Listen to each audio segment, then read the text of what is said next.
prioritize himself.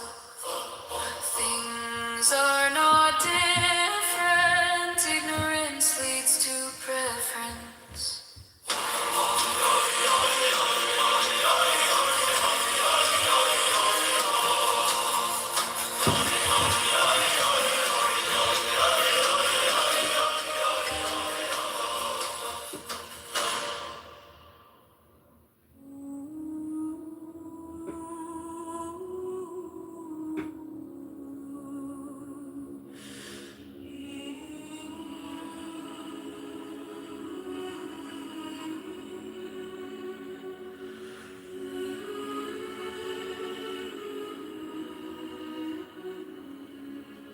The best way not the figure, it only executes picking and choosing. Once you stop loving and hating, it will enlighten itself.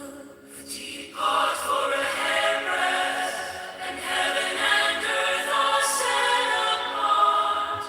If you want it to appear, do not be for or against. To set longing against loathing makes the mind sick, not knowing the deep meaning of the word. It is useless to quiet thoughts.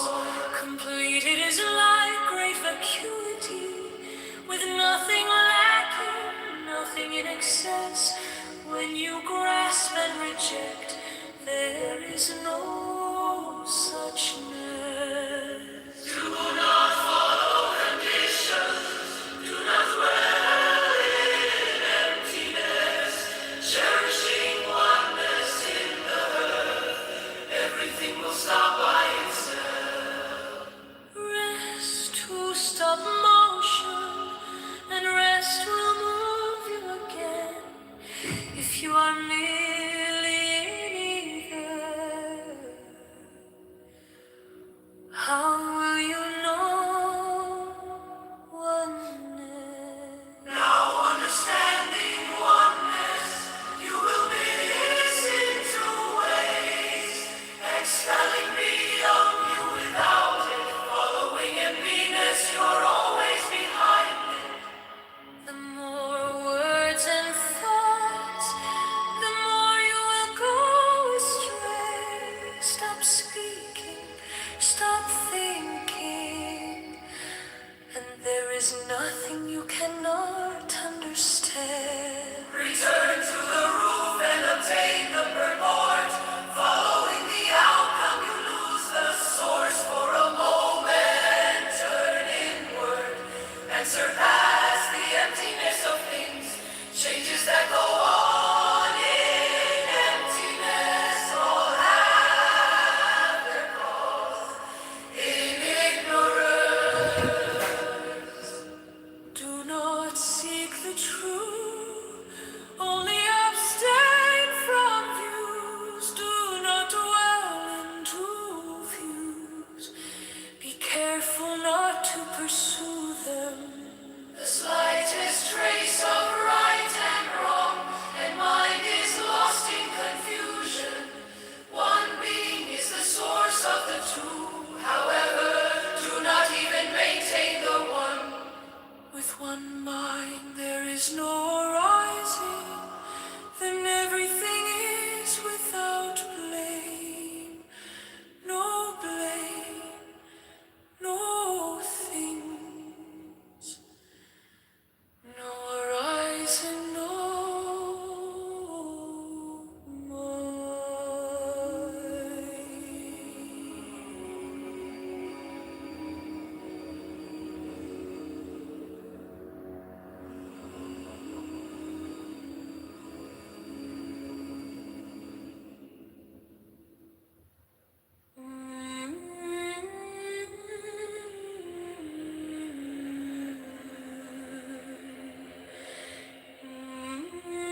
once you stop loving and hating, it will enlighten itself.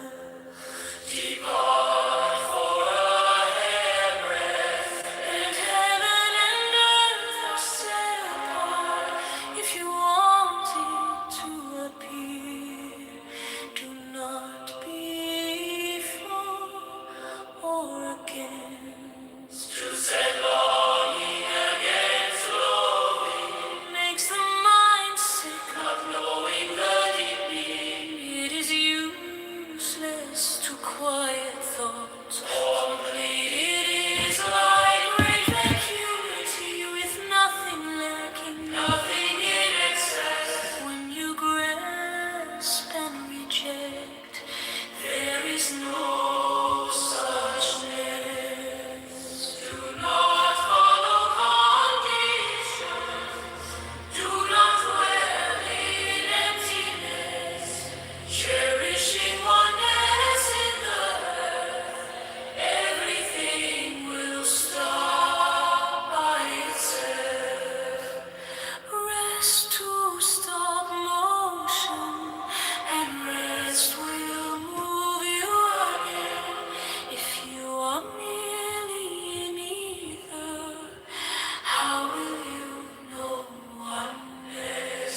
Now understanding oneness, you will miss in two ways, expanding beyond. You will without it, following in peace. You are always behind. The more words and thoughts, the more you will go astray. Stop speaking, stop thinking, and there is nothing you cannot understand. Return to the roof and obtain the purport. Following the outcome, you lose the source. For a moment, turn inward to pass the emptiness of. You are here, I'm delivery of Alistair Crowley, technically liberals, subfigured all of Trace liberals, subfigured all of Society bar, metalata, Alistair Crowley, liberals, subfigured all of concordance, Alistair Crowley, liberals, subfigured all of Alistair Crowley, liberals, subfigured all of liberals, subfigured all the law of the strong. This is our law and the joy of the world. To be the whole of the law. Thou hast no right but to do thy will. Do that and no other shall say nay. Every man and every woman is a star. There is no God but man. One man has the right to live by his own law, to live in the way that he wills to do, to work as he will, to play as he will, to rest as he will, to die when and how he will. To man has the right to eat what he will, to drink what he will, to dwell where he will, to move as he will on the face of the earth. Free man has the right to think what he will, to speak what he will, to write what he will, to draw, paint, carve, etch, mold, build as he will, to dress as he will. For man has the right to love as he will. Take your fill and will of love as ye will. When, where, and with whom ye will. When, where, and with whom ye will. Five man has the right to kill those who would thwart these rights. Slaves shall serve. Love is the law, love under will.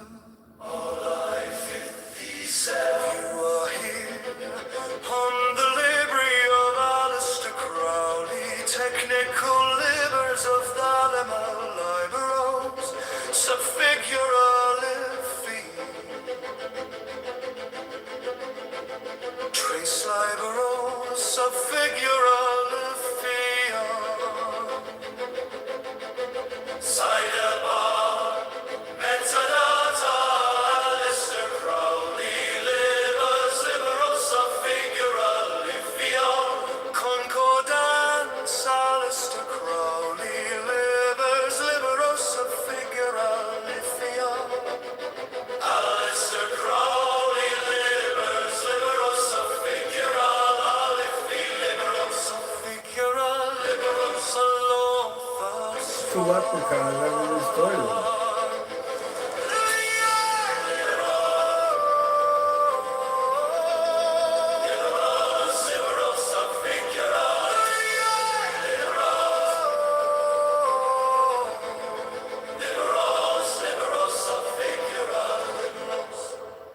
The law of the strong.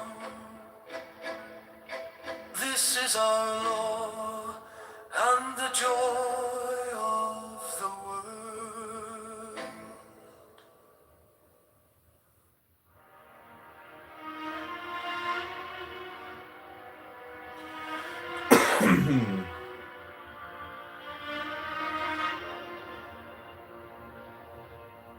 You were mine, oh my saint, a whisper, a flame, a soft restraint by the scars we create. I called your name, I sealed our fate. Though I fall, though I faint, though I choke,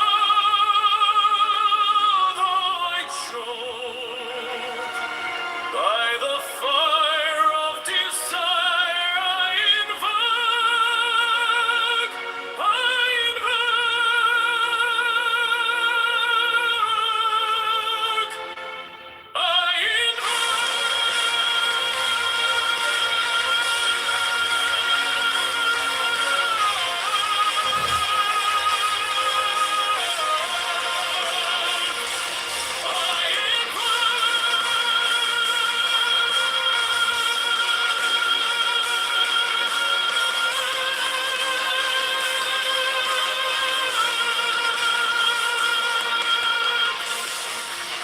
Your shadow lingers, your breath still warm, a tempest rising, a breaking storm. By the light, by the night, by the vow we swore, I reach, I beseech for you once more. Though I fall, though I faint, though I choke, I invoke,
rosa figura l'alvia. Trace a liber, rosa figura l'alvia. Sidebar, metadata, Alistair Crowley, libers. Libera rosa figura l'alvia. Concordance, Alistair Crowley, libers. Libera rosa figura l'alvia. Alistair Crowley, libers. Libera rosa figura l'alvia. Libera rosa figura l'alvia. Libera rosa figura l'alvia. The law of the strong, this is our law, and the joy of the world. Do what thou wilt shall be the whole of the law. I-40. Thou hast no right but to do thy will, do that and no other shall say nay. Every man and every woman is a star. I-3. There is no God but man. One man has the right to live by his own law, to live in the way that he wills, to do, to work as he will, to play as he will, to rest as he will, to die when and how he will. Man has the right to eat what he will, to drink what he will, to dwell where he will, to move as he will on the face of the earth. 3, man has the right to think what he will, to speak what he will, to write what he will, to draw, paint, carve, etch, mold, build as he will, to dress as he will. For man has the right to love as he will, take your fill and will of love as he will, when, where, and with whom he will. All I-51. 5, man has the right to kill those who would thwart these rights. The slave shall serve. Love is the law, love under will. I-57. You are here on the Libri of Alistair Crowley, technical libers of Velma Liber, Osa figura l'alvii. Trace a liber, Osa figura l'alvii. Sidebar, metadata, Alistair Crowley, libers. Liberosa figura l'alvii. Concordance, Alistair Crowley, libers. Liberosa figura l'alvii. Alistair Crowley, libers. Liberosa figura l'alvii. Liberosa figura l'alvii. Liberosa figura l'alvii. The law of the strong, this is our law, and the joy of the world. Do what thou wilt shall be the whole of the law. I-40. Thou hast no right but to do thy will, do that and no other shall say nay. Every man and every woman is a star. I-3. There is no God but man. One man has the right to live by his own law, to live in the way that he wills, to do, to work as he will, to play as he will, to rest as he will, to die when and how he will. 2, man has the right to eat what he will, to drink what he will, to dwell where he will, to move as he will on the face of the earth. 3, man has the right to think what he will, to speak what he will, to write what he will, to draw, paint, carve, etch, mold, build as he will, to dress as he will. For man has the right to love as he will, take your fill and will of love as ye will, when, where, and with whom ye will. I-51. 5, man has the right to kill those who would thwart these rights. The slave shall serve. Love is the law, love under will. I-57.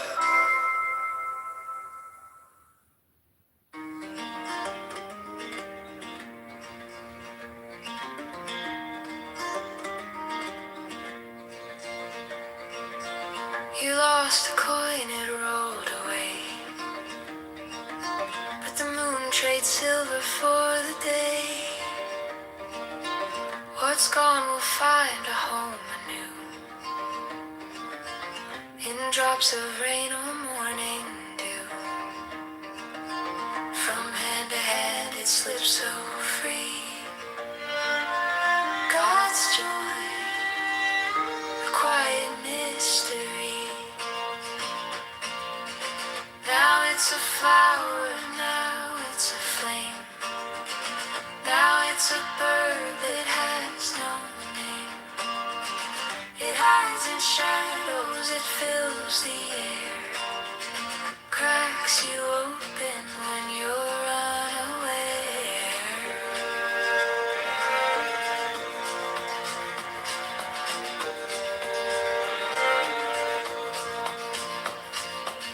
The Milky Way turns to something fine. A cliff wears vines like emerald lace. Sorrow smiles with a different face. From stone to petal, cell to string. God's joy, the heart of every dream. Now it's a river, now it's a spark. Now it's a horse that breaks the dark. It hides and whispers, it fills the air. Cracks you open when you're unaware.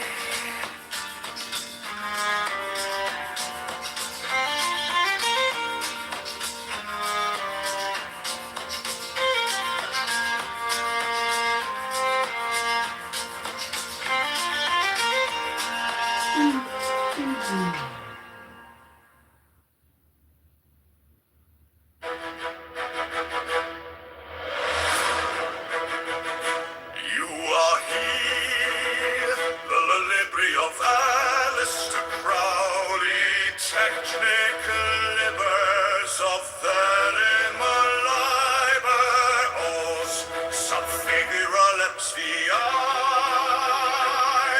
trace liberos, subfigura lepsviae. Alistair Crowley, libers, liberos, subfigura lepsviae. Concordant. Alistair Crowley, libers, liberos, subfigura lepsviae. Liberos, subfigura lepsviae. Of the strong, this is our law, and the joy of the world. Do what thou wilt shall be the whole of the law. Thou hast no right but to do thy will, do that, and no other shall say nay. Every man and every woman is a star. There is no God but man. One man has the right to live by his own law, to live in the way that he wills to do, to work as he will, to play as he will, to rest as he will, to die when and how he will. Has the right to eat what he will, to drink what he will, to dwell where he will, to move as he will on the face of the earth. Every man has the right to think what he will, to speak what he will, to write what he will, to draw, paint, carve, etch, mold, build as he will, to dress as he will, take your fill, will of love as he will, when, where, and with whom he will. All I 51. Will those who import these rights, the slaves shall serve.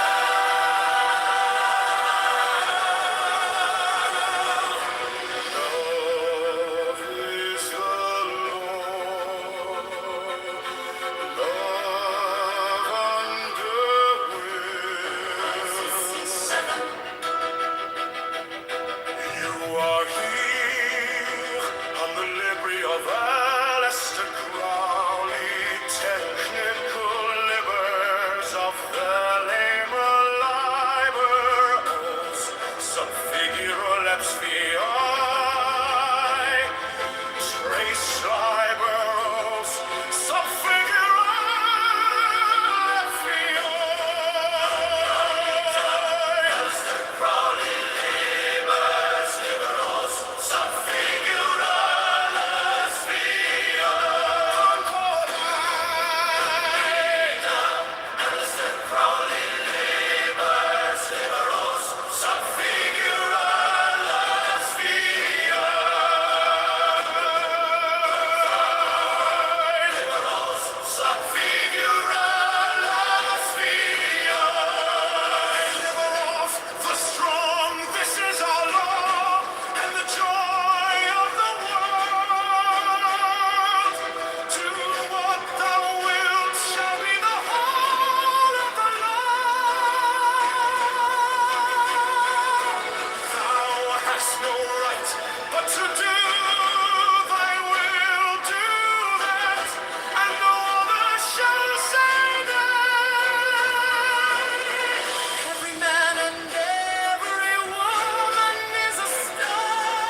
lifts the eye. Trace liberos, subfigura lifts the eye.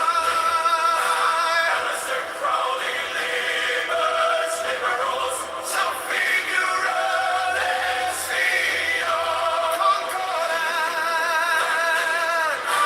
Alistair Crowley, libers, liberals, subfigura lifts the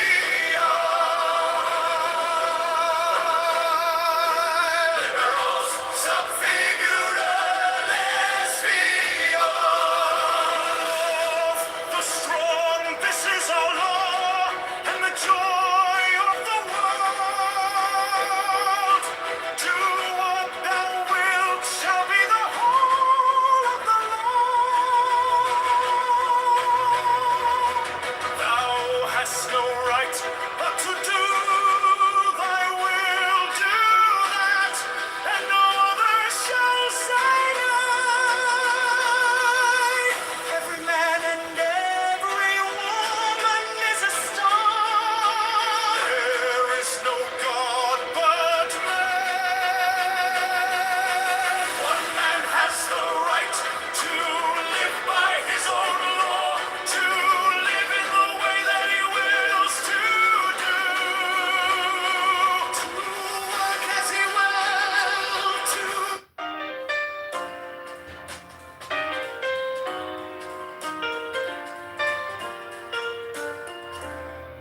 10 lights shimmer, 10 lights glow, secrets hidden in their flow. From the crown to kingdom's gate, mystery spin, illuminate fate. Get the whispers, the will to start. Chalk my answers with wisdom's heart. The 10 lights, oh, the 10 lights, guiding through these endless nights. Beauty and mercy, strength so true, a splendorous path to journey through. By the ponders, deep and wide, understanding walks by her side. Chessed's mercy, soft and kind, give her a strength, will sharpen the mind if far it shines. The jewels gleam, the harmony of a dream within a dream. Victory dances when that sack stays, splendor in heart and gilded rays. Yes, grounds the trembling soul, Mount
Alistair Crowley, technical libers of Velma Labro, subfiguralifier, Trace Liber, oh subfiguralifier.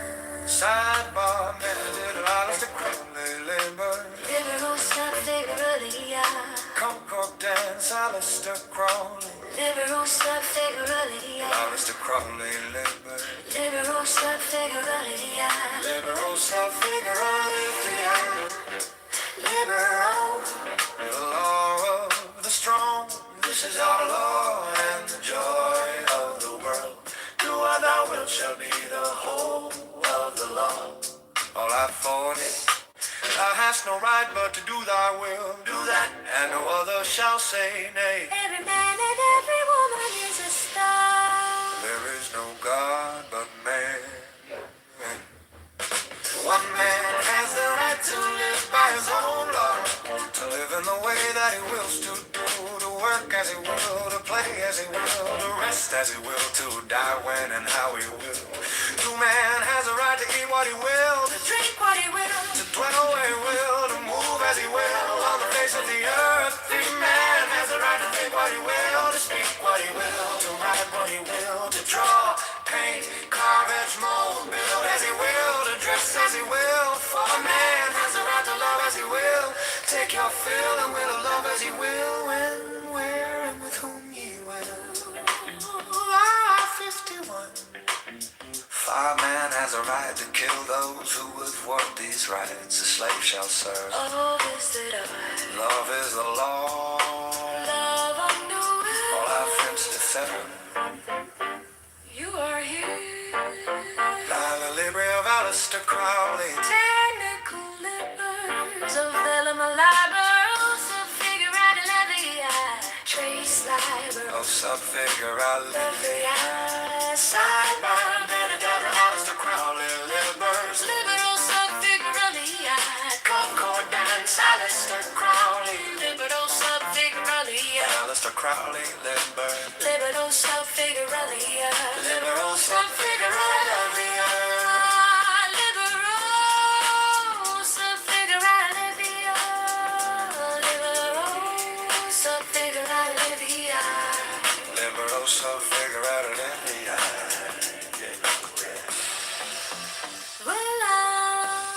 The law of the strong, this is our law, and the joy of the world.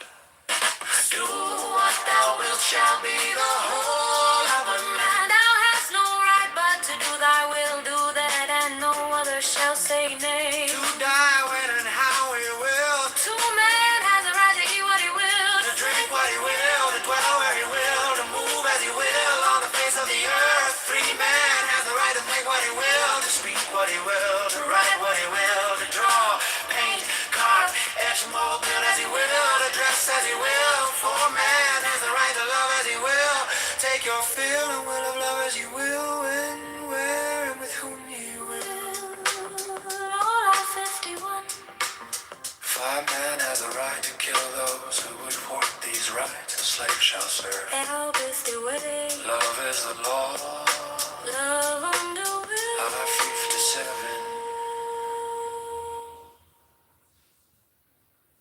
You are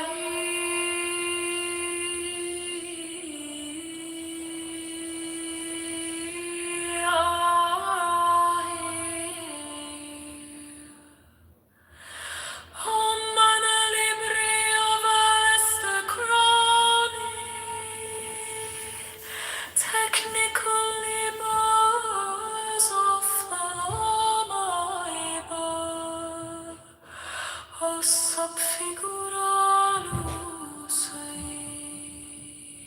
tres liber,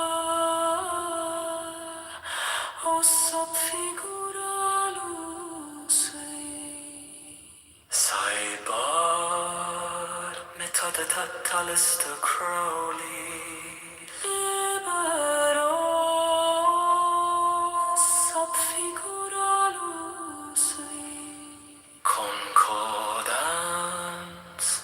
Alistair Crowley. libero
dress as he will.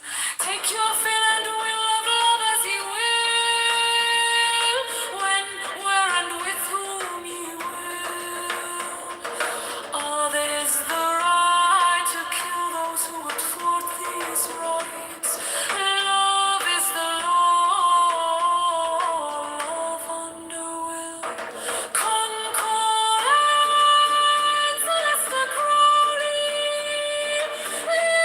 Libero sub figuraris. Concordance, Lester Crowley.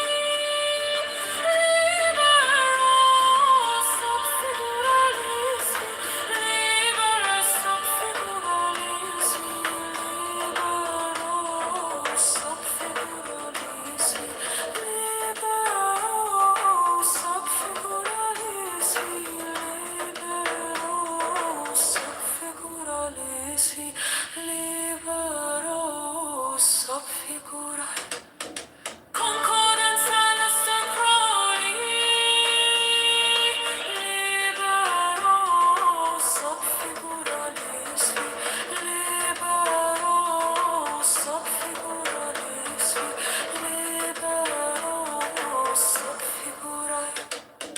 Do what thou wilt shall be the whole of the law. Thou hast no right but to do thy will. Do that, and no other shall say no. Every man and every woman is a star. There is no God but one. One man has the right to live by his own law, to live in the way that he wills to do, to work as he will, to play as he will, to rest as he will, to die when and how he will. Two man has the right to eat what he will, to dwell where he will, to move as he will on the face of the earth. Three man has the right to think what he will, to speak what he will, to write what he will, to draw, paint, carve, etch, mold, build as he will, to dress as he will. Take your fill and will of love as he will. When, where, and with whom he will. Love is the right to kill those who would thwart these rights. Love is the law of underwill. Concordance, Lester Crowley. Libero sub figuralis. Concordance, Lester Crowley. Libero sub figuralis. Libero sub figuralis. Libero sub figuralis. Libero sub figuralis. Libero sub figuralis. Libero sub figuro. Beneath the vine tree and the fig, Where mortal cares may not intrude, on melon and on sucking pig, although their brains are bright and big, banquet the great white brotherhood. Among the fountains and the trees, that fringed his garden's glowing border, at sunset walked and in the breeze, with his disciples took his ease, an adept of the holy order. My children, said the holy man, Once more I'm willing to unmask me. this is my birthday and my plan Is to bestow on you I can. whatever favor you may ask me, nor curiosity nor greed, Brought these disciples to disaster. for being very wise indeed. The adolescents all agreed To ask his secret of the master with the aplomb and savoir-faire. peculiar to Eastern races, He took the secret then and there what is not lawful to and declare. thrust it rudely in their faces. A filthy insult screamed the first, the second smiled, ingenious, blind, the youngest neither blessed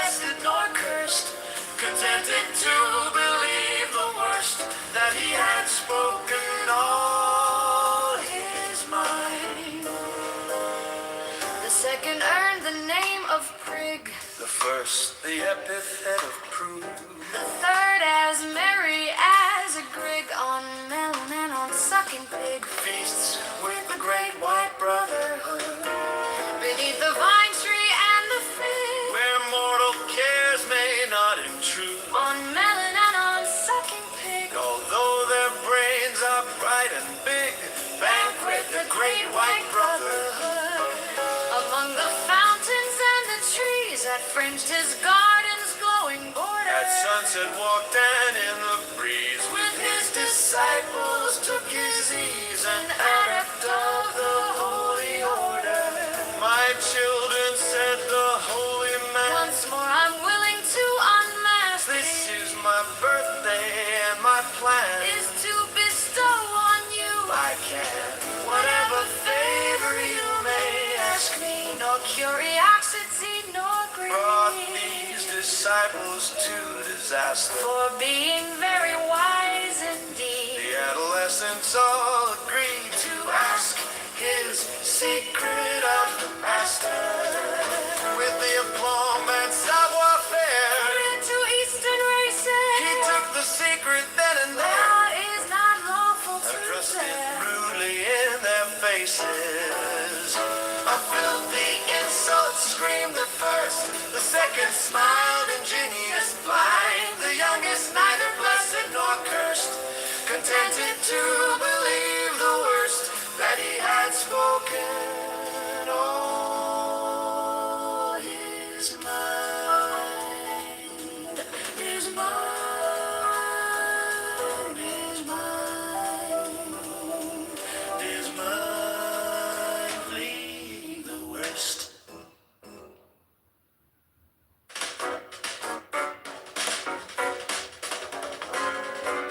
You are here, home delivery of Aleister Crowley. Technical labors of the label library. Oh, Sir Figurale Fi. Signed by Aleister Crowley.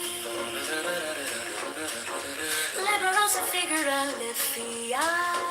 Concordance. Aleister Crowley Ibber. Aleister Crowley Lippers. Liberosa Figurale. Liberosa Figurale Fi.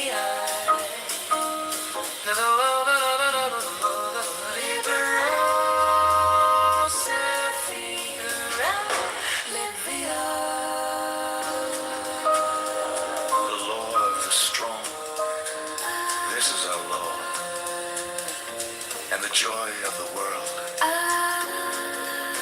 Do what thou wilt shall be the whole of the law. Thou hast no right but to do thy will, do that. And no other shall say nay. Every man and every woman is a star. There is no God but man. One man has the right to live by his own law. To live in the way that he wills to do, to work as he will, to play as he will, to rest as he will, to die when and how he will, Two men has the right to eat what he will, to drink what he will, to dwell where he will, to move as he will on the face of the earth. Three men has the right to think what he will, to speak what he will, to write what he will, to draw, paint, carve, etch, mold, build as he will, to dress as he will. Four men has the right to love as he will. Take your fill and will of love as you will. when, where, and with whom you will. I-51. Five men has the right to kill those who would thwart these rights. The slave shall serve. Our love is the law. Love under will. All I-57.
unspoken, unbroken, the dust to the dawn,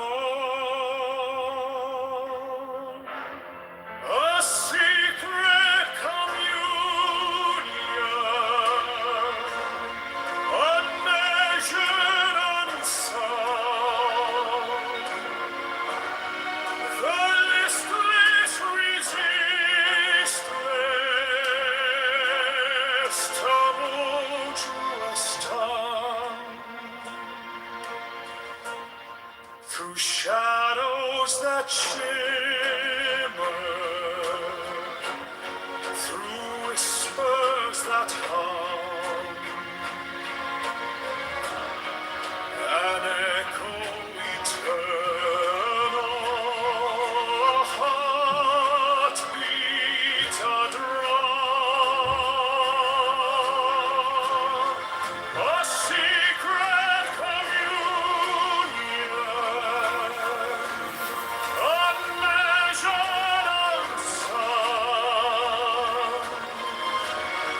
the listless, resistless, tumultuous tongue, beneath moonlight's mirror, where stars softly weep, the vow that was uttered, still buried so deep,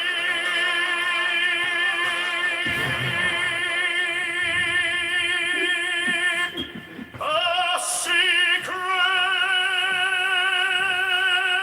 communion,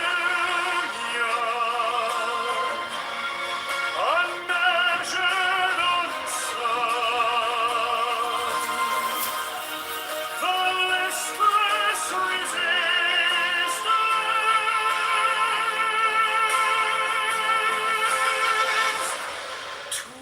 tumultuous tongue.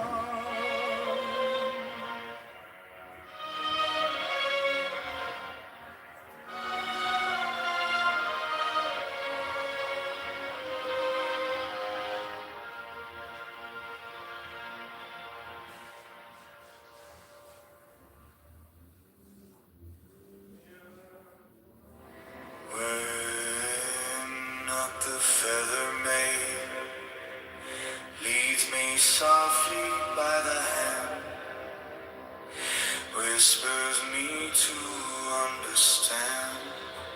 Now and through the world of weeping, light at last hourly creeping, steals upon my babe new sight. Light, oh light that is not light.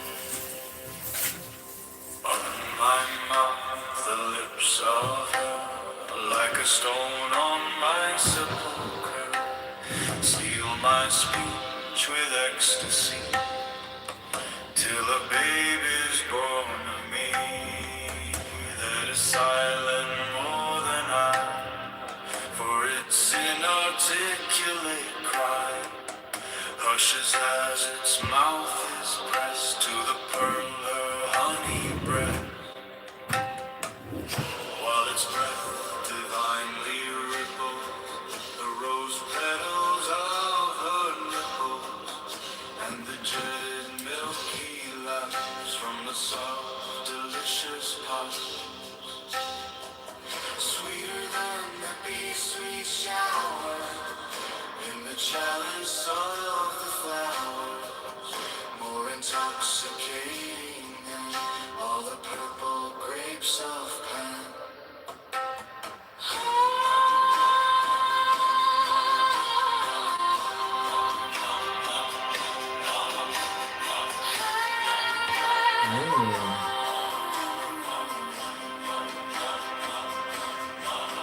All of a sudden, I keep some yoga.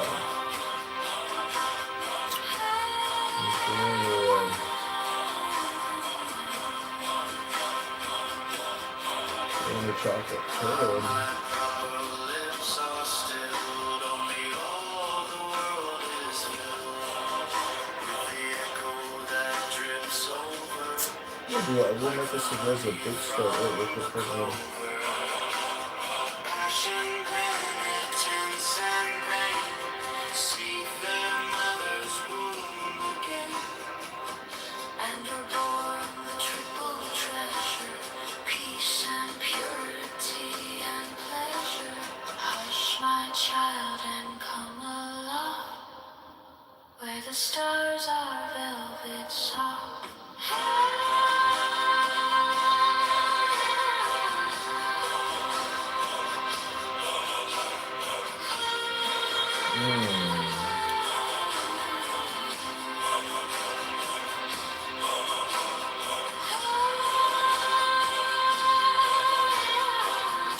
PM was confirmed.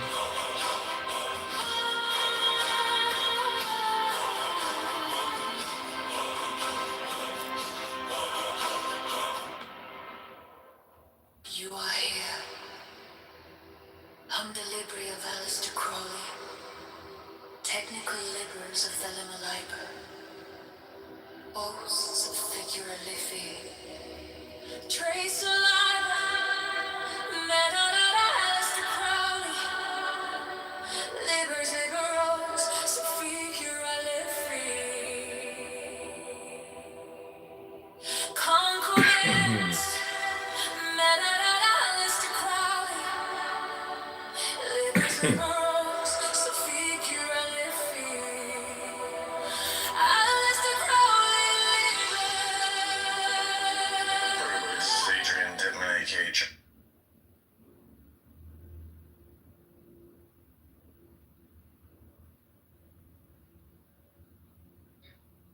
Mr. President, give me something that is.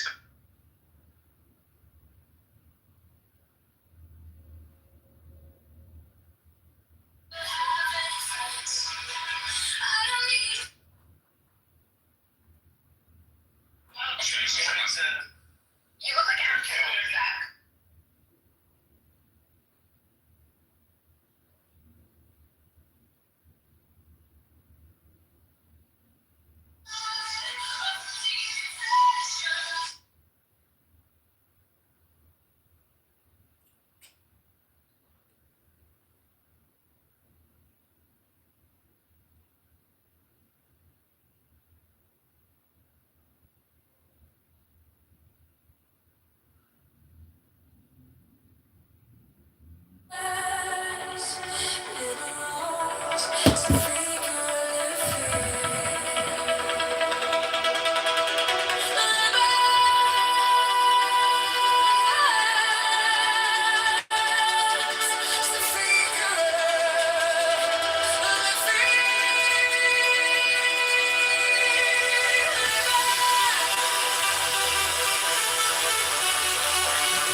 The law of the strong. This is our law, and the joy of the world. Do what thou wilt shall be the whole of the law. I-14.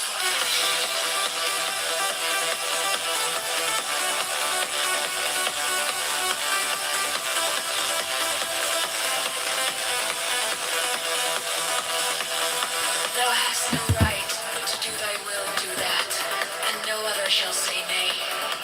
Every man and every woman is a star. There is no God but man. One man has the right to live by his own law, to live in the way that he wills to do, to work as he wills, to play as he wills, to rest as he wills, to die when and how he will. No man has the right to eat what he will, to drink what he will, to dwell where he will.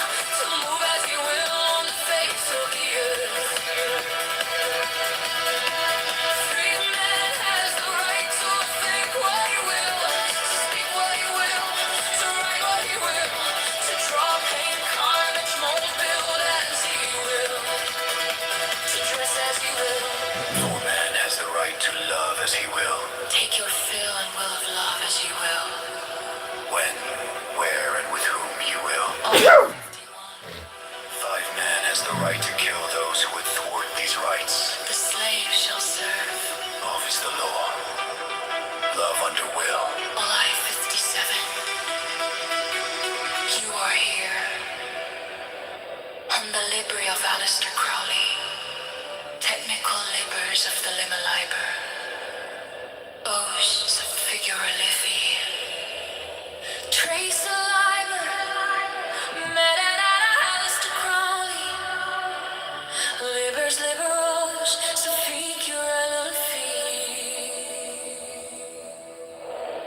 Concordance. Met at Aleister Crowley. Libers liberos. So figure Livi. Aleister Crowley libers.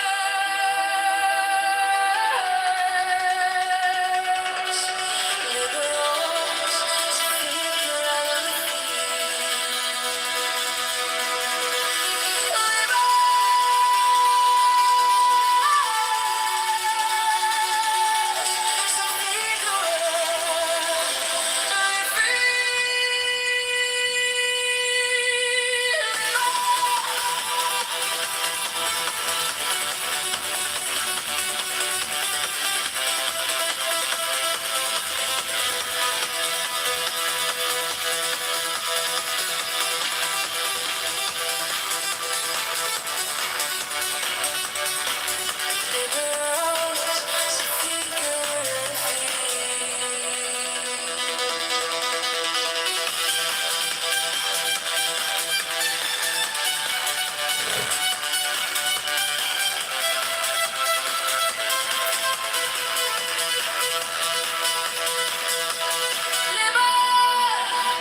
The law of the strong.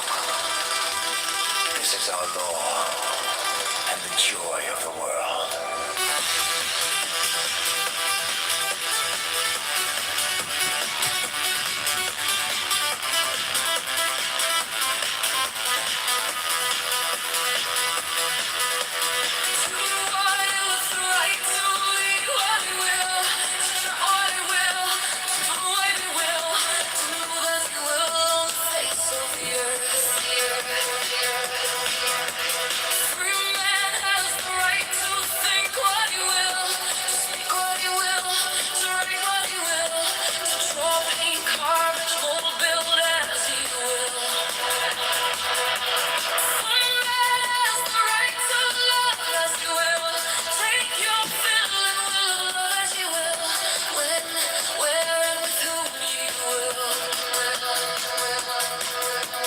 Five man has the right to kill those who would thwart these rights. The slave shall serve.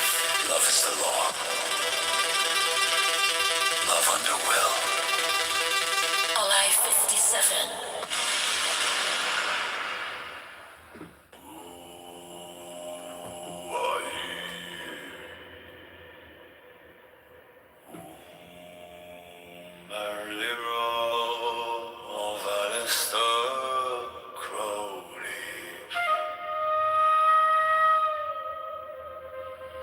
Technical labors of the Lima Liber.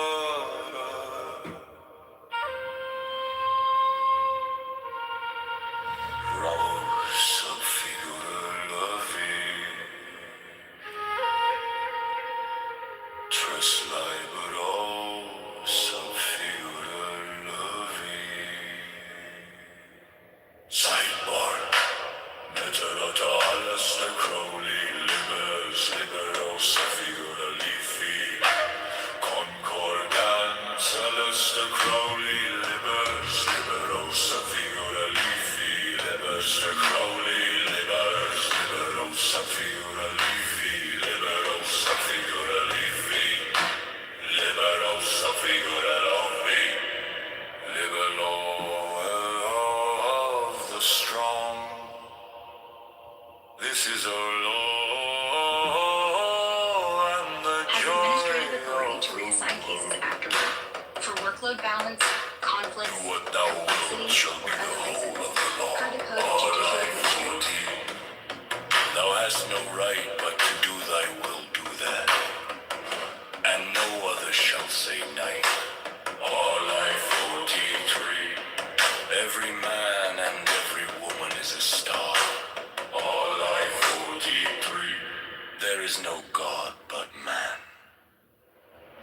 One man has the right to live by his own law, to live in the way that he wills to do, to work as he will, to play as he will, to rest as he will, to die when and how he will.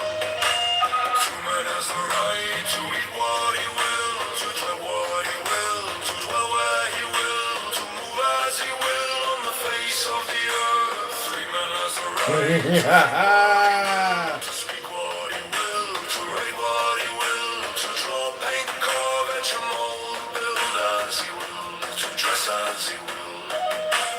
For man has the right to love as he will. Take your fill and will of love as ye will. When, where, and with whom ye will. All I 51. 5 man has the right to kill those who would thwart these rights. The slave shall serve. Love is the law. Love under will. All I 57. Home the libre of Alistair Crowley, technical labors of Elena Liber, Sophie, Trust These people rich. You can tell them both fucking square you used to. Concordance, Alistair Crowley, Libers, Liberos, Figura Liffy, Alistair Crowley, Libers, Liberos, Figura Liffy, Liberos, Figura Liffy, Liberos, Figura Luffy, Libero, the law of the strong. This is our law and the joy of the world. Do what thou wilt shall be the whole of the law. All I 40. Thou hast no right but to do thy will, do that, and no other shall say nay. All I 40. To die when and how he will. Man has the right to eat what he will, to drink what he will, to dwell where he will, to move as he will on the face of the earth. Man has the right to think what he will, to speak what he will, to write what he will, to draw, paint, carve, etch, and mold, build as he will, to dress as he will. For man has the right to love as he will. Take your fill and will of love as you will. When, where, and with whom you will. All I 51. 5 man has the right to kill those who would thwart these rights. The slave shall serve. Love is the law. Love under will. All I 57.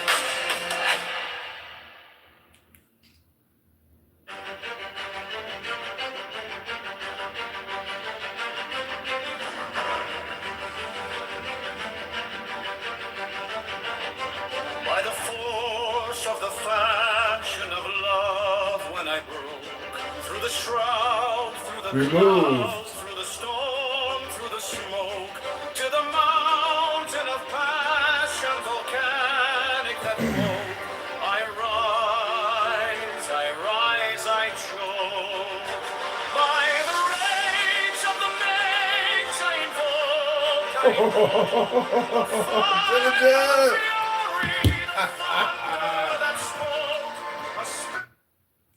So I got kicked from an X space by a diligent citizen. It's pretty wild.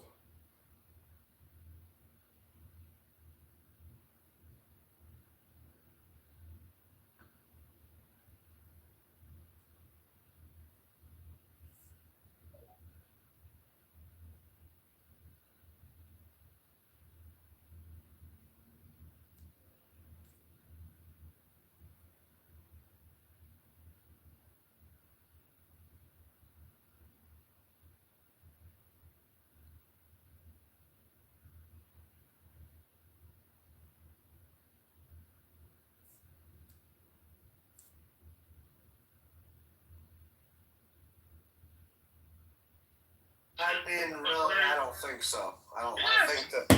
I think that's wild to even say that shit. All right, well, I'm going to continue reading a little bit. I'm going to continue reading a little bit. Your mountain, you know what I said to that? What's up? So what? So what?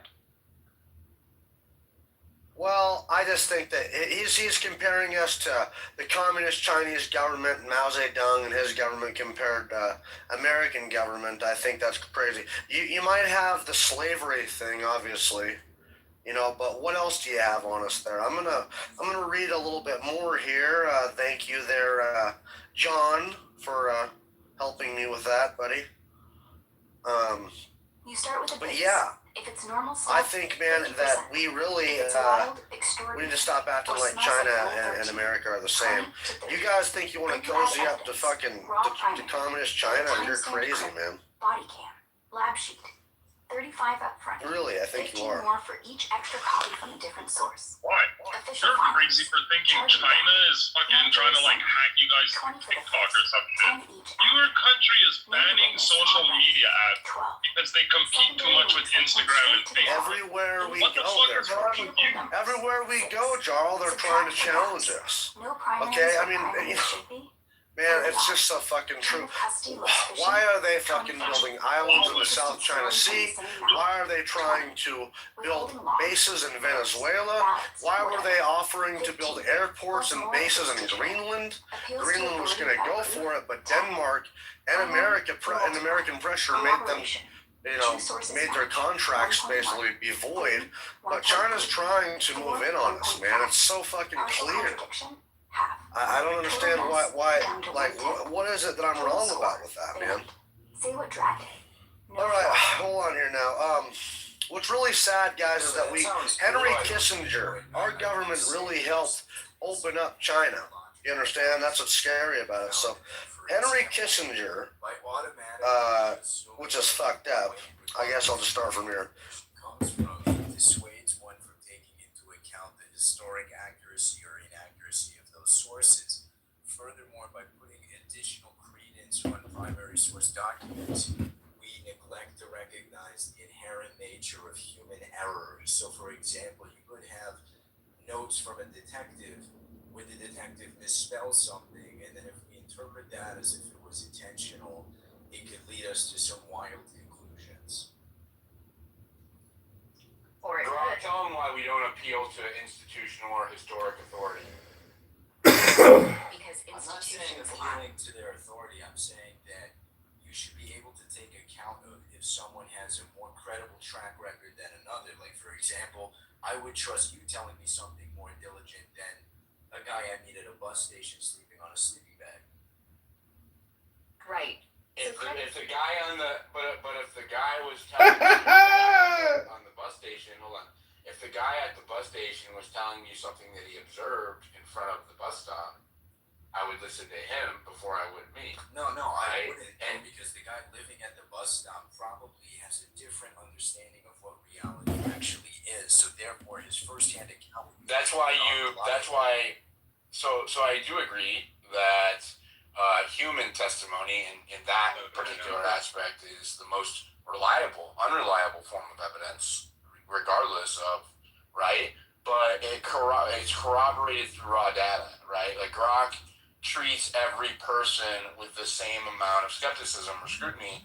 It needs to be corroborated by raw data, and she doesn't discount it, right? I used to be the way I had it set up, where it would discount anything that wasn't corroborated by primary raw evidence. Instead, it weighs it based on how much raw data, like videos of the person there, or a time-stamped image, that's corroborated by things in the image, things of that nature. If there's corroborating evidence, I'm not trying to be oppositional. I'm just trying to learn more about how you. no, I'm just explaining it to you. So if there's corroborating evidence, so what it does is just assigns a confidence score in whatever it's reading to you, and it tells you why it thinks that. And then if you want to independently verify what it says, it reads it out loud. All right, we're back on business. Here we go. 911 audio, timestamped metadata, another eyewitness who's sober. Decision on how we move forward today. Our defenses argue. The defense relying upon evidence.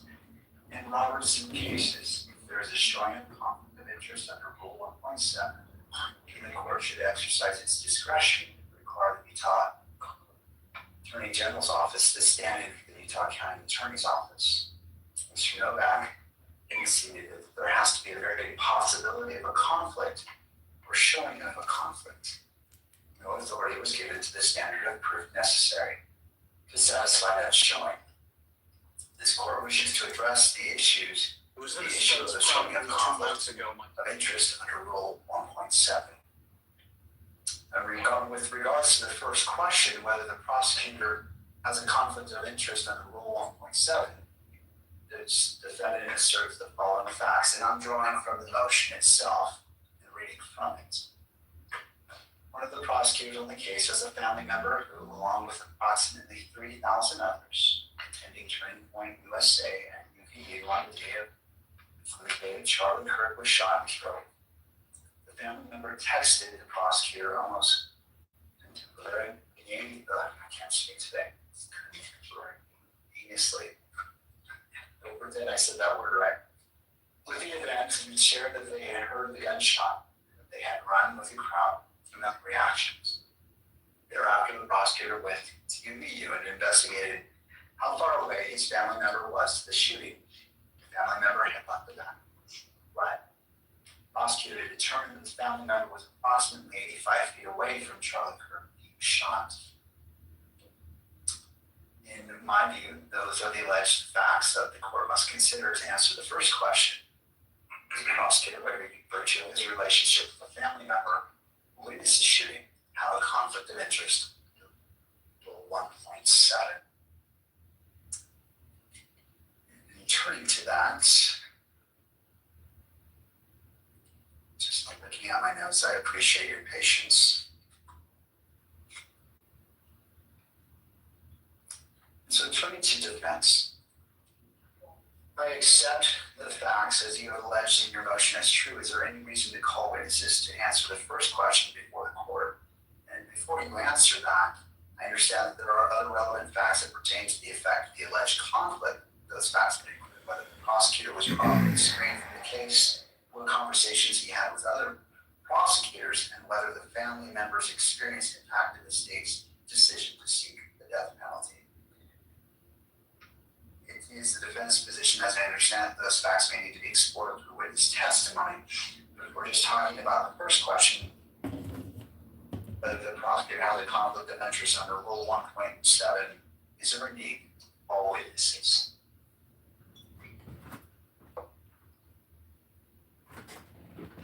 Yes, Your Honor, I understand that the court is trying to get to the threshold question that we have put before it with respect to who should be representing the Utah County Attorney's Office in this motion.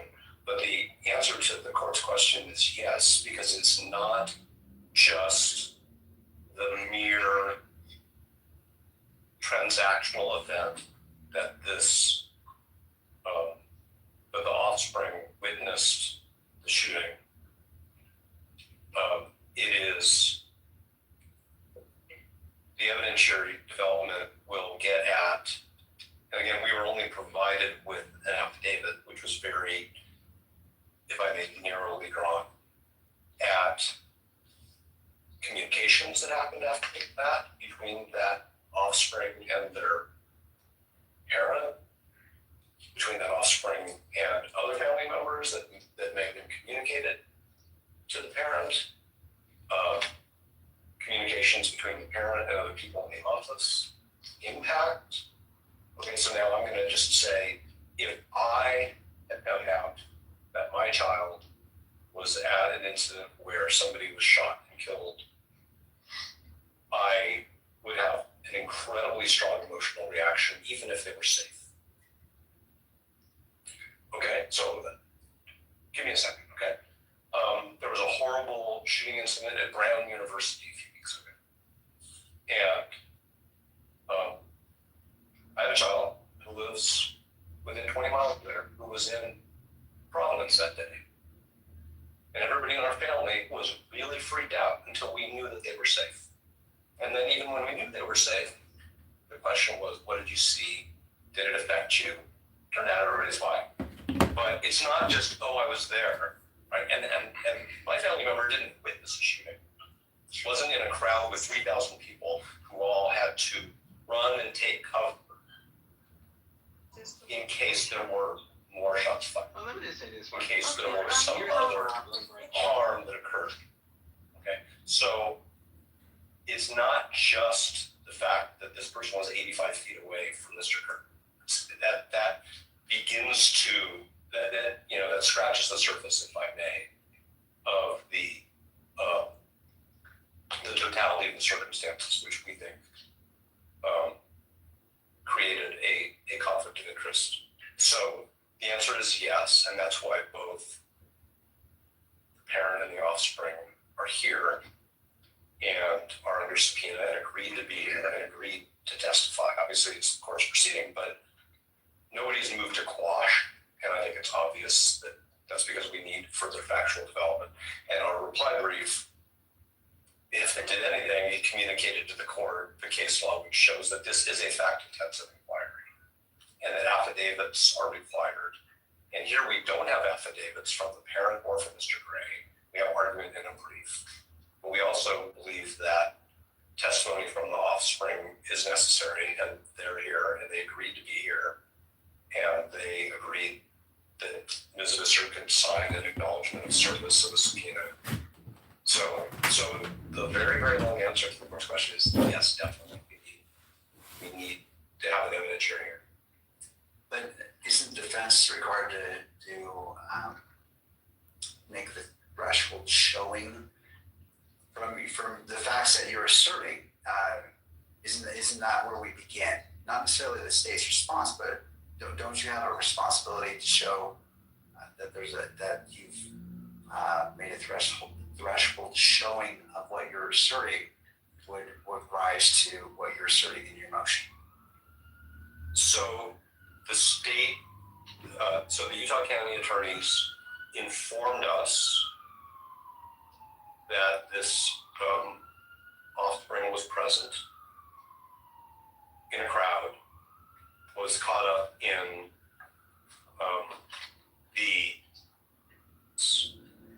heard a shot fired, had to leave their belongings behind, witnessed the trauma of other people. We can't really get beyond that without fact development. I mean, if what the court is saying, hypothetically, is I want you to go sit down and interview people, that's one thing. If the court's saying that we somehow should have more information than the county has given us, we can't do that without evidentiary development. Okay? We have questions about whether there were more non-reported communications that we haven't been told about. I think we have a good faith that the court could imagine that a family would talk about such an incident. And it wouldn't just be the text messages that the court has in the exhibit. And I don't purport to say anybody should run their family the way my family operates. I'm just talking about what I think would be natural, which is family talk about these things because we want to take care of our kids. We want to make sure they're okay. And then we need to make sure that our responsibilities to the public and to justice aren't impacted by our personal experiences. And I think that we can only get at that, Your Honor, through evidentiary development. All right. And that's why, and I think that the state would agree with that, because that's why they provided the court with some affidavits and some facts in the course of argument. So I think that it needs to be fully developed through the very limited number of witnesses that are present. I understand. Let me turn to the state. What's the state's position? So I want to make sure I'm understanding your question. Question is, there's two layers here, right? The first layer is when an alleged conflict arises, does in this case, the county attorney's office have to conflict the handling of that allegation to another special prosecutor, attorney general's office, right? Your question is, doesn't the defense have to make an initial showing before that first conflict has or occurs that requires that delegation? Yes. Okay. My answer is yes. I mean, otherwise we have to have a hearing to determine if another entity has to handle the substantive issue. And then you have to have another hearing to determine if there actually is a conflict. I think there has to be at first a showing that there is, a basis for a conflict. Otherwise, someone would come in and say, I think there's a conflict without any evidence whatsoever, or not evidence that's credible. I think, and for that reason, I think the court should be able to make this threshold showing based on the affidavit, right? The affidavit and the facts have been proffered. I think there's enough there for you to say, yes, the county attorney's office can handle this motion on its own, or no, this motion needs to go to the attorney general's office or whoever else to handle the substantive issue of whether or not there's a conflict. I mean, I want to be clear. The only pants you'll want to wear this summer. Whether you're 50, 60s, 70, or beyond, these are the comfiest pants that also keep you looking sharp. Made from super breathable silk cooling fabric, they feel light as air on your skin, keeping you cool and comfortable all day. With 360-degree comfort,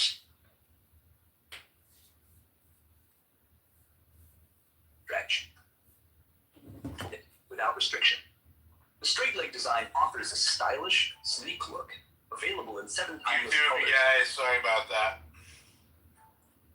Plus, they are designed to last with no wrinkles, no fading, and an anti-scratch fabric that stays in top shape for over 1,000 washes. Responsibility for the question. In regards to the threshold showing about the conflicts,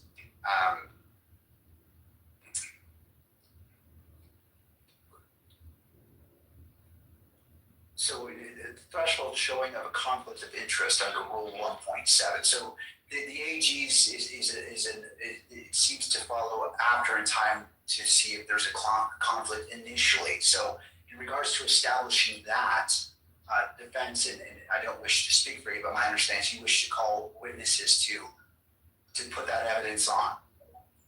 Then I misunderstood the court's question. I don't think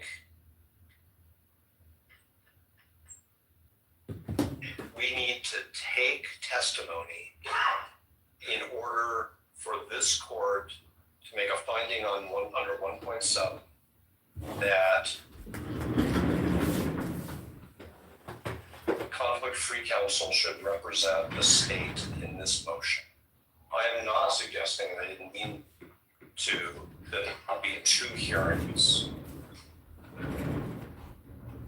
That's not what I'm, so if I misunderstood the court's question, I thought the court was saying, do we even need an evidentiary hearing on your motion to disqualify? It's not enough for the court to just read the papers. But that was not, was that your question? Well, and I'll take full responsibility on my question. That was really the push on it, because my understanding is that determination needs to be made based off what you told us in the beginning, that showing of a conflict of interest, there has to be a very good possibility of a conflict, or showing of a conflict is the very first step before we go down the further road of addressing the AG's office. And so I was alluding to, based off that, does that require an evidentiary hearing from your perspective? I don't think that it requires an evidentiary hearing, but I don't want to predict or make assumptions about the court's view. I believe that the Utah County Attorney's disclosure to us on October 20th of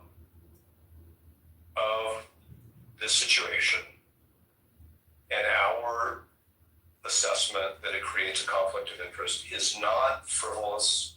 It's not taken for the purposes of delay or tactics. It's a real potential conflict. I don't know what the threshold showing is that permits or requires the court to exercise its authority under what is now in juxtaposition to the Utah legislature changes its code so often, like we have to figure out all the new code numbers, but it's now section 17-68-304, which gives the court the authority to appoint the Attorney General in this situation for this purpose. 17-68-304, as opposed to the code section cited in amendments. The law is the same, the code section changed. But what I'm saying is, I don't want to predict or gamble with what showing this court thinks is necessary in order to appropriately exercise its discretion to make that reform. And so if the court says, I need more, then we should have an evidentiary hearing, because the important thing is to get it right. Not for me to bargain on whether our papers show enough. The only thing that we know Please repost the face is what we were out of my corner. Thank you. and what we were given. And we were given some text messaging between family members and maybe some other people. I mean, the court has that that's exhibit. That's all we really have. And so I don't want to just say, oh yeah, there's enough there, and then have the court say, no, there isn't. Because it may be that the court wants to take some permit us to take some preliminary testimony in order to make that decision. But what I really think, instead of starting an evidentiary hearing on a motion to determine if there should be a referral, I think that there's a sufficient showing that there should be a referral by this court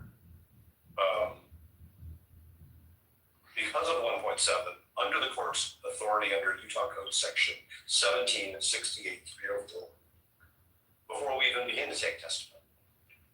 I mean, the fact that Mr. Gray is going to be the first witness we call already, and that the state hasn't moved to quash because it's a frivolous piano, or it doesn't have, there's no basis in the factual predicate to examine Mr. Gray about these things, suggests that there's a problem here. That Mr. Gray's office is representing Mr. Gray while also trying to represent the state. And that's an inherent problem. And I understand it's a thorny question. What's the showing that's necessary, and does the court have discretion, or is the court compelled to? Is the court going to commit error if it doesn't? That's why I think that maybe some thoughtful briefing is an appropriate thing to do before we start an evidentiary hearing, and then realize that we got off a little for that, because there should be somebody else seated at the council table when two members of the state's attorney's office, who are members of the prosecution team, are two of the 4 or 5 witnesses in this hearing. So I'm not trying to dance around the court's question. What I'm really saying is, I don't know that we can be stuck with only being able to give a court a showing based on the evidence we've been given, when all we've been given is a memo that says, this person was there, we don't think it's a problem. We were 85 feet away when Mr. Burke was killed. So, and I appreciate what you're saying, counsel, but what I'm trying to determine is, in your regard, in your understanding, I want to address this, the sufficiency of the showing. Is it your request for an evidentiary hearing for you to present to the court enough evidence for the court to make that determination, or something else? If the court doesn't believe that the papers themselves sufficiently demonstrate that for purposes of the motion to disqualify, the state should be represented by somebody else, then the answer is yes, we want to have an evidentiary hearing up until the point where the court reaches that conclusion. Because that would be the only way for us to satisfy whatever showing the court deems necessary.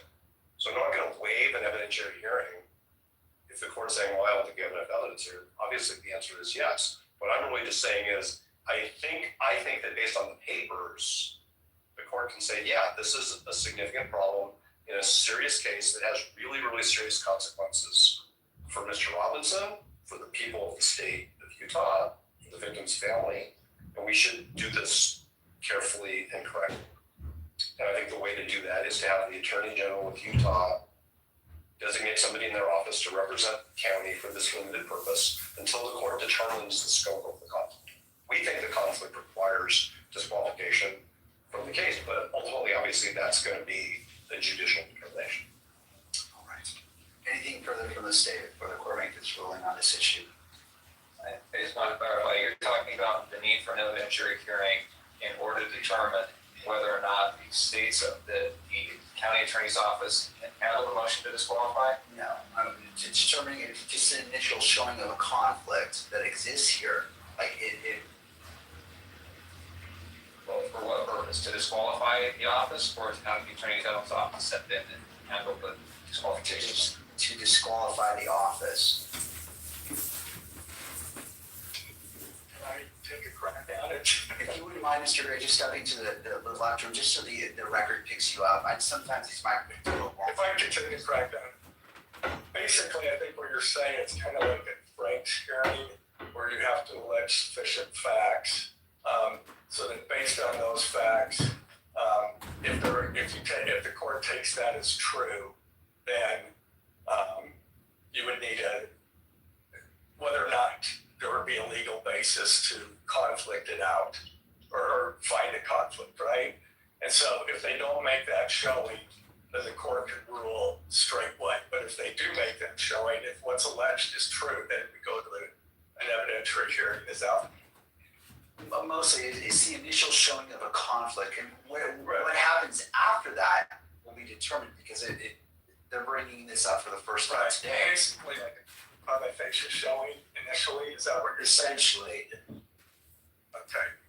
I think that's, I'll let you. Now, I appreciate your clarification. Mr. McBride. Nothing else. All right, it's the court's, and I've read the briefing by all parties and listened to the argument today, and I don't believe a sufficient showing has been made for the court just relying upon the briefing itself. And so I can't make that finding based off, I would find that threshold showing hasn't been met based off the briefing. And turning to Mr. Novak, based off that finding of the court, what is your position?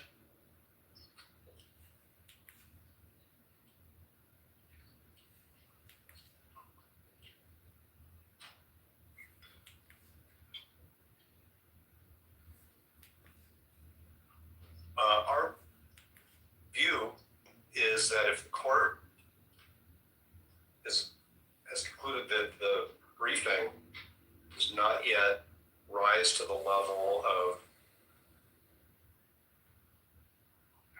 proof, that the court should at this time make a referral, then the court should begin to take evidence. And there may be a moment where the court says, okay, I've heard enough. Now I'm ready to make a referral. And we're going to stop and pause and wait for the Attorney General to engage. And then we'll have to see where that goes. But it may be that we have to finish the evidentiary hearing. But,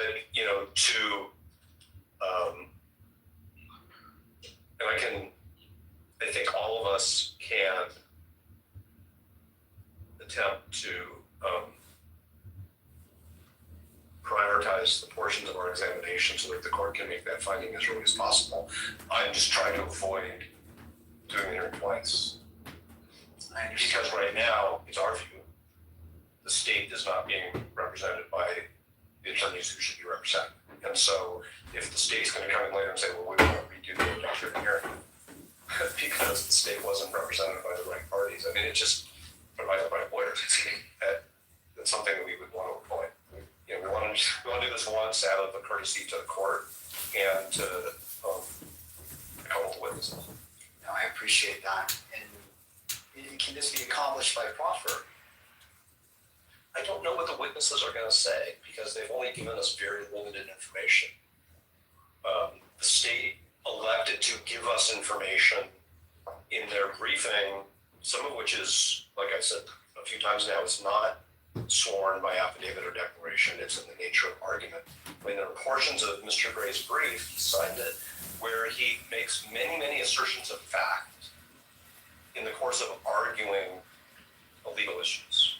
And none of that is sworn. And I'm sure that, and I think, so I don't think there can be a proffer because I don't know what the proffer is. I know that I have a lot of questions about things that that the court was not told about in the briefing and the affidavits. So the answer, respectfully, is no, it can't be done by proffer. All right. And which witnesses are you intending to call today?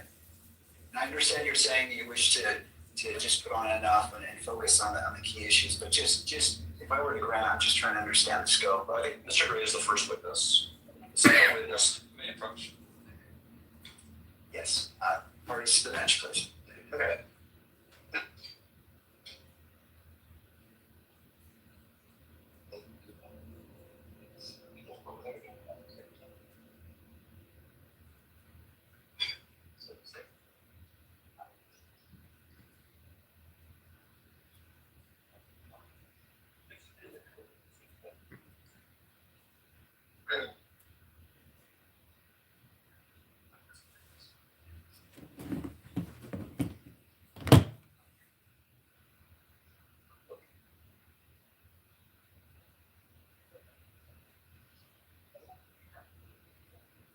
How much would you pay to be able to read his mind, Noxie?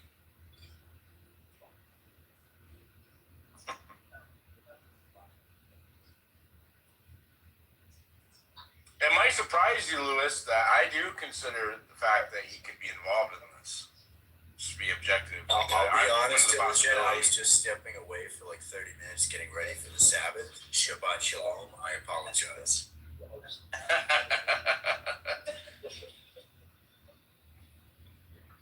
Thank you, counsel. In regards to the question of what witnesses do you anticipate calling? Mr. Gray, I'm going to get his title wrong, but Mr. Christensen is an investigator with the county attorney's office. The prosecutor, who we believe is conflicted off, and their offspring. All right.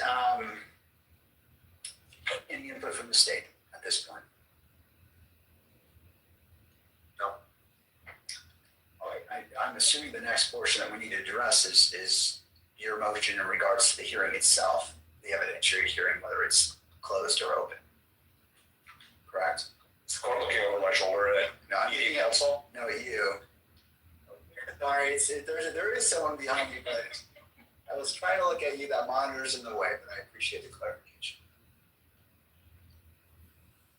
when the county attorneys informed us of this factual issue, and we told them that we thought that there was a disqualifying conflict, we had an agreement that we would file our motion privately, I think is the correct term, so that certain identities were protected. And that was at the request, and we've continued to accommodate that, and we have no problem with that. So we are not pushing for this hearing to be closed, but we totally understand why it's appropriate to do so. And it is, and Mr. McBride has verbalized this very well in conversations with the council. The record is going to be very, very muddy if we can't have examinations that use names and identities. It's just going to be super. I can't believe it. These viral drape pants for senior women is on massive sale right now. 70% off with buy one, get last chance to grab these senior approved pants at the best price ever. I love them. No problem with that. So we are not pushing for this hearing to be closed, but we totally understand why it's appropriate to do so. And it is, and Mr. McBride has verbalized this very well in conversations among council. The record is going to be very, very muddy if we can't have examinations that use names and identities.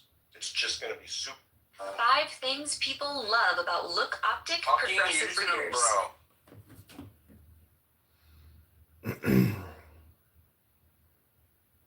I can see clearly, like pop, and then on the bottom. Well, come on, you tell me you don't do YouTube Your Honor, thank you for the accommodation and courtesy to allow us to appear remotely. With me is my colleague David Ryman. We represent the Deseret News, KSL, KUTV, and other news media. We would like to speak briefly to the closure issue, if that's okay. All right, I'll hear from you. We did meet and confer with counsel for the state and counsel for the defendant concerning closure. And counsel has explained that they believe it would be impossible to conduct this hearing or even portions of it in open court without causing prejudice to the privacy and safety interests of the family member witness involved. They've told us they believe it would not be feasible or practicable to approach this on a witness by witness basis or an issue by issue basis, because they believe the names of the prosecutor and the family member would be used throughout the examination of witnesses.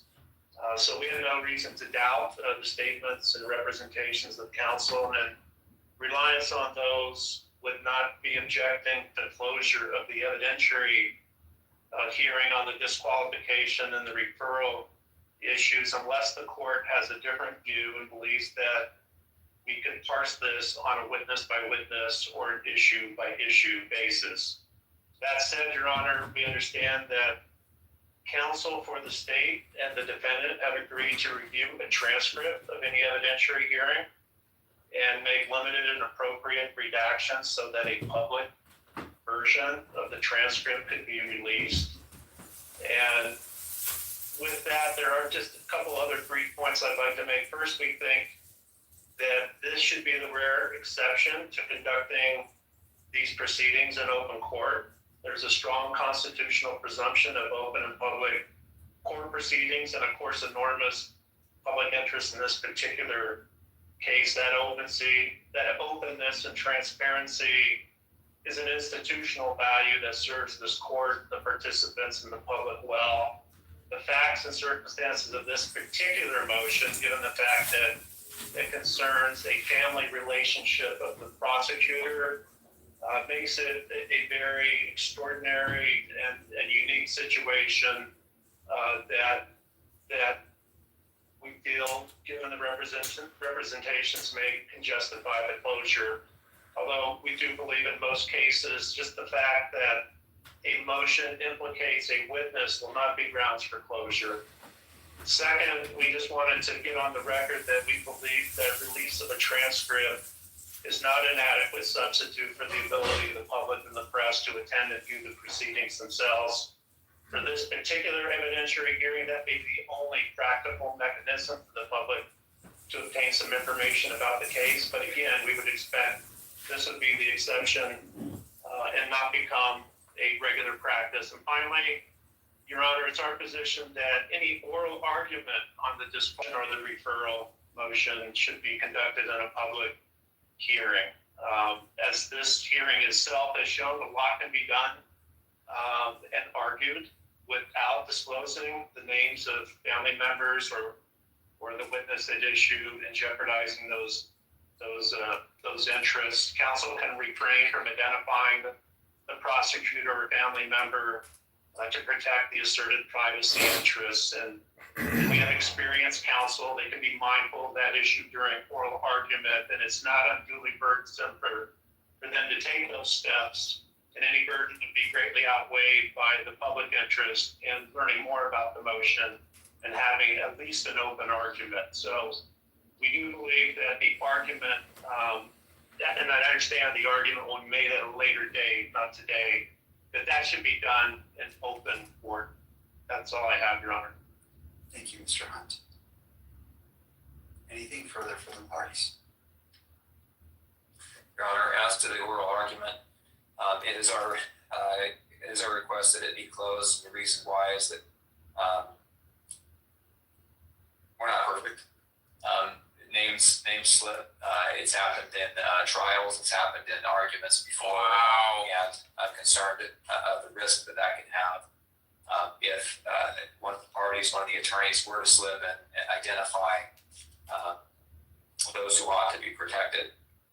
With that said, a fallback position could be not live streaming the event and requiring any redaction should an inadvertent mention of a name be made. Thank you.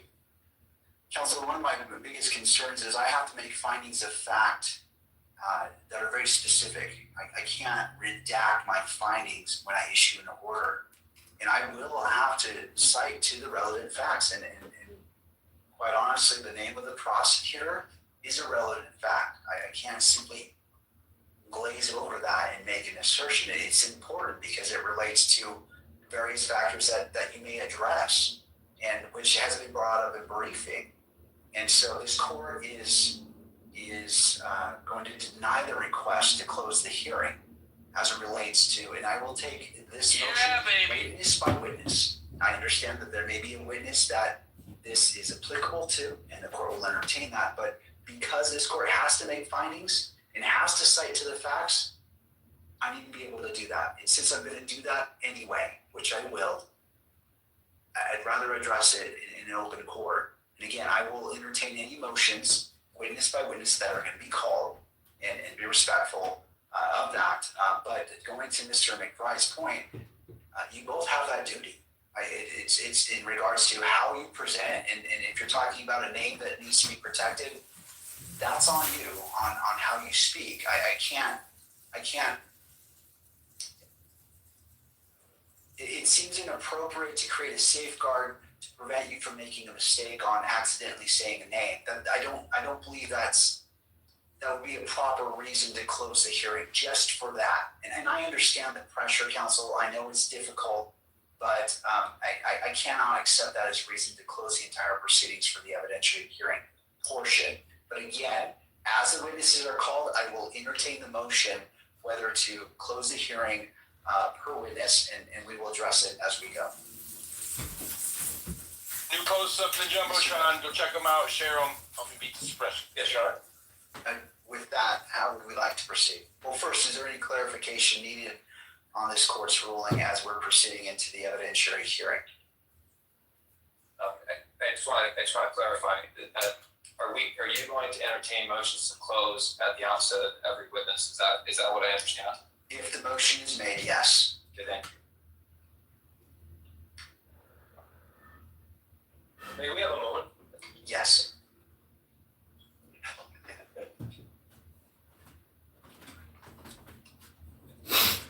They were trying to have their cake and eat it down.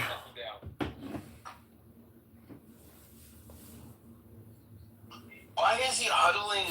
They're huddling with the defense. What is going on here? The prosecutors and the defense are huddling away from the defendant. There's no fucking way. I think that's a pretty common full. That's up. That sidebar is usually held up by the judge, They'll have so that it's on record. It's just the attorneys talking to each other instead of the judge, so it's not necessarily abnormal. All right, I'll double check that later. I know that sidebar is a deal, but usually I think it's done by the clerk. But I may be wrong. No, you're probably right. I probably used the wrong term, but like these sorts of conferences do happen from time to time. Maybe they're trying to come to an agreement and then approach the judge together with like a joint conference or something.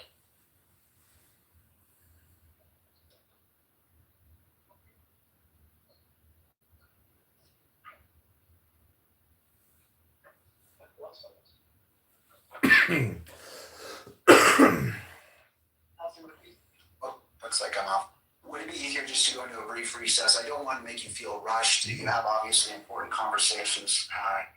So it's the court's intent to enter a brief recess to allow the parties sufficient time to discuss whatever you need to discuss. I think I'm comfortable moving forward, making an offer right now, and asking you to reconsider that motion. And the reason is because courts, the Supreme Court of Utah, appellate courts refer to witnesses by their initials all the time.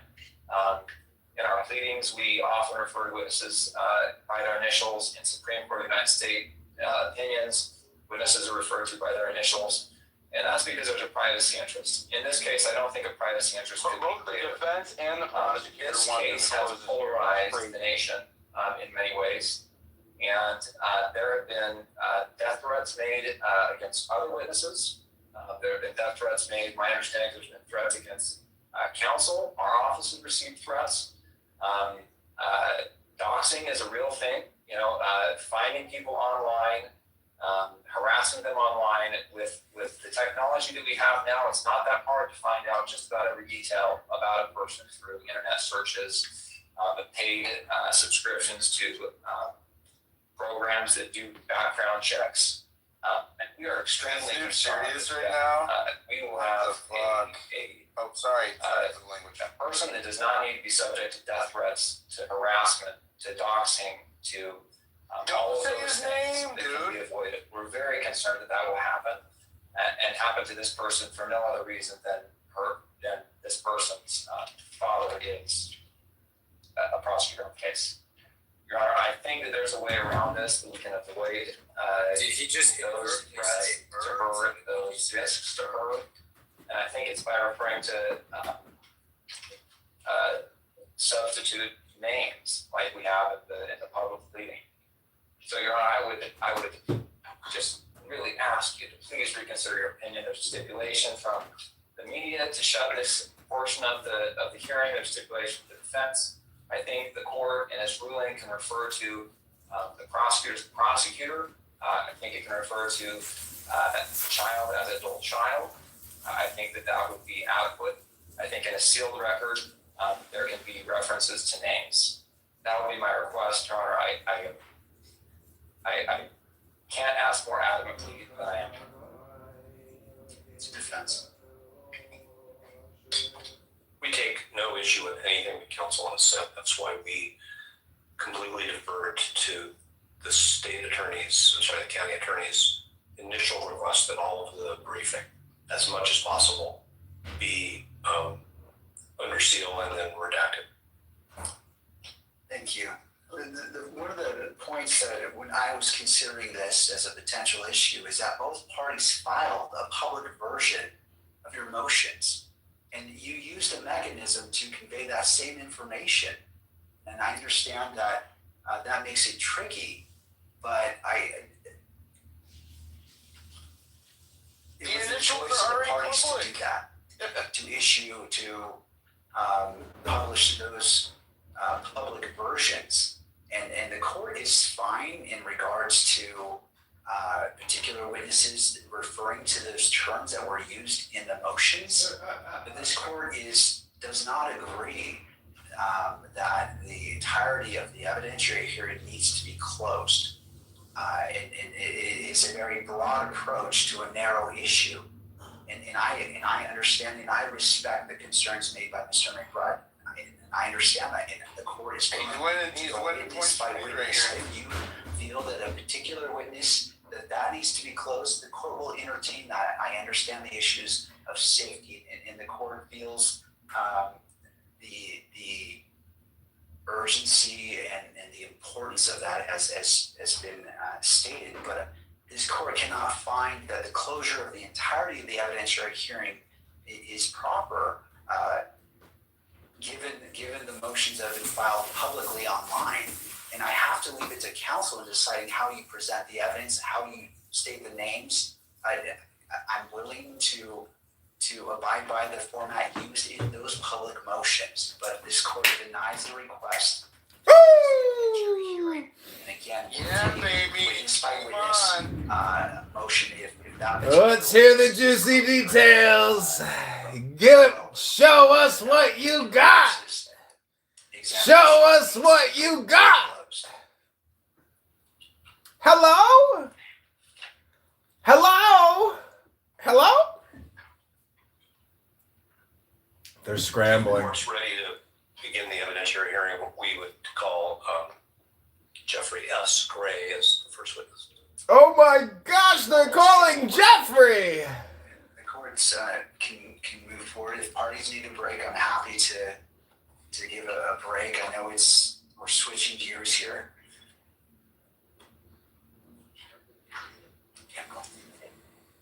In fact, let's go ahead and take a brief break. We need to relocate our court reporter, so this is a natural spot to take a break.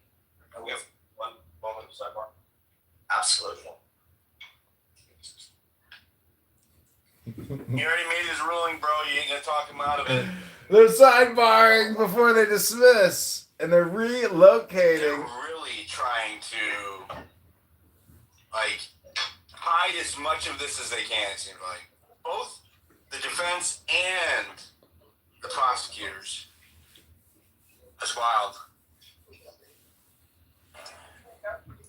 But we're gonna see witness testimony, you guys.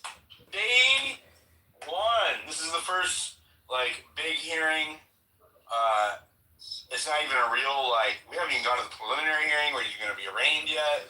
This is kind of like a peek under the hood of what we can expect witness testimony to look like in this case really early.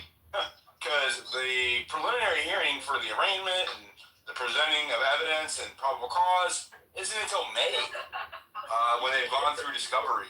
So, yeah, we have a minute here.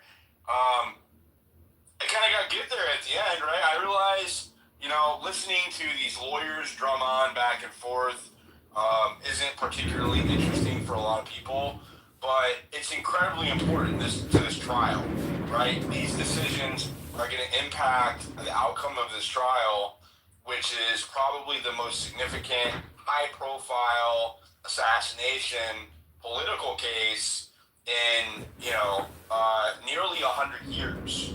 So I think that it merits our attention. And so I had committed to hosting this and broadcasting it, and we're going to stick through it. It looks like we're going to be in for the long haul. So, that being said, get your girlfriend, get your drinks, get your refreshments, get your popcorn. Get your tefillin. Grab your Bible. I would do some praying. Get your tefillin ready. Our country We're gonna needs a lot of do. prayers right now. We need true justice. We're gonna do a live tefillin astral projection. I think that a lot of I got my tefillin and a ribbon. Ribbon Shalom. case, one way or another, and it's crucial. Oh, here we go.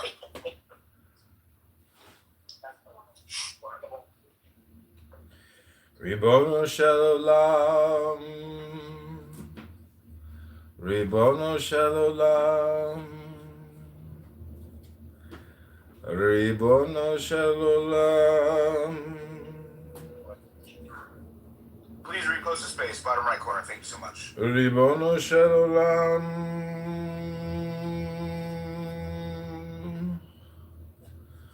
Ribono Shel Olam. You know, I think he just has one of those faces where he almost looks like he's always grinning a little bit. Because I'm like, is he smiling? You know, Ribono like, some people are Shel wondering, it's kind of his Olam. face. Ribono Shel Olam. Right, court is back in session. Counsel?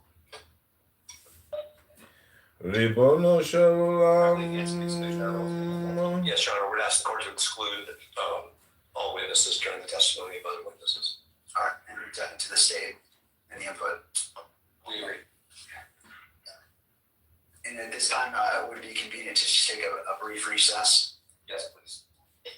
All right, it's 3:20. How about we come back at 3:30 and resume on the record? Sounds good. All right, court is in recess.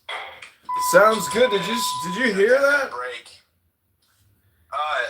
Did they just say they're going to exclude the witnesses from the hearing? Doctor, you there? I believe it just means they're going to exclude other witnesses from being in there while a separate witness is testifying, I believe. So not more than one witness in the courtroom at a time. Ribono Shel Olam. I could be wrong about that, but Ribono Shel Olam. I'll look it up. Ribono Shel Olam. Get Noxie back in here. Wait, is she in here? She's showing as in here. Oh, here we go.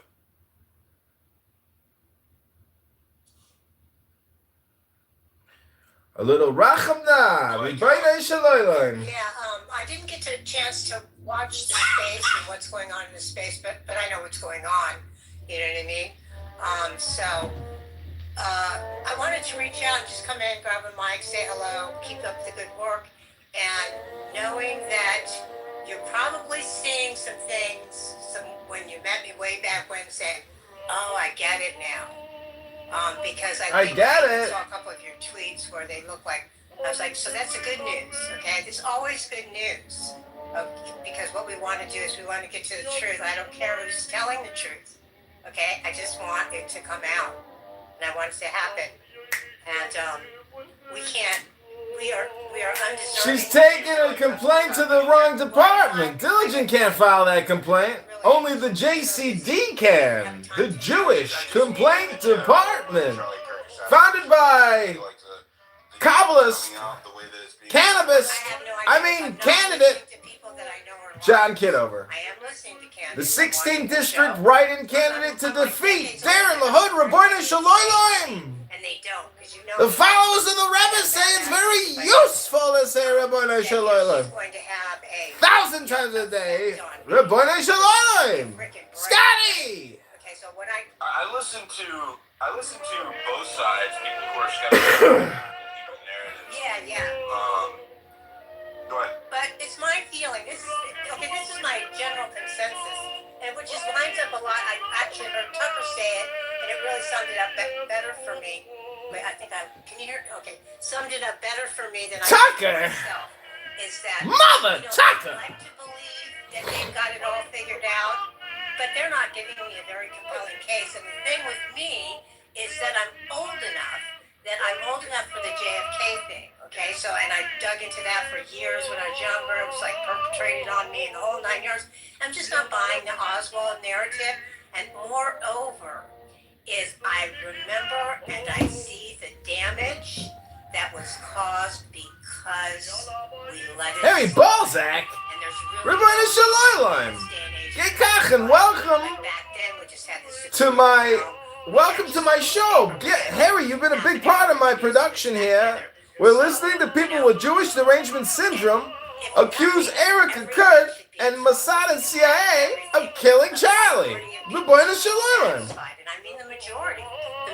Oh, also I have another room open called Mocking People. But this is the Jewish Complaint Department.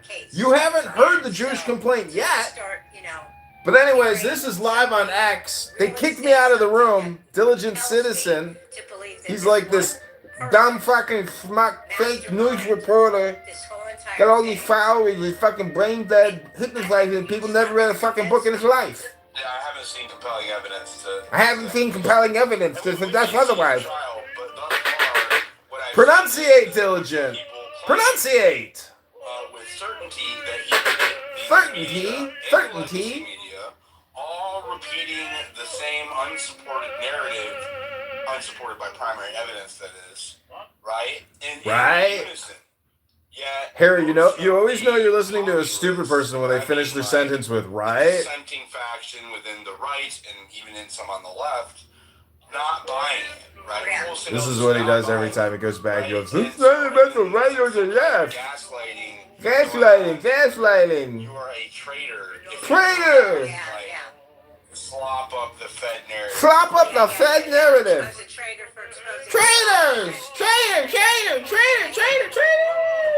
Trader Joe's. I gotta go grocery shopping, ladies and gentlemen. The Shabbos is nearly here. The Shekhinah is surely here. Ribono Shel Olam, the followers of the Rebbe.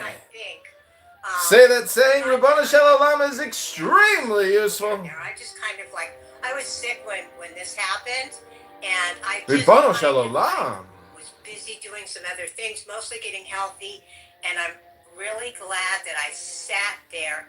If you've got tefillin, Harry, now's the time to put it on before Shabbos starts, because once Shabbos starts, you won't have to put it on anymore. But if I could contribute in a meaningful Oh my goodness. and I don't even My tefillin. on the inside do anything. I don't need the light. The leather on my tefillin is cracking. You know what I mean? It's all over my arm. But if I can be helpful. Fake tefillin.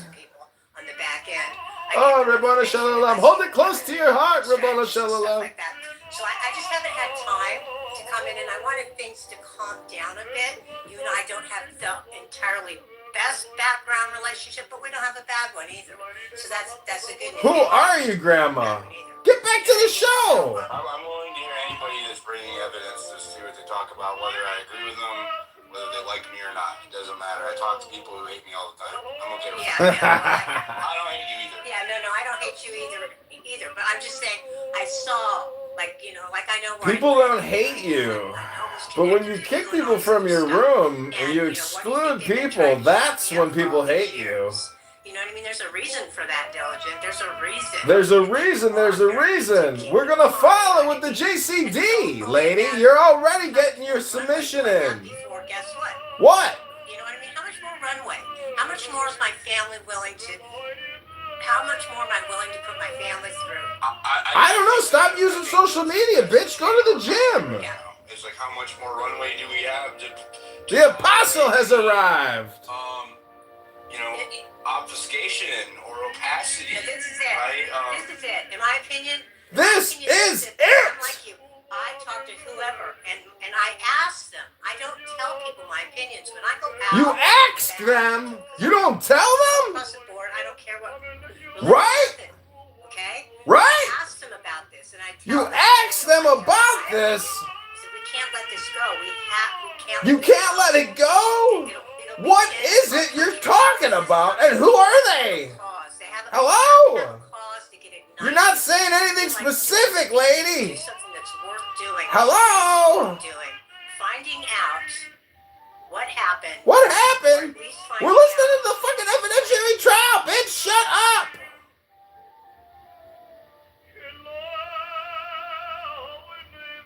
Did they kick me? Oh, my phone crashed. That's generally a sign you've been kicked. I got kicked. Ha ha! He found my profile. He kicked me. We did it again, ladies and gentlemen. The internet is undefeated. Oh, what a life. We're doing it, Balzac. We're doing it. We're calling out everybody who needs to get called out because they're stupid. We're going back in. Deep state operation, Yellow Canary JDS recorder. Candidate John fighting on behalf of the 16th District of Illinois against brain rot. I didn't catch that. Can you restate that? And something's going on with your mic. It's a little hard to hear. A little better? Sorry, I'm right by the oven. Yeah, that's better. Okay. Yeah, so the Deseret News, they FaceTimed in, or they video called in The judge was a little hesitant at first. He accepted the video conference, and they spoke about how it's constitutionally important for the case to be open, as is the precedent, but that this case should be the rare exception for some reason, and ultimately that they were in favor of a closed hearing. I found that very strange. Yeah, that's a weird position for a news organization to take, to restrict access to information or to have a closed hearing. That's antithetical to their business model. Like, what? That's crazy. Go ahead, Louis. Is the space glitching out? Louis, you there? Can anybody hear me? Hello? Did I just lose you guys? I can hear you just fine. No, you're Hi, Aaron. What are your thoughts? Okay, cool. I'm glad I didn't lose it. I think I lost Noxie. I'm trying to fix it now. Let me see. Noxie Toxie. Aaron, did you already go? I didn't. I didn't have my hand raised, but I'm kind of excited to see these attorneys enter. Yeah, Aaron's talking. I have to log off in 60 seconds for this. Rebono Shalom, it's the Shabbos. Okay, go ahead, God bless all of you guys. On the one hand, maybe you guys are about to pull off the biggest journalistic long shot in American history, and you guys alone have the secret. On the other hand, perhaps this was just an exercise in learning how to do investigative journalism as citizens. And with that, I say, God bless all of you. Shabbat Shalom. Ribono Shalom. God bless you as well. Shabbat Shalom. Have a good night. Shabbat Shalom. Okay. And Jesus be with you. Ribono Shalom. James Guru. Go ahead. James Gruber. Can you hear me? Amos. Yes, sir. I just had a question about Mitch Snow. Is that okay? Yeah, I guess. Go ahead. I was listening to your interview with him, and he said in the interview that he was vetted by Joe Kent. Do you find that weird?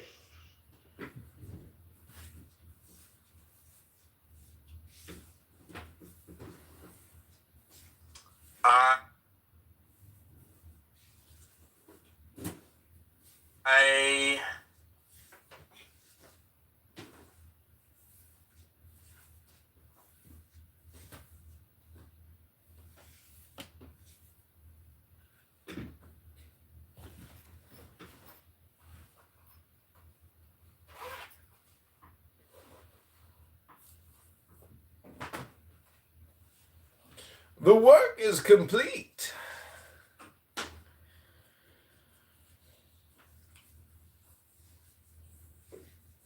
How much time do you need, Doctor? This bomb is armed.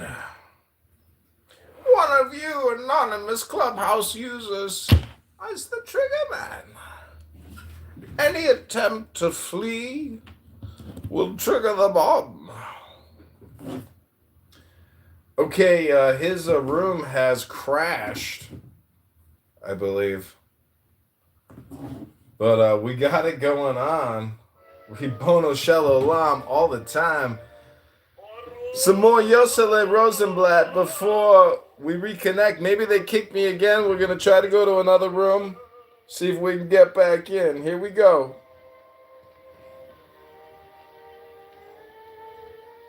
Oh, his room is down.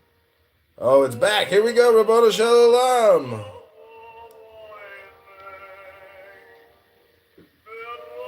Ooh, looks like I'm blocked from this room too, or the room has crashed.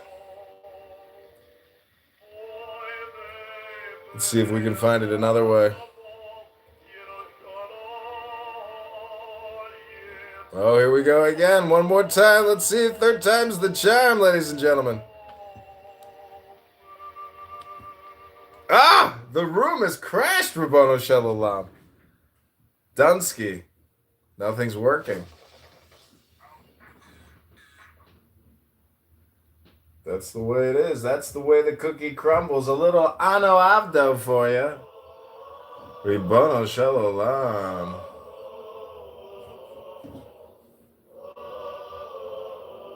Oy vey, another Shabbos. Just want to quote Erica Kirk and say good Shabbos.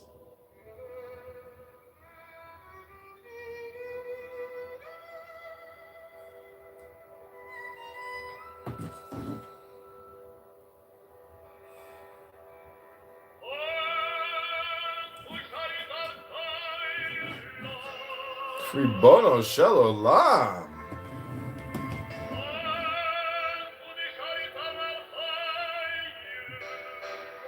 I think they actually killed. That might be the end of it because they know they're being live streamed. The actual court, is being live streamed by Diligent, and that audio will go global versus like just having it on local TV. So, anyways, interesting times. Ribono Shel Olam. The Shabbos has started. Isn't it amazing? As soon as the Shabbos starts, the live feed gets cut. Ribono Shel Olam. Another Shabbos miracle. Oh, Ribono Shel Olam. Ribono Shel Olam.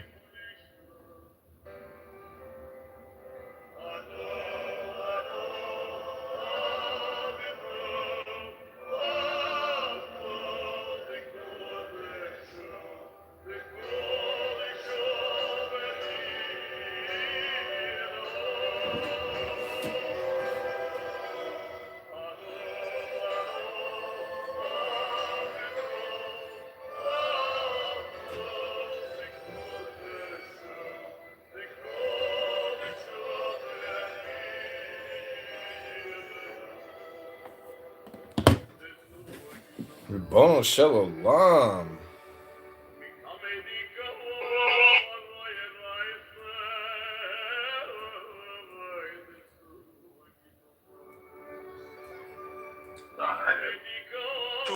Oh, yes, it does. No.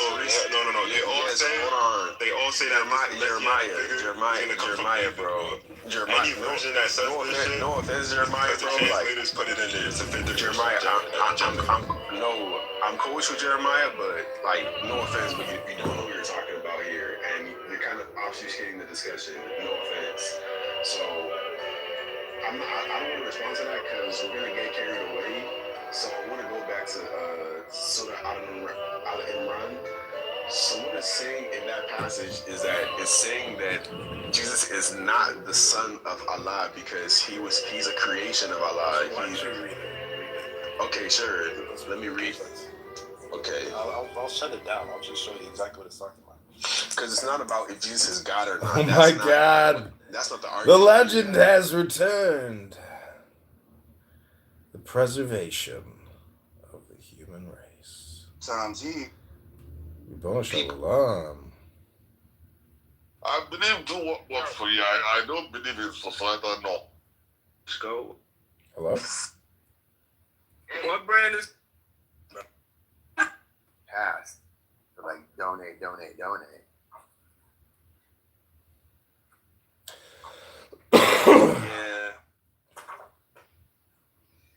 Yes. Yeah, it's fucked up.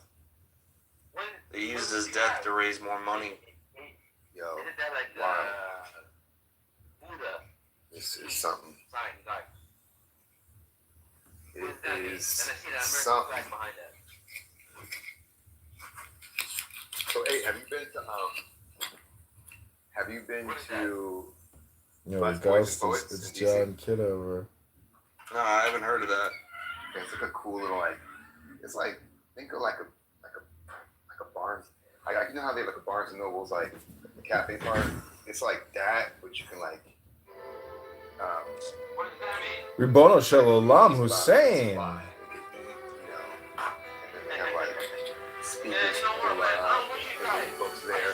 It's a cool little spot. I haven't been there in years, but it was one of my birthplaces to go. I'm looking it up now. There's 1 mile and 1.3 miles away. Okay. They got a few of them. Introducing the cutest, softest matching set you will ever own. These are the new Cloud Tee and Cloud Short sets by. It's a cool spot. I've been working on a lot of poetry. A word? Yeah. You want to hear it? Yeah, man. Let's hear it. It's like a few minutes long. She's satisfied. Go in. Yo, what's up, Bane? Before I go on, I just wanted to say what's up. Let the games begin. Hello? Hello? Hello?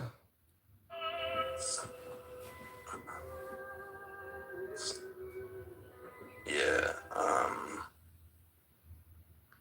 I wrote this winter.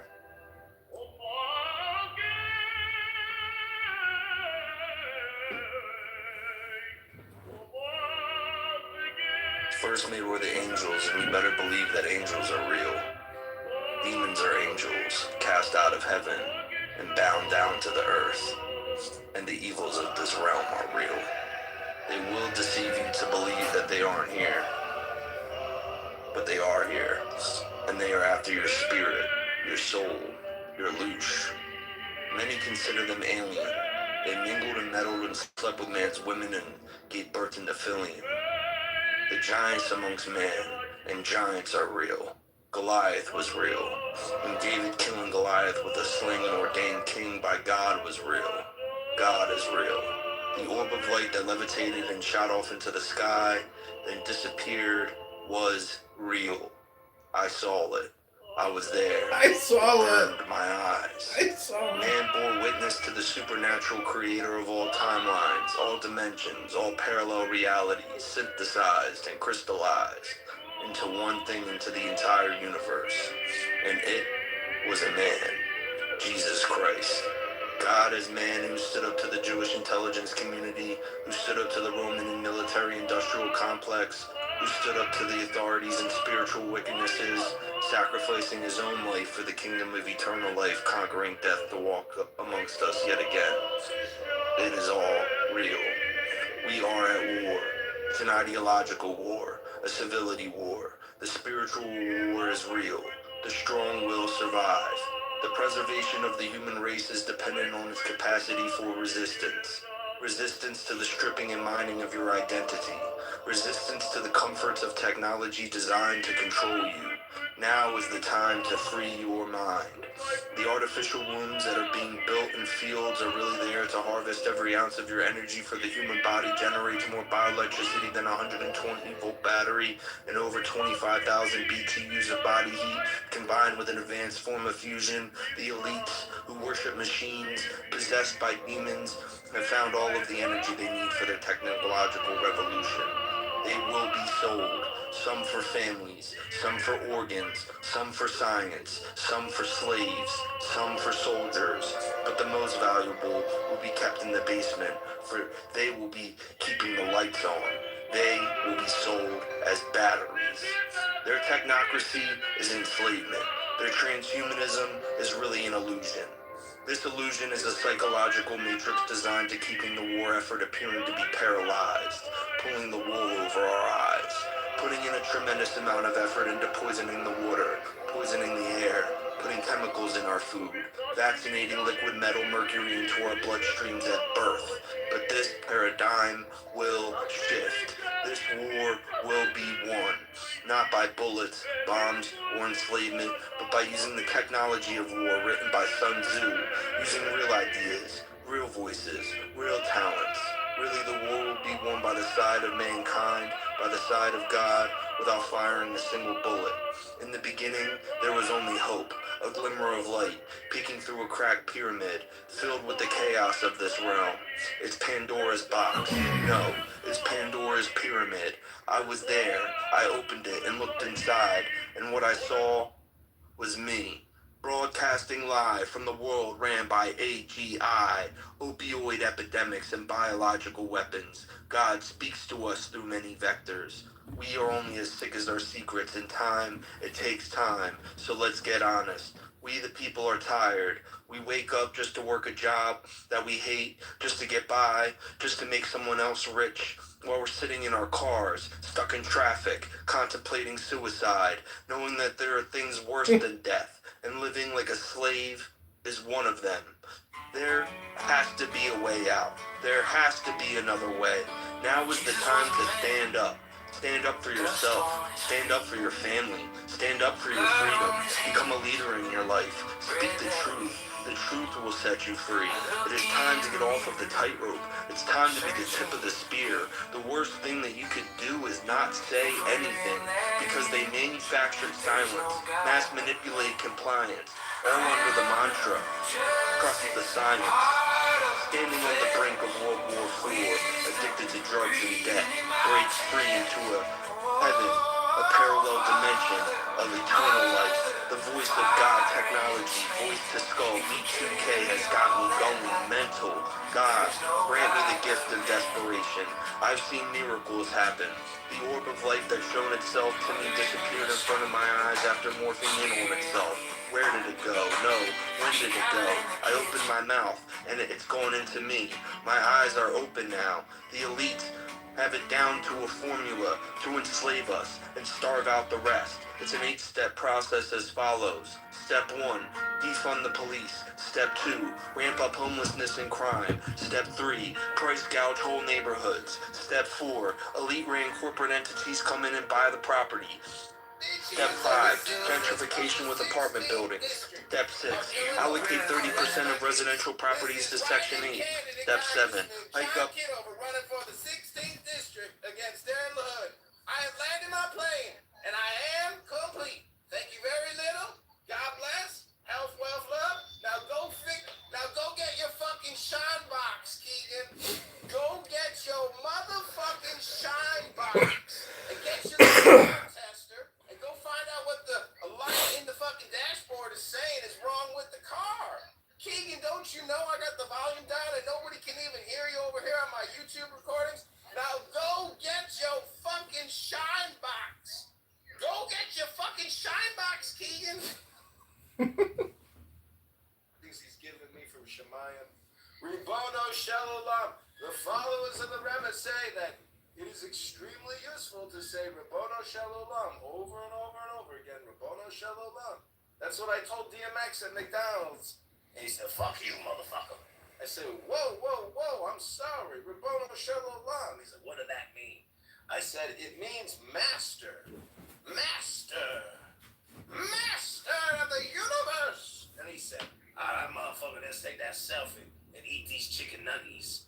What you get? And I said, oh, I got the number 6. I always get the 2 cheeseburgers. He said, are you Jewish?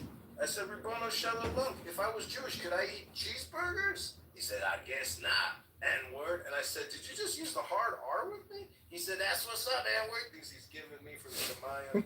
Ribono Shalom. The followers of the Rebbe say that it is extremely useful to say. You articulate what this first clip shows. You know, I think the clip shows that the camera is zooming in the first clip on Mr. Robinson's lips as he is trying to communicate with me sitting next to him.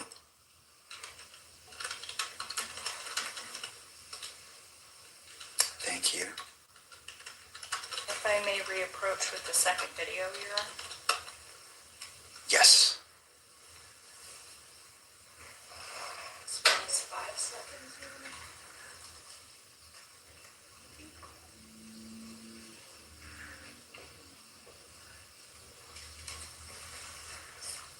That looks like, okay.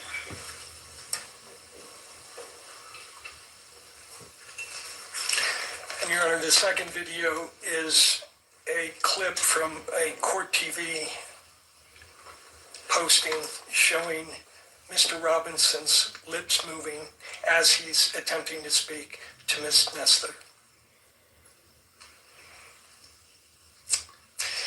And Your Honor, one last thing I'd like to add, if I could, which is I think the court very correctly and very cautiously admonished the cameraman about your December 23rd order before this hearing began. And he said he understood the order, and I think the order is very clear as to this lip reader provision. And I can elaborate further why it's damaging, but I think it's obvious to the court if the media is allowed to interpret the conversations between counsel and his lawyer, it creates all sorts of problems in terms of Mr. Robinson's right to a fair trial.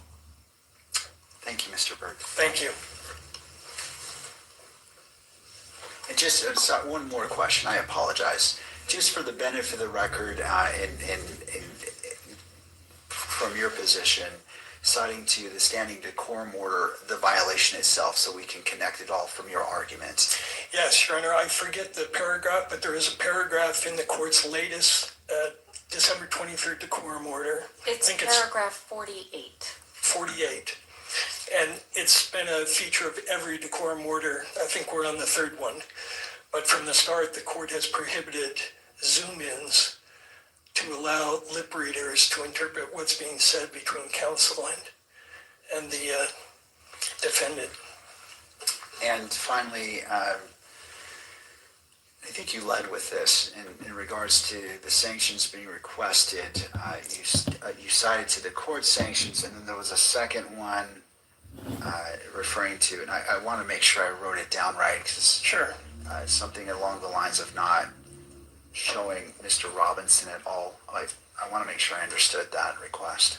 Sure. The request was either to exclude the cameras for purposes of this hearing in its entirety because of the violation and because we can't be assured that the cameraman's going to comply with the court's order. The second request is if the court is not going to exclude the cameras, then it should, at the very least, order the cameraman not to shoot any footage of Mr. Robinson, that the camera should be focused on the court and the witnesses if the court permits that, but it should not be zooming in on Mr. Robinson. His demeanor, his conversations with his lawyers have nothing to do with the newsworthiness of this case. And what it's allowing is very prejudicial information to be leaked to the public through these lip readers and body language interpreters, and it's creating massive prejudicial publicity for us. So that's the request. Thank you, Mr. Burt. Thank you. I'll hear from other parties if they wish to be heard. Yes, Your Honor. Michael Judd on behalf of the media entities. I want to take the court back to that specific paragraph of the decorum order because I do want to make sure we're on the same page about this. It's the second sentence of paragraph 48 of the decorum order that I understand is at issue here. It does say no visual recording is permitted of a person's lips so as to be decipherable by a lip reader during conferences involving counsel, at counsel tables, or bench conferences with the judge. The zoom-in language that you have heard referred to previously doesn't fall in that sentence. The zoom-in language comes in the next sentence, which says no one may zoom in on anything on counsel's table or the bench to identify any writing. So those are two separate things. The first that we learned about this was during the break. I briefly reviewed the two videos that the court has reviewed. I understand that those were 9 seconds and 5 seconds long. I identified the provision of the decorum order that I believe applied here, spoke to the pool cameraman about that, ensured that the rule about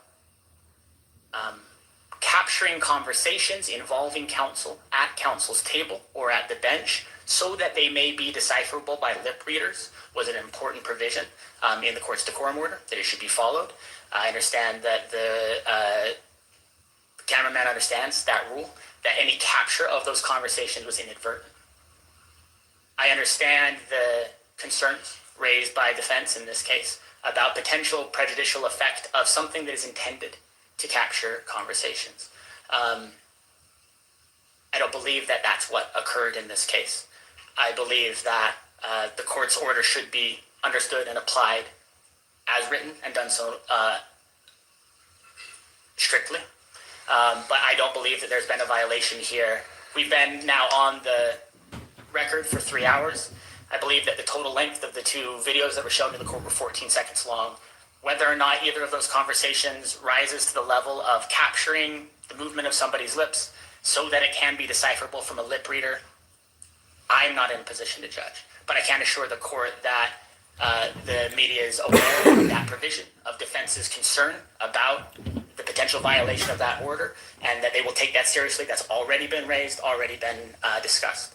As far as the remedy sought here, I think that excluding all cameras from the courtroom for this important part of this important proceeding would be broader than any sort of remedy would be necessary here, as would the direction that the cameras not show Mr. Robinson in any way. I understand that potentially any shot on a still camera on a video camera of a defendant in a criminal case could potentially be twisted or used by some to try to impute some sort of thought or some sort of idea. But I don't believe there's anything in the court's rules. I don't believe there's anything in the ruling so far to date that suggests that the way to address that kind of concern is to say that a defendant, a critical figure in a case like this, and one that the decorum order clearly allows to be photographed and videoed, be kept off camera altogether. The media continues to take this seriously. Before every single hearing, we speak about the decorum order and what it requires. We recognize the importance of doing it and that there can be consequences if that's not kept. The media understands and hears that, and do not believe that any further reprimand or any sort of further exclusion is necessary here. Thank you.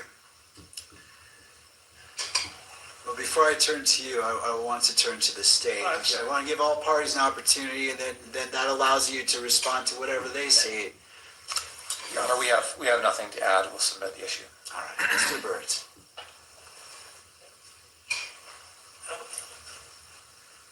Judge, the problem with that explanation, that's the same thing they said last time on December 11th. And on December 11th, there was a same violation. Lip reader, I can pull up for the court what the electronic media did with the prior violation. They hired a lip reader. The lip reader purported to derive a confession from the incident, and they posted that. It's still up there. So it's great that they apologize, but once this kind of damage is done, it is irreparable. And we can't continuously have violations where the media gets up and does this mea culpa, and they just continue to do the same thing. And I point out to the court, this is the same pattern that happened in the Korberger case that's discussed in the motion we filed today. And eventually the court there had to order that all coverage of Mr. Korberger's face was prohibited. And we attached that order to the motion that was just filed with the court. And I understand the media's desire for dramatic coverage. I understand how they want to incriminate Mr. Robinson, but that process is supposed to happen in a trial, not in the media. And it's a serious violation. It's one that the court should not just blink away and say, I accept the apology, especially after the court was so clear this morning. Calling the cameraman up, asking if he had read the December 23rd order, and his response was, I'm good to go. Meaning he had read it, and presumably he read that provision about zooming in on lips. There's no excuse for it. The court should take some action. Thank you, Mr. Thank you. Anything further from any of the parties before this court makes a ruling on this issue that's before it? No. I just want to make one note, Your Honor. Those clips that I showed you are just small portions of much longer footage that was available in the live stream. That was just what we needed to compartmentalize to get it to Your Honor, but it was a much more extensive period of time. Let's qualify something like that. All right, I appreciate this being brought promptly to the court's attention. This is an important issue, and the court takes it very seriously.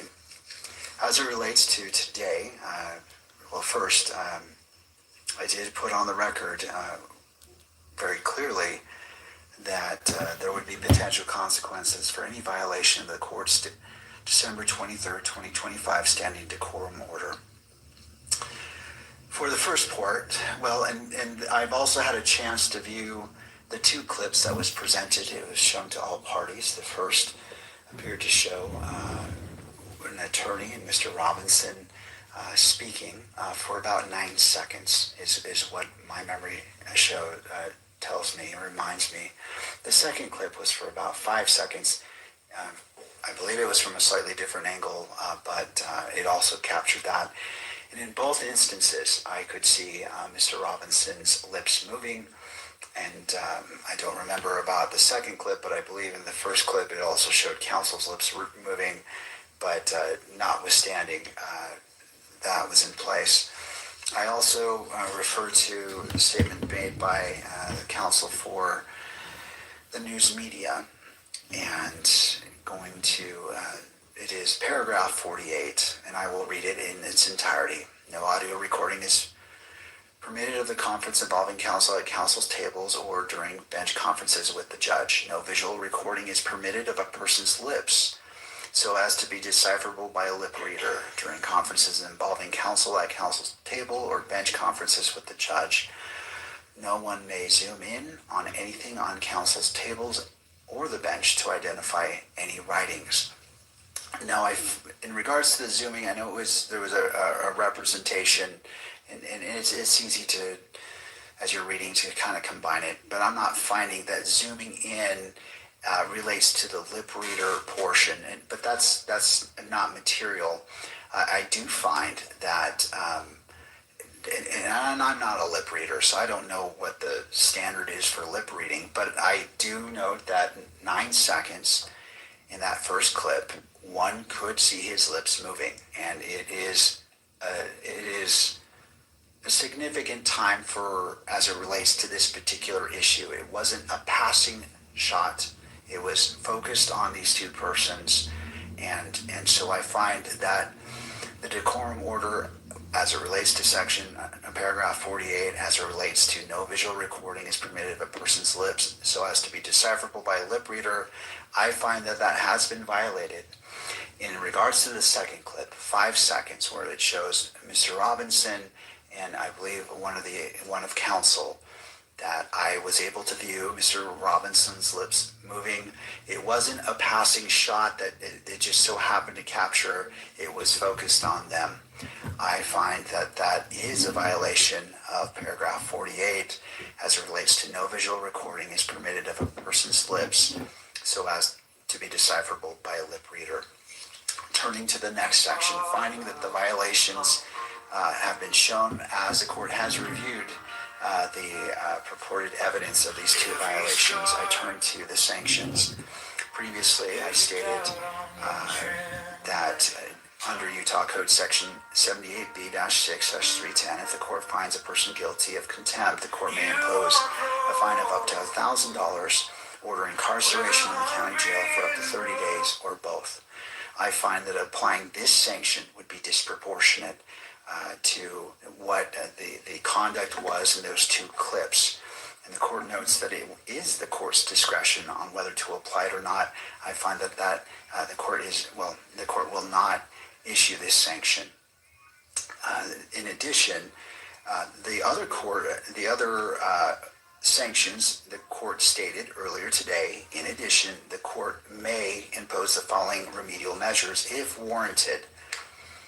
Immediate suspension of video transmission of the hearing, with proceedings continue only on an audio-only basis for this proceeding where the violation occurred, and disqualification, if necessary and narrowly tailored, of the news organization that filed the request in order for the electronic media coverage of the court proceedings for the hearing in which the violation occurred from providing pool camera operator services in this matter where the court determines such a measure is required to ensure compliance with the standing decorum order and protect the rights of the parties.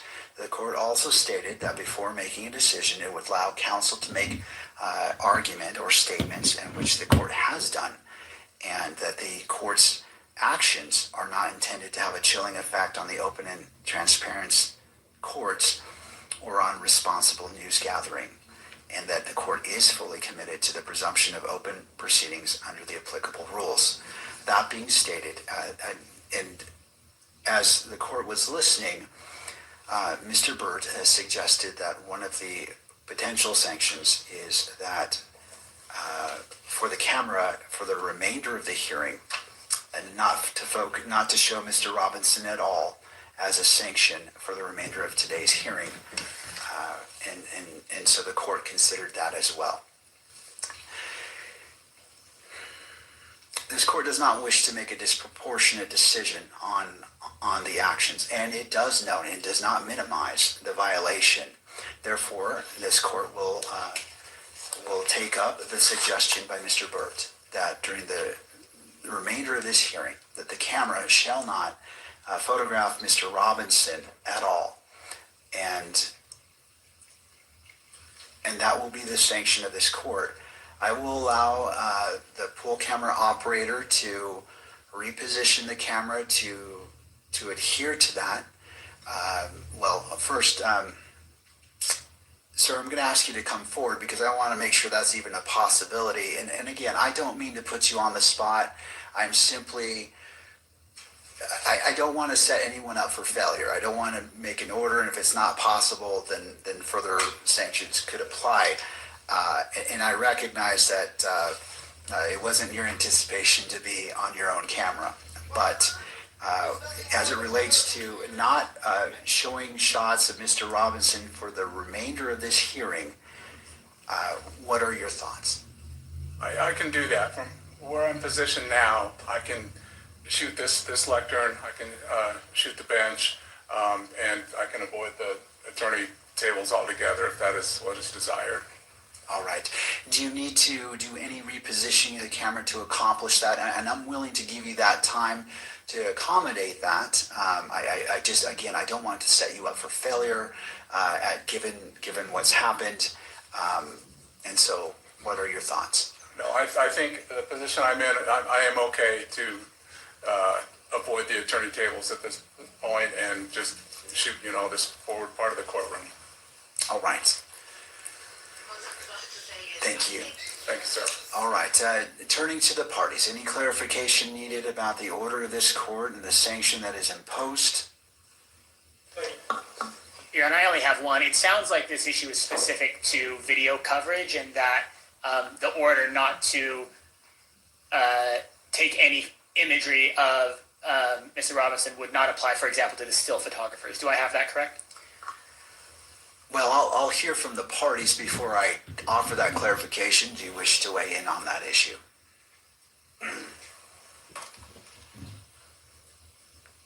Just to indicate to the court that one of the problems is not just with the audio, with the video coverage, but most of the coverage is not covering the proceedings so much as close-ups of Mr. Robinson and comments about his demeanor.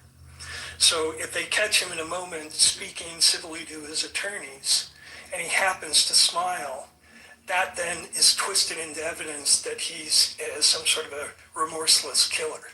So that applies to the still photography as much as what's going on with the video. So we'd ask the court not to permit still photography, at least for purposes of today. And I think after the court sees the motion, we'd be in a position to talk about the future, but I think for now, that's our request. Thank you, Mr. Burt. Thank you. To the state. Nothing further, Your Honor. And any other inputs? All right. This court narrowly tailors its decision as to the violation, and the violation comes from the camera, the pool camera providing live feed. It doesn't come from the photographer. The photographer is the still, I don't know what the exact term is in this moment, it is eluding me, but the person who's operating the camera to take still shots is under the same requirements for this decorum order. I am not going to sanction them because what was before me with the 9-second clip and the 5-second clip doesn't apply to them. And so I'm going to limit the sanction as it relates to the pool camera photographer, again recognizing that the standing decorum order applies equally to the still camera photographer. Thank you, counsel. I appreciate you bringing this to the court's attention and the seriousness and professionalism that you presented this to the court. So thank you to all parties. And again, to the camera operator, do you need time to test out to ensure that there is any inadvertent capturing? I'm willing to do that. I just want to make it clear as day that Mr. Robinson is not to be captured in a sweeping shot in any form for the remainder of this hearing. All right. All right, counsel. With that in mind, how would you like to proceed? Where is he? We'd ask the court to, and the clerk to swear in Mr. Gray. Mr. Gray, if you would approach and stand before the court clerk to be sworn in. You do solemnly swear that the testimony you're about to give now before the court will be the truth, the whole truth, and nothing but the truth, so help you God. Thank you. You can sit down. Mr. Gray, if you'd like, have a seat. Usually we have water bottles. If not, there's one right here. All right. And Mr. Gray, I'm sure you've heard this before, but if you could position the microphones close to you, just to ensure that the record picks up your testimony today. Thank you. Mr. Novak. May I proceed? Yes. Thank you.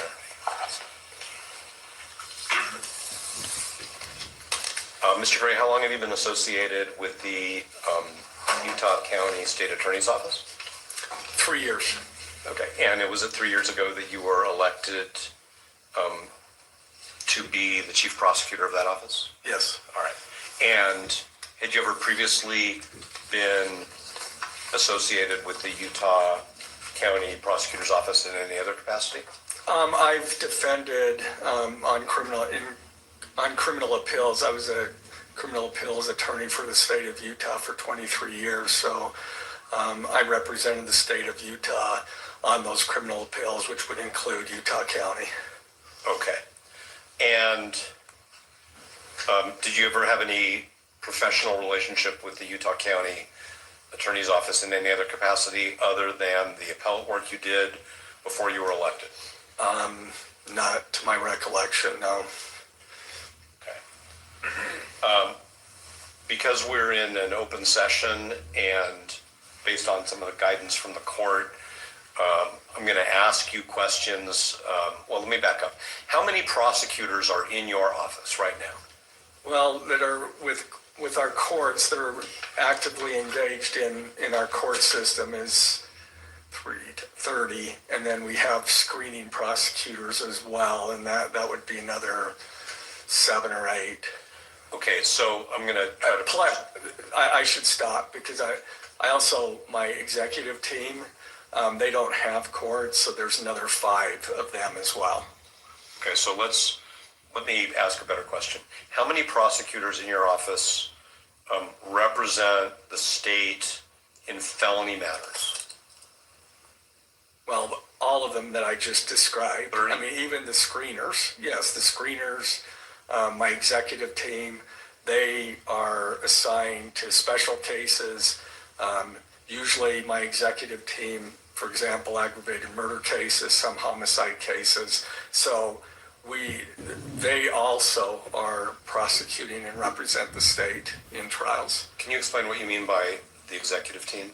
The executive team would include, obviously myself, I have 2 chief deputies, one chief deputy, another chief deputy is general counsel, and then I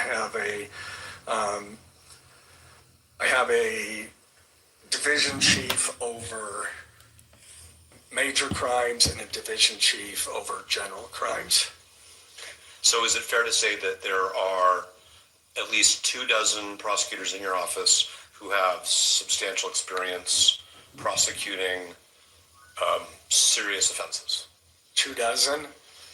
I don't know that I'd go as far as 24. Okay. Certainly all my SVU attorneys have that experience. Most of my violent felony attorneys have that experience too, but not all. Okay. And do you know how many attorneys in your office have actually participated in homicide litigation? I don't know the exact number, but I would say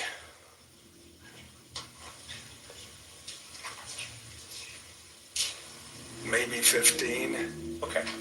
But I guess I should clarify, not all of them have the experience in aggravated murder cases, and that's why we specially assign those attorneys. Understood. And how many do you believe have experience in aggravated homicide cases?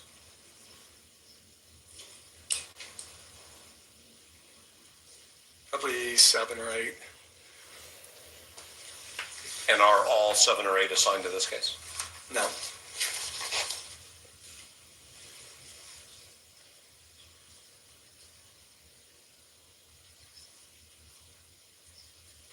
Are the 5 other than you who are assigned to this case experienced in aggravated felony cases? 4, well, I'd either 3 or 4. Of the 5? Yeah. Okay. All right, now I'm going to ask you some questions about a specific member of your office. And because the court may or may not ultimately order that attorney's identity remain sealed, you know what I mean by the word sealed, right? Yes. I'm going to refer to that person as Prosecutor A, okay? You all right with that? Sure. Okay. So how long have you known Prosecutor A? About 3 years. In your work as appellate counsel for the state, did you have any contact with Prosecutor A? I may have. I don't recall. We generally send something out to, when we get an appeal, we generally send, the AG's office, we send something out to the prosecutor, ask them to fill out anything that we should know. More often than not, they never send us anything. And because it's an appeal, I mean, we're bound by the record. So there's not usually an occasion, but sometimes there is. But I couldn't say for sure that I've never talked. I certainly don't remember ever talking to him, though I could have. Okay. Is Prosecutor A member of your executive team? Yes. Okay. And did you select Prosecutor A to be a member of your executive team? Yes. And that was at the beginning of your tenure as the Utah County Attorney? Yes. All right. And so you've had close working contact with Prosecutor A, who's a member of your executive team for the past 3 years? Yes. And that, unless you're out of the office traveling or on vacation, that's basically every work day of the month, correct? Yes. All right. And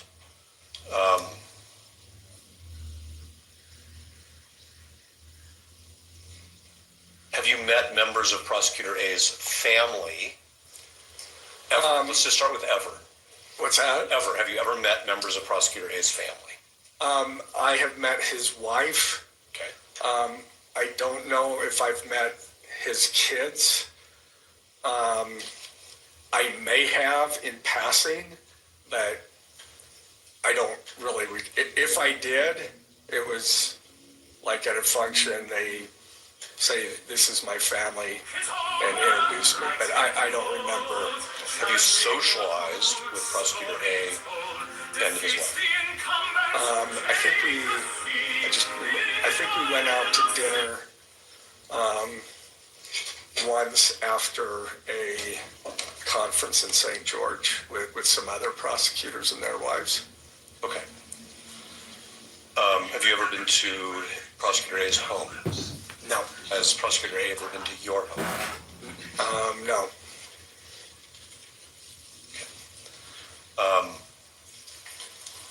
You engage in recreational activities in any way with Prosecutor A?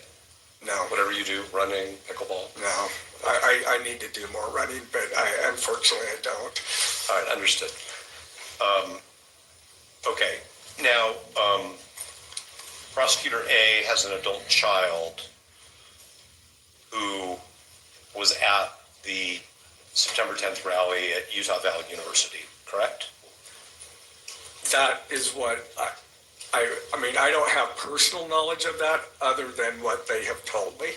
So, like, I never saw that adult child, but I'm assuming, yes, that's true.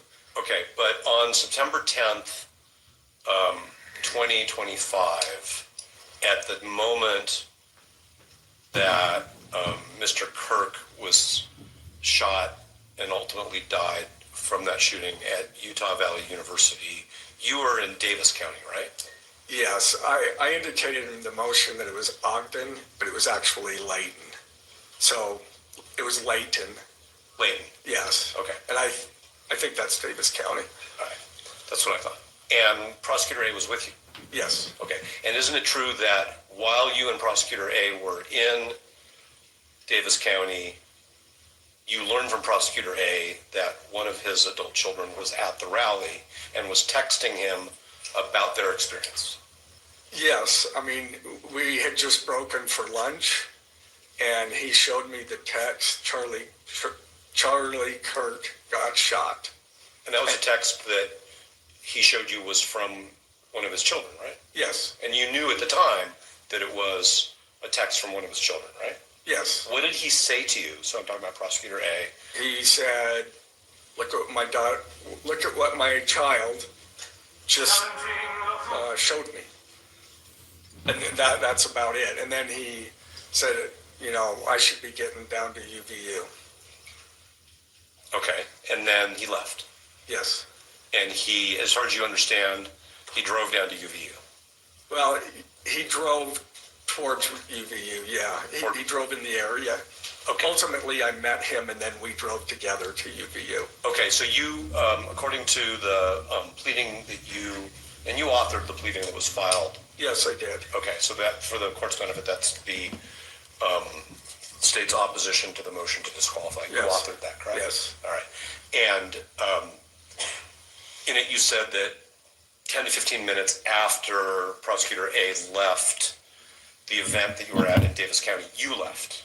Yes, Did you also head in the direction of UVU? Yes. Okay, and then you and Prosecutor A met up somewhere. Yes. And then traveled to UVU together in your vehicle or in Prosecutor A's? I guess there's a third alternative, which is you met somebody else and traveled with No, them. I don't remember whose vehicle it was. All right, did you talk to Prosecutor A? It was my vehicle, I'm pretty sure. Okay. So. And was that just about logistical convenience, like let's just go in one car, or was there some specific reason? Yes. No, that was no other reason. Okay. And on your way to that, what I'll call the meeting point, did you have any conversations by telephone with Prosecutor A? Well, yeah, because we needed to meet. He left. I thought I would get some lunch first before I went to the command post. I got about halfway through that and said my mind was not on it. I needed to go to there, and so then we called. I believe I called him or he called. I'm not sure who called who, but then we met. We hadn't arranged that when he left. Understood. But did he convey to you any more information about his child's experience in those conversations? No. Okay. And did you inquire, like, how's your kid or anything like that? I did not. Okay. And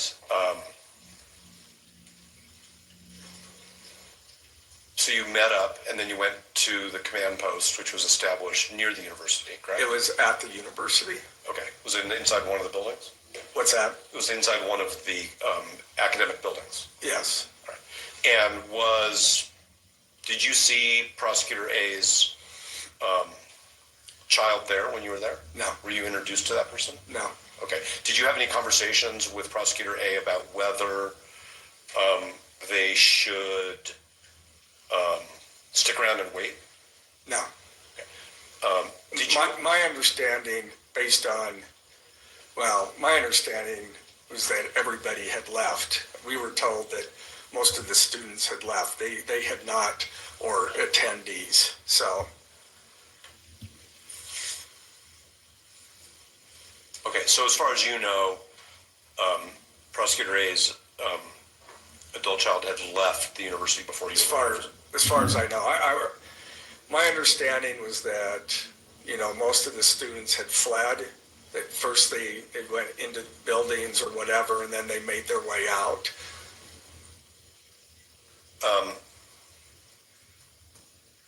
You are aware. I'm sorry, that's not a question. Give me a second, Your Honor, if you would.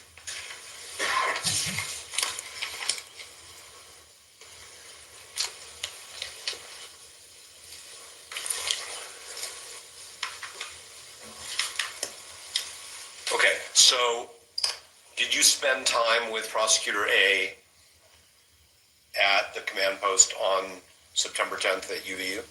I mean, yes. I mean, we were going different places, but there would be times that we would meet up. But off and on is all I can say. Okay. And did there come a time, either on the 10th or shortly thereafter, where he provided you with some information about how his adult child was doing, having been at the... I don't remember him ever saying anything about that. And I never asked. I probably should have. But I don't I don't remember any conversation regarding his child.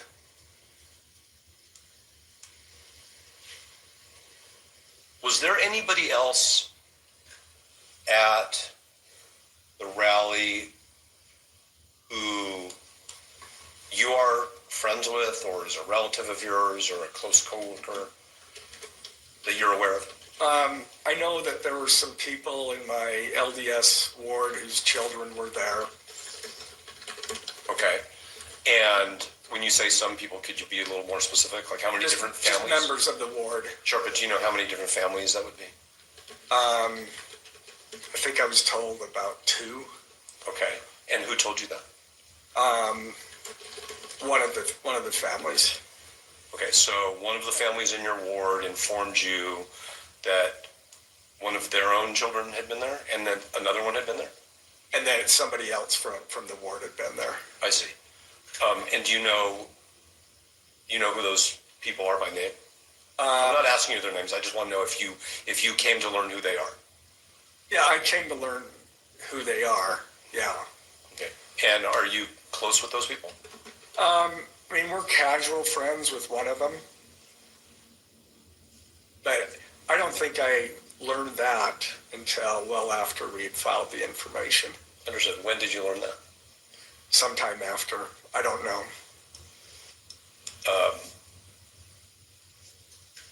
So the information was filed obviously in mid-September. Just in 6 days, so. Right. Okay. And do you know, like, if you saw the children of the families in your ward who you understood were there, if you saw them on the street, would you recognize them? I would recognize at least one of them. Did you ever have any conversations with them or their parents about their experience? I tried to stay away from that, other than they told me that the one was doing just fine and the other one was shook up. Okay. And the other one was shook up. I mean, is that the term used, or is that just your way to summarize? That's my way of summarizing. I mean, what did they tell you? Having a hard time with it, or something of that nature. I'm sorry I interrupted you. So somebody told you, somebody who you know from your ward, told you that their child is their child a student at UVU? Probably. I mean, they're young adults, so I'm assuming that. I really don't know for sure. And I think what you said is that they told you that their child was having a hard time with it. What? This is the Charlie Kirk murder trial. Families. Yeah. Okay, so it's like a second-hand thing. Yeah. Okay. And do you know if either of those young people who were at the rally, well, I'll put it this way, do you know where they were in terms of in what I'm going to refer to as the amphitheater area? I have no clue. Really interesting. The one who was some fucking there's some fuck shit going on in the Mormon in the share that information with the prosecution team? I may have. I don't remember. I may have in passing.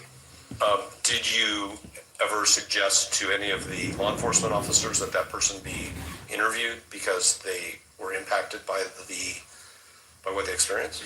No. We don't interfere with the investigation. We try to assist, but law enforcement, they identify who they want to locate and who they need to interview, and I leave that to them. Did the person giving you this information, so this is another adult in your ward, tell you more specifically about what their child and the other child actually saw and experienced? No. Okay, so you don't really know much more about where they were, what they saw. All you really know is one of them was having a hard time. Yeah. With the experience that they had. Yeah. Okay. I understand you said that you don't interfere with law enforcement, but if you learn, even if it's somebody you know through your community, that somebody has suffered some emotional harm as a result of a criminal act that you are responsible for prosecuting, that's not information you would give to an investigator so that they could determine whether or not so that they could go interview that person?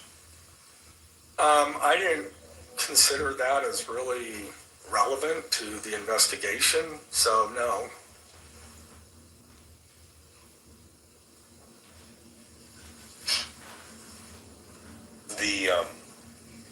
The fact that this young person was having a tough time with what they experienced is what you're saying isn't relevant? When lawyers use the word relevant, we got to... Well, it's relevant to them. As far as relevant as to our case, I don't believe so, no. Okay, understood.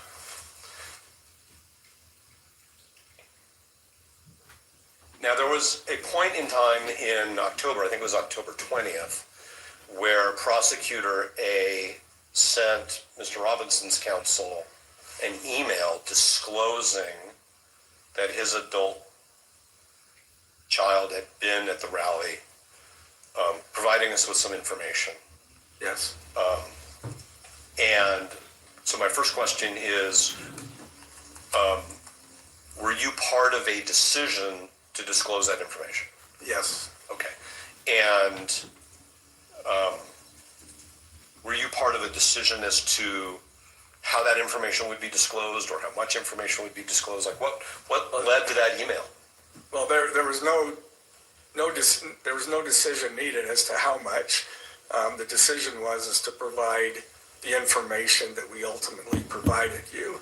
And that is not because we believed that there was a conflict of interest, but that was out of an abundance of caution. I understand that's your position, that you don't think that there's a conflict of interest. But I think that's clear. All right. Did the entire prosecution team, as it was constituted on October 20th, discuss this bundle of information that was being disclosed, or was it just you and Prosecutor A?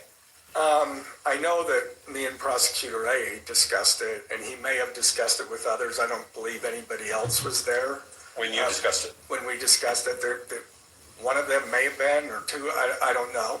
But the information that you obtained, sort of if I may, in the heat of the moment back on September 10th in Davis County, that Prosecutor A's child had this experience.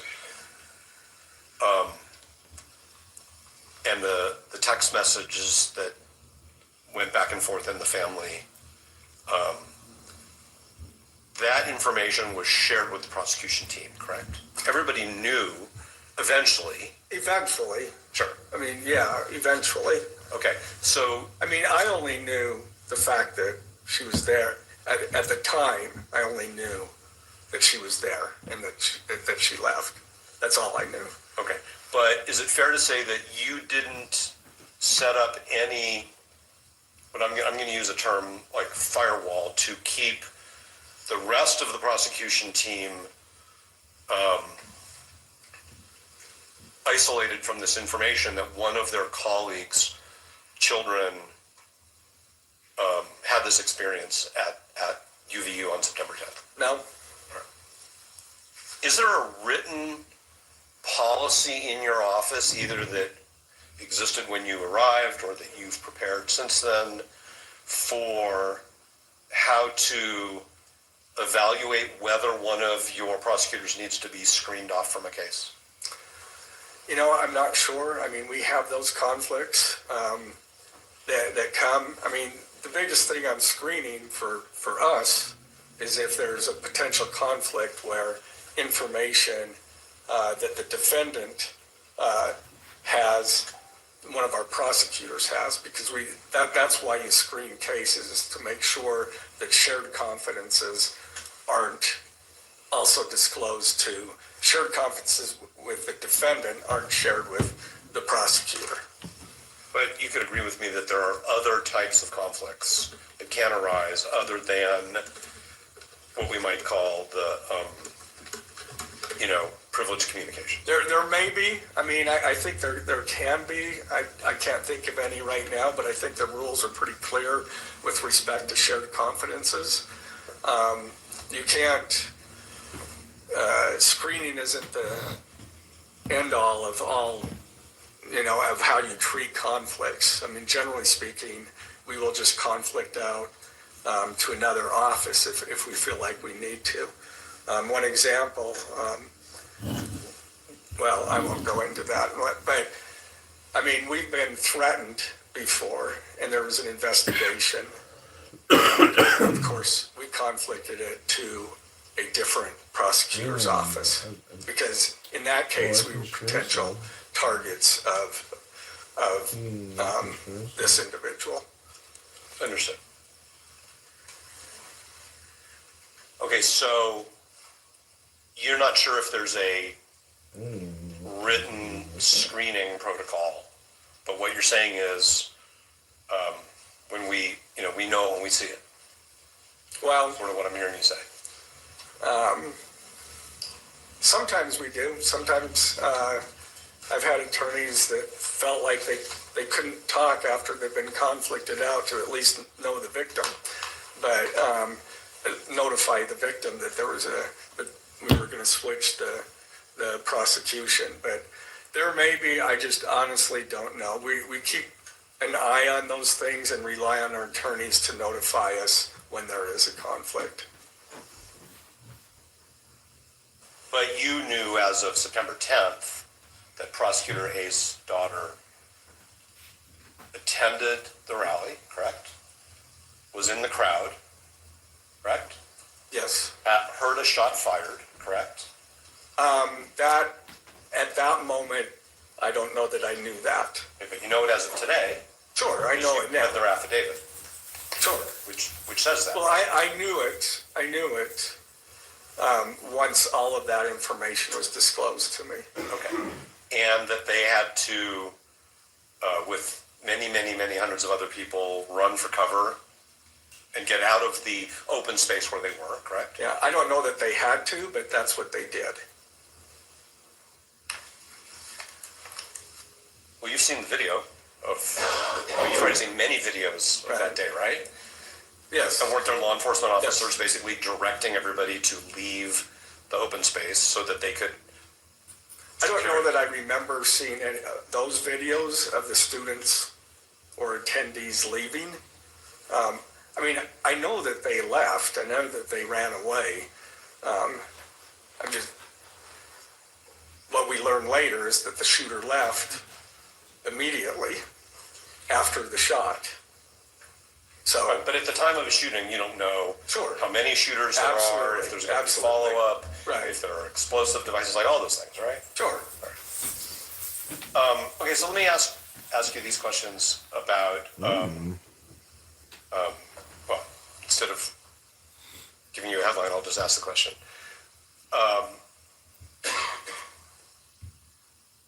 Once you had all of the information about Prosecutor A's child's experience, okay? What they saw, what they heard, what happened to them, the fact that they were separated from their personal property, all those things, okay? What I'm hearing you say is you never really discussed that with Prosecutor A and his family. No. I mean, I did discuss, I don't know if it was day 2 or day 3, law enforcement was there on the day of the shooting, the next day, and I think into Thursday or Friday. I don't remember exactly which day. And at some point, I was told that Prosecutor A's child left the bag there. Okay.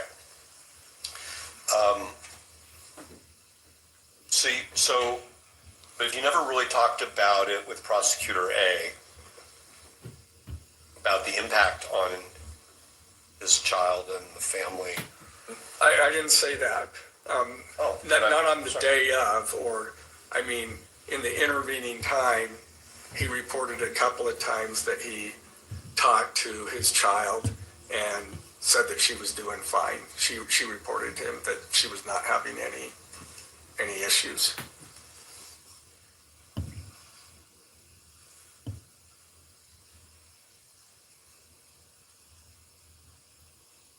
Did you ever ask him, well, what about you?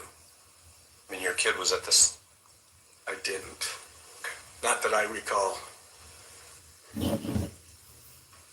Did you ever consult with anybody in the Attorney General's office concerning whether Prosecutors A's child's experience raised a potential conflict of interest for your office? No, that's what I did for 23 years with prosecutors, is consult on that. And so I didn't feel a need to go to those folks. I mean, I know how to try to figure that out. So when one of your responsibilities in the Attorney General's office was to consult about ethical issues? Different matters. It could be a variety of things. Okay. And I mean, if you're talking about ethical issues in particular, I don't know that the Criminal Appeals Division was the right folks to consult, but I'm not even sure of who from the Attorney General's office would. So. Okay, but you worked in the Attorney General's office for a couple decades, right? Yeah. And what you're saying is that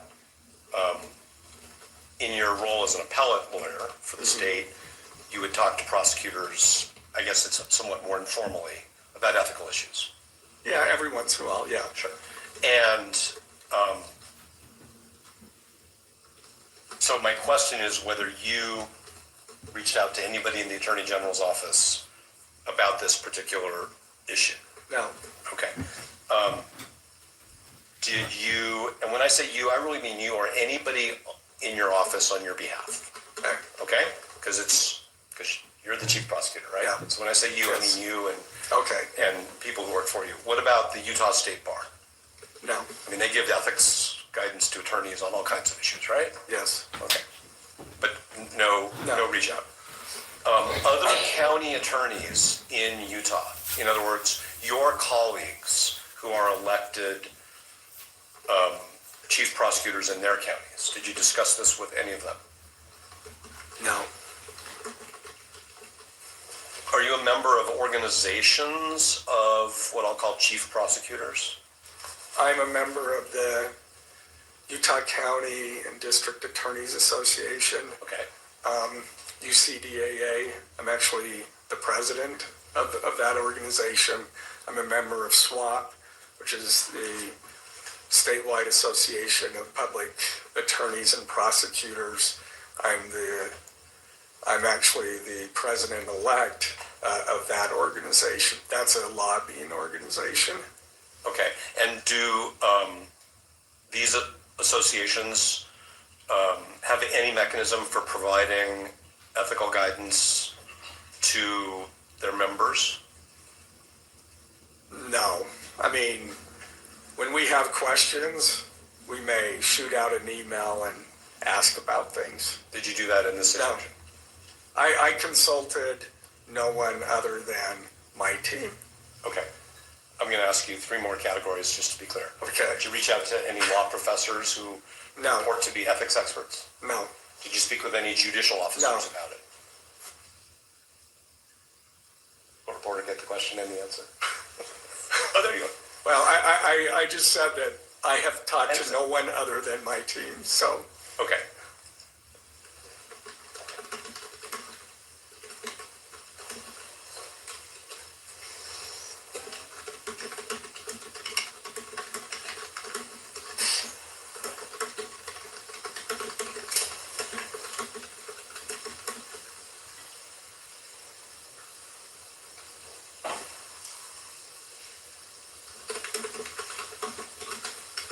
Did you ever discuss with Prosecutor A whether his child should or should not be interviewed by law enforcement? No. Are you aware of any? Maybe, I don't remember. Okay, so that may be important. Do you want to take a minute to think about that? What's that? That may be important. Would you like to take a moment to think about it? I don't remember. I don't think so, but I do not remember.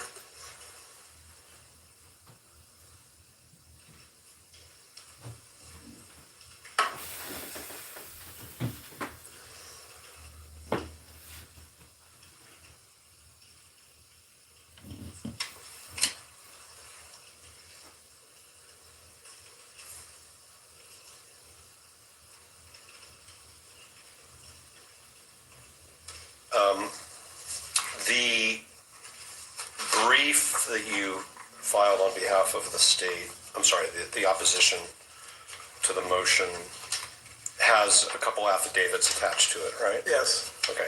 And one of those is the affidavit of Cole Christensen. Yes. And which for the court's benefit in the record is addendum C to the opposition. Special Agent Christensen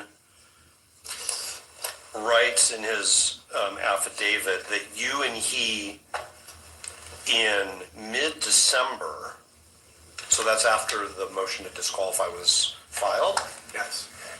went to UVU and basically conducted some observations and measurements, right? Yeah, he was investigating that part. I did go with him because it involved it doesn't involve trial. It's never going to come out in trial. So I did go there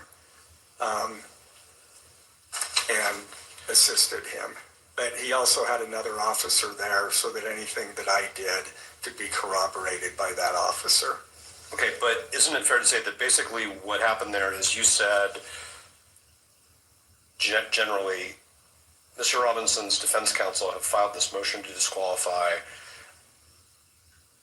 I want to have some measurements done because I want to figure out what risks there were to Prosecutor A's child based on where they were and where you believe the shooter was, right?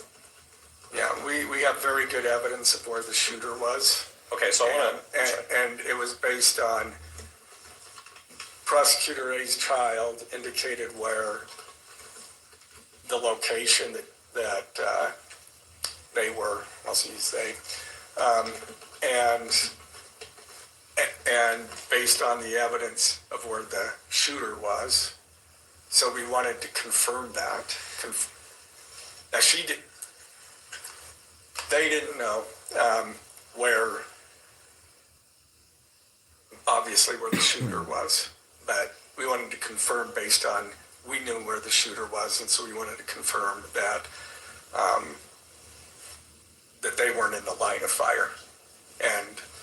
And that was important because that's critical to the state's case, is whether or not someone's in the line of fire. Okay, so there's a few things there I want to try to make sure I cover. And if Your Honor, if there's any point in time where the court or its staff need a break, just tell me, because I can break whenever the court needs that. We'll be taking a break shortly, but I appreciate that, and if any of the parties do need a break, please indicate it as well. I want to be respectful to all parties. Thank you. So the first thing I want to address, Mr. Gray, is that you knew that the defense had filed this motion to disqualify based on the relationship between Prosecutor A and somebody who was at the rally. Yes. And had the experiences that the court has already heard about. And so you basically went out with a law enforcement officer and you did an investigation and took a number of measurements. He did, yes. Okay, but at your direction, right? Because you're the one. I asked him to do that, yes. Okay.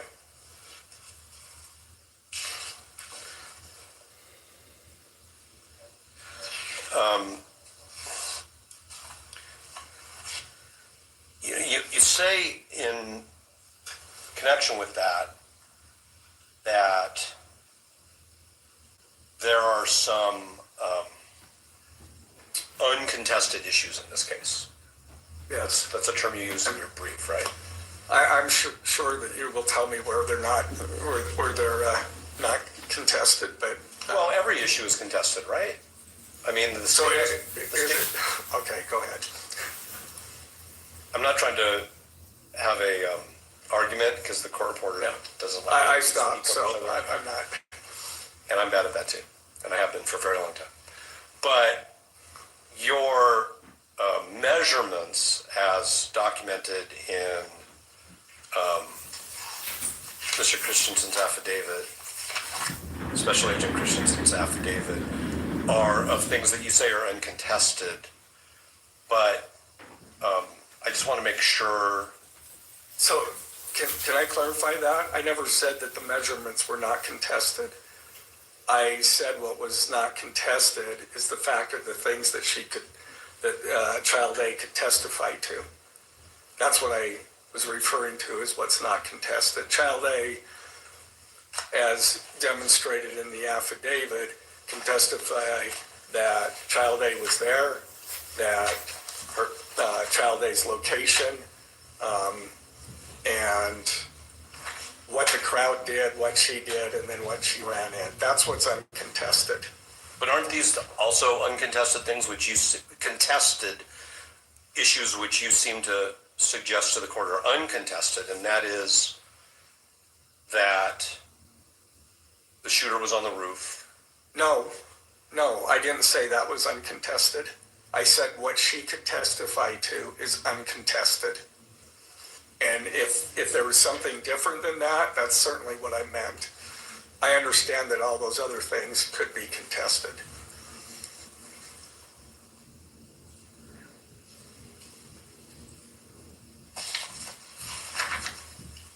Okay. You've made yourself a witness to evidence that you've used to try to advocate to the court that there's no conflict of interest, right? I mean, you basically, even though you're representing the state, you went out and you participated in a what you hope is a systematic way to measure whether Prosecutor A's daughter was in a line of sight from the place where the state alleges the shooter was, right? Sure. Okay. But as far as making myself a witness, I was careful to make sure that there was Cole Christensen and then an officer from UVU. If you look at the case law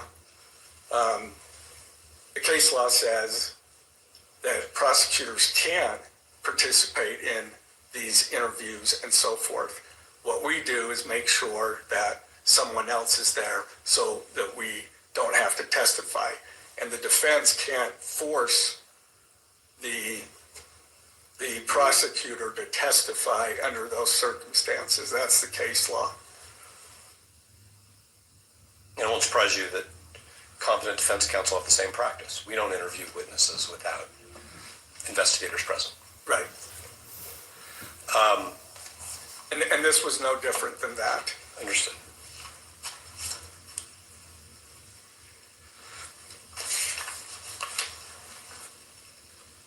Okay, I do want to address another aspect of this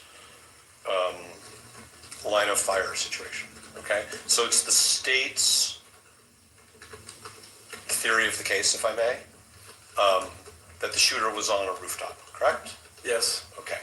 And what's the name of the building that the state believes the shooter was on? I don't recall. Okay. And so these measurements that are in Special Agent Christensen's declaration, you're saying were designed to basically, if I may, I'm not trying to put words in your mouth, rule out whether the child of Prosecutor A is in some ways a victim of this incident. Not as far as a victim. We already understood that, based on where the buildings were, that the child was not in that line of fire, but we wanted to provide the measurements for this motion. So what is the significance of the measurement? What is the significance of whether the child of Prosecutor A was or was not in a physical position where they could have been shot? What is the significance of that? The aggravator, as you know, is that we're alleging that when the shooter killed Charlie Kirk, that he placed others in grave risk of death. And so anybody within that zone, if you will, was placed in grave risk of death. Okay, and so you've now gone out and you've done these measurements from the place where you believe the shooter was, And anybody who's positioning at the rally, there's no line of sight. You're basically excluding all of those people from being among those referenced by that aggravator. That's our understanding. We have a very difficult time proving that others beyond that point were also in that line of danger. I mean, we could, I guess we could make the argument, but that would be difficult to prove. And so is it your position that because this adult child would not fall within the category of people to whom the aggravator applies, there's no other connection between those people and the prosecution? Not the crime. I mean, again, depending on whether, again, I rely on law enforcement to provide us with whether they have something helpful or not. We were able to determine based on what the prosecutor's child, there was nothing useful. There was no need to provide anything. I mean, we make those determinations when they provide it to us all the time. Did you work with Special Agent Christensen on his declaration? On what? No. On his declaration? I didn't. Did somebody else? Yes. Another one of the members of your prosecution team? That's generally the practice. Okay. Was it Prosecutor A? No. Okay, now we've also, I should say, you also filed with the court addendum B to your opposition, which is the affidavit of the child of Prosecutor A, right? And this person is a young adult who is a student at the university, right, at UVU? Yes. Okay. That's what I'm told. Okay. I have no Did you speak with this adult child in connection with the preparation of their affidavit? I did not. Do you know who did? I do. Who was that? It was Mr. McBride. Okay. And do you know whether Mr. McBride consulted at all with Prosecutor A about that? I couldn't answer that. I don't know. Okay. Did you read the affidavit? Of course. I wrote the opposition. I better read the affidavit. Did you play any role in the shaping of the affidavit in any way? No.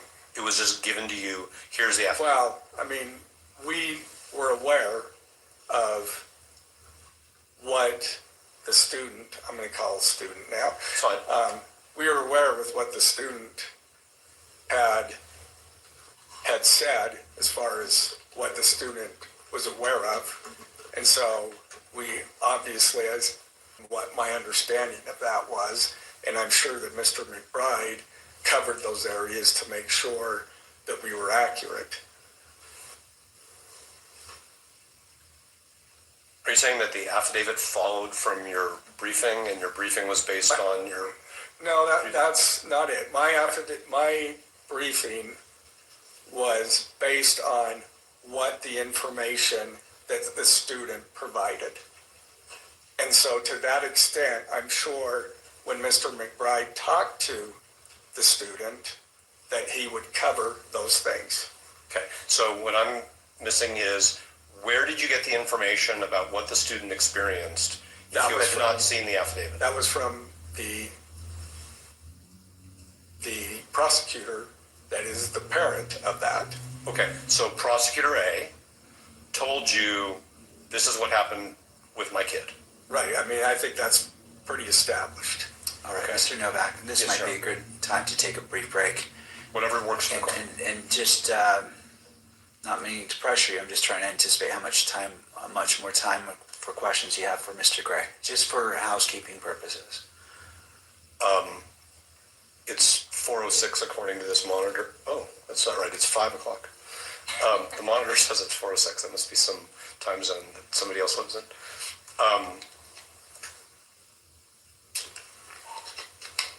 At least another 20 minutes.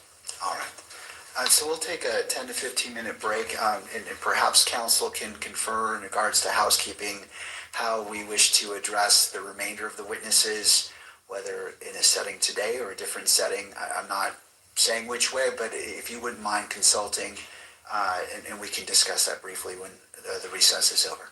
That's fine. Do you want to give us some guidance on what works for the court and its staff? Because, like, I didn't know it was 5 o'clock, but it is.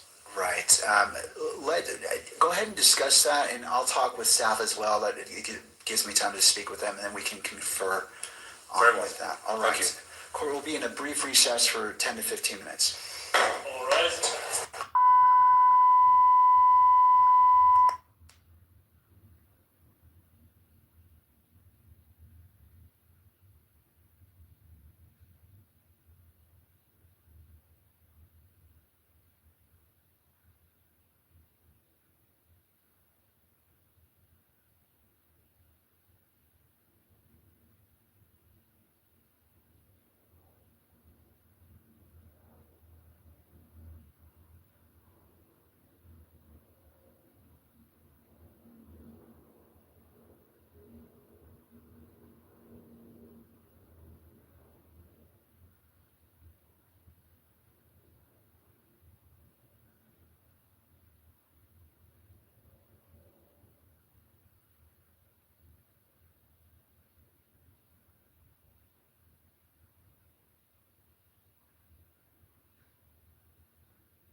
makes you lose control.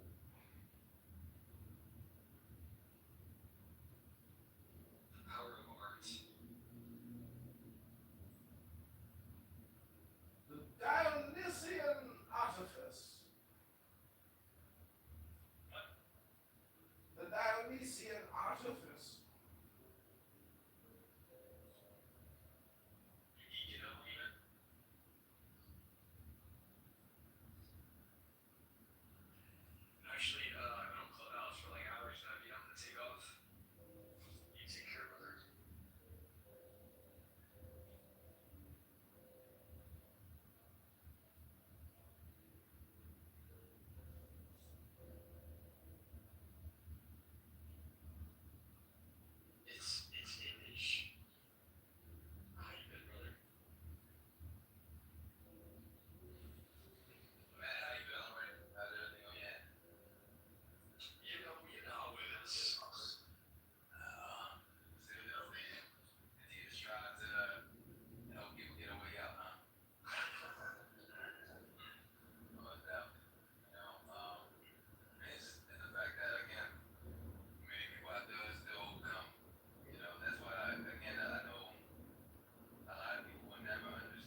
researching your thoughts, I just thought, you know, you were just citing your opinions.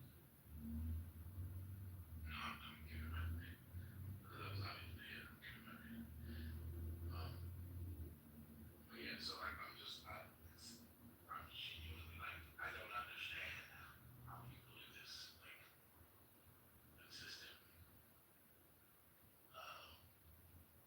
You don't understand consistency? No, I'm saying what I was describing that people do this like mental gymnastics that they have to do to kind of make things that obviously are stupid, try to make them make sense a little bit. That's what I mean. It sounds stupid. And then like it's like why? Like what's like what do they get from pretending something that is obviously false is true? Dopamine. Strange. It's the dopamine feedback theory loop.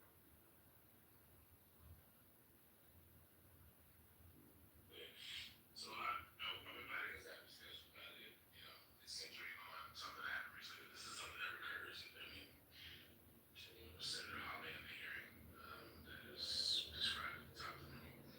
But, I mean, that was like, what, 2 days ago? But, like, you know, sooner or later is going to be some other manifestation of this weird perspective. Niggas have weird.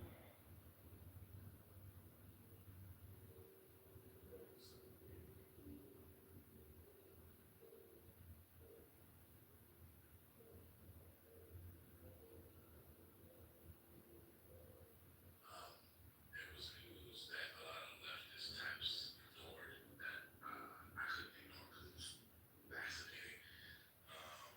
Where biological males who at some point identified as women for whatever reason, but were incarcerated, they were put in women's prisons.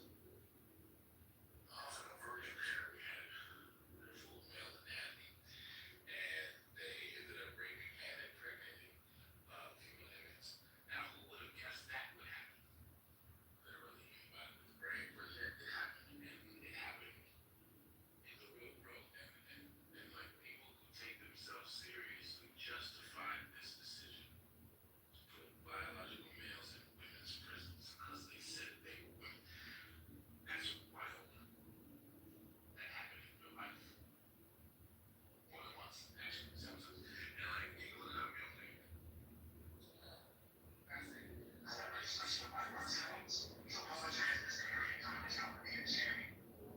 like, what are we, like, I don't know, like, people keep, and I think it's always like, I don't know, it's like a compassionate impulse, maybe. People feel like they're being virtuous by defending, protecting something. I'm not fully sure what, but it's like, wow, like we really, are we expecting to take this seriously for real? Like, and like, why exactly?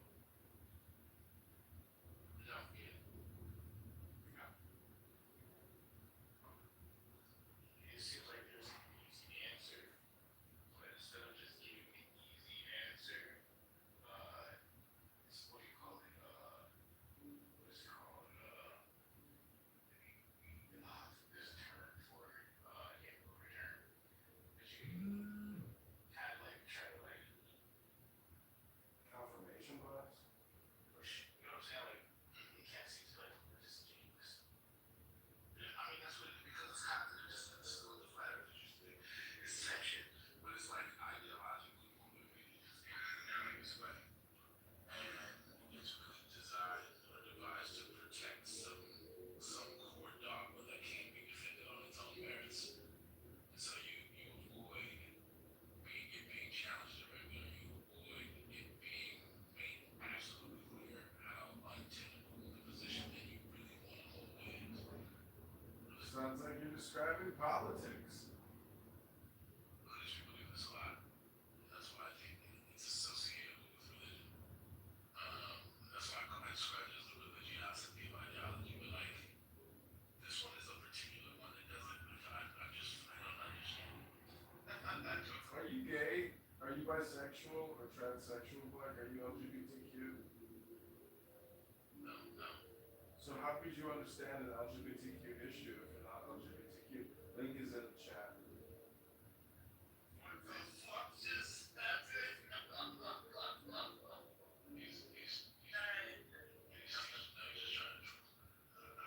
No, it's not a troll. Link is in the chat. Look at the YouTube video. That is a radical Democrat LGBTQ black man saying that you should vote for him because he's a gay black man. And that it'll make history, therefore he's credible. Vote for him. It's not a troll, and I don't think you understand anything. It's just my opinion, of course.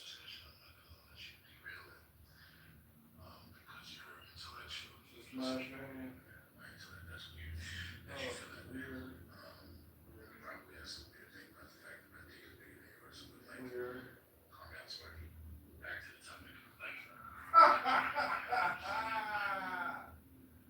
Weird.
Here's how often you should take oil of oregano. And if you don't believe me, I'm a pancreatic cancer researcher, so biology is my thing. Moving, but not. Enforcement officer, and you did an investigation and took a number of measurements. He did, yes. Okay, but at your direction, right? Because you're the one. I asked him to do that, yes. Okay.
Trace liberals, subfigure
Jesus is our Lord Hi, bro. and the joy of the world.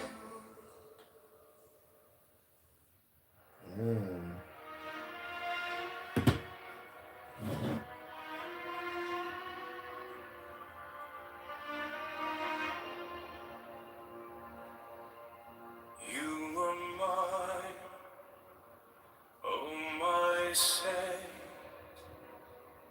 a whisper,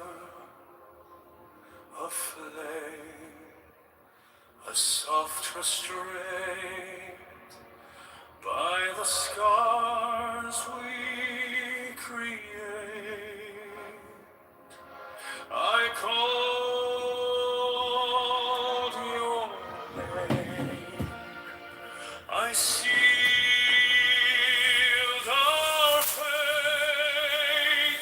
Though I fall, though I faint, though I choke,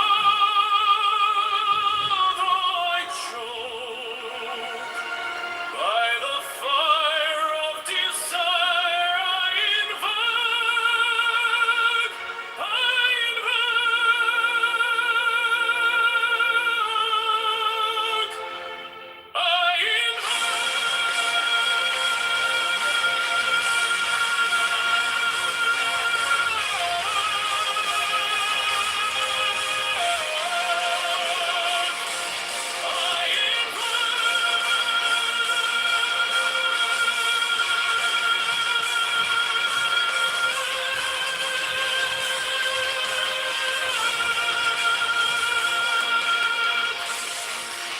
your shadow lingers, your breath still warm, a tempest rising, a breaking storm. By the light, by the light, by the vow we swore, I reach, I beseech for you once more. Though I fall, though I faint, though I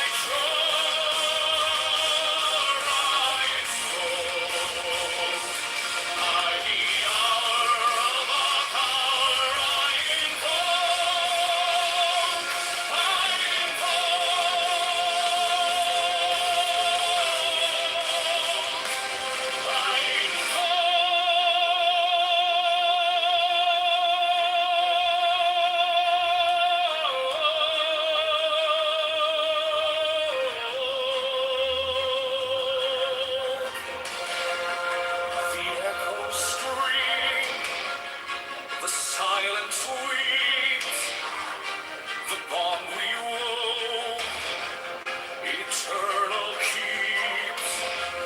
I summon the past, I summon the flame, I summon the moment, I call your name.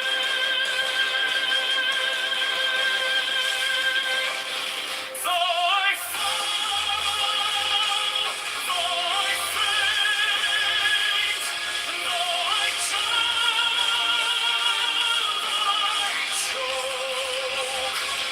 by the fire of desire I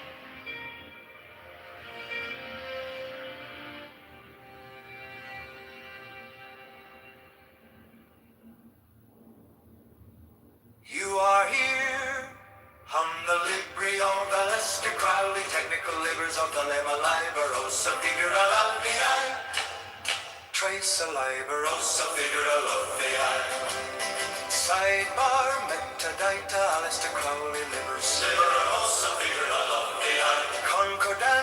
Paradise, Alistair Crowley Livers. Alistair Crowley Livers.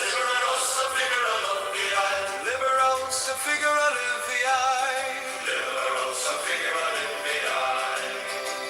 The law of the strong, this is our law, and the joy of the world.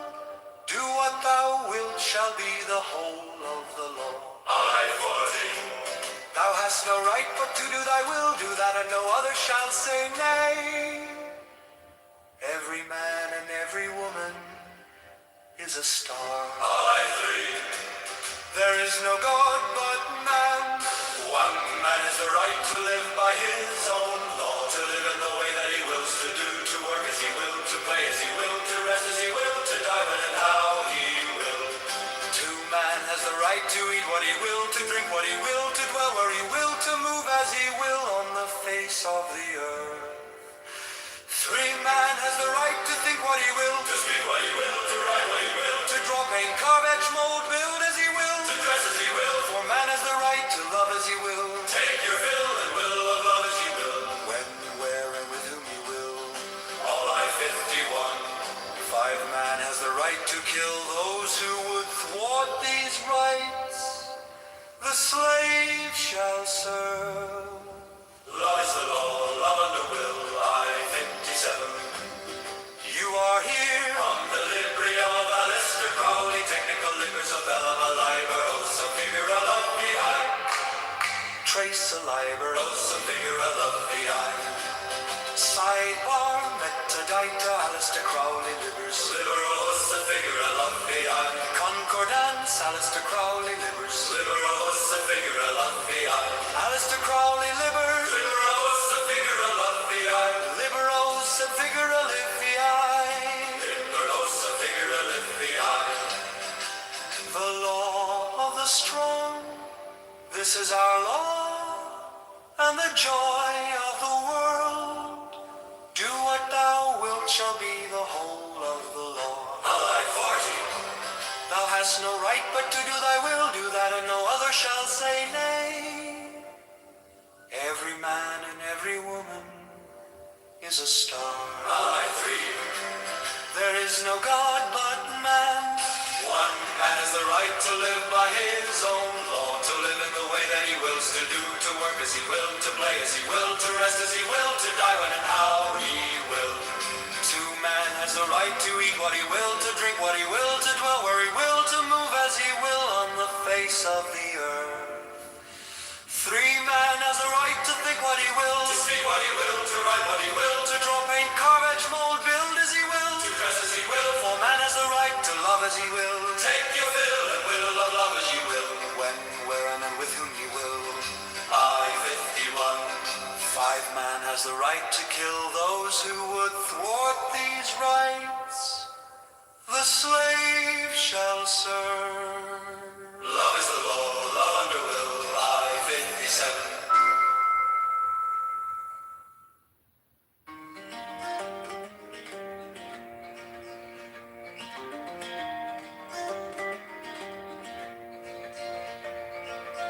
You lost a coin, it rolled away,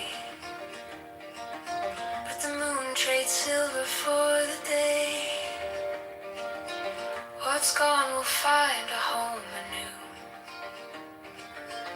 in drops of rain or morning dew. From hand to hand it slips so free. God's joy, a quiet mystery. Now it's a flower, now it's a flame.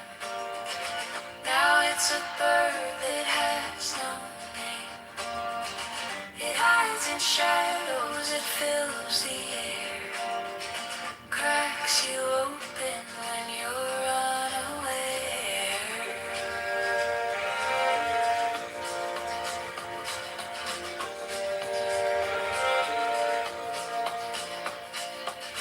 The Milky Way now flows as wine. The bitter turns to something fine. A cliff where its vines like emerald lace, and Sorrow smiles with a different face.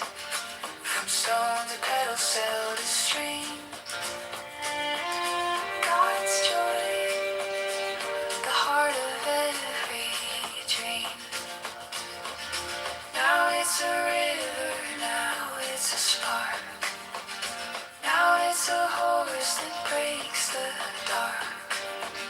It hides and whispers, it fills the air. Cracks you open when you're unaware.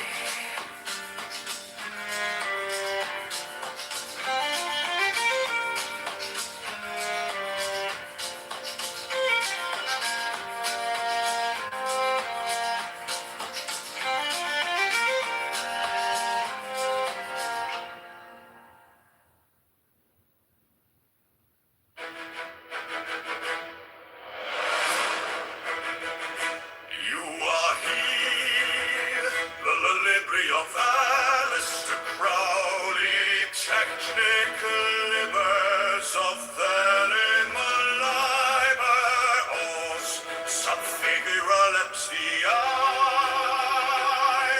tres liberos subfigura lepsia. Alistair Crowley libers liberos subfigura lepsia. Concordant. Alistair Crowley libers liberos subfigura lepsia. Liberos subfigura lepsia. Of the strong, this is our law, and the joy of the world. Do what thou wilt shall be the whole of the law. Thou hast no right but to do thy will, do that, and no other shall say nay. Every man and every woman is a star. There is no God but man. One man has the right to live by his own law, to live in the way that he wills to do, to work as he will, to play as he will, to rest as he will, to die when and how he will. Has the right to eat what he will, to drink what he will, to dwell where he will, to move as he will on the face of the earth. Every man has the right to think what he will, to speak what he will, to write what he will, to draw, paint, carve, mold, build as he will, to dress as he will, take your fill of love as he will, and wear and with whom he will. All 51. Those who would warn these rights, the slave shall sell.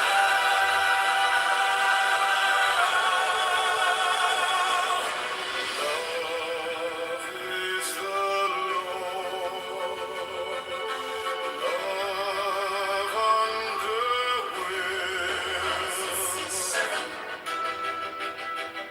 You are here on the Libri of Alistair Crowley, technical libers of Thelimer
lights shimmer, 10 lights glow, secrets hidden in their flow. From the crown to Kingdom's Gate, mysteries spin, illuminate fate. Get the whispers, the will to start. Chalk my answers with wisdom's heart. The 10 lights, all the 10 lights, guiding through these endless nights. Beauty and mercy, strength so true, splendorous path to journey through. Vine ponders deep and wide, understanding walks by her side. Chessed's mercy, soft and kind, Geber's strength will sharpen the mind. Tifaret shines, the jewels gleam, the harmony of a dream within a dream. Victory dances where Netzac stays, splendor in heart and gilded rays. Yes, the grounds, the trembling soul, Malkuth stands, the ultimate goal. All the 10 lights, all the 10 lights, blazing trails through shattered heights. From the crown to the kingdom's glow, the tree of life where wisdom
You are here, the liberty of Alistair Crowley, technical libers of Velamalabur, oh subfigura lifiai, tree sliver, oh subfigura lifiai. Sidebar, little Alistair Crowley, libers, liberal subfiguralia, Coco dance, Alistair Crowley, liberal subfiguralia, Alistair Crowley, libers, liberal subfiguralia, liberal subfiguralia, liberal. the law of the strong, this is our law and the joy of the world. Do and thy will shall be the whole of the law. All I 40, thou hast no right but to do thy will, do that, and no other shall say nay. Every man and every woman is a star. There is no God but man. One man has the right to live by his own law, to live in the way as he will, to rest as he will, to die when and how he will. To man has a right to eat what he will, to drink what he will, to dwell where he will, to move as he will on the face of the earth. Free man has a right to think what he will, to speak what he will, to write what he will, to draw, paint, carve, edge, mold, build as he will, to dress as he will. For man has a right to love as he will. Take your fill and will of love as he will, when, where, and with whom he will. Ah, 51. For man has a right to kill those who would thwart these rights. A slave shall serve. All this that I Love is the law. love under will. All our friends to fetter. You are here. By the library of Aleister Crowley. Technical lippers of Thelma Libers of Figurati Levii.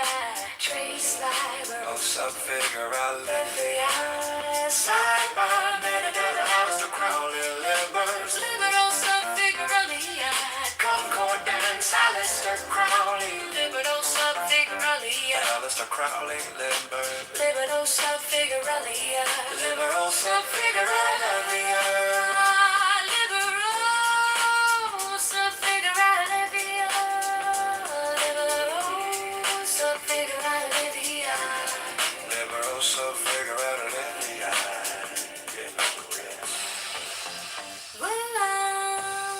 The law of the strong, this is our law, and the joy of the world. Do what thou wilt shall be the whole of a man. Thou hast no right but to do thy will, do that, and no other shall say nay. To die when and how he will, To man has a right to eat what he will, to drink what he will, to dwell where he will, to move as he will on the face of the earth. Free man has the right to think what he will, to speak what he will, to write what he will, to draw, paint, carve, etch, mold, build as he will, to dress as he will. For man has the right to love as he will. Take your fill and will of love as you will, when, where, and with whom you will. all our 51. For man has the right to kill those who would thwart these rights. A slave shall serve. Help is the way, Love is the law. love under will. Of our 57.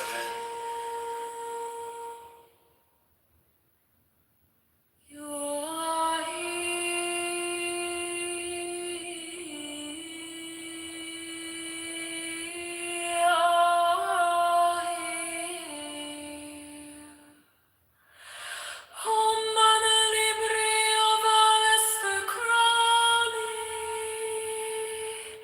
Technical labors of the O subfiguralus ei, tres liber, O subfiguralus ei. Sidebar metadata Aleister Crowley. Libero subfiguralus ei. Concordance Aleister Crowley. Libero subfiguralus ei. Aleister Crowley. Liberos subfiguralus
rest as he will. Take your fill and will of love as he will. When, where, and with whom he will.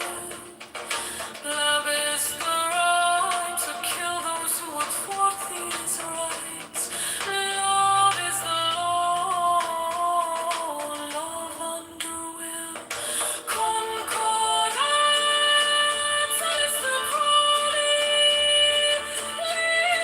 Liberos figuralisi. Concordance is the calling. Liberos figuralisi. Liberos figuralisi. Liberos figuralisi. Liberos figuralisi. Liberos figuralisi. Liberos figuro. Beneath the vine tree and the fig, Where mortal cares may not intrude, on melon and on sucking pig, although their brains are bright and big, banquet the great white brotherhood. Among the fountains and the trees, that fringed his garden's glowing board, at sunset walked and in the breeze, with his disciples took his ease, an adept of the holy order. My children, said the holy man, Once more I'm willing to unmask me. this is my birthday and my plan Is to bestow on you I can whatever favor you may ask me, nor curiosity nor greed, brought these disciples to disaster. for being very wise indeed. The adolescents all agreed To ask his secret of the master, with the aplomb and savoir-faire. peculiar to Eastern races, He took the secret then and there what is not lawful to and declare. thrust it rudely in their faces. A filthy insult screamed the first, the second smiled ingenuous blind, the youngest neither blessed nor cursed, Contented to believe the worst, that he had spoken all his mind. the second earned the name of prig, The first, the epithet of proof. the third as merry as a grig, on melon and on sucking pig, Feasts with the great white brotherhood, beneath the vine tree and the fig, where mortal cares may not intrude. on melon and on sucking pig, Although their brains are bright and big, banquet the great white brotherhood. Among the fountains and the trees that fringed his garden's glowing border, at sunset walked and in the breeze, with his disciples took his ease, an adept of the holy order.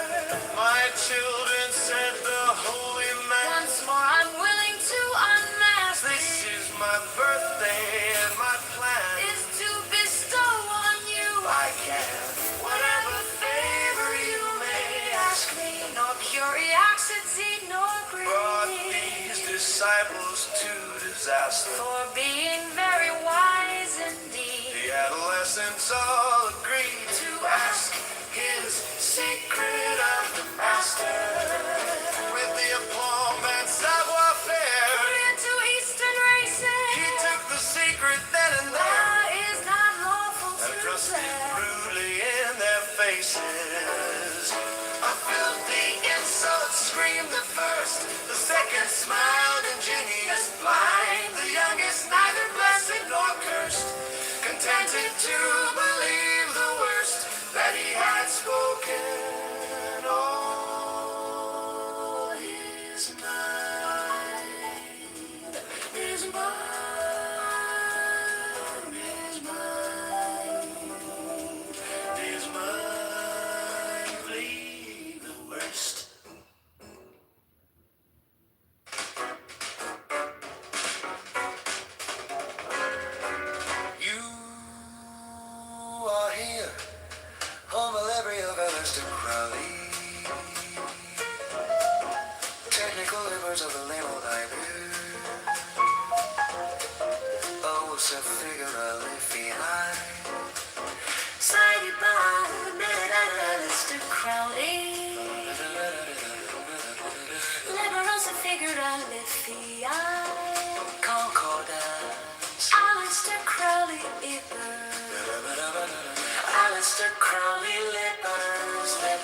liberosa figura. Liberosa figura de fiat. Liberosa figura de fiat. The law of the strong. This is our law. And the joy of the world. Do what thou wilt shall be the whole of the law. Thou hast no right but to do thy will, do that. And no other shall say nay. Every man and every woman is a star. There is no God but man. One man has the right to live by his own law. To live in the way that he wills to do, to work as he will, to play as he will, to rest as he will, to die when and how he will. Two men has the right to eat what he will, to drink what he will, to dwell where he will, to move as he will on the face of the earth. Three men has the right to think what he will, to speak what he will, to write what he will, to draw, paint, carve, etch, mold, build as he will, to dress as he will. Four men has the right to love as he will. Take your fill and will of love as you will. When, where, and with whom you will. I-51. Five men has the right to kill those who would thwart these rights. The slave shall serve. Allah is the Lord. Love under will. All I-57.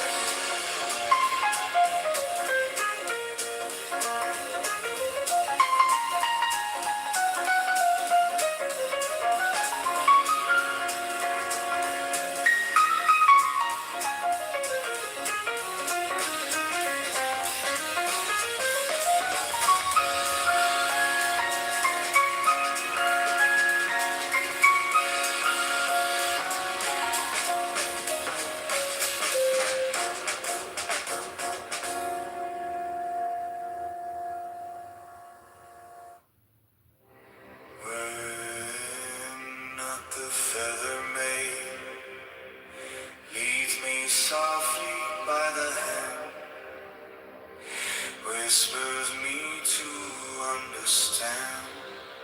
Now and through the world of weeping, light at last hourly creeping, steals upon my babe new sight. Light, oh light that is not light. On my mouth the lips of her, like a stone on my sepulchre, seal my speech with ecstasy, till a babe is born of me, that is silent more than I.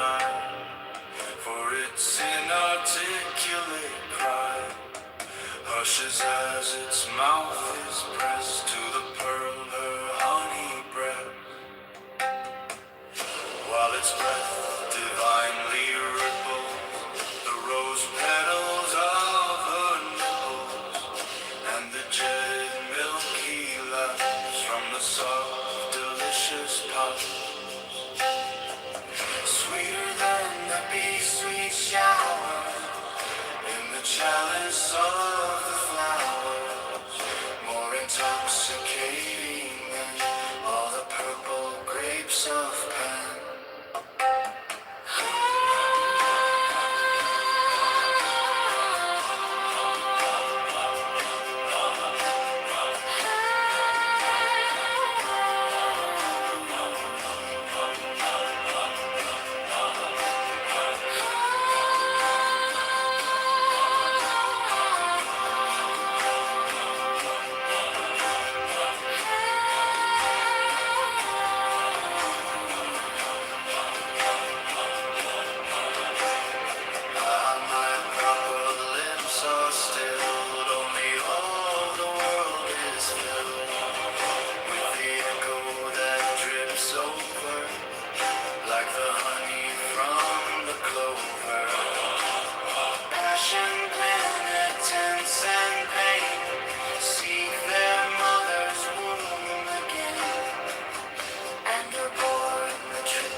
the stars are velvet soft.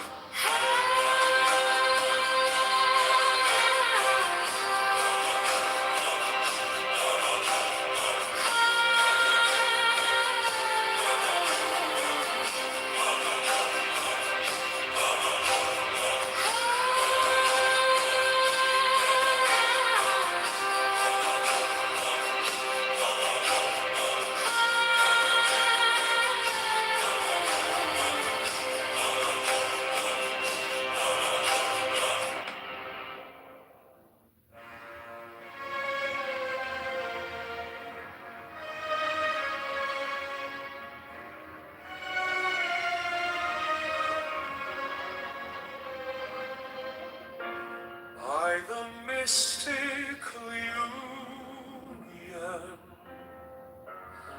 of fairy and fawn,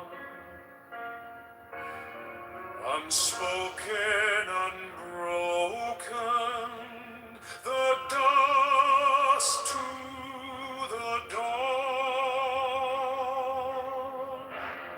a secret communion, unmeasured, unsound, the listless, resistless, tumultuous time, through shadows that shimmer, through whispers that hum, an echo eternal, a heartbeat, a drum, a secret communion, unmeasured, unsung, the listless, resistless, tumultuous time, beneath moonlight's mirror, where stars softly weep, the vow that was uttered, still buried so deep,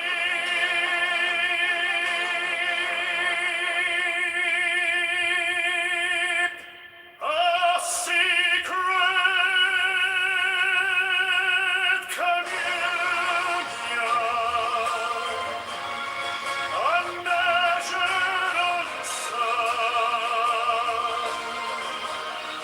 the listless, resistless,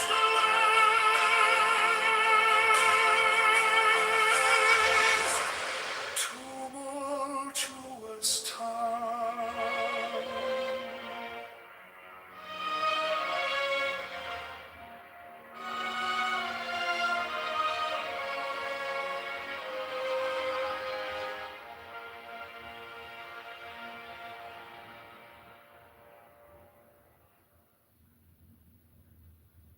You are here. I'm the Libri of Alistair Crowley, technical libers of Thelema Liber, oaths of figure Liffey, trace alive, Medadada Alistair Crowley, libers, liberals, so figure Liffey, concordance, Medadada Alistair Crowley, libers, liberals, so figure Liffey, Alistair Crowley,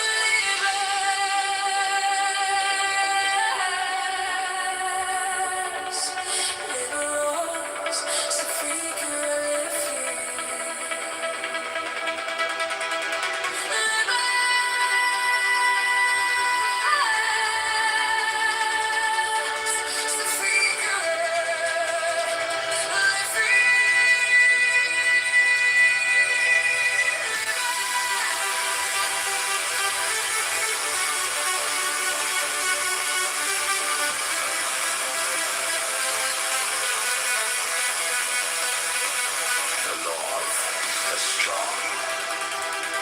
This is our law, and the joy of the world. Do what thou wilt shall be the whole of the law. I-14.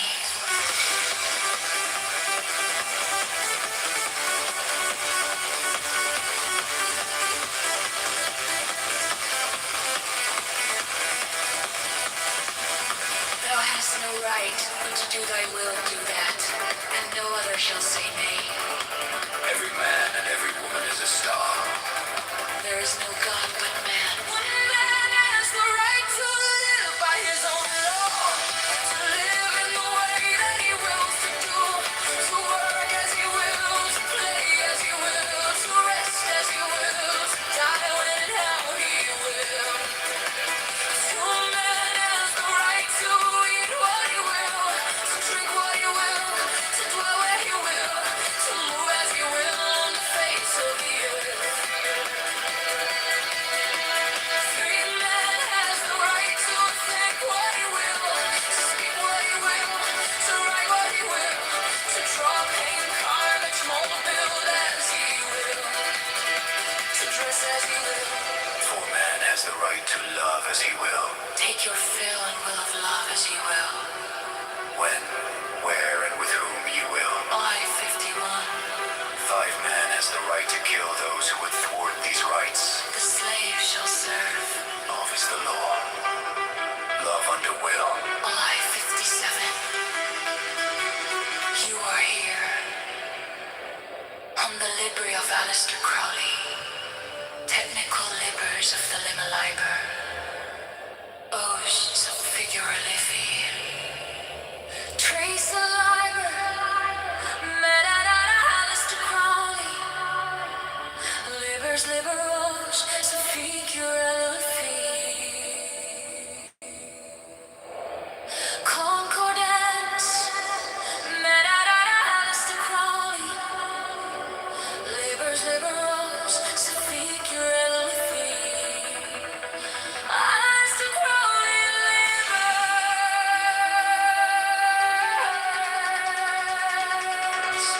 liberos, so Figure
The law of the strong. This is our law, and the joy of the world.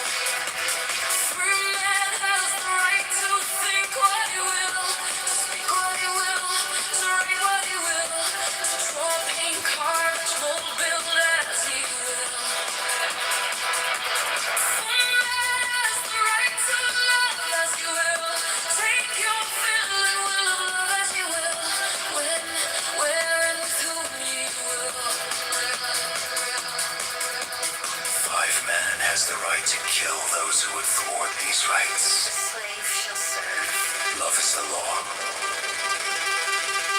Love under will. I-57.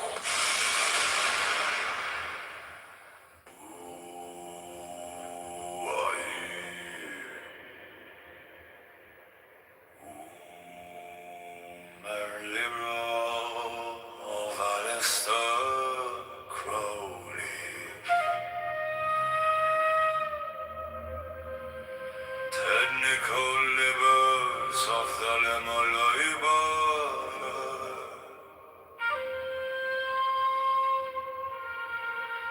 Ramos of figura la vie Tres liberos of figura la vie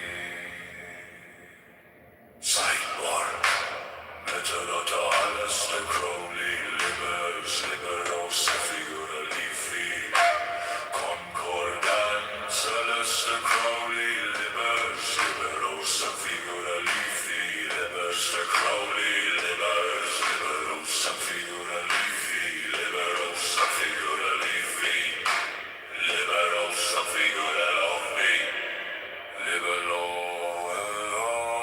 of the strong This is our law and the joy of the world. Do what thou wilt shall be the whole of the law. All life for thee. Thou hast no right but to do thy will do that. And no other shall say nay. All life for thee three. Every man and every woman is a star. All life for thee three. There is no God but man. One man has the right to live by his own law, to live in the way that he wills to do, to work as he will, to play as he will, to rest as he will, to die when and how he will. True man has the right to eat what he will, to drink what he will, to dwell where he will, to move as he will on the face of the earth. Free man has the right to think what he will, to speak what he will, to write what he will, to draw, paint, carve, etch, and mold, build as he will, to dress as he will. For man has the right to love as he will. Take your fill and will of love as you will. When, where, and with whom ye will. All I 51. 5 man has the right to kill those who would thwart these rights. The slave shall serve. Love is the law. Love under will. All I 57. You are here. Home the library of Alistair Crowley. Technical livers of Elma Liberos of figurally features Liberos of figurally features Sidebar Metadata Alistair Crowley Livers Liberos of figurally features Concordance Alistair Crowley Libers Liberos of figurally features Alistair Crowley Libers Liberos of figurally features Liberos of figurally features Liberos of figurally features Libero the law of the strong This is our law and the joy of the world. Do what thou wilt shall be the whole of the law. All I 40. Thou hast no right but to do thy will do that. And no other shall say nay. All I 40. To die when and how he will. True man has the right to eat what he will, to drink what he will, to dwell where he will, to move as he will on the face of the earth. True man has the right to think what he will, to speak what he will, to write what he will, to draw, paint, carve, etch, and mold, build as he will, to dress as he will. For man has the right to love as he will. Take your fill and will of love as you will. When, where, and with whom you will. All I 51.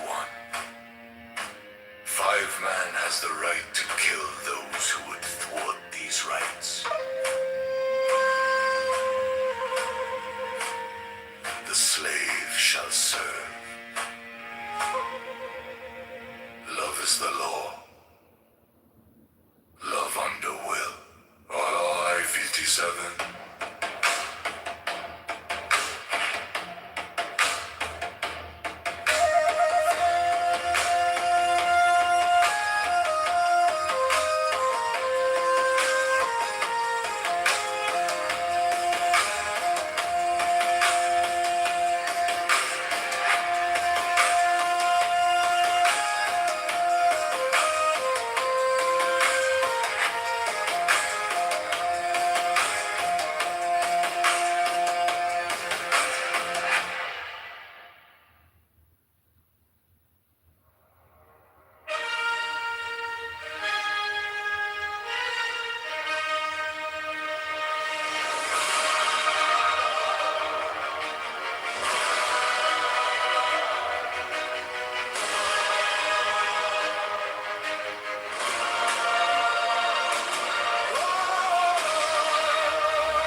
By the force of the fashion of love, when I broke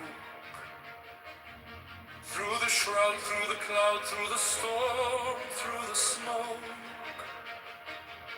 to the mountain of passion volcanic that woke, I rise, I choke. By the rage of the mage I invoke the fire, the fury, the thunder that spoke, a spell that ignites and consumes as it cloaks. I invoke, I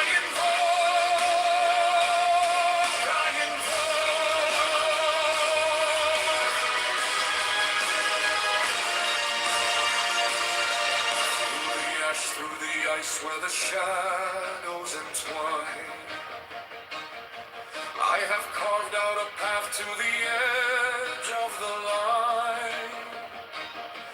Every heartbeat a drum, every breath an incline.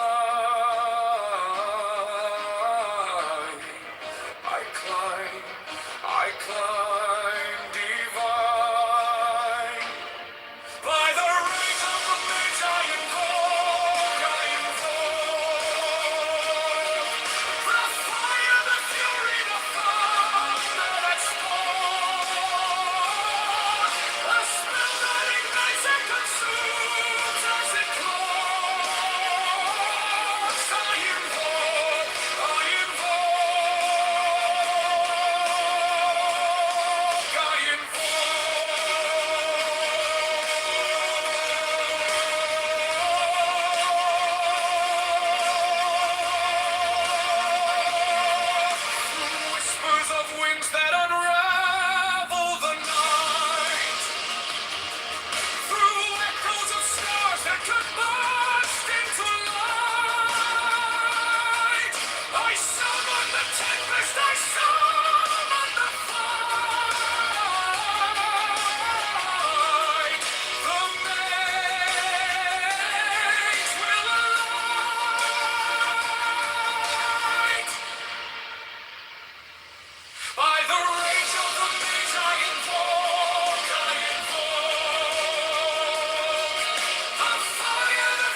Vellum alive. Oh, so figure I love me. Trace saliva. Oh, so figure I love me. Cyber. Metadata. Alistair Crowley. Liver. Oh, so figure I love me. Congo dance. Alistair Crowley. Liver. Oh, so figure I love me.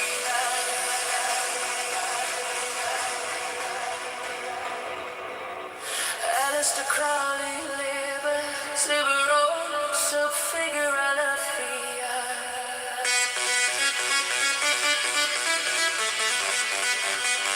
liver, so figure I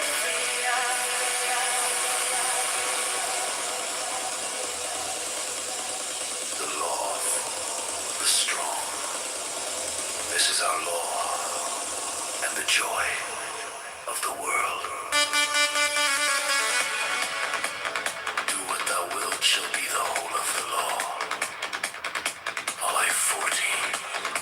Thou hast no right but to do thy will, do that, and no other shall say nay. Every man and every woman is a star. There is no God but man.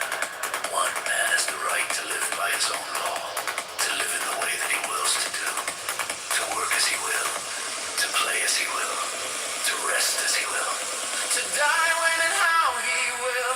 True man has the right to eat what he will, to drink what he will, to dwell where he will, to move as he will on the face of the earth. True man has the right to think what he will, to speak what he will, to write what he will, to draw, paint, carve, and mold, build as he will, to dress as he will. For man has a right to love as he will. take your fill and will of love as he will, when, where, and with whom he will. All I 51. 5 man has the right to kill those who thwart these rights. The slave shall serve. Love is the law. Love under will. I 57, you are here. I'm the library of Alistair Crowley. Technical libers of Vellum alive. Oh, so figure I live. Trace saliva. Oh, so figure I live. Cyber. Metadata. Alistair Crowley, liver, oh, so figure I live. Concordance, Alistair Crowley, liver, oh, so figure I live. Alistair Crowley,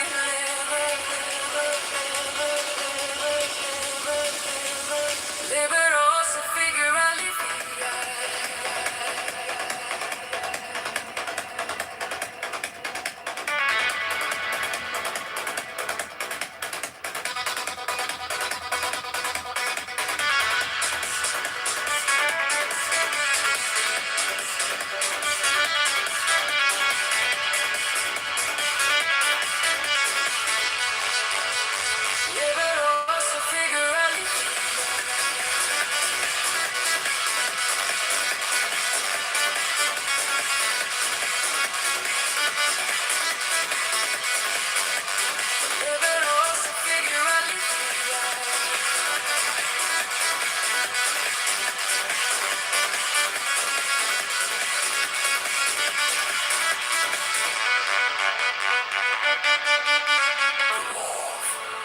The strong. This is our law and the joy of the world.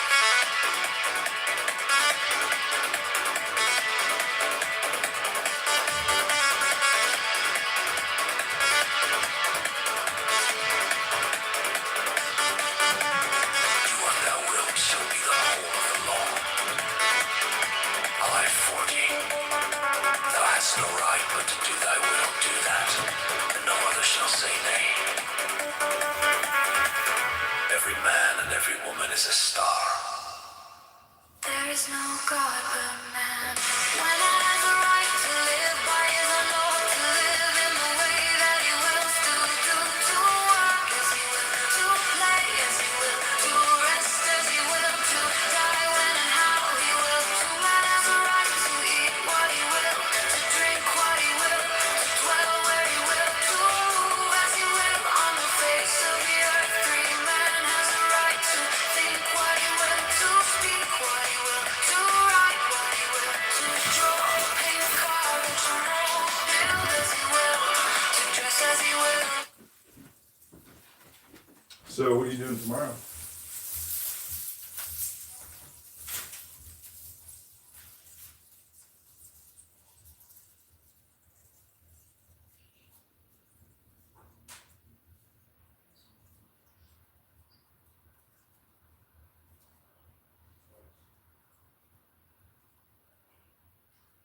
Just the gym and then also just work at home.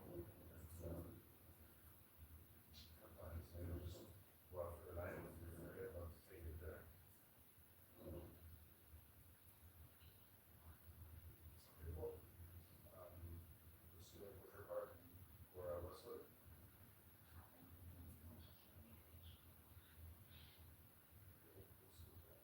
All right, we'll have plus much and attention to. Plenty of work to do.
Take your fill and will of love as you will.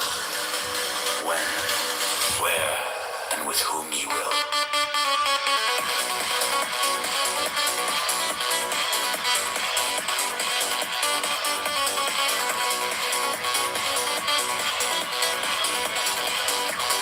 Liberals of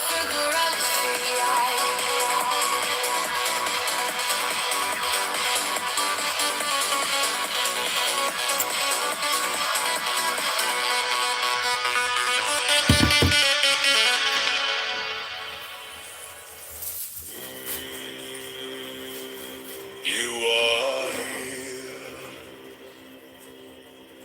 I'm the library of Alistair Crowley. Technical libers of the Lemo Liberals. Subfigura Levi. Trace Liberals. Subfigura Lavia. Saiba. Metadata Alistair Crowley. Libers. Liberals. Subfigura Levia. Concordance. Alistair Crowley. Libers. Liberals. Subfigura Levia. Alistair Crowley. Libers. Liberals. Subfigura Levia. Liberals. Subfigura Levia. Liberals. Subfigura Levia. Liberals. Subfigura Levia. Liberals. The law of the strong, this is our law, and the joy of the world. Do what thou wilt shall be the whole of the law. Thou hast no right but to do thy will, do that, and no other shall say nay. All at 42:3. Every man and every woman is a star. There is no God but man.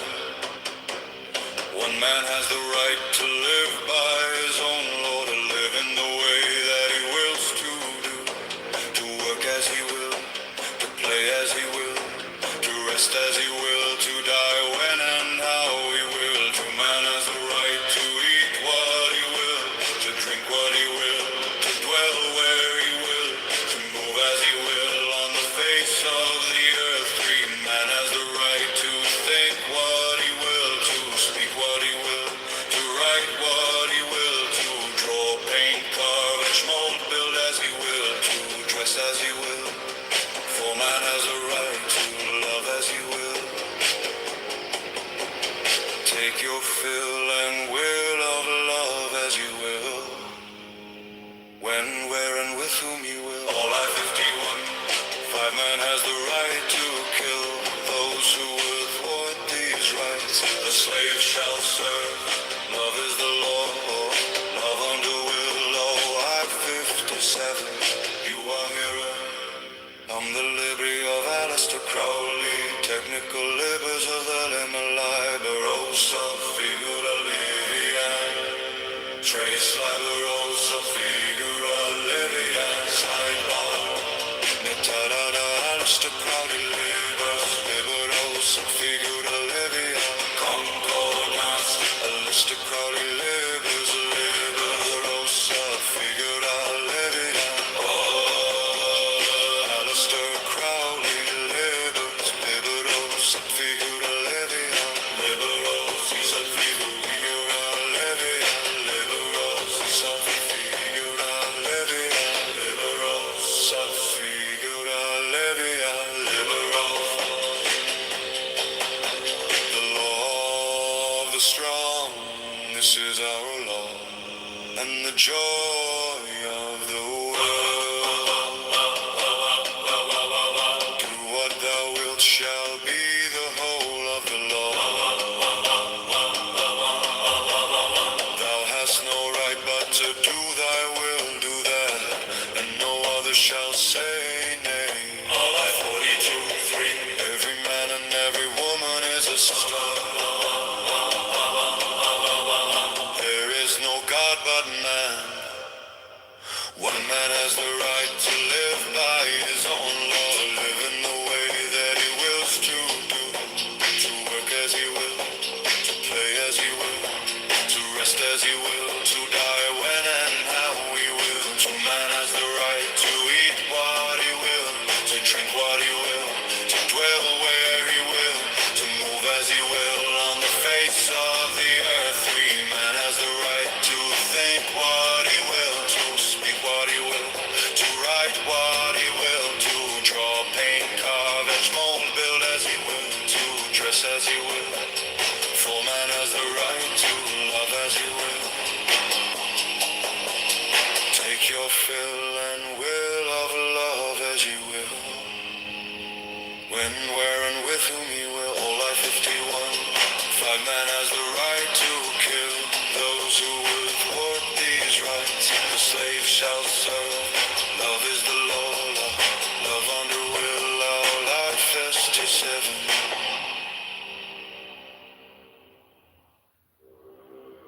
You are here, and the liberty of Alistair Crowley. Technical libers of Alamalai, Barossa, Figura Lavia. Trace the Barossa, Figura Lavia. Sidebar, Minute, Alistair Crowley, Liberosa, Figura Lavia. Concordance, Alistair Crowley, Liberosa, Figura Lavia. Alistair Crowley, Liberosa, Figura Lavia. Liberosa, Figura Lavia. Liberosa. The law of the strong, this is our law, and the joy of the world. Do what thou wilt shall be the whole of the law. Thou hast no right but to do thy will, do that, and no other shall say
67.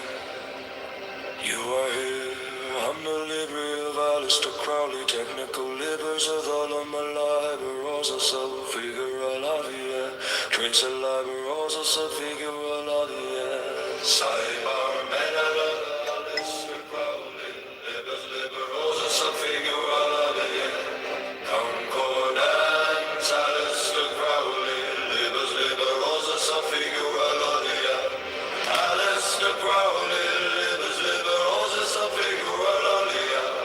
Liberosa, so figure la vie. Liberosa. The Lord is strong. This is our Lord, the joy.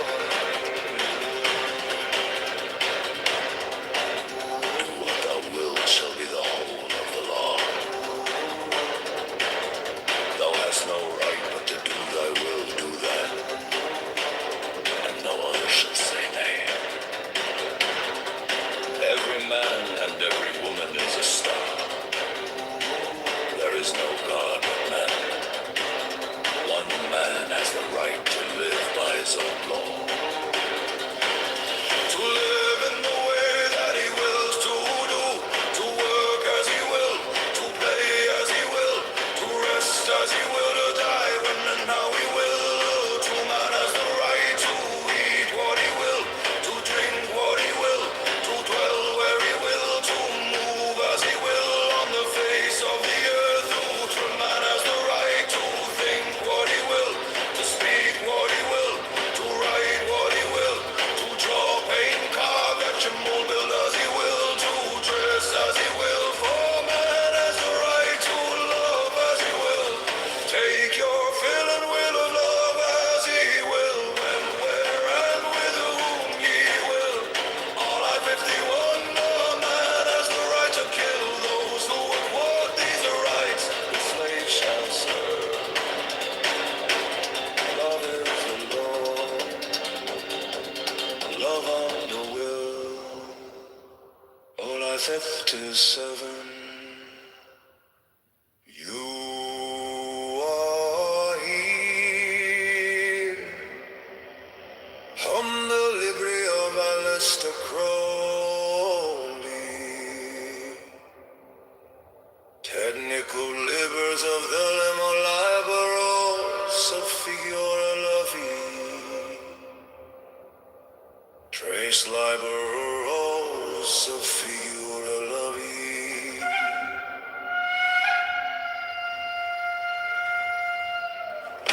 Sidebar, medalla, Alistair Crowley. Liberos of figura la vie. Concordance.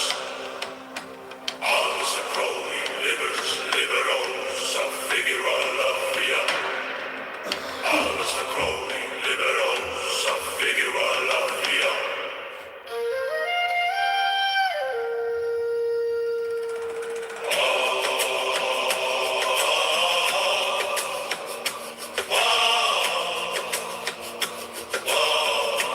Liberos of figura la vie. Libero, the law of the strong. This is our Lord and the joy of the world. Do what thou wilt shall be the whole of the law. All I 40. Thou hast no right but to do thy will, do that, and no other shall say nay. Every man, every woman is a star. All I 3. There is no God but man. One man has the right to live by his own law. To live in the way that he wills to do. To work as he will. To play as he will. To rest as he will. To die when and how he will. To man has a right to eat what he will. To drink what he will. To dwell where he will. To move as he will on the face of the earth. Every man has a right to think what he will. To speak what he will. To write what he will. To draw, paint, carve, etch, mold, build as he will. To dress as he will. For man has a right to love as he will. Take your fill and will of love as he will. When, where, and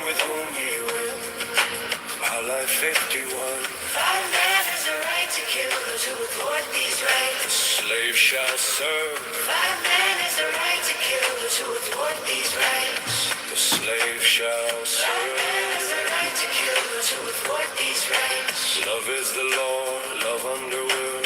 All like 51. You are here on the library of Aleister Crowley.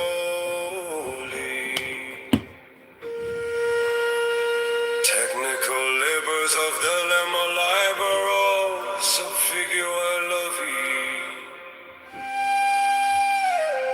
Trace libero, subfigua lovi. Cyber, Medalla de Aleister Crowley.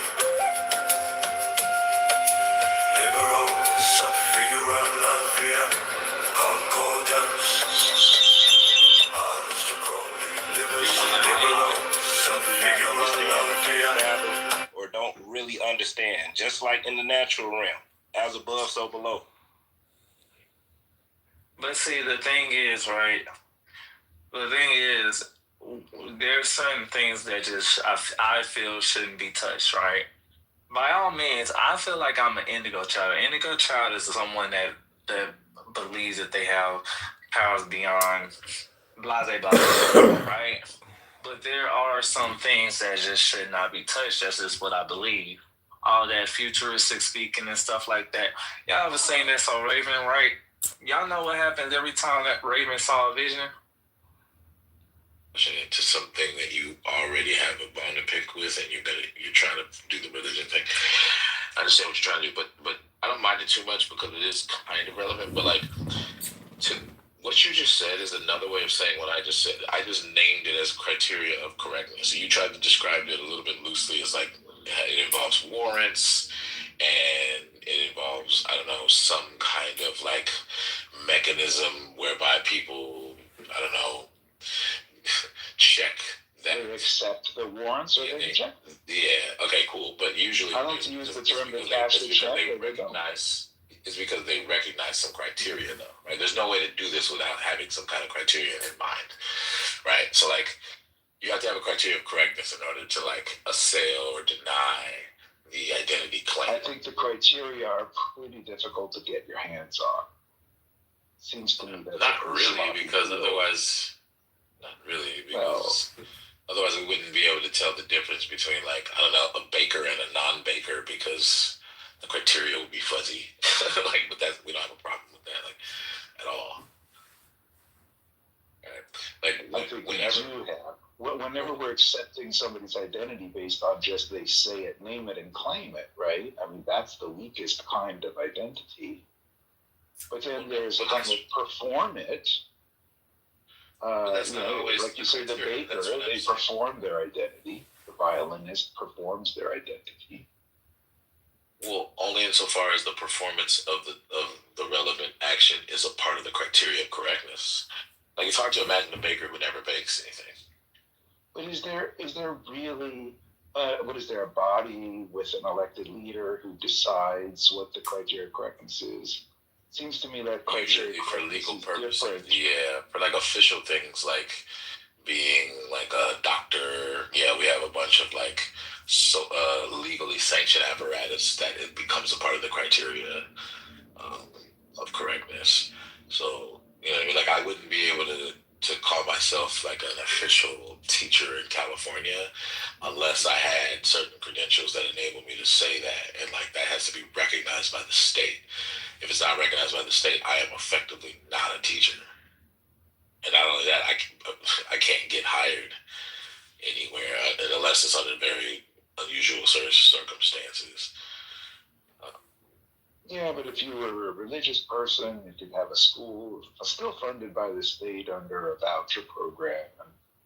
And you could be a teacher there, for example. All you'd have to do is have some but then the criteria, absolutely asinine bullshit cosmology, and suddenly you're a teacher again. So I don't know. That's not quite how it works, but yeah, I get you. Again, you're doing the thing. You're leaning harder to I hate religion. Like, I get it, but like usually the criteria of correctness would be different because then the criteria would be defined by the relevant religious institutions, and they have their own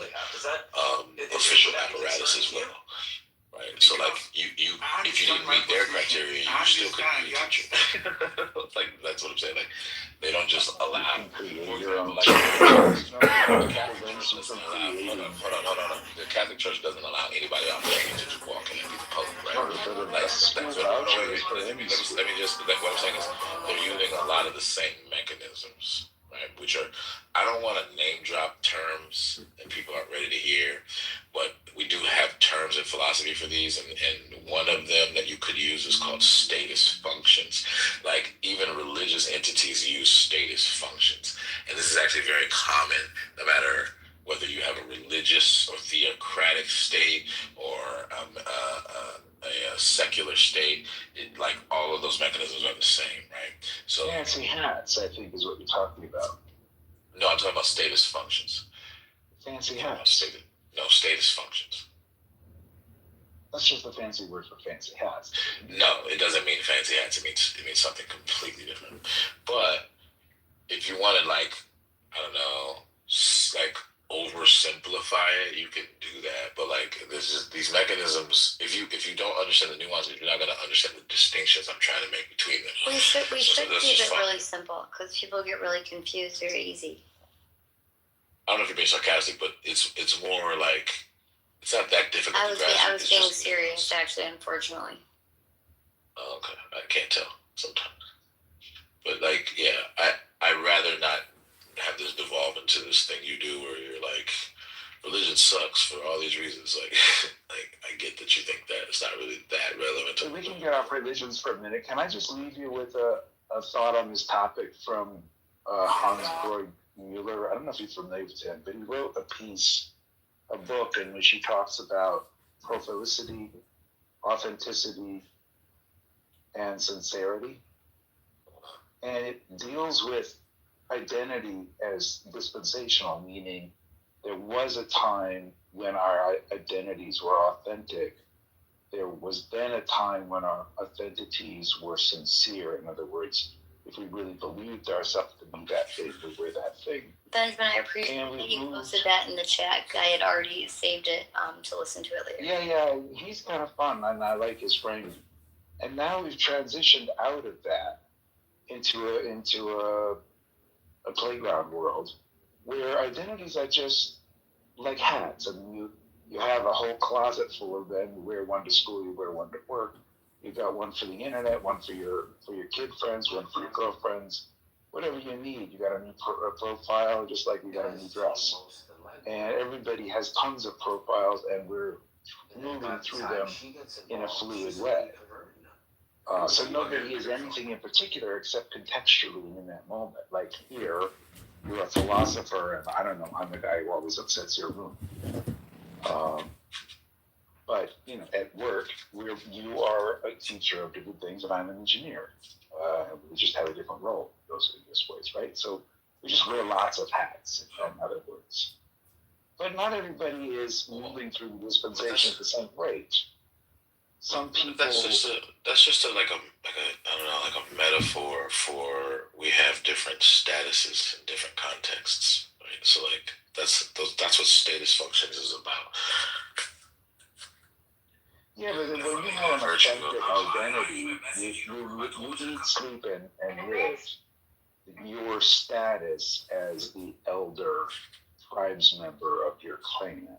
There's no time when you take that off or put something else on. It is just your authentic identity, right? There was a time when we had very persistent identities. And we don't have in that But that doesn't seem to make sense because we still have examples of identities that we don't, like, shed in any weird way. Like, I'm a human being no matter what I do.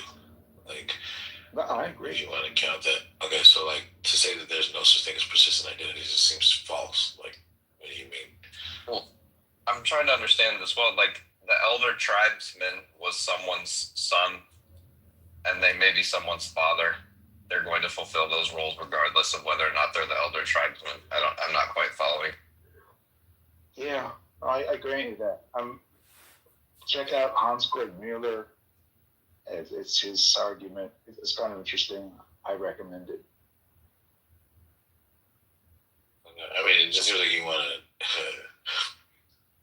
parlay the discussion into that, which is what I anticipated you would try. No, I think it's a helpful framework for negotiating this general area of identity. I think it's a useful conversation. I did 7 hours today on identity in another room. But this is not a room on generic concept of identity. It implicates identity in a very specific context and a very specific issue. Yeah. And it's gender identity specifically, and the criteria of correctness.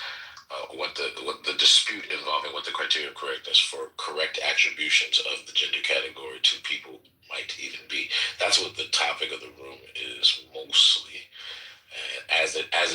Wouldn't you agree though that people are only suffering? Back and forth with Dr. Nisha Myrna. But go ahead. Wouldn't you agree that people are only struggling on this issue because they are generally struggling with the management of identity in a world of identity politics? No, I don't think that's the core of the issue. I actually think the dispute over the criteria of correctness is the core of the issue. One last thought. I think the Democrats do make a strategic mistake when they center these identities in this kind of unmanageable way, and they say that they're trying to protect people, when the way in which they politicize these issues has exactly the opposite effect every single time after time after time. And I think if they really cared about people, they wouldn't use them as political pawns. Well, I think that the impacts are actually more complicated. Like, a lot of times the Democrats have a desired impact, and that desired impact actually happens the way they want it to. And that desired impact is they want to signal to certain people who interpret what they're doing a certain way, that they basically have the back of a vulnerable population of people. And that among a subset of the electorate, it actually does land exactly that way for them. The problem is, if the majority of the electorate doesn't feel that way, then they might get outvoted, like what happened, I think, in the 2024 election, and what might happen in some elections in the future if the Democrats don't change their strategy. So I think you're partially right. I just think you kind of didn't explain very well why you're right. I don't know. Nah. Identity politics is fascinating to me because there is a way to do it where it's valid. The left is silly about it for reasons that I don't fully grasp.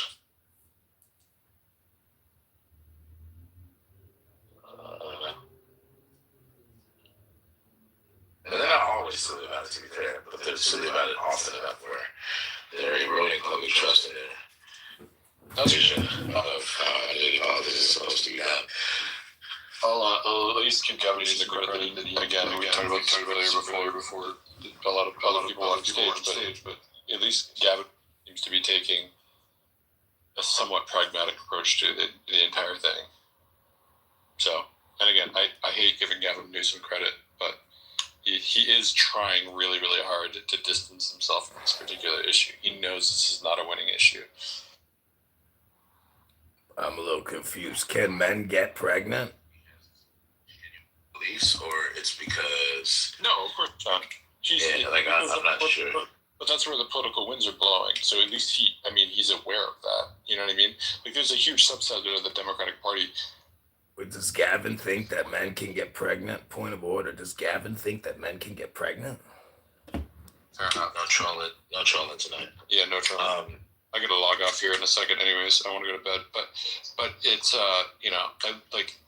I don't think it has anything to do with what he actually believes. I don't know what he actually believes, to be honest. I think that I don't know. I don't know whether or not Gavin Newsom is old enough where he is of the belief that, like, this was not the position of the Democratic Party up until the last 10 years.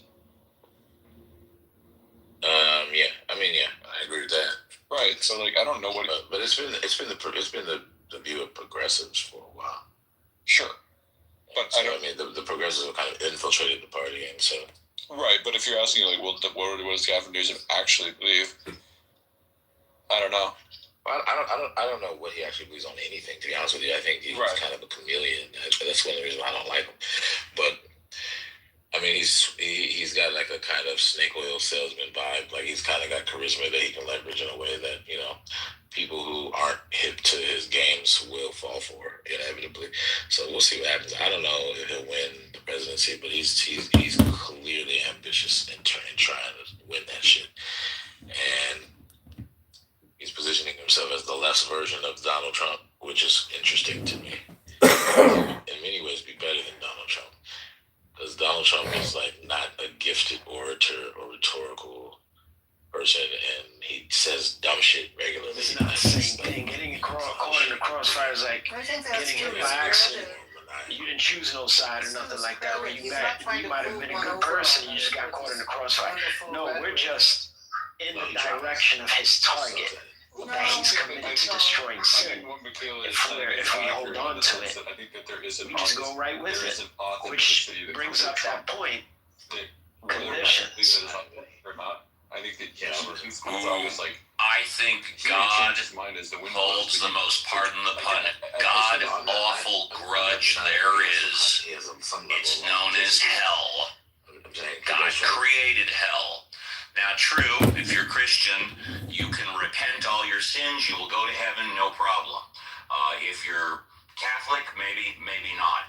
But God will hold an eternal revenge and eternal consequences.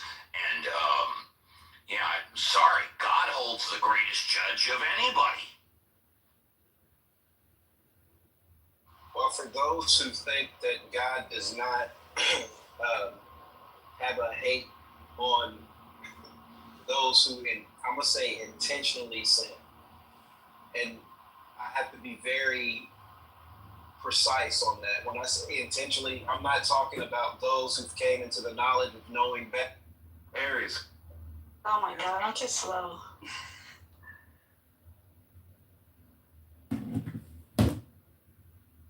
What organ filters blood in the human body? The liver. I thought it's kidney, too. Kidneys. Yeah, that's what I thought. What is the name of the closest star to the Earth besides the Sun? Alpha Centauri. This is saying Proxima Centauri. Yeah, close enough. Proximus? Is that hot? Proximus? Yeah, that's hot. Hey, you better hug your nuts now. What is the chemical symbol for silver? AG. Yeah. I'm so bad at periodic tables and chemical symbols shit. Study up on that. It's so important. My daughter's a chemistry major. That's why I'm. Apparently, there is multiple countries, but what is the main country that is both in Europe and in Asia? Russia. Apparently, Turkey. But I don't know how do you say the main one. I don't know if Russia would be, but I don't know. What gas do humans exhale? CO2. Carbon dioxide. Oh.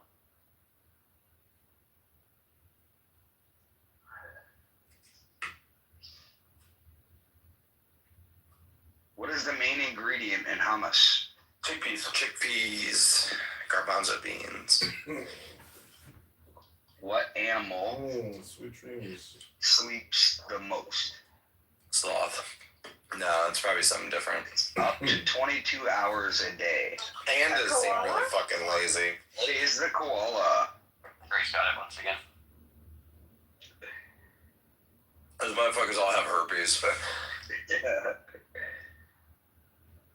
My daughter's telling me about the eucalyptus, that the leaves they eat is what makes them sleepy. Yep. Which famous physicist wrote A Brief History of Time? Hawking.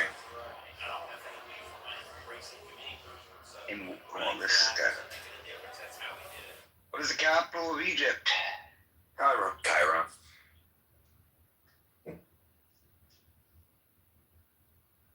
What country has the most lakes in the world? America? No. Canada. Yeah, soon to be America.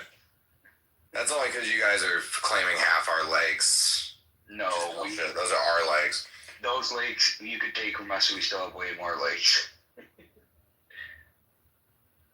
Those are a lot of the water, but not a lot of the lakes in numbers. They just have a lot of ice up there. They call them lakes, though.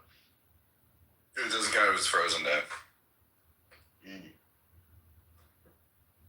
What is the capital of Argentina? Buenos Aires. What year did the iPad first launch? 2010? Correct. Mm-hmm. What is the largest species of shark? Great white. Whale shark. Let's figure it out. Oh, yeah. Sure. Whale shark. I think that thing is more of a whale than a shark, though. What is the name of the first artificial Earth satellite? Artificial Earth satellite. I don't know why it needs the artificial. Sputnik? Yeah, it's Sputnik. Yeah.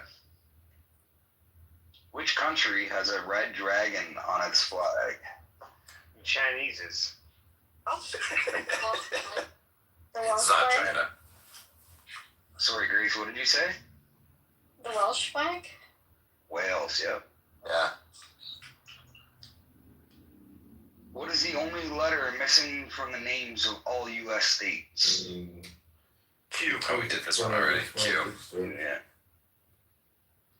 What animal has the longest lifespan? Tortoise. Coral. Turtle. It is the Greenland shark. Yeah, they live like 300 years. What about the There are Greenland sharks alive that were alive during the American Revolution. Yeah. Is that not fucking crazy? That is crazy. Don't them octopuses be living along for real? No. What is the most abundant gas in the sun? Helium. It is hydrogen. Hydrogen.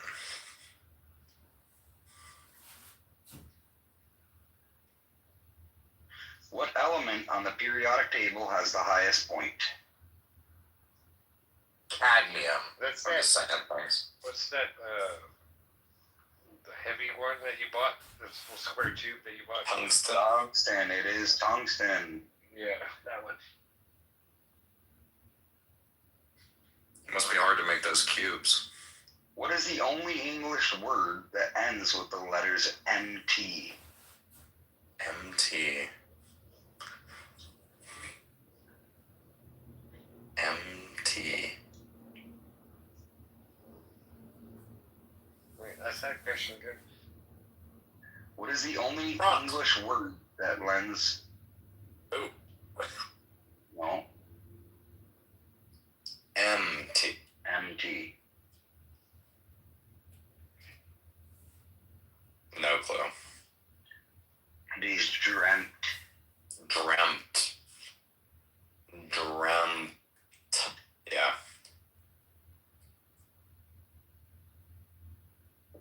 What is the only mammal capable of true sustained flight?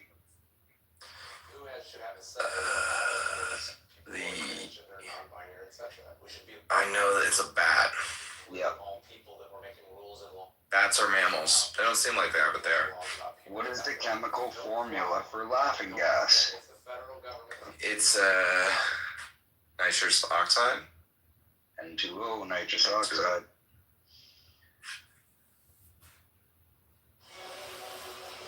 Who is the only U.S. president to serve 2 non-consecutive terms? Trump. Before Trump. Grover Cleveland. Yeah. What deepest point in the ocean? Marianas Trench. The Challenger Deep. Challenger Deep, yeah. It's in Marianas Trench. Which country has 3 capital cities? 1 administrative, 1 legislative, and 1 judicial? South Africa. It is South Africa. I bet it's Cape Town, yeah. It's Pretoria, Cape Town, and Bloemfontein. Trying to. What is the only number spelled in English with its letters in alphabetical order? The only number spelled in English with its letters in alphabetical order. I'm telling you, folks, they're trying to 4. demonize eyes. It's 4. We work with a It is brand 4T. new glove every 4T. day.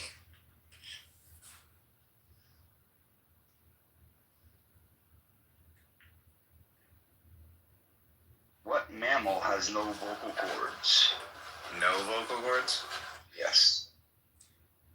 Mollusk. I don't know if this is true. There's a lot of animals that have no vocal. You said mammal. A mammal. Yeah. What mammal has no vocal cords? Hi, I'm Charlie. Today we'll be making blue It is a watermelon. giraffe. First, we want to bring our They don't ever make any noise. They just go like They this. do make like a. They go like this with their tongue. They go. That's how they. I guess you don't need vocal cords to do that. In Greek mythology, who is condemned to roll a boulder Sisyphus. uphill for eternity? Yep.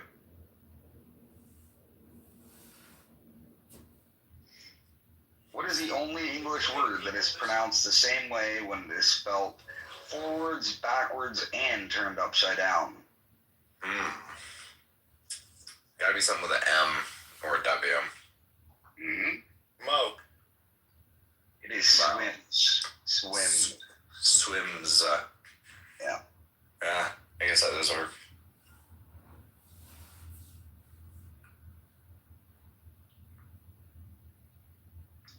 What is the only country that starts and ends with the same letter and contains no other repeated letters? It starts and ends with the same letter, and it contains no other repeated letters.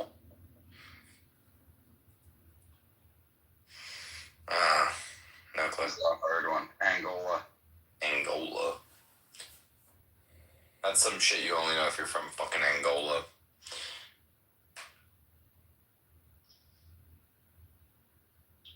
What is the only bird that can fly backwards? A hummingbird. Hummingbird. Makes sense. Which U.S. state is closest to Africa? Florida? Maryland? Or Maine? It is Maine. Quaddy Head is the closest point. Wait, Maine is closer to Africa than Florida? The Mercator projection really fucks me up sometimes. Yeah.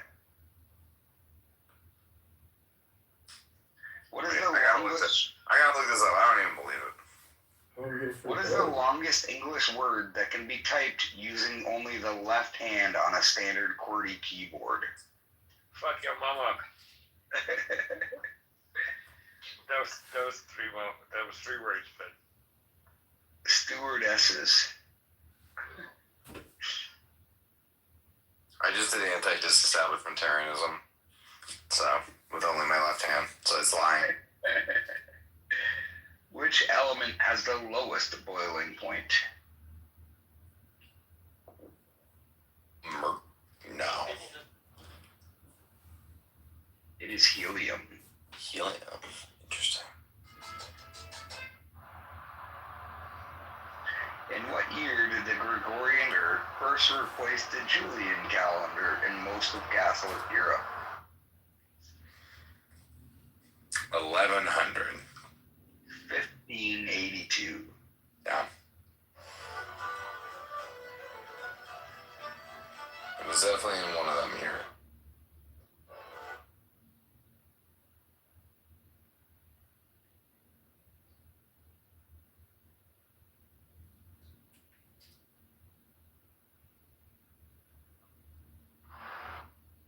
I knew it was 15 something.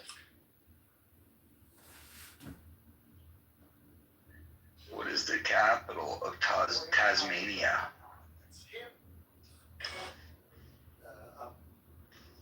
No clue. Tasmania.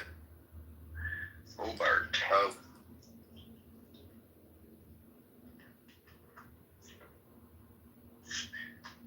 In what year did the Soviet Union officially dissolve? 1989. The wall came down. It didn't. The wall came down in 89. Yeah, until December 26, 1991. Took a while. Yeah.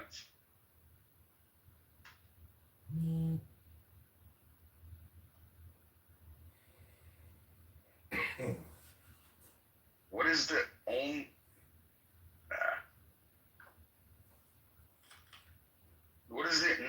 only English word that contains all 5 vowels exactly once in order? Cabinet officers and captains of Eggs Benedict and Ramos Gin Fizz breakfast. Stories about what happens in these redwoods. Facetious. A campground statue reminds Bohemians to keep their mouths shut about the grove. I've had a lot of good music there. I've met a lot of interesting I think, is that how you spell facetious, or is that a different word? Facetious. Facetious. Yeah, it's facetious.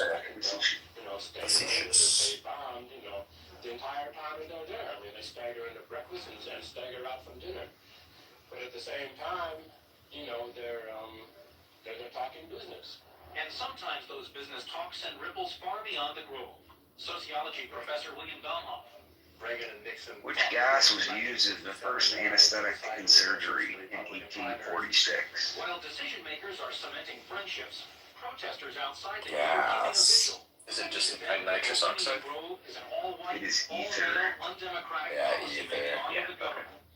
They want the Bohemians to go home. What is the only country named after a woman? Dennis Murphy, NBC News, Monterey. Alexandria.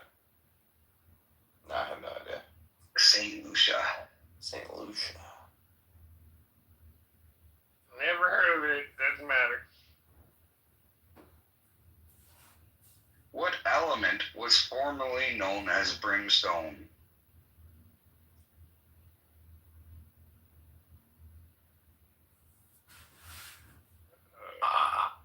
Iron? Sulfur. Sulfur.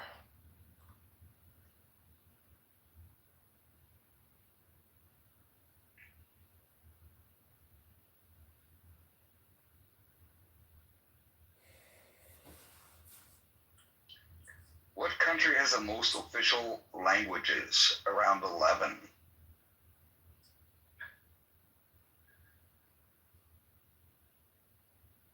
This would be some Middle Eastern country. It is Zimbabwe.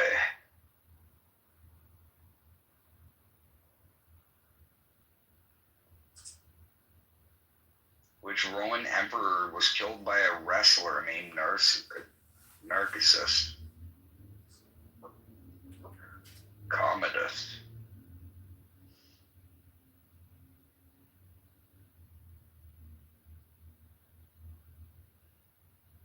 What is the only number whose letters are in reverse alphabetical order?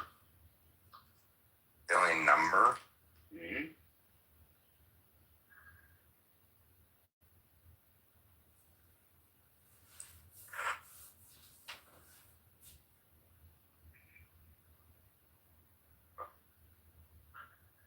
The square root of infinity. It is 1. Tricky.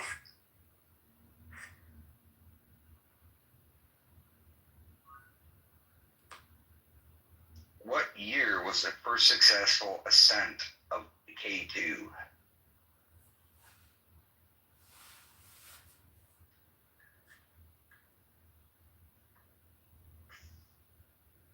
$1954.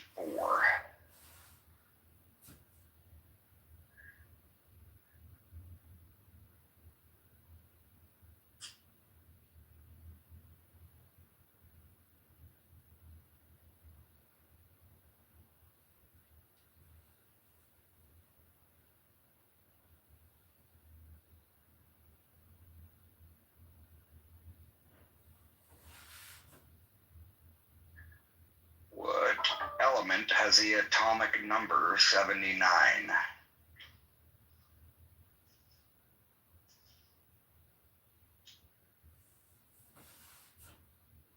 It is gold. You gotta dumb these down for me, Dave. I can't do this.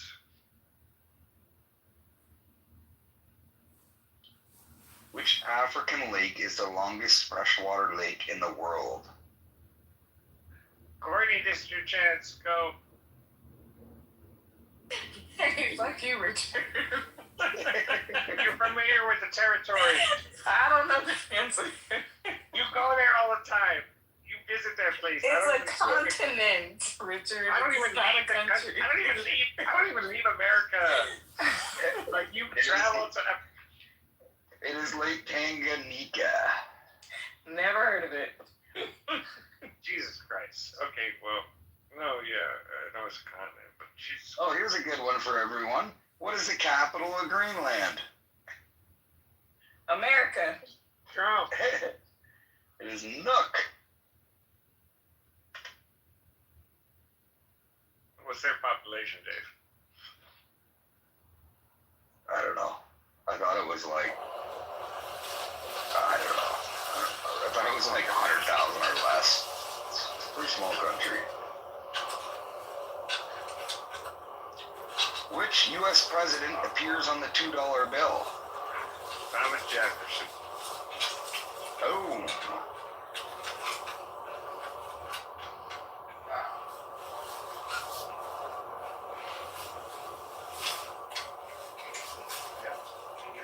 What is the only English word that uses all 6 vowels exactly once, including Y?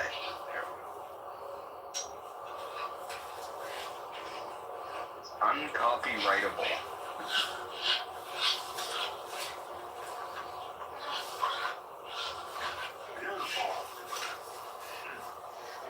In what year was the first email sent? Oh, 1971. Boom! Richard nailed it!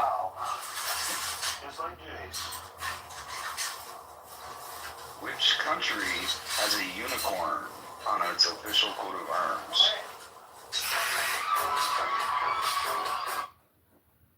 United Kingdom. Yeah, United Kingdom, yeah.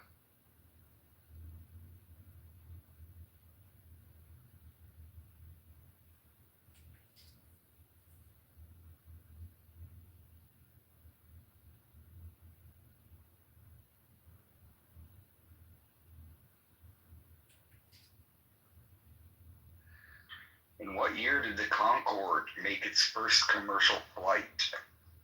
76. Bam! Sam! It's it's a good name.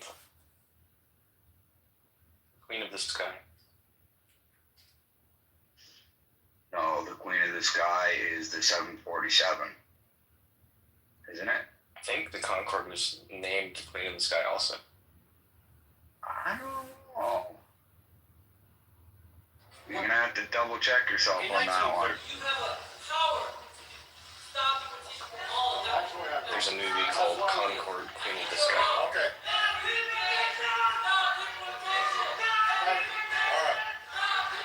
What I'd like to do. Which gas was the first noble gas discovered?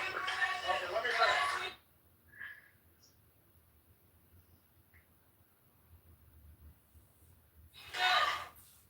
It is argon.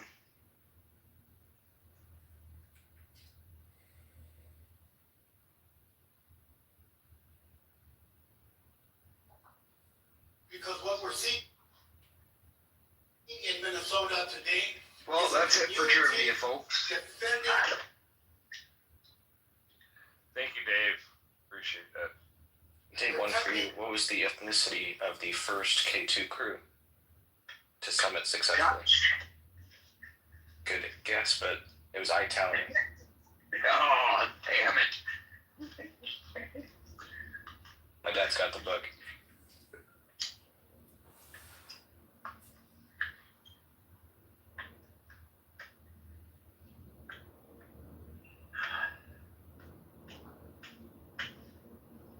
What is the highest mountain in North America? Denali or Mount McKinley, formerly. I was gonna get you on a technicality. I think it's back to McKinley, no? That's actually a great question. I thought I heard recently they On this vote, the switched it yeas back, are 50, the nays are 50, the Senate being equally divided. The Vice President votes. Yeah, they did switch it back. That's so funny. And Trump in January did that. One of his executive orders, I think. Affirmative. And the point of order is sustained. Gotta make sure. My truck dropped $5,000 in price instantly.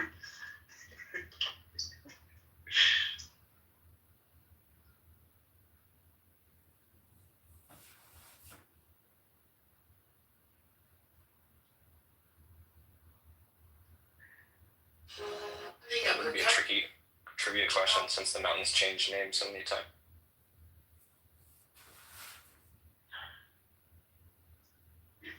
Mohan, we got a trivia question for you. Okay, what's up? What's the tallest mountain in North America? You get one guess. Ooh. I know the coldest mountain in the world is in New Hampshire, but I don't know where the tallest mountain is. Well, it's in Alaska. Well, then I have no idea. It is McKinley. Oh, I've heard of that, yeah. And it was named Denali, and now it's back to McKinley. Is there an Air Force base there? I don't. McKinley sounds like an Air Force base to me.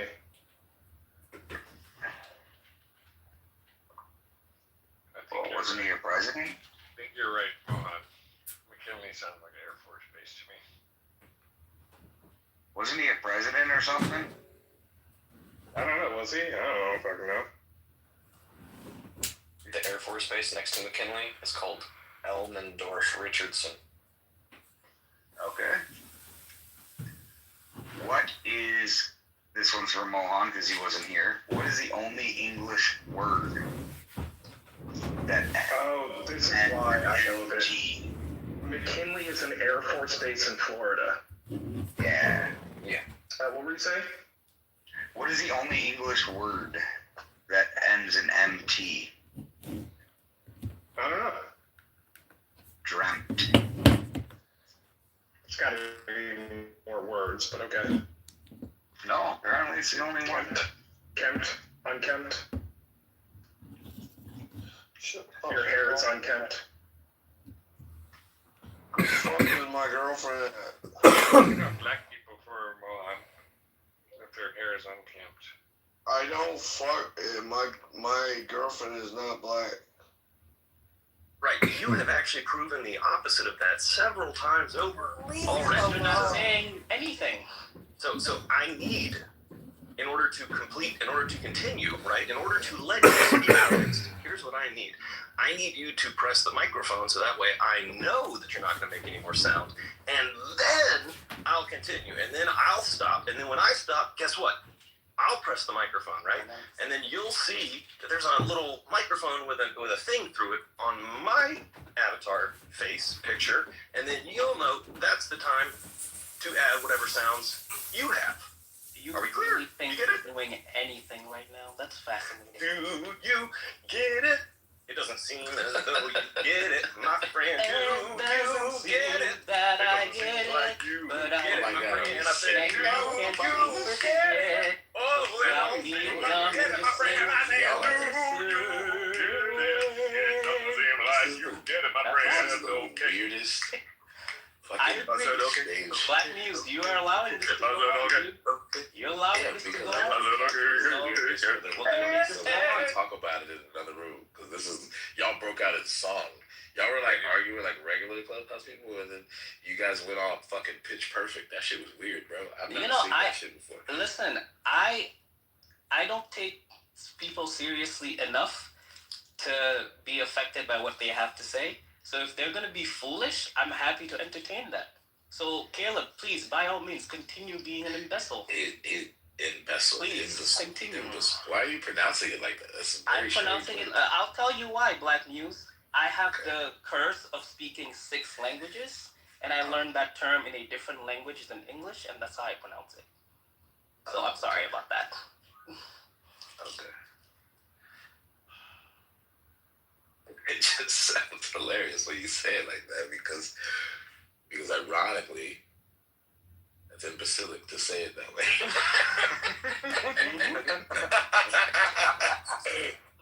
Okay, and you pronounced it the American way. Congratulations. Again, I speak 6 languages and have a Harvard degree, so I can't help it.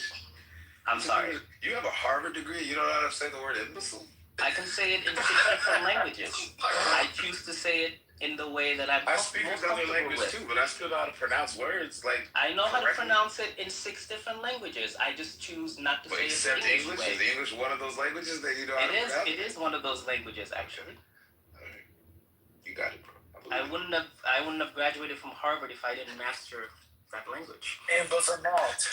But thank you. I mean, if you guys want to continue to be stupid, I'm happy to entertain this. This is entertaining for me. You harmonize Because you came said in anything.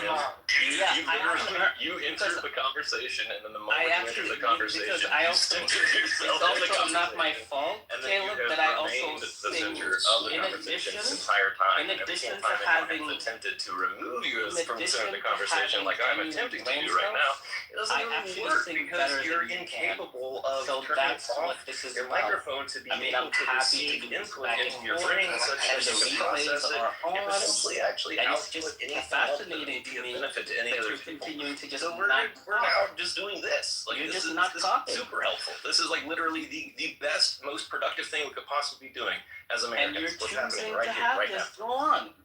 You're the one who's creating this. No, my friend. You are. You are. And don't call me I that. literally said, here's what I need in order to get what I need done. It's you with a muted mic. That's what I need, all right? So until you give me that, I can't do what I need, so that way I won't be done. And then as long as I'm not done, you won't be able to do what you're trying to do, which I presume is probably be done whatever it is you're trying to say. Speak at any point and you're choosing not to. That's not Jesus my problem. fucking Christ, you were asinine. God And damn. stop insulting the prophet, please. Thank you. I will insult Carry whatever on. fucking prophet I want. Jesus fucking Christ fucking your brother backwards, alright? Jesus fucking Gandhi. Could it be that you What's just his don't name? have What's anything to the say, what's and the that's what why are all the you're different wasting gods' your names time? and all the different traditions? All of them in an enormous Could it be that you just have clusterfuck of nothing just to like say and you're just constant wasting orgies. everybody's They're time? fucking each other's ears, man. They're doing it in ways that Could you doesn't make just sense. be someone who has nothing to say and that's why you're wasting everybody's time? So, because you've literally spent the last 20 minutes saying absolutely nothing and you've been given plenty of chances. I mean, but Maybe we you're all, just I too mean, it was stupid to say entertaining, anything. and he does have a good point. Everybody So can't we be a were all Harvard laughing. grad. We were all Say that. laughing. So, alright. So, Mama, do yourself a favor. Like, join in with the laughter, or you're gonna, the joke's on you. Dude, I have laughed a lot. I've also sang. I've also broken into different languages. Like, trust me, I'm enjoying myself. It's not my fault that my IQ's too high for this conversation. Oh, Hey, my I God graduated. damn, son. God damn, son. Okay, Jesus shit. Christ, who the fuck do you think you are? He said your IQ's ain't dead. God damn. Who the fuck do you think you are?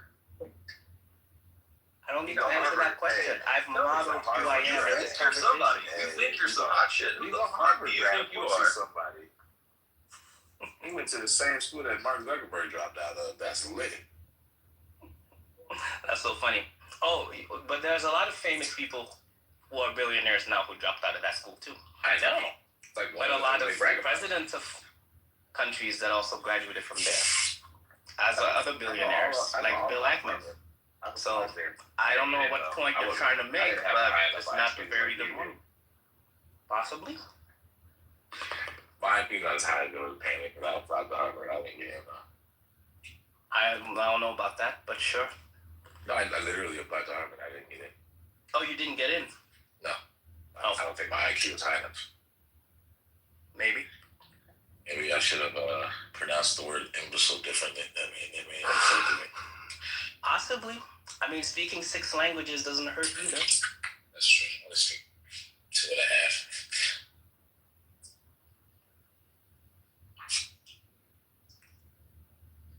Hey, back to the transgender issue. I think it's important that the number of young people identifying as trans is going. It's higher. It's about 3% right now. I think the natural level that people talk about is like less than 1%. So it's indicative of a social contagion, and it's affecting our kids. If you have kids, they're going to public schools. They're going to be introduced to the possibility that they might be the opposite sex at an early age. They're going to be introduced to that possibility. And that fuels the social contagion. And, as to kids, do you think that minors can consent to, like, surgery that would be life-altering and permanent and could destroy their fertility? No, that's usually why the parents do the consenting. Right. Do you think parents have a right to consent to something like that? They literally do according to the law. But do you mean something else? Yeah, well, it's about to be made illegal. You know that HHS had a press conference in the last month, and they're accepting comments for a period of time, but they are going to make it illegal. Okay.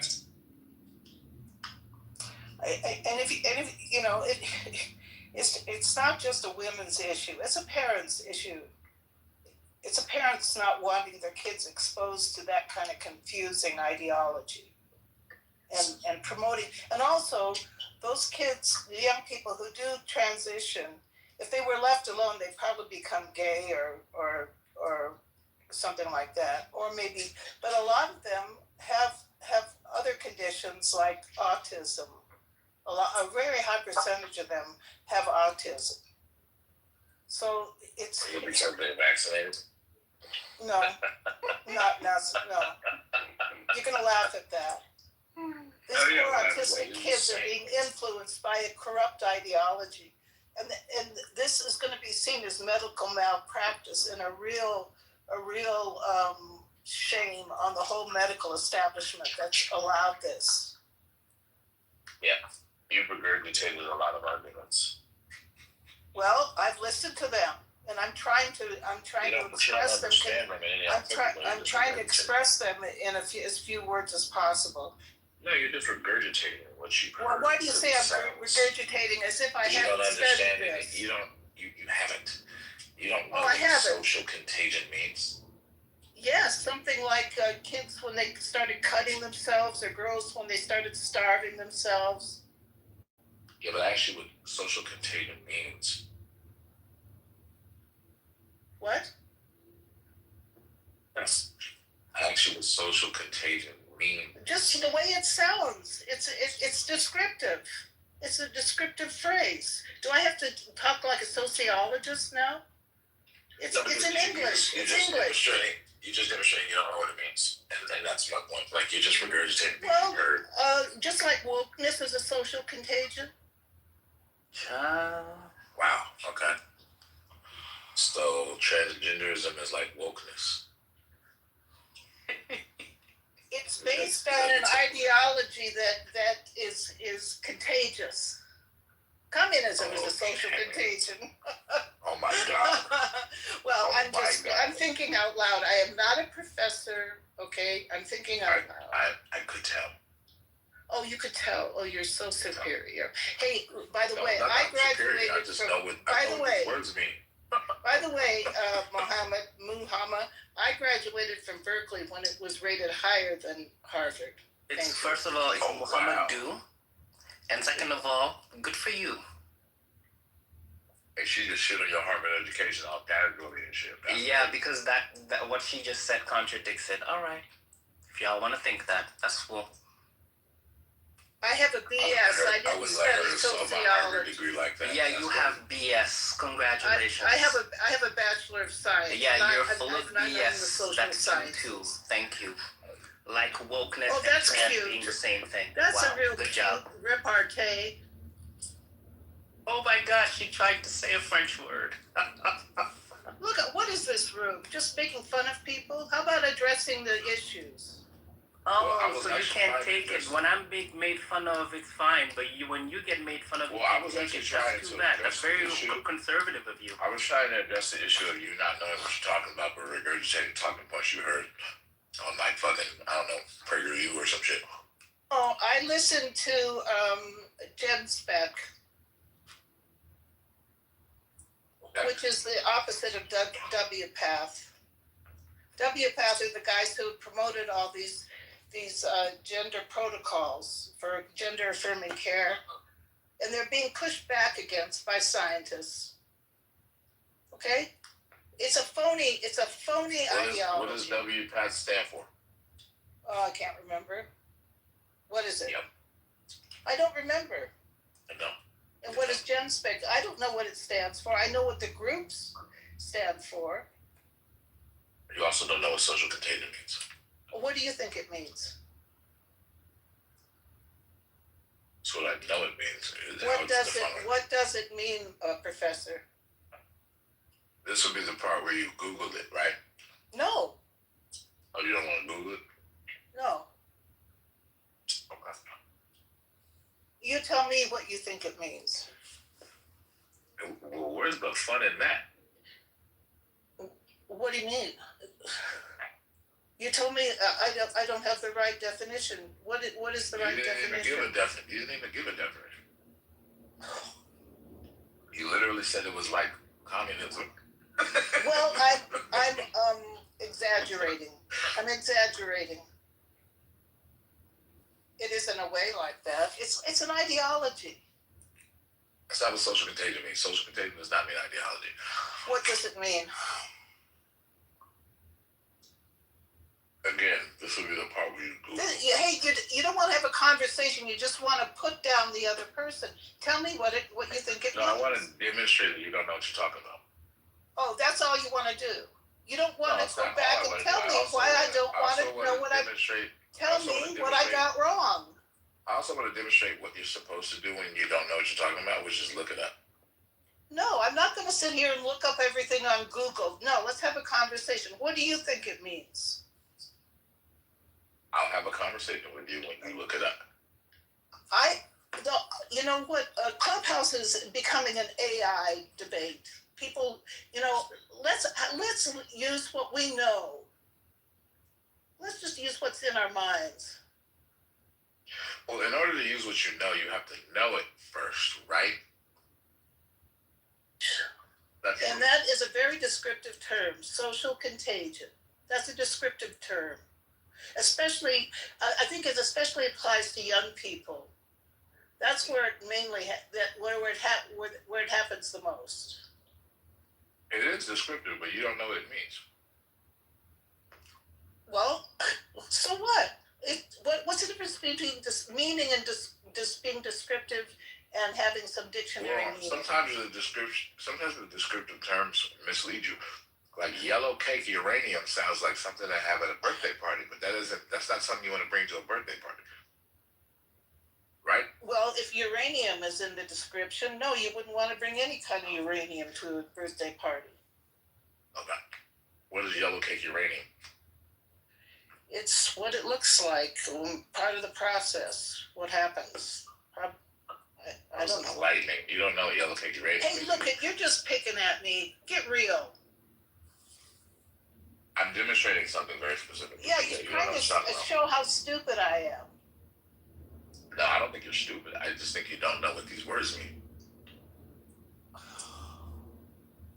Do you know what I'm referring to? The thing that goes around with young people, how they get influenced by each other like a fad. Things become a fad. I know what you're talking about. I know what you're... It's a fad. You don't even know what you're talking about, but I think I know what you're talking about. I think the whole gender thing is a big fad, and I've witnessed it among young people, personally. That's not even what is claimed by the people that you're tacitly referring to or citing right now.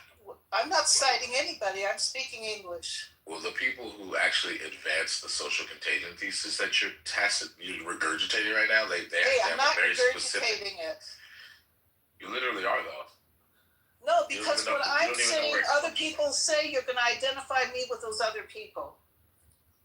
Right. That's like a child's understanding of the research, but like you don't even understand the body of research, the methodologies behind it, who wrote about it, who published it. You don't know any of that. No, I don't. I'm not a sociologist. Okay. So I was asking you to do the simple thing, which is to look it up, because then you can start to learn those things you don't know. No, I don't know. I want to learn from you what you think. This is a discussion. Well, this is the way I teach. I assign readings. My students read, and then we Okay. discuss Well, based guess on the what reading. we're doing here? We're in one of your classes. I mean, I'm literally licensed to teach K through 12 Online in the here. state Is of this California. part of your license to teach us here on Clubhouse? I can teach anywhere in the state of California. I'm licensed. Okay.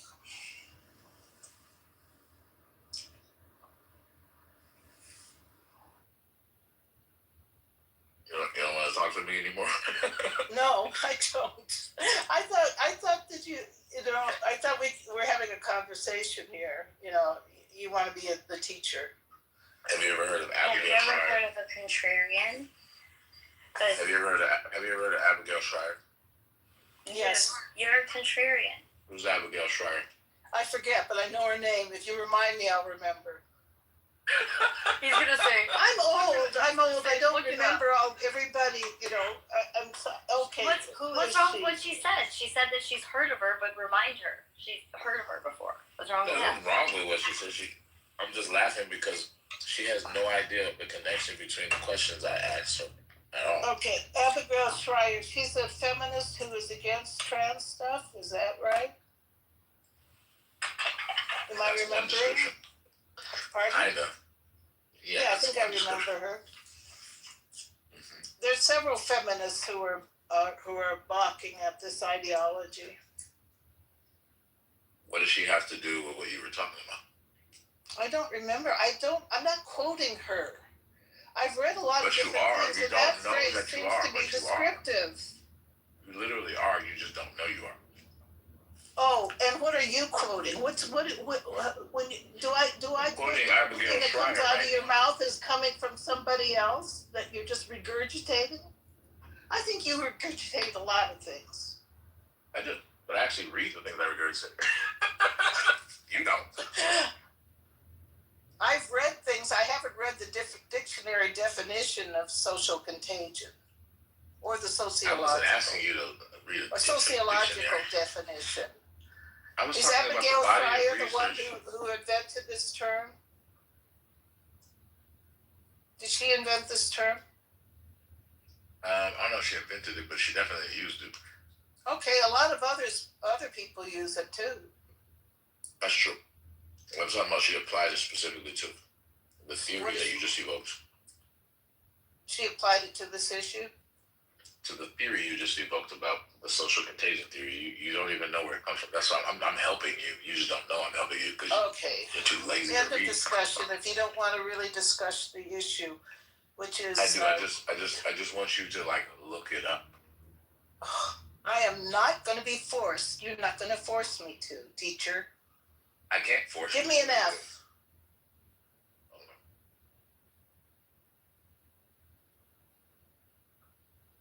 But I'm not going to engage you until you do minimal work.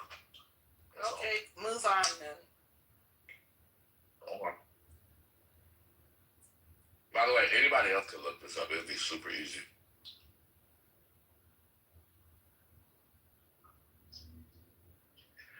I just think it's interesting how you're comfortable being completely ignorant about something that you have such strong opinions on. That's crazy to me. Completely ignorant. Yeah, you don't know shit about what you just evoked. Wild.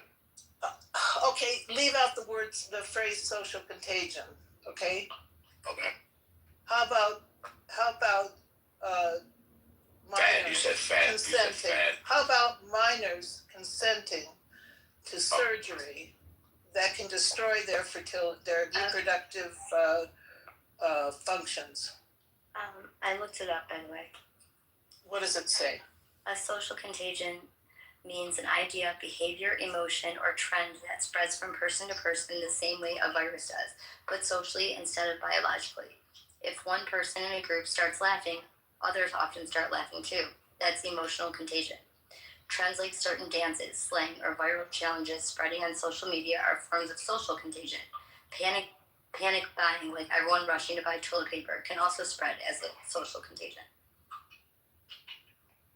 That seems to go along with how I was using the term. It does. Great. You've proved I was right in using it. I just didn't know. I didn't couldn't say you quote were wrong. from experts. I didn't say you were wrong in using it, did I? You wanted me to read that definition, which confirmed how I was using it. Well, no, I didn't really want you to read that definition. I wanted you to know the body of knowledge or research you were revoking. So you wanted more than a definition. You wanted me to bring up different authors. No, the reason why I asked you the definition was to demonstrate you don't know what you're talking about. Okay, you think you've demonstrated that. I think you haven't. Oh, okay.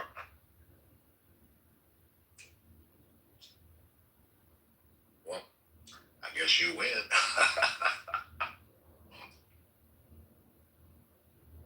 Do you think parents should be, no, the big thing also with the trans thing that Jen Speck talks about, and they debunked what WPATH is saying. You know, the kids say they're going to kill themselves. Okay, that's what bullies parents into consenting to these procedures, okay? And research, Jen Speck has research showing that that's, I think, from Northern Europe, one of those Northern European countries, that's not true. Actually, the kids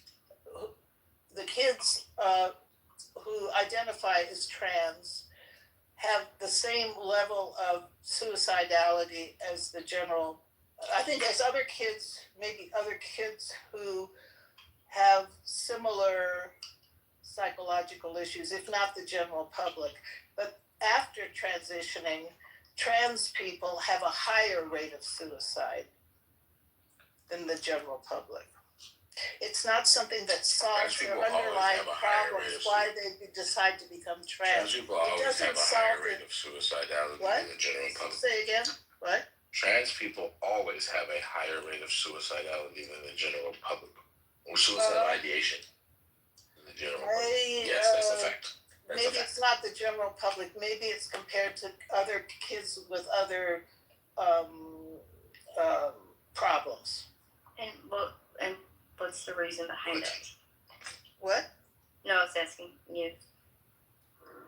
The only thing that you said that I know is true is there have been some studies that purported to show that the rate of suicidality was higher after transition. Yeah. But very good. You don't even know the nuances of that either, and why those studies are questioned at all.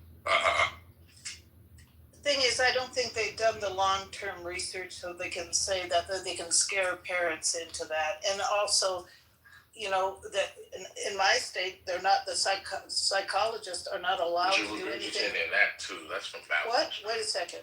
In my state, psychologists, therapists are not allowed to do anything but gender affirming care for kids with this problem. Okay? My issue with you, Michaela, is that you're just intellectually lazy. Yeah, well, like, if you actually want to seriously engage with these ideas, you totally could. Well, I don't have you wouldn't a be good enough botching memory. these arguments. No, I'm not. I really admire. It's not a bad memory. It's intellectual laziness. You're not even looking up things. You don't even have to remember it when you look it up. You just look it up. Oh, you want me to quote? Just read it off the internet right now. Is that what it is? It's a lot better than regurgitating it from your fuzzy memory and botching it and getting it partially wrong. Well, I can't go back and forth with you very quickly if I have to be spending minutes, you know, finding the best. Take your time.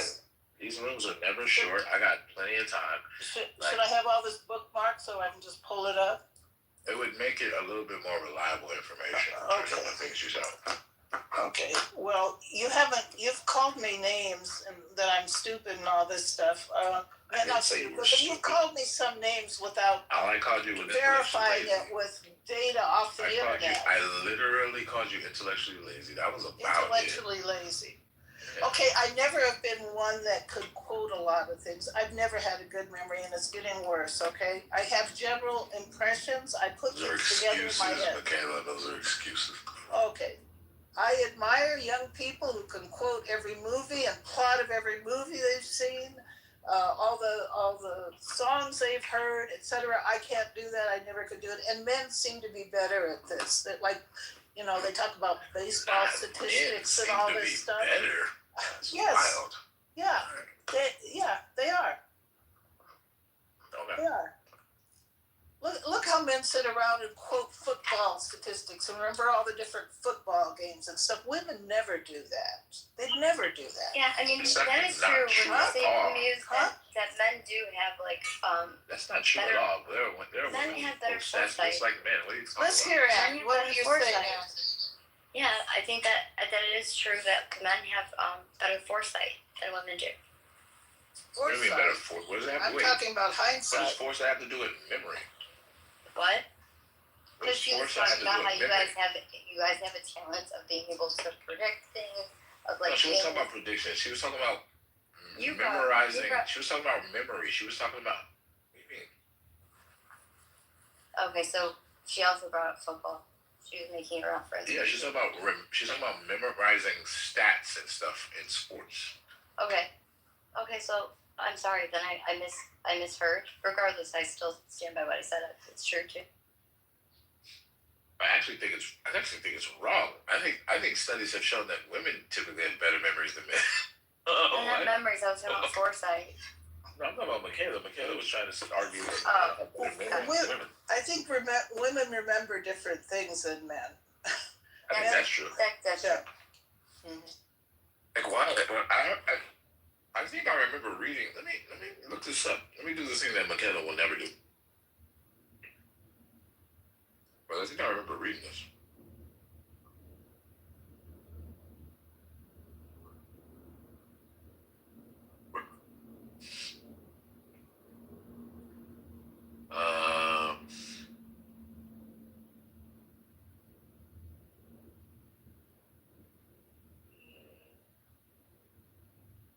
This is a fascinating question.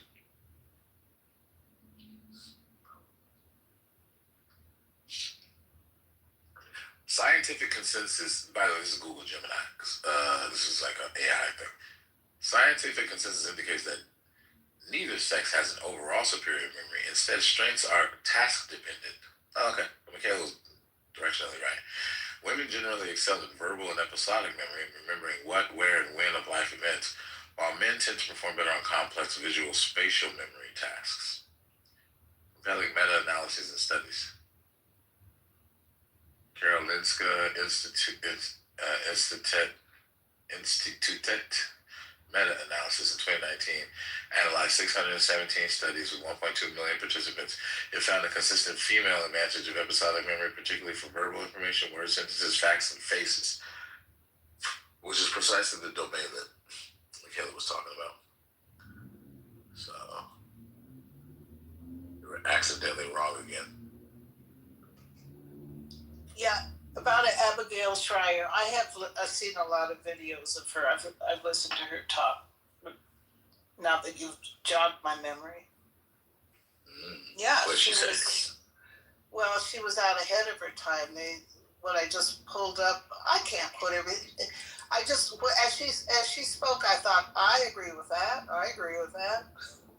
I'm not sure what specific point she was making. Was she talking about social contagion?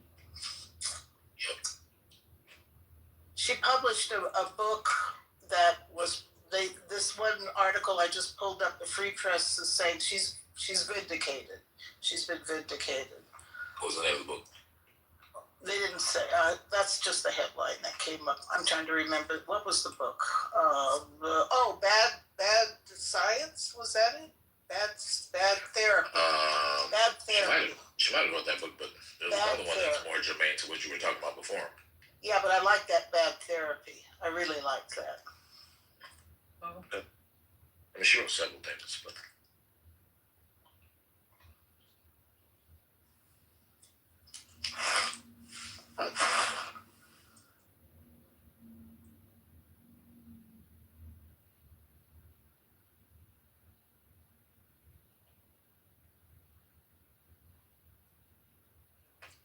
You know, I agree with you. I think that I think you said this. The trans thing has pushed, this woke stuff to the limit, and probably what Newsom recognizes, that it is discrediting the Democratic Party. It is making the party look foolish, just crazy.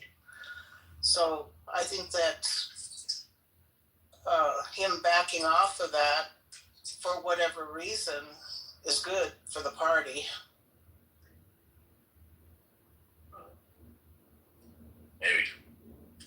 Maybe insert a little sanity in there.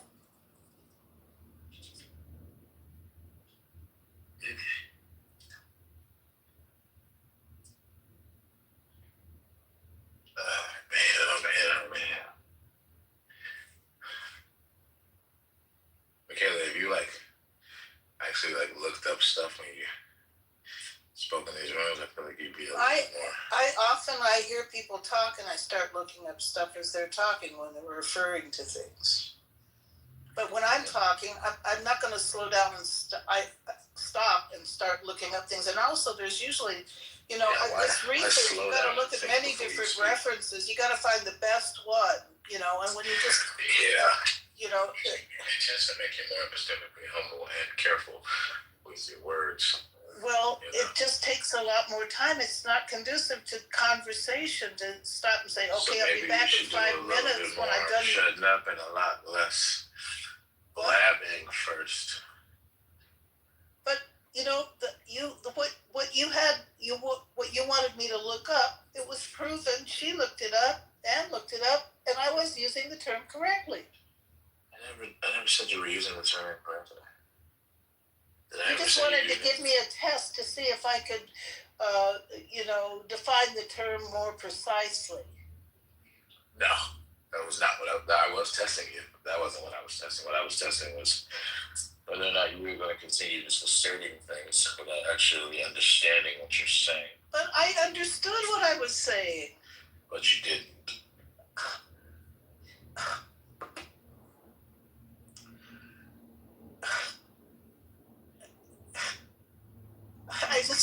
I just don't know how to respond to that. If the definition that you would have had me looked up confirmed how I was using it, then I understood what I was saying.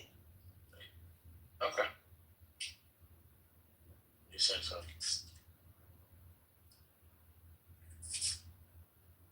Does anyone else, Caleb, does anyone else want to talk?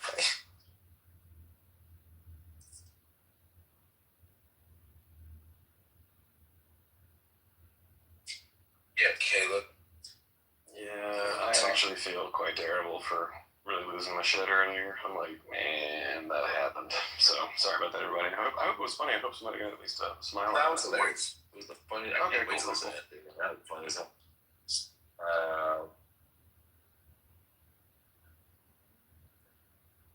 Does anybody else understand what Michaela doesn't get? Yeah, jump on me. I'd like to hear. She's got to rely on you to relay information. She's too lazy to look up for herself. It's crazy.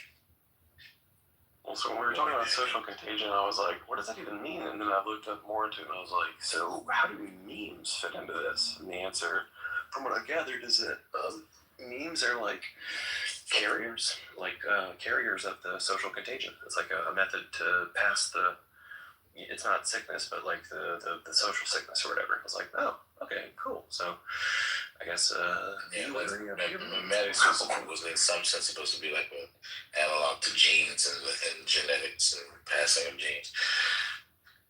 That was kind of how it was originally devised by, was it Richard Dawkins? Dawkins that came up with it. I think it was Richard Dawkins. Yes. Yeah. I know that. No, you don't. Yes, I do.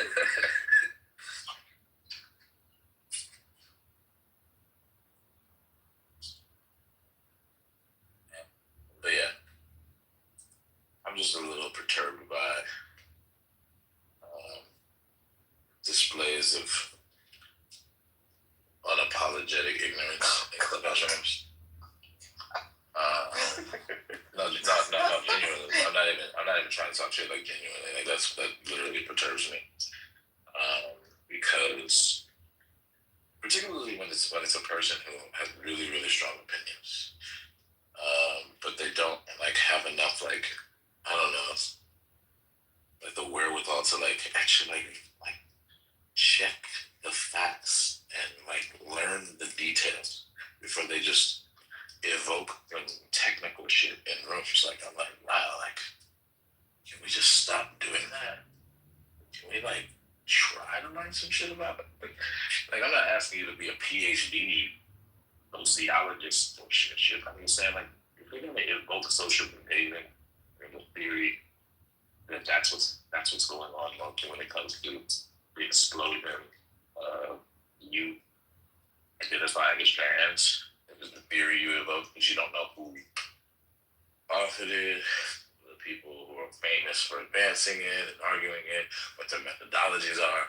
You don't know any of that. You just said it because you heard it somewhere. And it's like, bro, your argument would be stronger if you knew these details, or at least you could make it stronger if you wanted to.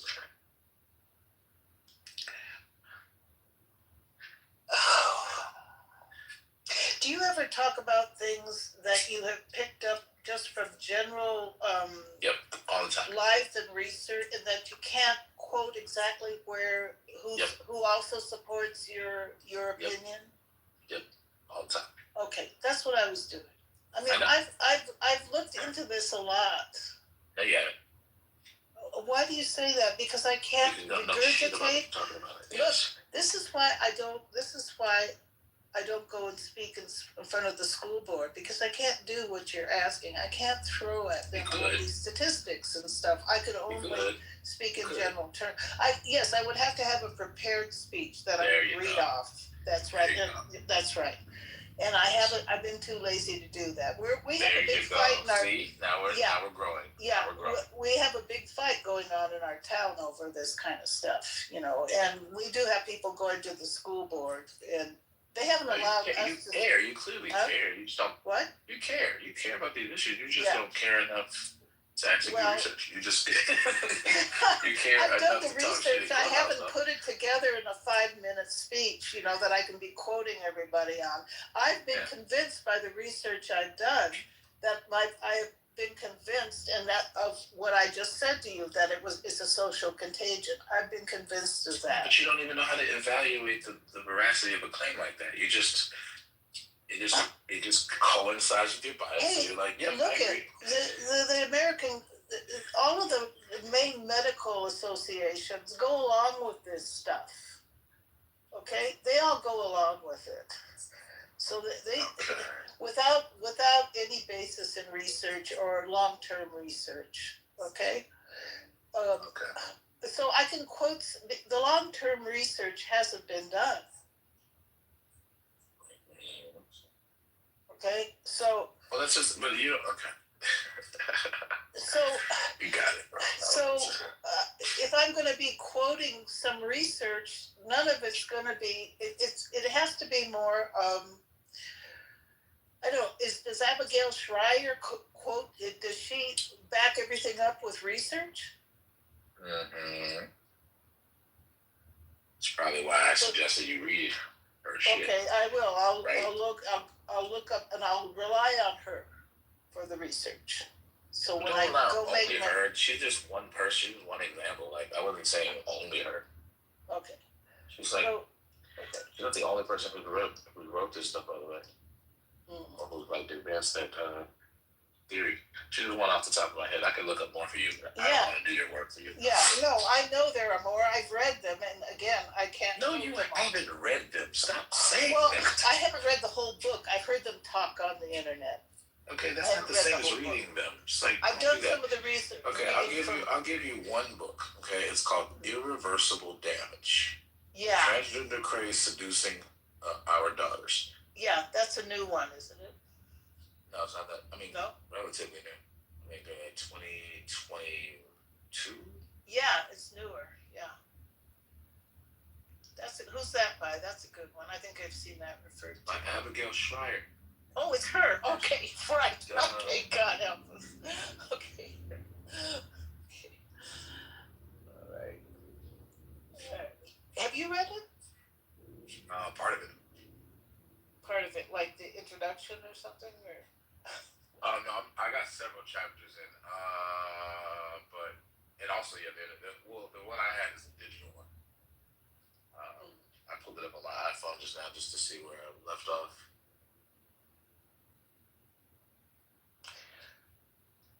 So you think she makes a really good case for it being a social contagion? Do you think so? I mean, I don't know. I haven't finished the book yet, but I mean, yeah, it's interesting. It seems compelling so far, but I have to account for the fact that I'm not an expert in the field. There's still stuff even I don't know. So I care very much about like what would be the objectively proper way to evaluate the claim. I've read some like counter arguments, and they seem compelling too. So what's compelling about the counter arguments? There was some methodological stuff they pointed out. I don't remember the details, so I don't want to even try because I don't want to say things that are wrong. But what I do remember is that there was some kind of methodological thing that they basically were arguing were flaws in her study. There was a lot of like technical stuff that they were saying, but again, I don't want to like botch it. So I'll leave it at that. Because I would have to go find those things. This is stuff I read like months ago. It was actually in preparation for a club I read. I was going to actually bring it into a room and talk about it. So I started reading and preparing for that month.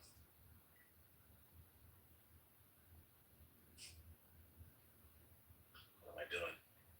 I just did something really silly because I got distracted by you guys. So I seasoned my salmon out there. I turned my oven on. I'm staring at my oven. And the salmon is sitting on my counter. I'm just staring at the oven. I forgot to put the damn salmon in the oven. It's so fucking stupid. I can't believe I just did that shit. I just wasted like 10 minutes. What, you overcooked it or undercooked it? No, it was just, I didn't cook it at all. I didn't even put it in the oven. I turned the oven on, but I was distracted by conversing with you. You didn't put it in. Okay. Yeah, it was sitting in my counter. I'm staring at the oven like I normally do when I put food in there. And I forgot to put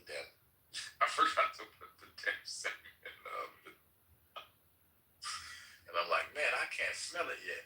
I hope it's not going to take forever. And I'm like, oh, it's probably because I didn't put it in the oven. That was so stupid.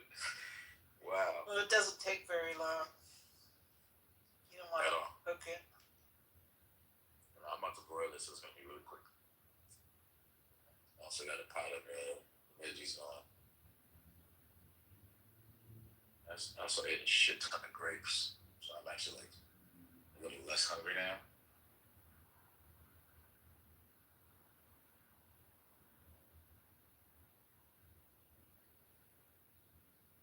Oh shit, leftists are turning on Gavin Newsom because of that Ben Shapiro interview. Oh shit, I might have to do a rumor on that tomorrow.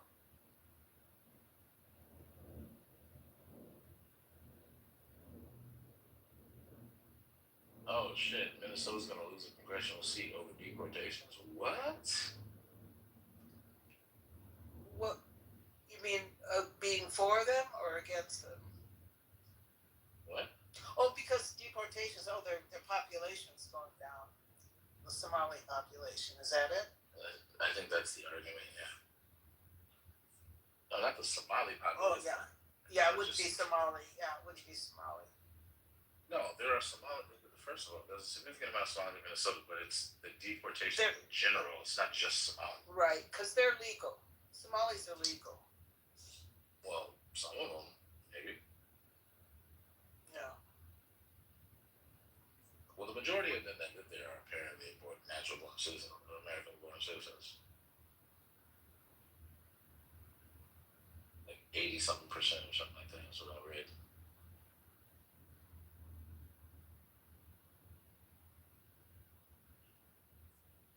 I can't believe they deported that. Well, people are self-deporting because ICE is not getting that many people. That would affect a congressional seat. They have to battle just to get one or two out, and they're just going after the. I think they're just going after the criminals, the ones with criminal backgrounds. I don't know if that's true.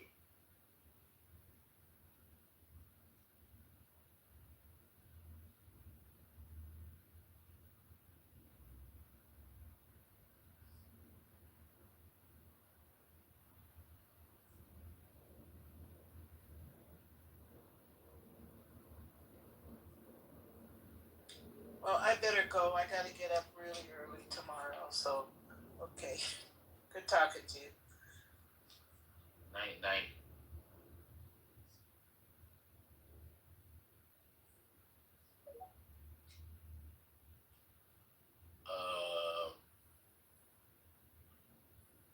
Just you and me, and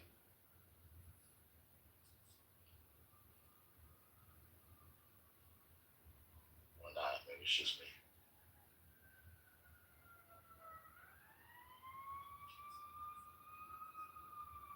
What? Oh my gosh, this app is like, I could not come off of mute. What did you say to me? This is just me and you on the stage now. Nobody else. Oh, it is? Nobody left. Why? Why? I don't know. People left. I don't know. They were done talking about it? That's usually why people leave. You taught enough today? Apparently not. If you still don't understand that biological males can breastfeed. Shut up. No, and that honest, that is like a topic that I am really passionate about. That really, really, really bothers me for so many reasons. Not just because I'm a woman, but because I have a kid. All the things, so like it hits really home, and it's like it's a line that if it's crossed, like I'm the person that will call it out. I just can't. It's a boundary, a healthy one, right? I guess. I'm not sure what you mean, but. Well, it's not like reject that, but like obviously this didn't just happen like under like you want to say it's Joe Biden's fault and his administration, but like obviously this was like happening throughout like many years. We just like missed the slippery slopes. Would you agree? I don't know what you mean by slippery slope, but yes, I would agree that it happened over a longer period of time than just Joe Biden's tenure in office.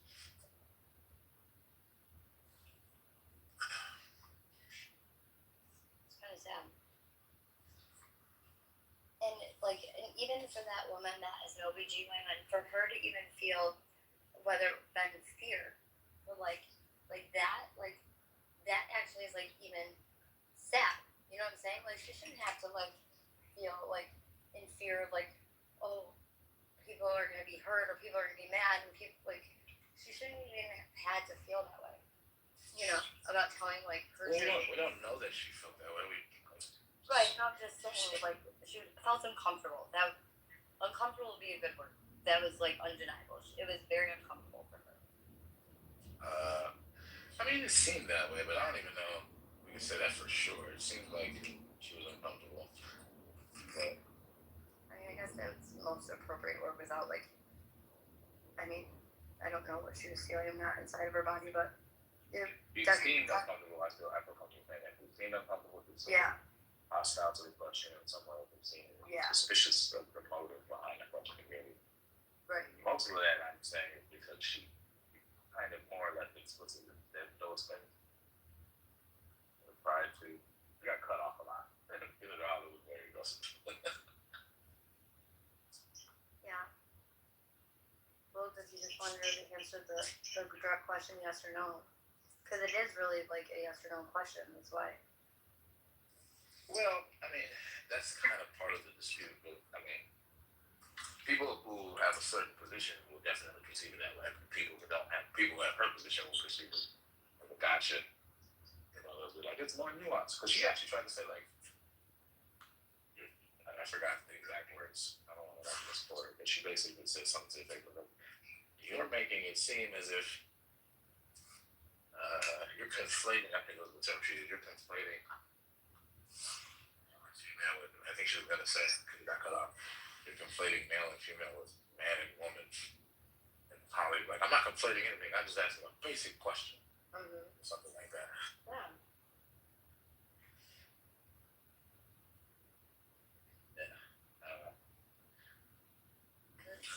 It was like really, it was cringe. Yeah, definitely. The whole exchange was very awkward. Yeah, it was like uncomfortable to watch. You know what I mean? Yeah. Oh, look who decided to show back up. Marshall's back. Yeah, dude, I did the schizophrenic thing where I change channels all the time. I love your rooms, but I also love my ADD more. You love your what? ADD more. Do you really have ADD? I'm blaming my inability to like sit still on ADD rather than what it really is, which is I don't want to sit still. ADD was a concept. I'm also kind of stoned, so well, I'm not kind of stoned, really stoned. You are? Oh, dude, super stoned. Stoned or high? Both. Those are synonyms. What are you talking about? No, they're not the same. Yes, they are. No, they're not. They literally are. I'm person right now. I'm high. I'm also stoned. Okay, so what I'm saying is that obviously if you smoke sativa, then obviously sativa would make you high, not stoned. What's the difference? There's a significant. Yeah. Marshall knows. No, I don't know. Marshall agrees with me, so how does he know? Just explain it, unless you. I mean, I can look it up, but I don't think there is a difference. Yeah, let's look it up. Look it up. But sativa is more of like a So like when I say stoned, it's like someone that's like chill and like just want to eat. Where sativa almost like gives you that energy where you're like laughing and like giggling and there's different. And I don't know what the other kind is. Oh no, you're talking about the moods. I don't separate, dude. I'm either high or not. No, I know there's a difference in between the two different kinds of weed. I know sativa's the one. I don't know what the other one's called. Indica. Yes, indica. Yeah. No. Yeah. I get all that, but like when people say we're getting stoned or I am stoned. Oh, you're saying the way that you say it is like it means the same to you. Exactly.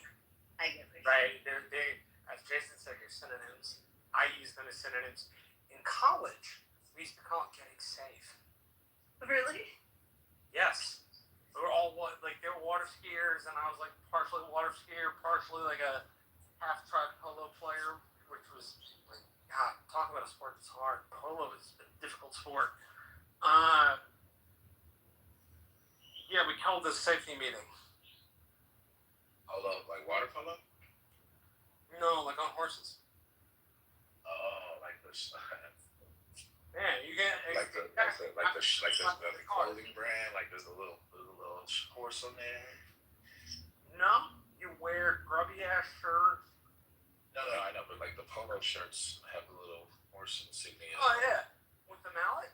Yeah, that stuff is like surprisingly harder than it looks. They make it look majestically easy. It's hard as shit. You gotta get the horse going at like a near gallop. And then you gotta like stand up in the saddle, bother to grip the horse while you do all of this, keeping your eye downfield while the horse, while you're holding the horse's reins in your left hand, or if you're good enough horseman, just using your knees.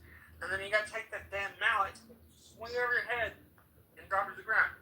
Then the number of times on this was more than the number of times we managed to hit the chucker in the first place. It was a difficult sport.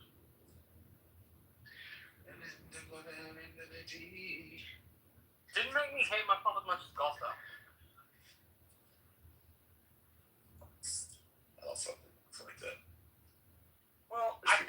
shit. That's a rich people sport. Well, I think golf is the only sport you can play where you hate yourself more at the end of the game than you did at the beginning. There you go. The only sport. I'll talk about a rich man sport. Like my roommates with water skiers. You gotta have some money if you watch. I wanted to try it because it looks like it could be fun. Oh, dude, it's where they drag you behind a boat. Yeah, dude, it's a bitchin' good time. I think I went on a jet ski all the way before up, the it's smooth Bahamas. sailing. Oh yeah. I went on a jet ski before the Bahamas. But you gotta be like Spider. the risk taker and go outside of the way. Not ride the way. Starboard.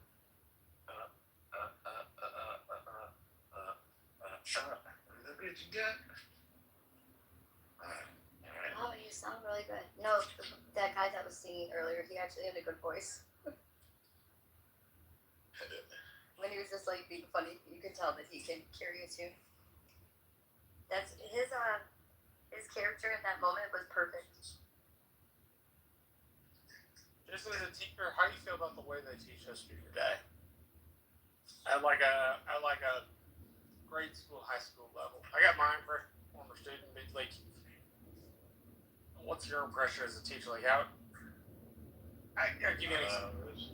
My history was woefully inadequate in the Indian Wars and Reconstruction. Like woefully inadequate.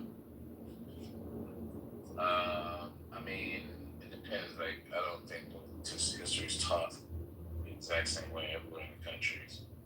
No, I'm just curious. Like in your place, like how's it being taught now? Well, I mean, like social studies in general is being de-emphasized because it's not being tested. I would gripe about that. Even teachers like me who really want to teach it, we have to make really tough calls in terms of like our school day. Like I teach elementary. Right now, I only have social studies being taught once a week for an hour.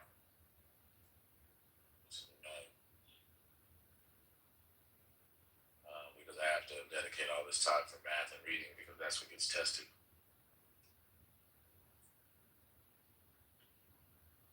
And then other parts of the day are for other subjects. I teach science also once a week for an hour, which is annoying. I think both of those subjects should be taught longer. And then we have what we call specials, which are like roughly the equivalent of electives, but at the elementary school level. So they'll have like PE one day. They'll go to the library for one. They'll have dance. They'll have music, and all of those things happen once a week. So all of the things that are roughly not English, basically, not ELA and not math, they get truncated to like once a week type things. You know, in my daughter's school, it goes up to 6th grade, and so that's how it was up until 6th grade, and then in 6th grade, so in 5th grade they change classes. They have like one main teacher, and then they like will go to another teacher for like science and which doesn't make sense. They'll have like one teacher doing science and reading, and then like another teacher doing math, and then like it's so 3 different teachers throughout the day for 5th and 6th grade, and then 6th grade they get to pick like their elective. So between like music, art, gym, and there's a 4th one. I forget the 4th one. What's the 4th one? Muse. What, elective? Yeah. Music.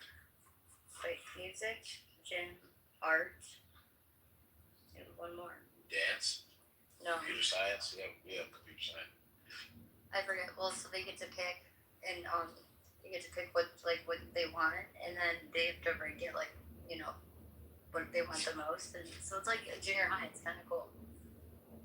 So then, like, essentially, my daughter is not. She thinks that the art there, but she's really good at art, and art at the elementary, the teacher is just not that good. So like, she doesn't have art like all year. She just has music and gym. It's kind of cool. But I agree, they don't test in social studies. And let me just say that the reading, the books that this teacher has chosen, like they are reading novels, and the books. I don't know if you ever heard of The K or Ella's Enchanted, but those two books is what the novels they've read thus far, and yeah, let me know if you. Enchanted is like a classic, isn't it? Yeah, but there's like a new modern version of it. Oh. So they're almost done reading the new modern version, but then they get to watch the movie, and the movie that they're gonna watch is like the old classic, like from back in the day. Really? But this one is like it's kind of cringe. And you never heard of The K? The K, no. Yeah, The K. That one was like it's really dark. It's all about like it is race related, and it's like it's pretty horrific actually. Just who picks these books?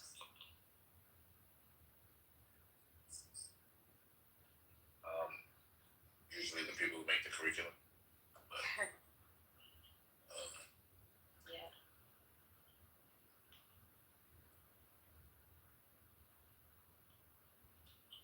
Yeah, I had an opportunity to like literally create a curriculum from scratch and then pick my own texts. A lot. I was proud of the text that I picked. I picked some really good texts. Really? Yeah. That's awesome. Well, you didn't hear how I picked my text. What? Well, I picked only Black and Brown authors. And I had like 6 units, and every unit was a different like genre of writing. Okay. I wasn't allowed to do literature because they had a different class that did that, so I had to do mostly nonfiction. Okay. So I picked 6 genres of nonfiction. Okay. So I did memoirs, I did biographies, I did one that focused on like debates. So we did like debate topics. So we did like issues, like debating abortion or something. Yeah. As an example. And then I did another one that was about what was the other one about? It was like current events. It was like news articles. And I picked a lot of topical stuff that was happening like in life, like at the time. At the time, it was like the big Stoneman Douglas shooting. Oh, okay. Yeah. See, like that. See, I think that's cool. And then we culminated the year of the research project.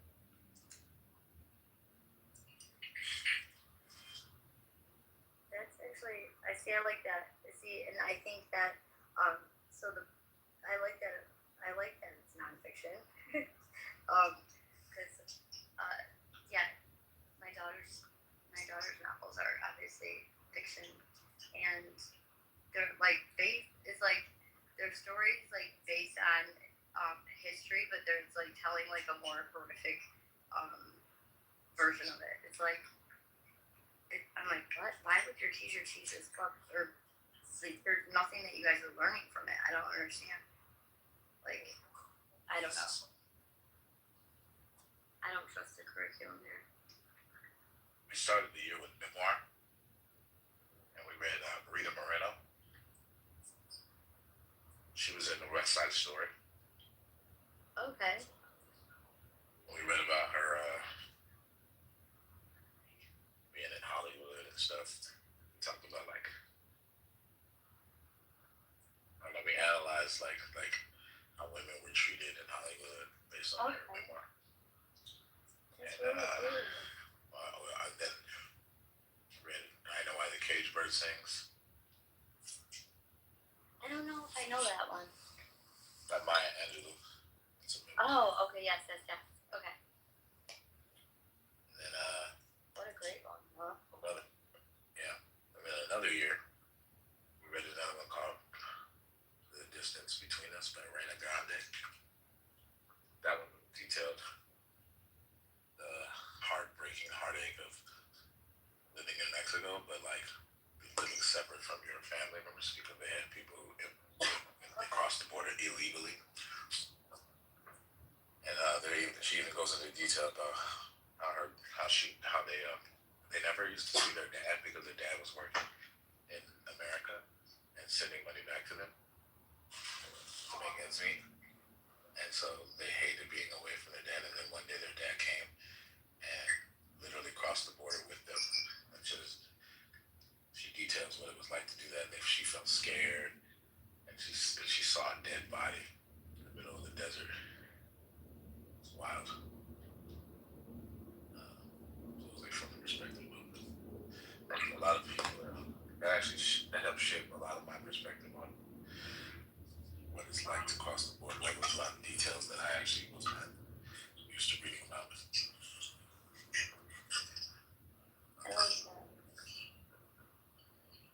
And so you could say, oh, that's like ideology. It's like, no, it's actually like the lived experience of action. Right. Okay. Yeah. I like that. Like that seems more credible than something about history. It's history that may not even have been like in America, but it is part of, history. It's not just something that's made up just to like push something, insidiously. And history is the most useful when looking at reoccurring, my impression, looking at reoccurring emotions. The facts don't repeat themselves necessarily. That's why they say history rhymes. It's not because it rhymes, because it's emotional. At least I think so, anyway. Emotion connects humans in a very visceral way. Yeah, that book, that memoir, The Distance Between Us, I recommend. Man, I wish so many more people read that book. I think they would be less inclined to demonize immigrants. Demonized.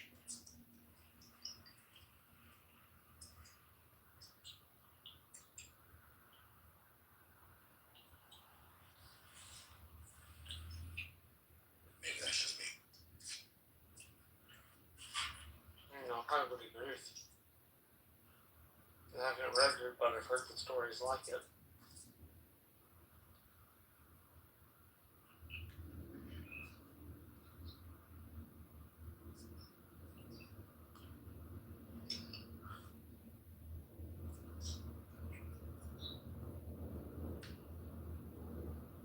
Bought the English version of the book and the Spanish version. Because at one point I had a bunch of students who didn't speak English, but they can read the Spanish. So I would print copies in English for everyone else, and for like the 5 or 6 students that only spoke Spanish, I would print the Spanish copy. But I would give them Spanish versions of the same quizzes.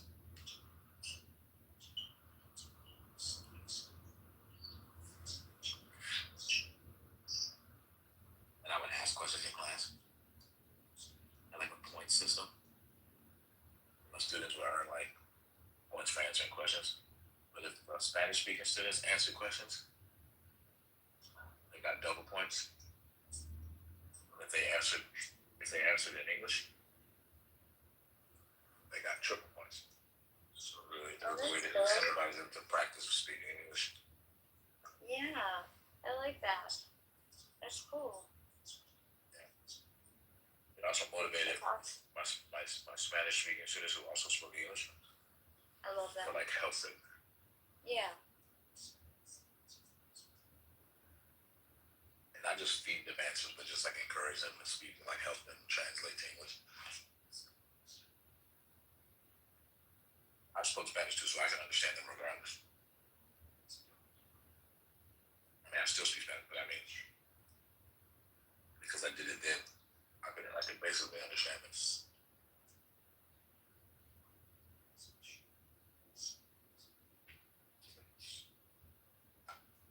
seem like the kind of the teacher, like when I coached cheerleading, like I was so passionate about it, and like that girls that I had coached, 10 years later, they would be inviting me to their wedding or whatever. And, I just can imagine that you have students that come back and thank you for being such a positive influence in their life. I could see that.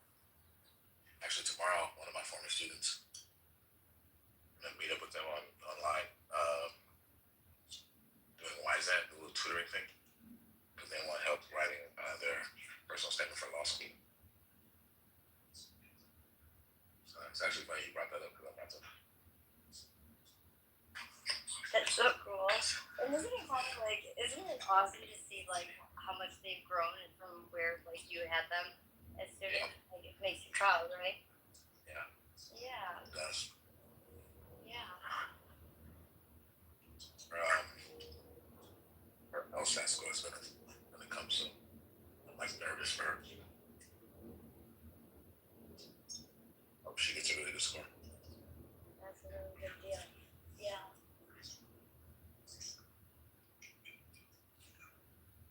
Because you know how like we all have that like one teacher that just like out of all that just stand out more than the rest, you know? Did you have that news? Like I can remember like my 9th grade algebra teacher. Yeah, my 9th grade algebra teacher by far was like such an influence. But how all my English teachers, I have like 3 English teachers. One, I know their name, I remember their names. One was Miss H, but her full name was Holbertel. Everybody called her Miss H, so. Another one was Miss Linda Mulder. I had Miss H in 10th grade, and then Miss Linda Mulder in 11th grade. And then as a senior, I had Miss Snuckle. Those are and so Miss H was my honors English, 5th grade honors English. Miss Linda Mulder was AP. It was AP English in 11th grade. I was terrified of that class. English too. Yeah. And Miss Snuckle was AP. Was AP English. So I had AP Lang in 11th grade, AP Lit, I believe, in 12th grade. Yep, AP Lit in 12th grade. Honors English in 10th and 11th grade. Right? Yeah, and then AP Lit in 12th grade. I had 9th grade honors, 10th grade honors, and then AP. Was the 9th grade in the high school for you? Yeah. Okay, so 9th grade is not in the high school for us. That's weird. I never heard of 9th grade not being in high school. Yeah, no, so like ours, so K through 6 for elementary, 7th through 9th for middle school, and then 10th through 12th high school. It was called junior high, not middle school. Yep, junior high. Yeah, I had junior high too, but I've never heard of 9th grade being in middle school. It's just the first time. Well, yeah, now you heard it. You heard it first. Yeah, we have 4 years of high school.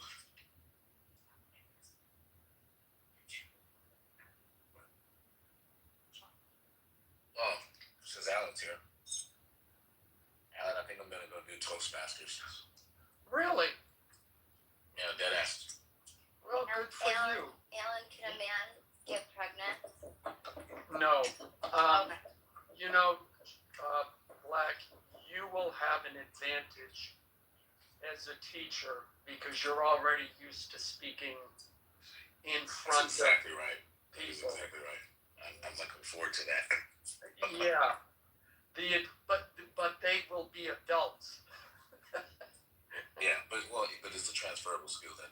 Oh yeah. And also, I'm on Clubhouse so much. I actually think that's going to help me too. I talk to adults, even though it's not in person. I still talk and converse a lot.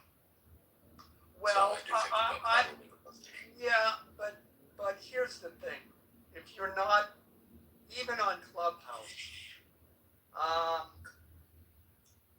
you know that you have to always. You will get interrupted if you pause too long, or someone will jump off the mic. When in Toastmasters and generally in real life, like if you've got 7 minutes to speak, you can pause for dramatic effect, etc., etc. Exactly.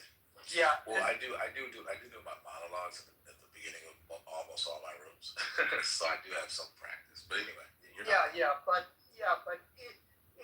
it's good because it will frame things in a way you may not have thought about, and it's been around, I don't know, 100 years, so they know what they're doing.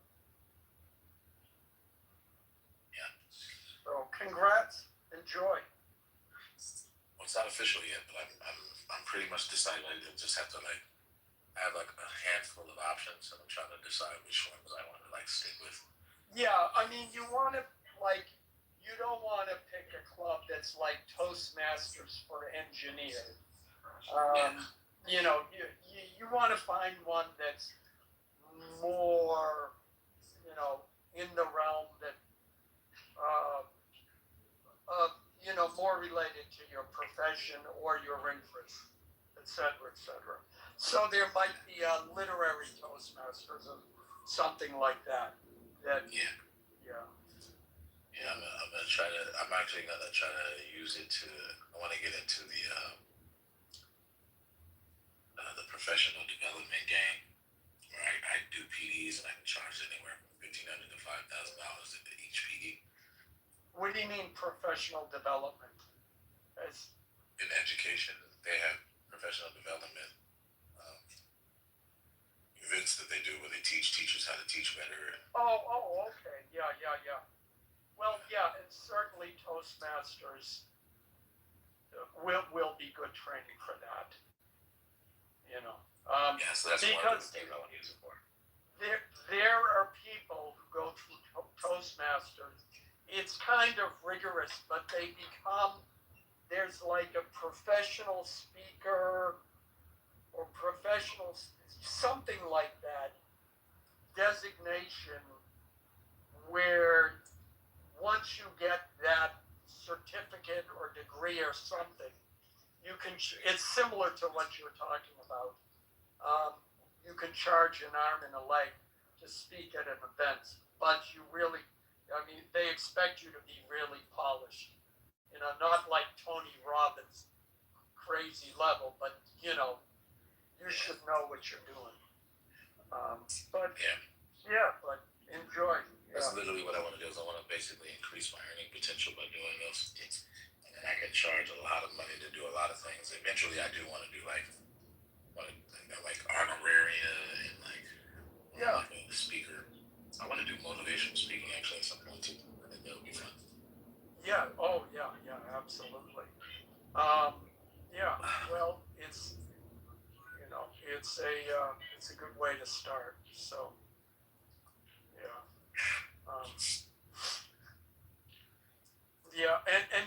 I still pisses me off to this day. I entered. They have speech contests, and so everyone decided I should join. So I joined, and I came in second. And the guy who came in first, when he was giving his speech, I kept thinking, son of a bitch, I've heard this before. And it didn't click until like 6 months later. Have you ever heard the Bill Cosby routine where it was like, until the age of 5, I thought my name was Dammit. Because every time my father called me, he'd say, get over here, damn it. I have heard it only in the context of Bill Cosby. Yeah. Well, this guy was doing Bill Cosby's routine, and he won. Oh, that's whack. Yeah, I know. And it was like, I was so, and sometimes I think about... If you would have known and called him out on it, would you have won? Say that again? If you would have known or recognized it at that time, and you would have called him out on it? Oh, yeah.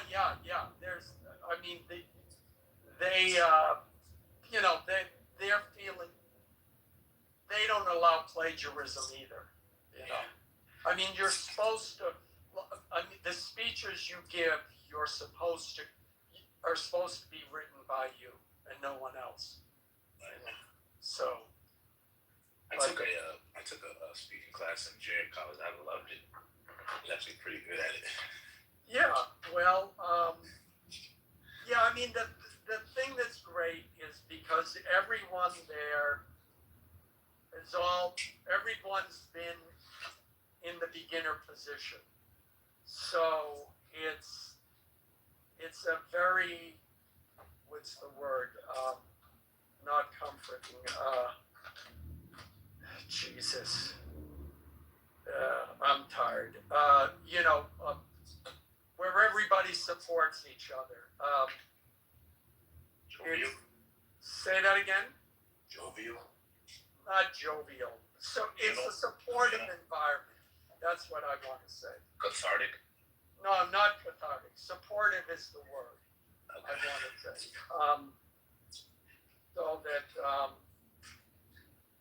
So it's not like, oh man, you sucked. Yeah. Which certainly, coming from where I came from, having never spoken in public at all, it was very helpful. Nice.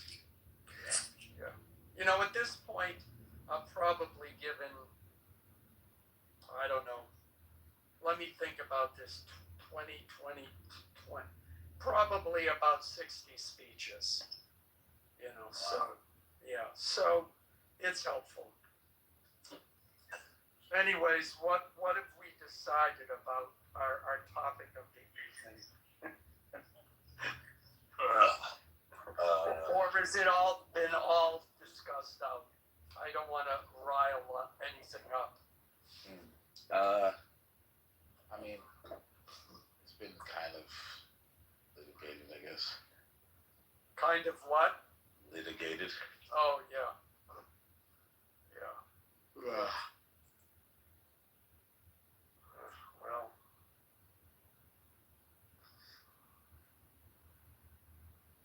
Well.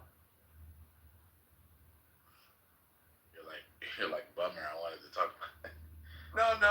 I mean, I don't know where you stand or other people stand, but it's. I don't think I have the energy to be confrontational at this point. What? You?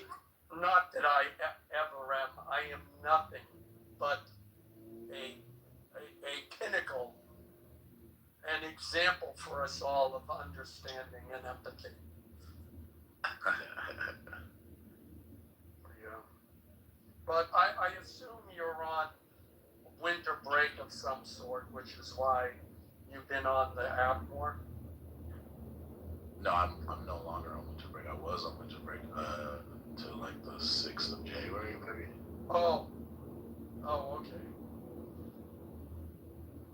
Yeah, well, there you go. Man.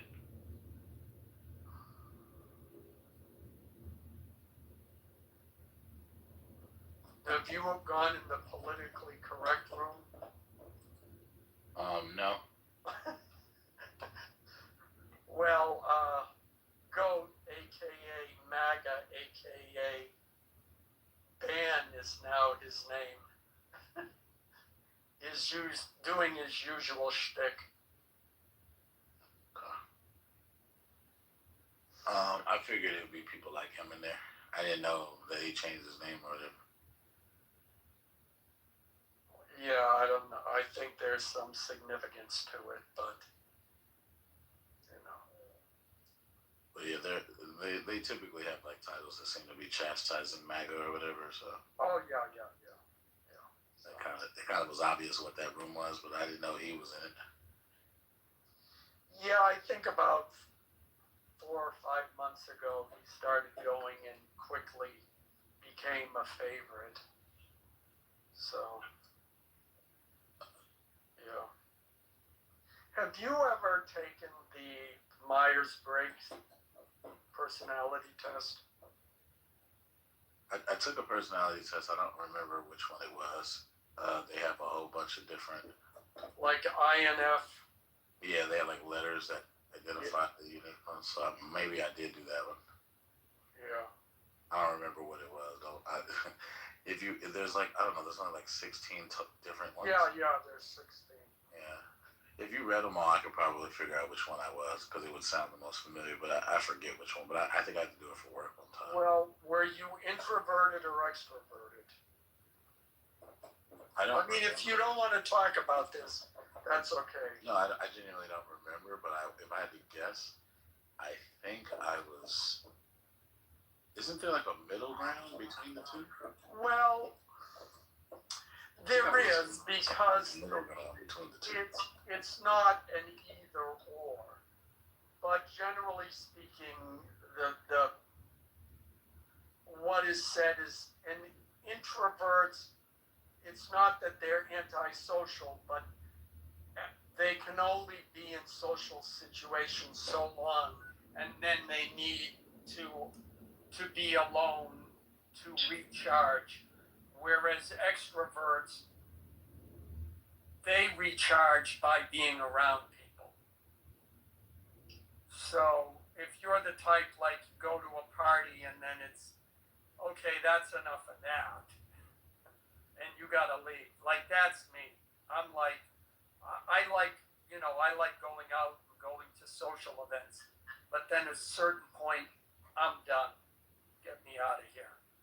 So, but it's introverted, extroverted, either I or E, and then I forget, feeling versus sensing. Sensing. Oh, geez, I forgot. But it's I forgot all the designations. But then there's feeling versus sensing, and then judging versus perceiving. So the second category is how you receive information from the world. Whether you're like facts, just the facts, ma'am, or whether you're more intuitive. Then the other one is how you make decisions, and then the last one is whether you like things more free or you like more structure. So,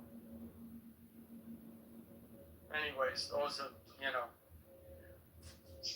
But I was just curious because there's certain types have certain different approaches to things like discussions like that happen on Clubhouse.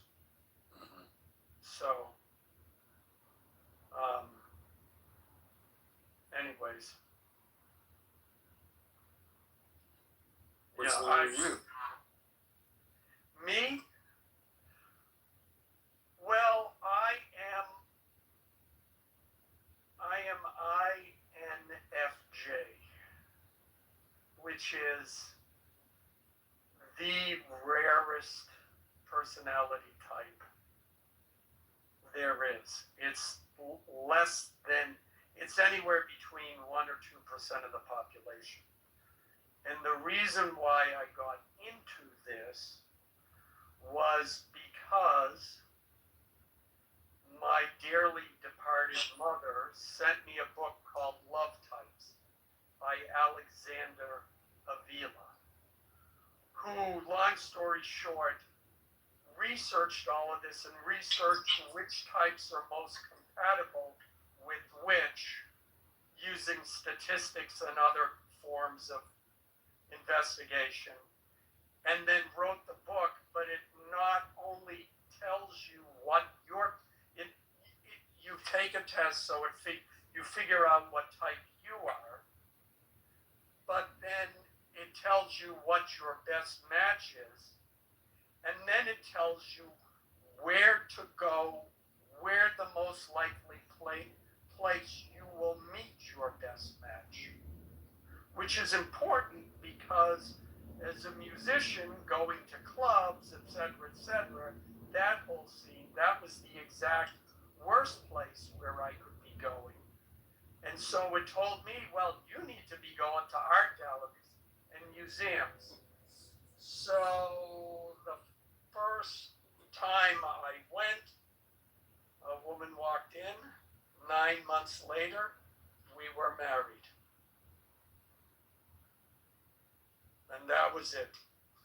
I see. That makes sense. Yeah. So and then I told a female friend about it. She went, and for her it said, oh, well, you should go to political events.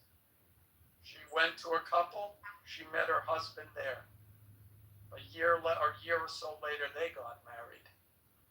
So it's not foolproof, but it certainly has its merits. So that's how I got into it. So, which is why you should always listen to your mother.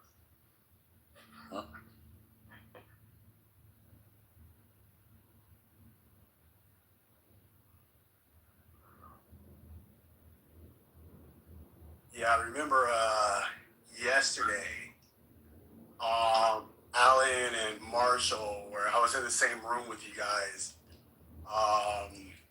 and you guys experienced what I experienced about a week ago, talking to being up here on stage.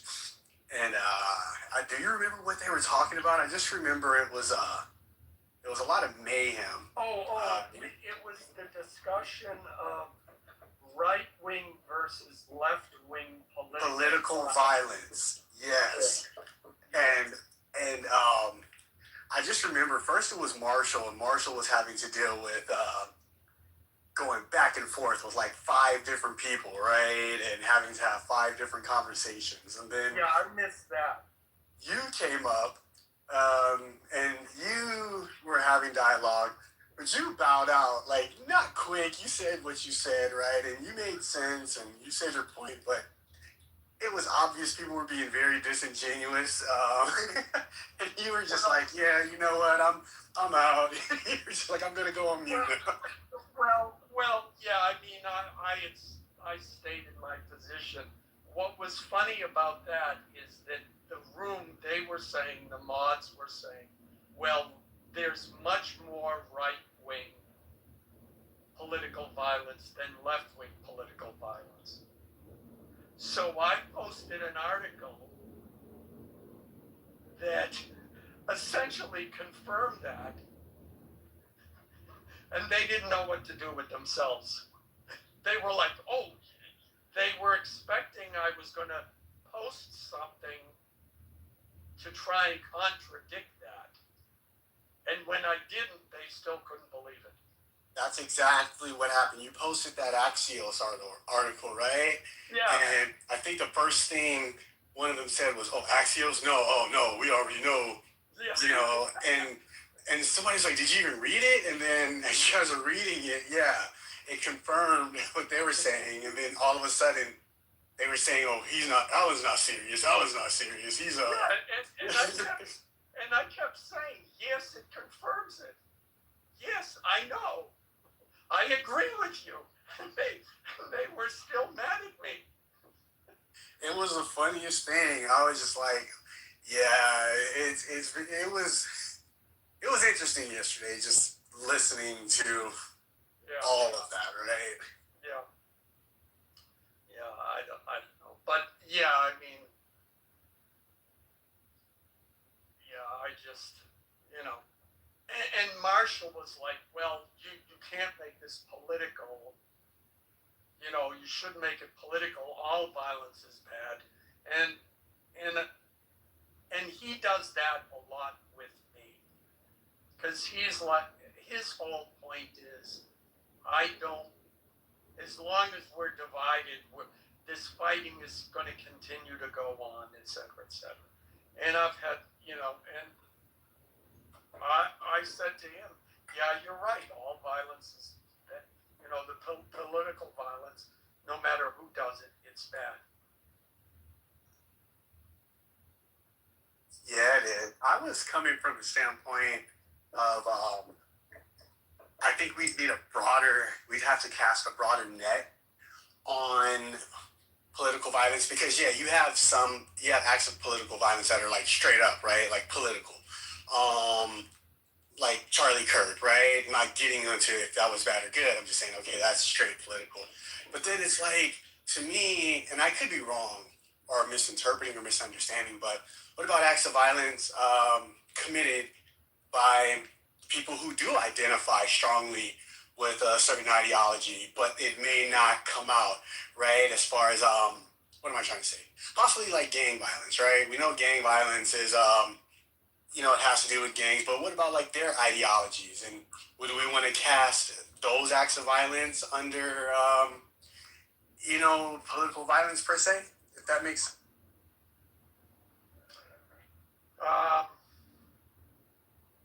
Well, if you're asking me, that's where things get messy. Because,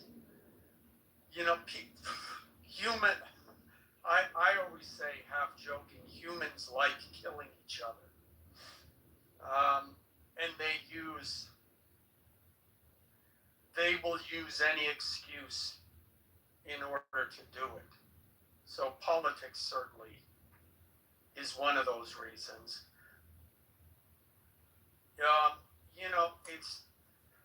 I don't know, I think when it comes to political violence, that you see people get frustrated.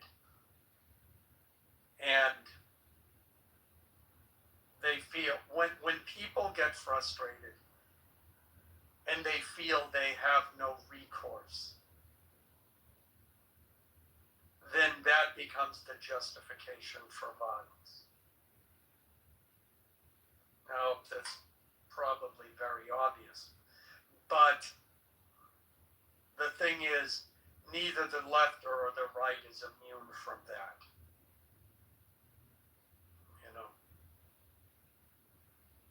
I agree. When people feel there is no recourse, right, then violence does become justified. I also think, and it's obvious as well, that violence becomes more of an offense, right? Instead of going on defense, like, hey, we're just going to be violent because we feel that this is the way to accomplish our goals. And I think that's kind of where we're at. I don't want to kind of get off topic. I don't even know where this is going, but I think that's where the political climate is at. I'm not saying it's happening right now, but I definitely see it trending strongly in that direction on both sides. So it's just interesting. Well, after the conversation last night, I looked up, I did a search, and I found this research article that just looked at incidences of political violence by right-wing, left-wing, and Middle Eastern terrorists, and who committed the most violence, what motivated, the number of incidences, the percentages, et cetera, et cetera, et cetera. And what I found interesting was that yes, if you only go back so far, yes, right-wing violence is more prevalent than left-wing violence. However, if you go back to the 60s and 70s, it was the left that was committing the majority of political violence. And then if you go, and I forget, it only goes back to like I forget how far back this study went. But one can conclude these things go in cycles. So I'm being paged. 1 second. Or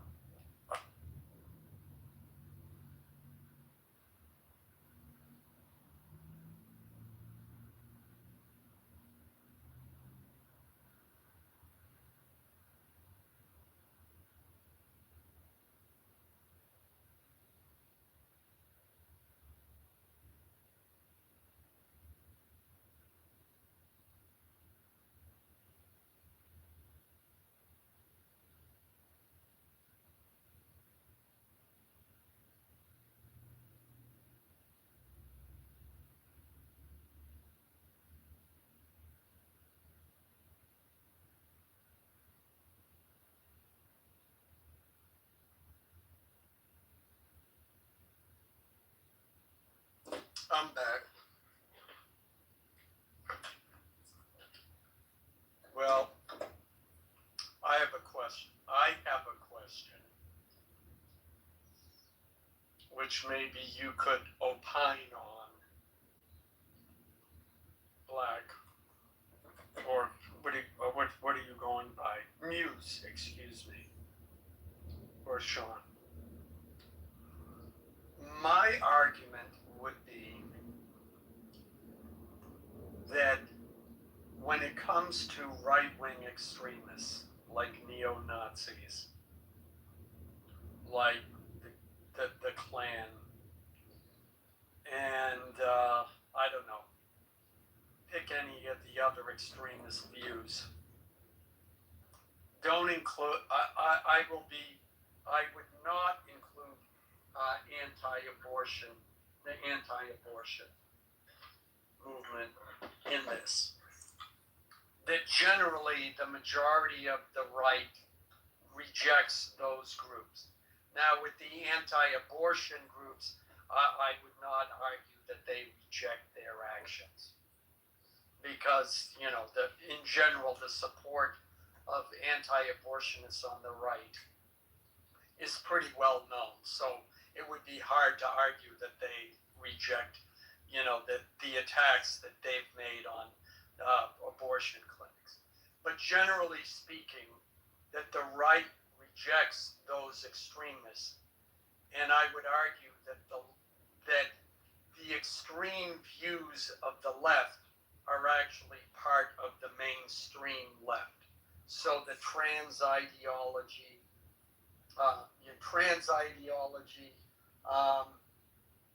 immigration policy, those kinds of things, those are mainstream in the left, and the violence committed.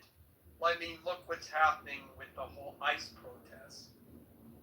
Mainstream and the violence surrounding that, the mainstream left supports those actions and supports those ideologies, and that's the difference between the left and the right. Are you saying so? Well, sorry, I don't know if Black was going to speak or going to ask a question. I just was going to add a bit of clarification. Sure. So, are you saying that on the right, like the mainstream right views are not as extreme as the mainstream left views? No, that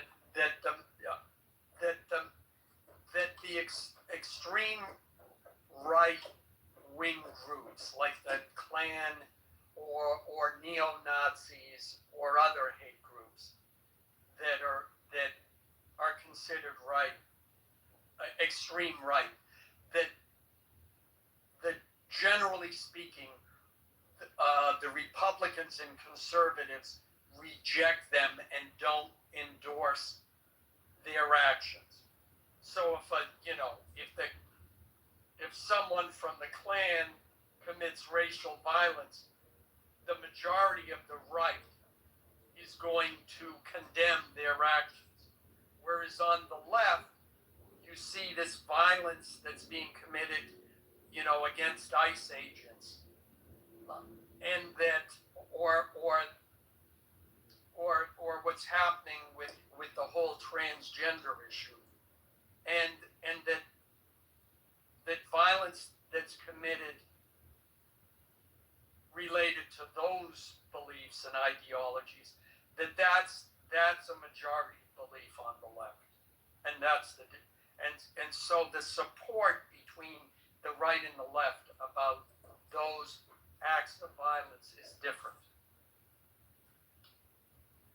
Yeah, I think yes. For one, I do believe that the extreme views on the left are very mainstream for that side, and they, it's obvious they are supporting.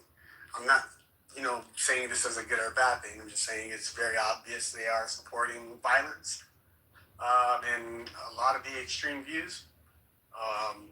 As far as the right, like your typical Republicans, right? I think that they do support the extreme right views. However, I think that like maybe your typical kind of like what would they call them? Your neocon Republicans, right? Like maybe your George Bush Republicans or whatnot. I think that because of the time maybe they came up in, meaning like when they were getting into office and the political climate, it maybe was more advantageous for them to maybe be a little bit extreme, but not super far extreme. Even if they agree with it, it might not have been a good idea to kind of be public with it. And I think that's where they're at. I think they agree. They do side with the extreme right. They're just not as vocal about it, right? They're just like, hey, yeah, we see what they're doing. We're not going to be in favor of it, but we're not in favor of it. That's kind of what I see. And I could be wrong, but that's my view of it. And I think there's some truth to that as well.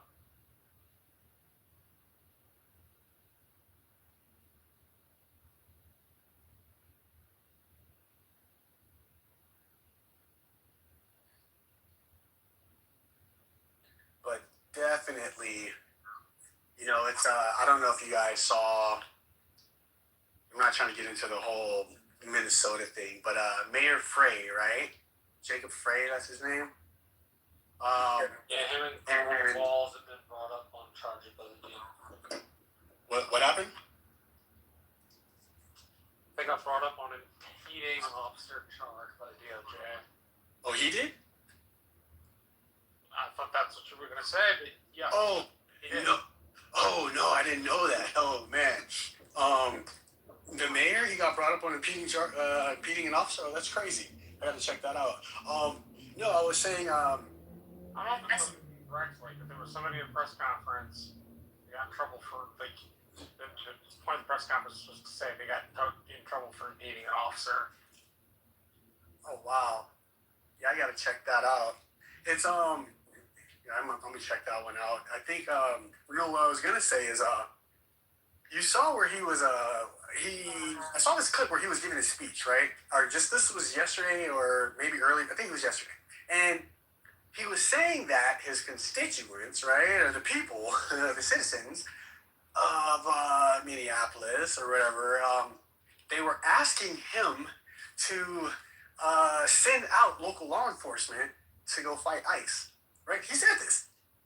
Did you guys? I saw that thing where the police officer he didn't say go out and fight. He said we're not going to go out and fight.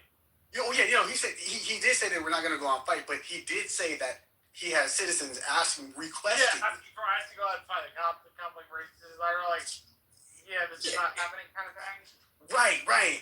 But the fact that he mentioned that.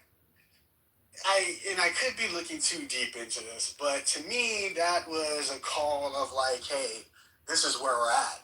And I saw there was something there where he was saying, hey, if law enforcement were to do that, you have the citizens would have your back on this. Right? Because he said, hey, the citizens are calling for local law enforcement to fight ICE. That's not going to happen. Because and then he was just saying stuff like, oh, we think we do have legal grounds to arrest federal officers, but it's just so many more of them than it is us. Like, he was saying this stuff. And I'm like, what is it? They're allowed to say most of that stuff until they're allowed to say a lot of that stuff unless it moves into action and unless people then take action on their words. That's when it becomes a problem. They're allowed to be as incendiary as they like. But don't you, to me, well, am I looking at this incorrectly? I think that's what he's calling for. I think there's something there where he's saying, hey, police officers, local police, if you were to take this stance against the federal officers, the citizens would have your back if you wanted to. Like, to me, that's what I was reading. That's what I was reading. I think that reads a little too far into it. That's just me. I mean, well, then when he says we think we do have legal ground to arrest federal officers, it's just so many. It's just so much more of them than it is us. State troopers do not have the right to arrest federal officers. They do not. 100% supremacy clause reigns supreme, right? But this is what he said, and I'm just looking at it, and I didn't watch the whole speech, so I could just kind of be having a knee-jerk reaction to this. I'm very well aware of that. Before we discuss the rest of the speech, you take a look at it. Not because I'm trying to poke you, more because your first impression is important, but your considered thought once you've seen the thing is even more important. So how about you look that up real quick, if you don't mind. I feel like I'm putting you on the spot, but I'm doing it for a good reason. Oh, no, you're saying to go watch everything he said? Yeah, if you only watch part of it, fast forward through some of it, right? I'm not asking everything. All I'm saying is, go give the thing a perusal real quick, aside from the cursory glance you gave it. Oh, 100%. Yeah. So, that way you know if it more supports the thing you're saying. Right. Yeah, and I'm not trying to poke at you by doing that. I'm simply saying it's a good place to start to see the whole thing before you render an opinion on the whole thing. Right, and 100%. That's why I said I'm very well aware that this could be a knee-jerk reaction, especially since I haven't been following, what's been going on with speaking of the context of the Minneapolis stuff. So 100%, yeah, you're absolutely right. I should go kind of watch the whole thing and see what he was talking about outside of the clips that I saw. So yeah, absolutely.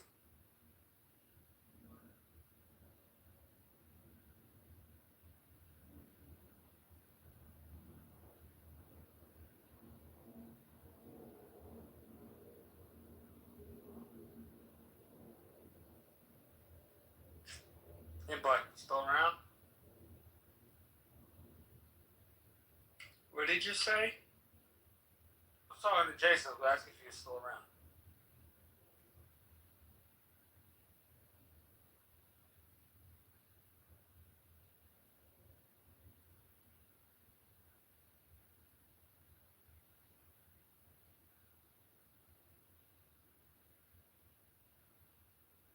Okay, yeah, this thing's about 15 minutes, so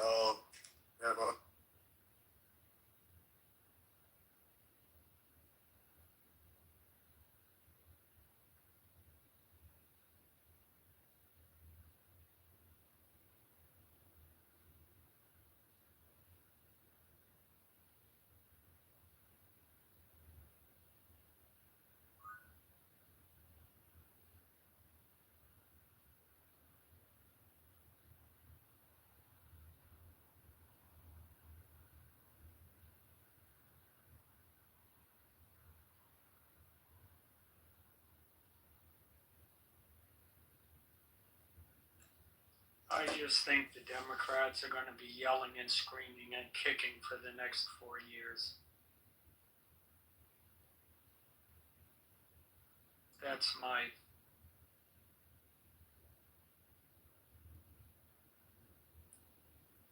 gut feeling.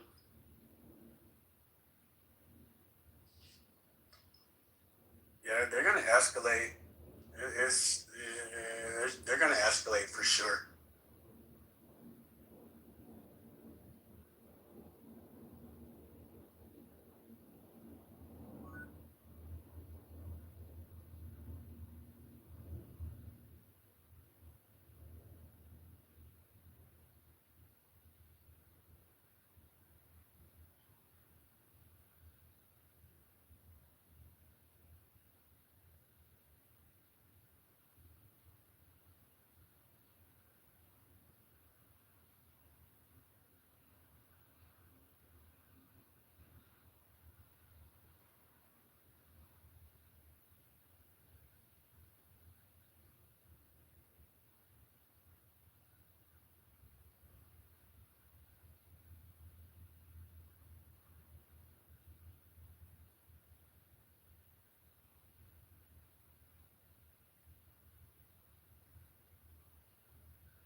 Muse, are you with us?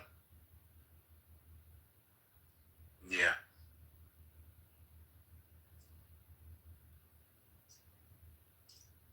What's up? Well, the longer there's silence, the more tempting it is to just create evil.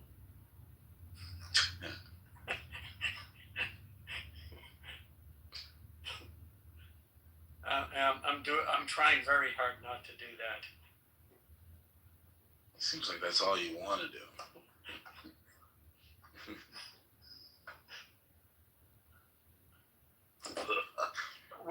Well, that's true. There were times where I do. No, I'm innocent. I'm always innocent. I can't admit that because then it'll be used against me at a further date. I am innocent. Everything I say is genuine.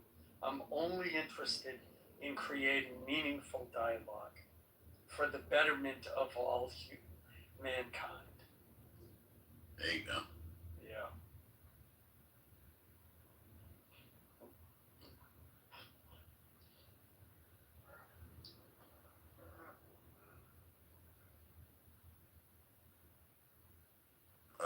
Man.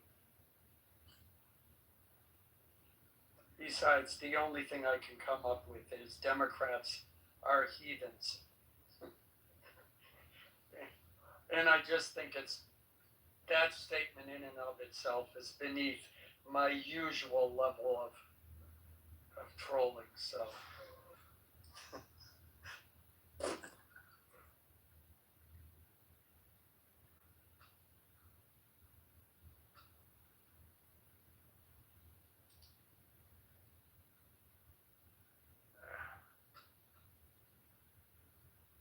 Do you miss Hawaii? Yeah, sometimes. I was actually thinking about that like not too long ago.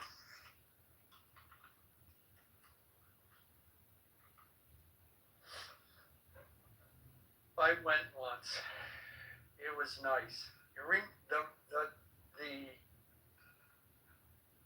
highways reminded me, they're exactly the same as California highways, the way they were paved. The way they were paved. Yeah, that was not so much anymore, but California, which it was considered at the time an engineering marvel, it's like cement, but then you know how there were like grooves about 4 or 5 inches apart, cut into the pavement. Do you remember that? Or kind of. well, anyways, they I guess they did the same thing. They used the same kind of techniques in Hawaii as they did in California. And you can still find freeways in California that have that. The idea is that it rains and then the rain goes into those grooves, so it's less slippery.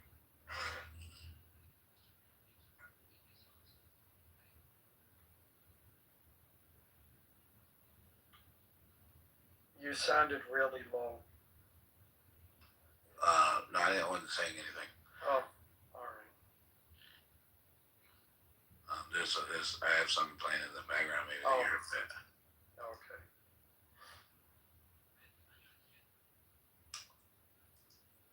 Okay. Yeah. Sorry, guys. I watched it on double speed.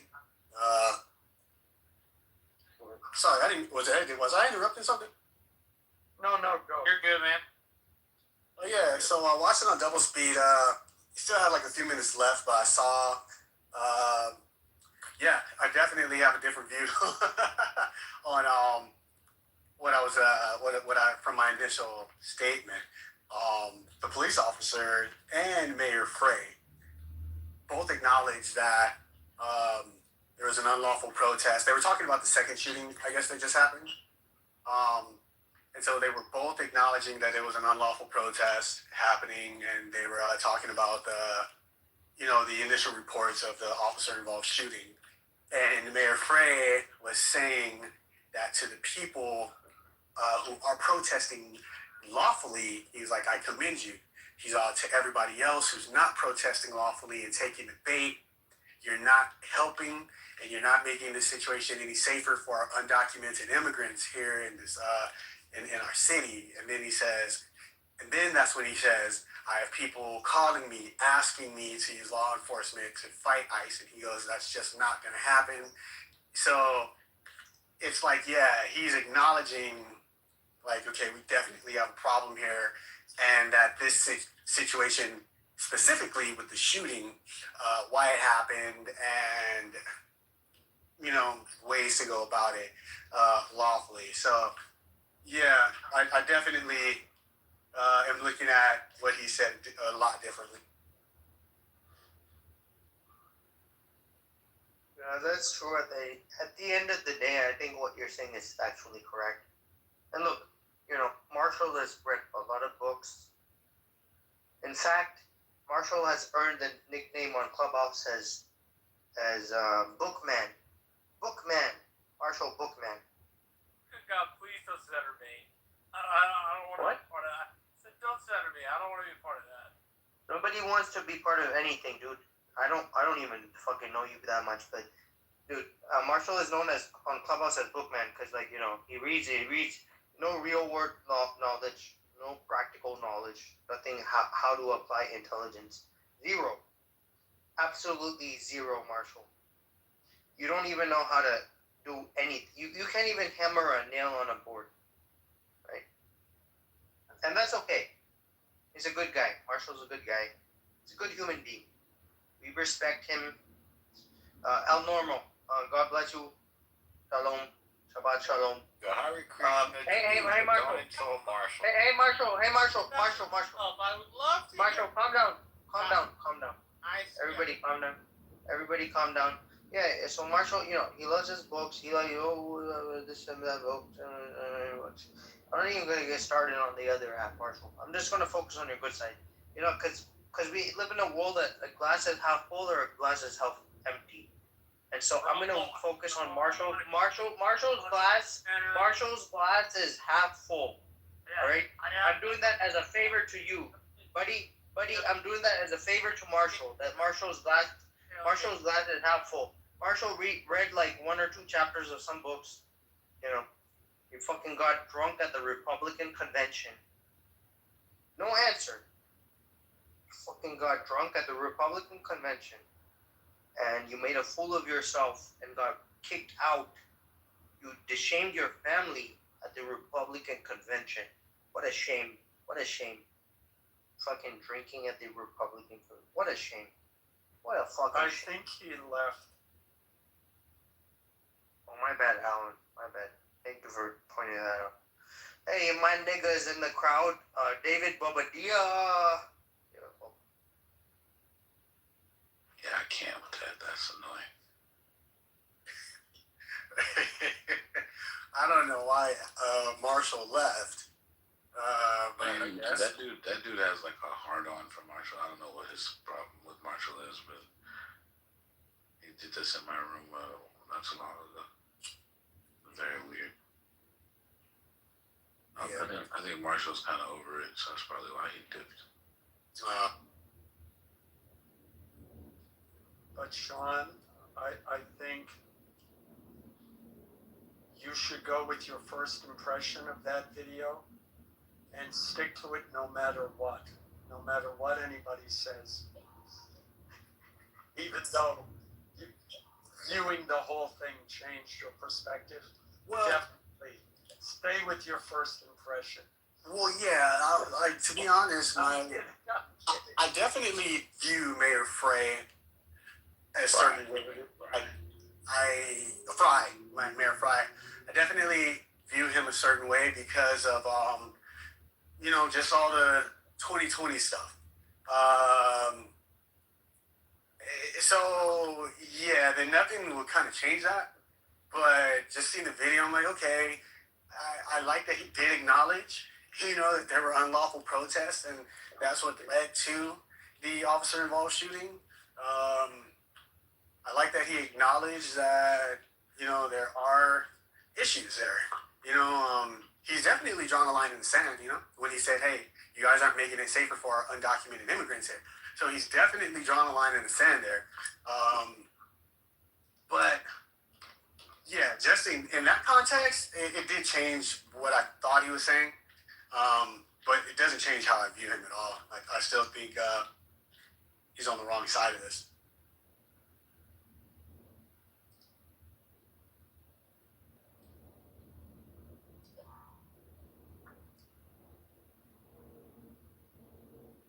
I haven't been watching a lot of the news from Minnesota.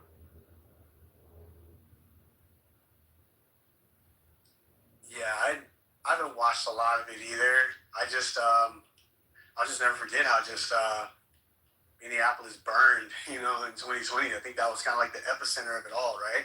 Obviously, we're not going to go down that George Floyd path, but I understand it, whatever, but it was I just remember him from back then. And I was just like, God, dude, like this guy is just terrible. So, but I haven't watched any of the Minnesota stuff either, so I'm kind of out of touch with it. Are you from that area or near it or? No, I'm in California, Southern California.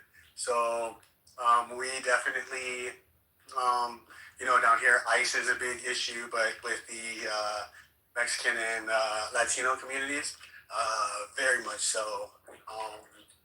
So it's it's both sides of the same coin. It's same thing, Doc.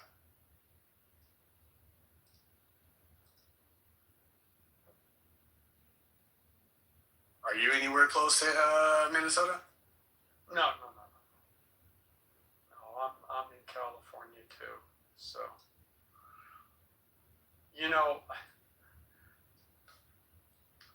there hasn't been a lot about it in the news, but I think they're saying, I hear different reports that the fraud is now totaling like $9 billion is the estimates I've heard. Well, the same kind of fraud has been going on in California, and it's up to like $32 billion. But I think that's talking about that. I think that's a quarter of the fraud that's happening out here in California. Yeah, I know. It's so, God, right? California, though, it's so much, and as you know, it's so much bureaucracy out here. It's so corrupt. I don't think they'll ever figure it out. I think I just read something about they signed something into legislation to investigate what's happened to, the over $100 billion of missing money, and Newsom vetoed it. So, of course he did, because that's how. I mean, the whole thing that they uncovered is that, like in Minnesota, is that they create the Leering centers, which I think is great. I mean, sexual deviants need to learn how to leer sexually at women correctly, and you can only get that at a Leering center. Anyways, that joke aside,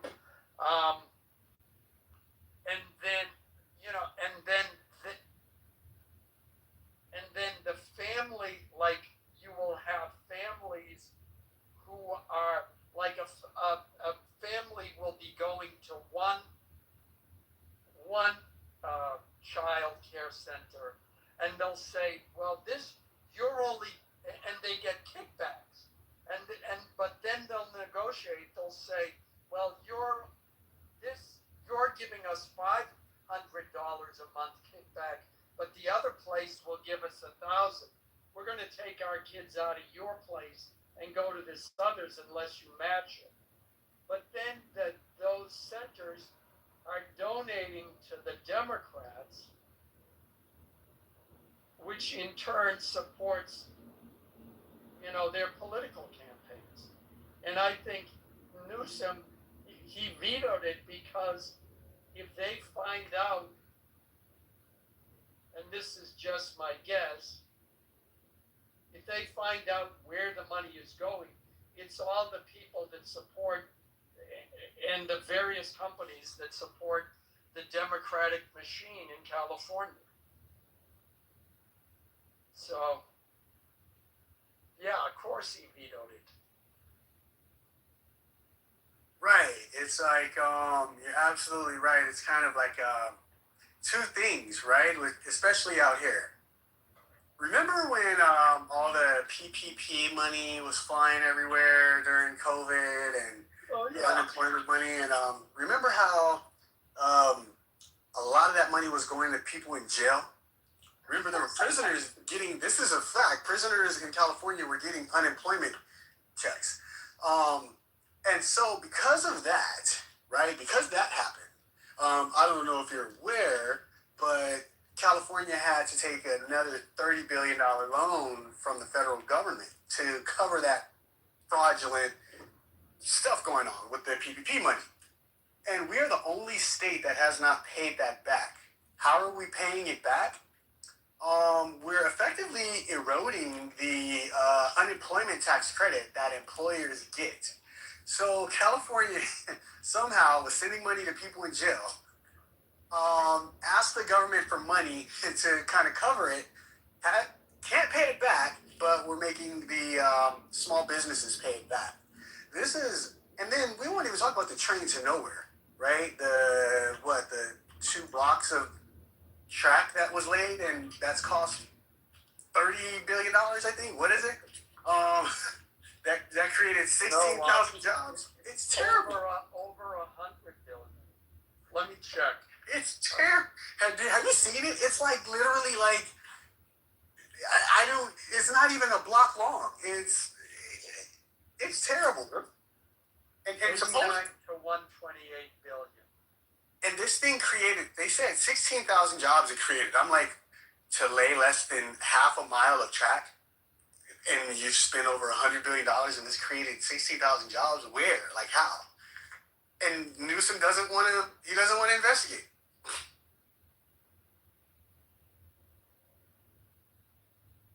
No, well, but they've set up a committee to discuss how they're going to implement the study that will examine the causes that led to the fraud. Right? Right. That is spot on. We're going to set up a committee to examine why. A committee to start a committee, right? Yeah. I think I got 3 committees in there, but I'm not sure. Oh, man. It's absolutely Minnesota or Minneapolis. It's bad. California is it's no comparison. It's bad out here, dude. And they'll never figure it out because it's just so much bureaucracy. Like the money's just gone. Yeah. It's a crime syndicate. Really quick, at the same time that was going on in California, I mean, there was a private company in Florida which has already done that, has already built the tracks, has already had the trains, and they're already running service between Orlando and Miami. And they already have another private company that's already having the planning stages. Again, private company from Los Angeles to Vegas, and those things are running. Again, privatized. Meanwhile, you have all this public money going for this one operation, for this imaginary rail between San Francisco and LA, which, like you said, has shown barely any progress at all, and they want more money. It's crazy. What about the in California, the 24, 25 billion for homelessness? That's gone. And California has literally said, we don't know what happened to it. That, like, it's a joke. You can't, even if you want to, like, be mad, you can't be mad because it's just so in your face, just bullshit. You can only just laugh about it at this point. Like, yeah, you're absolutely right. There is a train going from, like, Los Angeles to Vegas, right? Vegas is setting up a new sports team out there. So they're privatized. They're getting that thing going. And, with the public funds, nothing, just gone. Dissipated. Yeah, like I've never lived in California, so I really can't speak to it. But like, I can imagine, like, so the people that live there who see what's been going on over and over again, I don't know why they keep voting for people who keep perpetrating this idea. I just don't understand that. It just makes no sense to me. Because we're all high on drugs. I guess so. No, you know what it is? Because LA County has 10 million people. I could be wrong. But LA County, LA and the surrounding areas, is 10 million people out of a state of 40 million, 44 million, I forget the number. And so, the large cities tend to be Democrat. So when it comes time, and then you've got San Francisco, which is really the mothership of the Democratic Party. So you've got those two hubs that really they just, in terms of overall, the most votes are coming from those two cities. So you look at the middle of the state, it's Republican. Well, it won't be now that they've redrawn the district maps to favor the Democrats.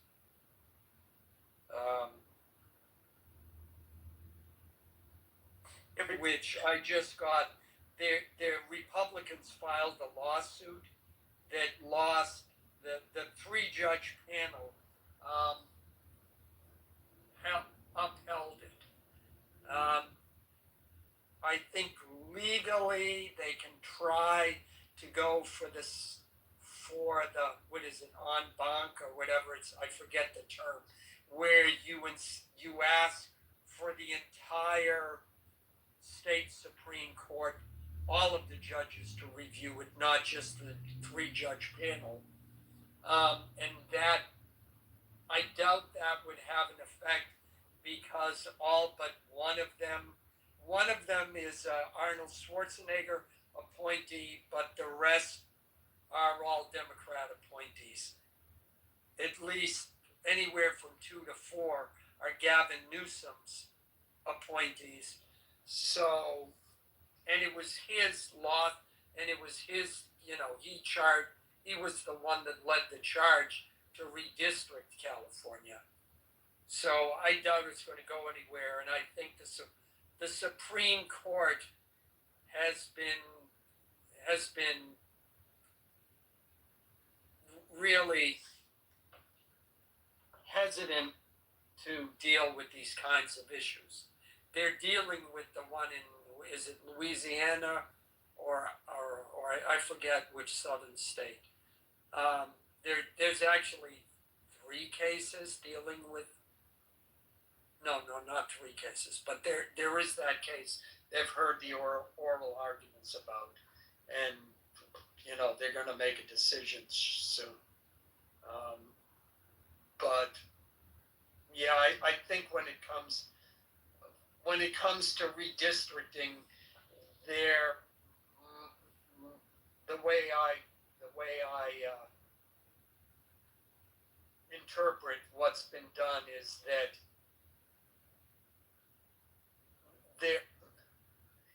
unless it's a constitutional issue, their feeling is redistricting is a political issue, and we're not going to rule on issues of politics.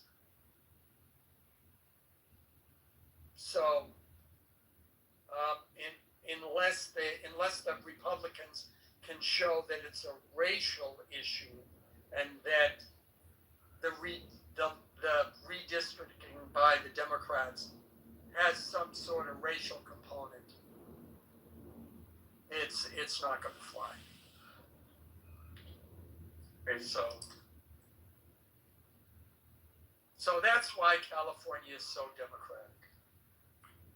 Yeah, it was. I think that's what they're trying to do when you mentioned the racial issue. Last I checked, they were trying to say it was some type of civil rights issue. You kind of, you reminded me about that. They're trying to say it's a civil rights issue at this point. Yeah, you're absolutely right, and I still don't think it's gonna pass because I still think they're gonna uphold the new districts because it's California. Remember when? Do you remember when the recall went through? Right when it got signed and we had the recall. I don't know. If you said what? Wilson? No, not the Newsom, right? For Newsom. Yeah. That's when Larry Elder called. He was the black face of white supremacy. Right. The that term was flying around too, right? Multicultural white supremacy and all that crap, whatever, right? And I remember how bold Gavin Newsom was when he said he wasn't going to be recalled. He basically said, I don't care how many signatures, I don't care if it gets put on, the ballot. It's going to cost taxpayers around $300 million, and I'm not getting recalled. This is like what he said. He said, I don't care what you guys do. He's like, this is just going to be more expensive for the taxpayers because I'm not going anywhere. Even though, everybody signed it and everybody was like, yeah, we want you out of here. He's like, yeah, no, it's going to cost you guys $300 million. I'm not going anywhere. This is how blatant it is. And then they redraw the maps, right? And nobody says anything. It's just terrible. Yeah, I mean,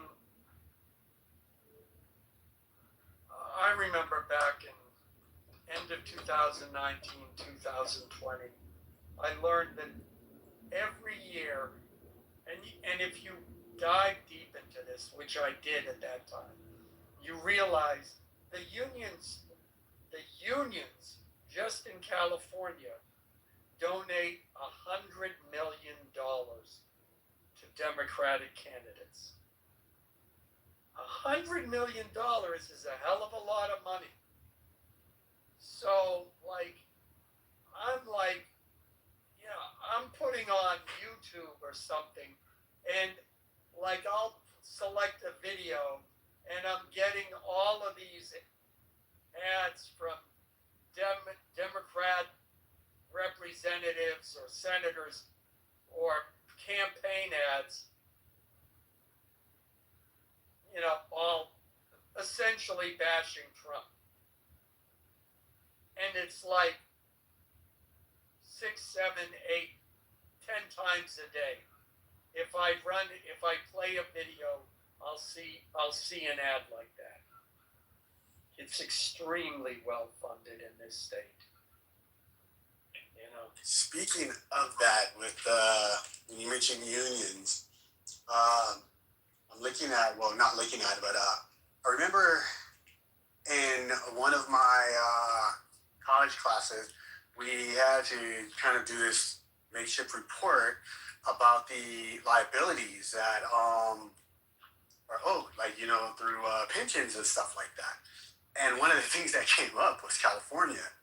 And generally, what I remember was California is not going to be able to fund these liabilities. They're not going to be able to cover them at all. At some point, it's just going to blow up. Are you familiar with any of that? Or, do you have any... No. That? What do you mean the liabilities? Do they have to give pensions money to? Exactly, yeah. Yeah. Okay, this guy retired. We owe him $2,000 a month. Right. Kind of thing. Right. Firefighters, police, teachers, all of the stuff, right? And just going forward, like all of these, basically what's owed to people through pensions and stuff like that. It was just basically just the consensus was California is not going to be able to fund this after some point in time. It's just going to blow up. And I haven't really looked a lot into that, but I see things, online here and there that hint to that as well. So wanted to ask about that. You got any ideas? Or? Yeah, I hadn't heard about that. I mean, it doesn't surprise me. And what's sad is the fact that all the money that they are wasting on things like, the high-speed rail, solving homelessness, all of that, the housing crisis, could have gone to funding those programs. And the thing is, I mean, it's always, look, helping homeless people is a moral cause. It's a just cause. That's not the issue. The issue is you want to do it in a way that actually helps people. And when you see that California has spent billions of dollars on trying to solve homelessness, and homelessness goes up, and you see that they spend billions of dollars to solve the housing crisis, and the crisis doesn't get any better. It's not it's not an unjust question to say, what the hell are you doing? Right. But the response you get is, well, you don't care about the homeless people. If you oppose us, you don't care about the homeless people.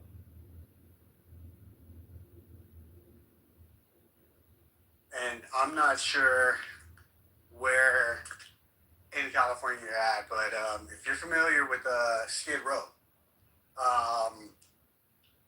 and you said what? I've heard the name. I forget where and why. Skid Row is effectively. Skid Row. I thought Skid you Row. said Steve Row. Oh no, Skid Row. Yeah. Yeah, and anybody who if you've ever hung out down there or around there, or just been in that area, you would know that it's more than just throwing money at the homeless issue that's needed, right? It's beyond money. But they keep saying they need more money for homelessness, and you're just like, you just go like, money is not going to fix this. Like there are way too many underlying issues that contribute to homelessness, especially in California. It's a lot of people don't even understand that other states send their homeless to California. Places like Chicago, when it gets really cold, and I'm not saying this is an absolute, but I definitely know this is a fact. Places like Chicago, New York, when it gets cold, right? Their cities, they have programs to where, hey, a homeless person can say, I got family in California. And throughout these programs, they'll get bus tickets or whatever to come out to California. And they'll hang out here by the beach and all of that. Those things contribute to, the increasing issue of homelessness out here. But then, the mental health issues, it's crazy. But money isn't going to fix it. But we keep throwing more money at it. And if you say, hey, we need to look at this from a different view, you're racist, you don't care about the homeless, you're a bigot, yada, yada. So I don't know. Well, it never rains in Southern California. That's I think it was Beach Boys. But yeah, I mean, absolutely. That's the thing. I mean, it is much simpler, trying to heat and house your entire homeless population in Chicago Whereas, you know, I think the worst it gets here is 55, 50. Right, in the wintertime, exactly. In the winter, yeah. And it rains, there's like 10 inches of rain a year. So, yeah, it's much more conducive. And you're going to get, but I don't, but see, the thing is, it doesn't excuse all of it. And the thing is, you know, I've been in California long enough. You get tired of the excuses. You know, and you would think, okay, that they would have, you know, they would have figured something out by now. But no. Anyways, you know, first of all, Muse, if you're there, you've let me speak for a long time. So clearly, you're inebriated or you're asleep. Or you've suffered a mental break that is where you've let me speak this long. Also, it's very late. But I have to go. It's been good talking to you, Sean. Good talking to you, Alan. And Muse, if you're there, thank you. And no, men can't get pregnant. Just in case you were wondering about my position on the thing. And it is absolutely reprehensible that whatever the doctor's name, you know, I saw, now I'm talking again, I saw a good take on it. The reason why the doctor would not admit it is because they want to define language. And if they admitted that if she agreed men can't get pregnant, then she isn't able to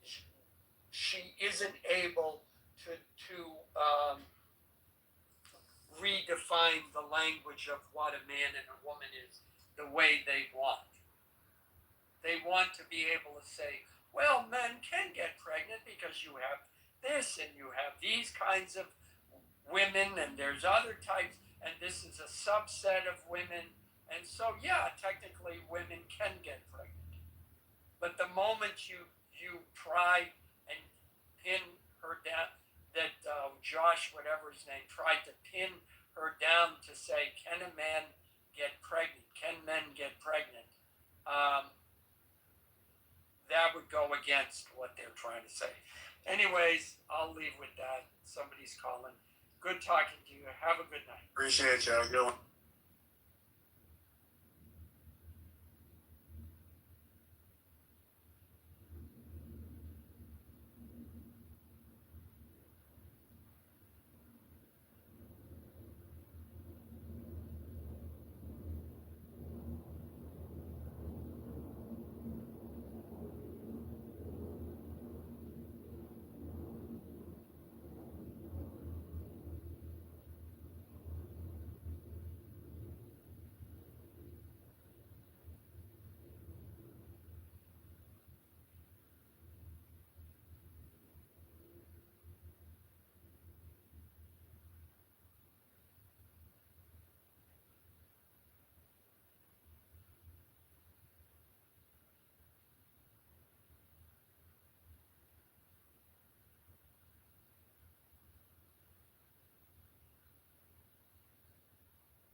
Everybody sleep or what? I mean, no, I'm just trying to. I'm kind of chilling, but No. yeah, I was just kind of letting people converse the way they wanted to.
you. No, right after Adam fucks, he has to fuck his husband, and then you have to suck it right after he sticks it in his butt. I'd rather hang myself with piano wire. But I don't know why he gets so emotional. I'm like, I talked to Adam before he was gay. He had a different voice. Yeah. I don't understand why they become gay and they change their voice. And I talked to Adam. It's the jizz lubricates the esophagus. I And don't it get it. changes the impact, the inflection of the voice.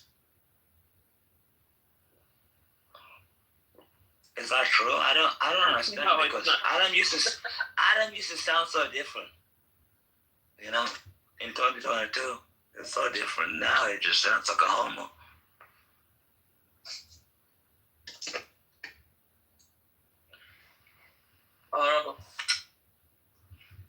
Do you know what I mean?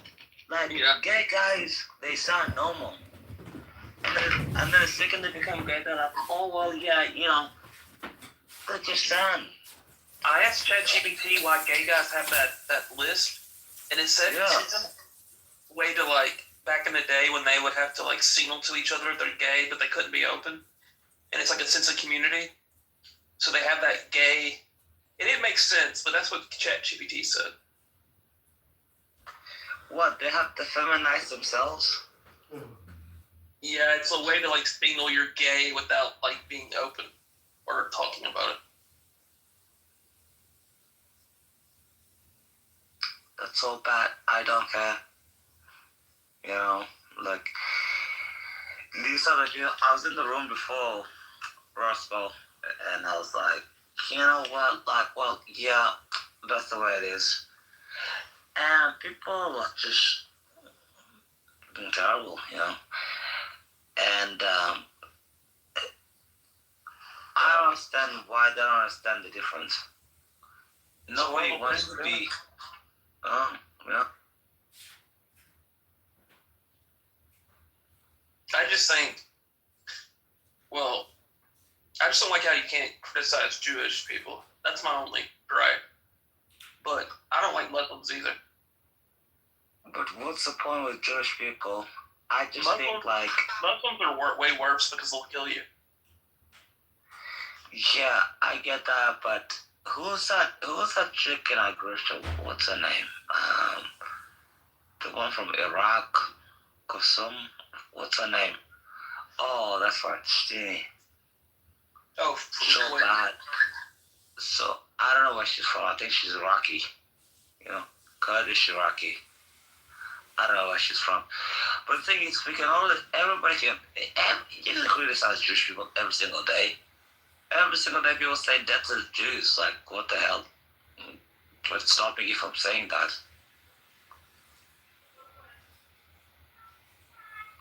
Giva. Yeah, what's stopping you from saying death to the Jews? Like, what's so bad about that? I don't want to say that. I just, any type of criticism, they call you anti-Semitic Jew hater. But what's the problem? Like, I'm a proud Islamophobe. I hate Islam, and I want nothing to do with Islam. So, what they gonna do? Be like, oh, well, yeah, a Czech hates Islam. I'm like, yeah, of course I do. That's why they bring pictures like that on the stage. They're like, oh, well, yeah, I'm an ex-Muslim. I don't care.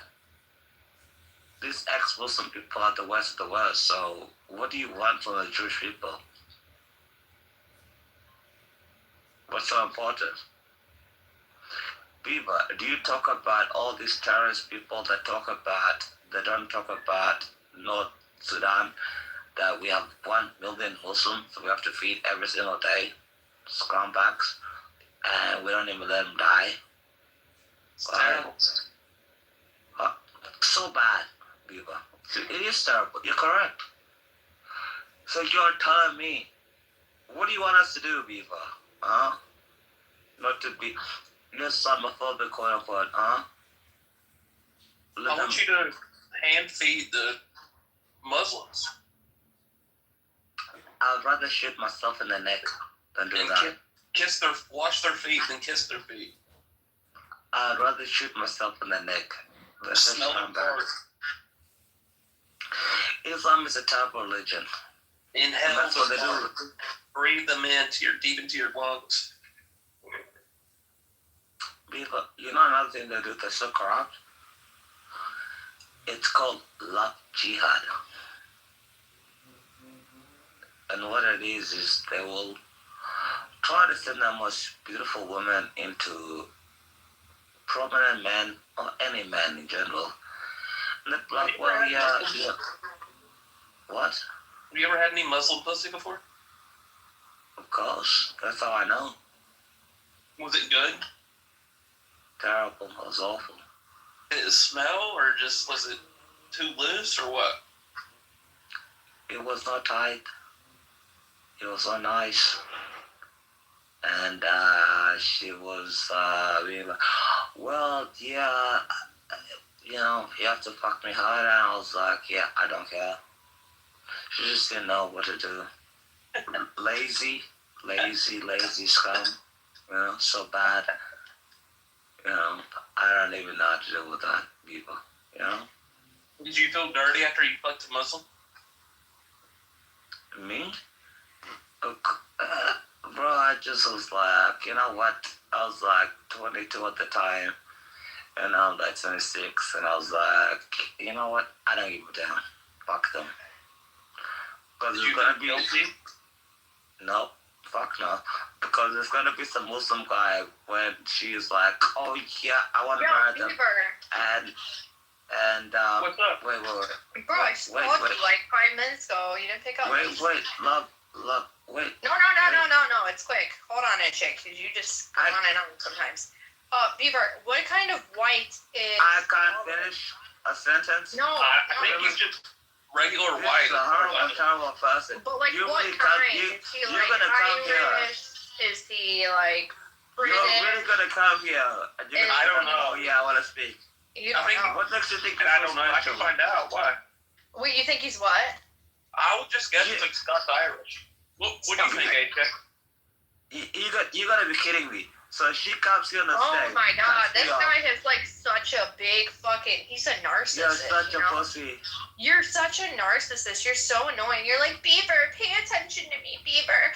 Oh my god, a woman's speaking to you, You're Beaver. such a cunt. Oh my You're god, such a someone cunt. else is taking the attention away from you, Beaver. I'm gonna die. You're just gonna come Bro, here. you came in the room. Beaver, in a public room. You're gonna come here in a public space and talk to other people. Oh my god. The attention is off me. Oh my god. I'm a grown man with the emotions of a teenage girl.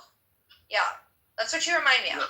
Anyways. You're such a cunt. I'm gonna go and I'm gonna see if it's got Irish or not, and I'm gonna text you. I'm like, alright. Who the fuck is that? She's such a cunt. What the fuck? Is that what you're into? You want to talk to her? Go ahead and do your thing. But that's no. She called me while we were talking. I didn't answer, so I figured it must be an emergency for her to come in here. But I don't know. It's terrible. It's like, you know, Riri, the Somali chick. Oh, gross.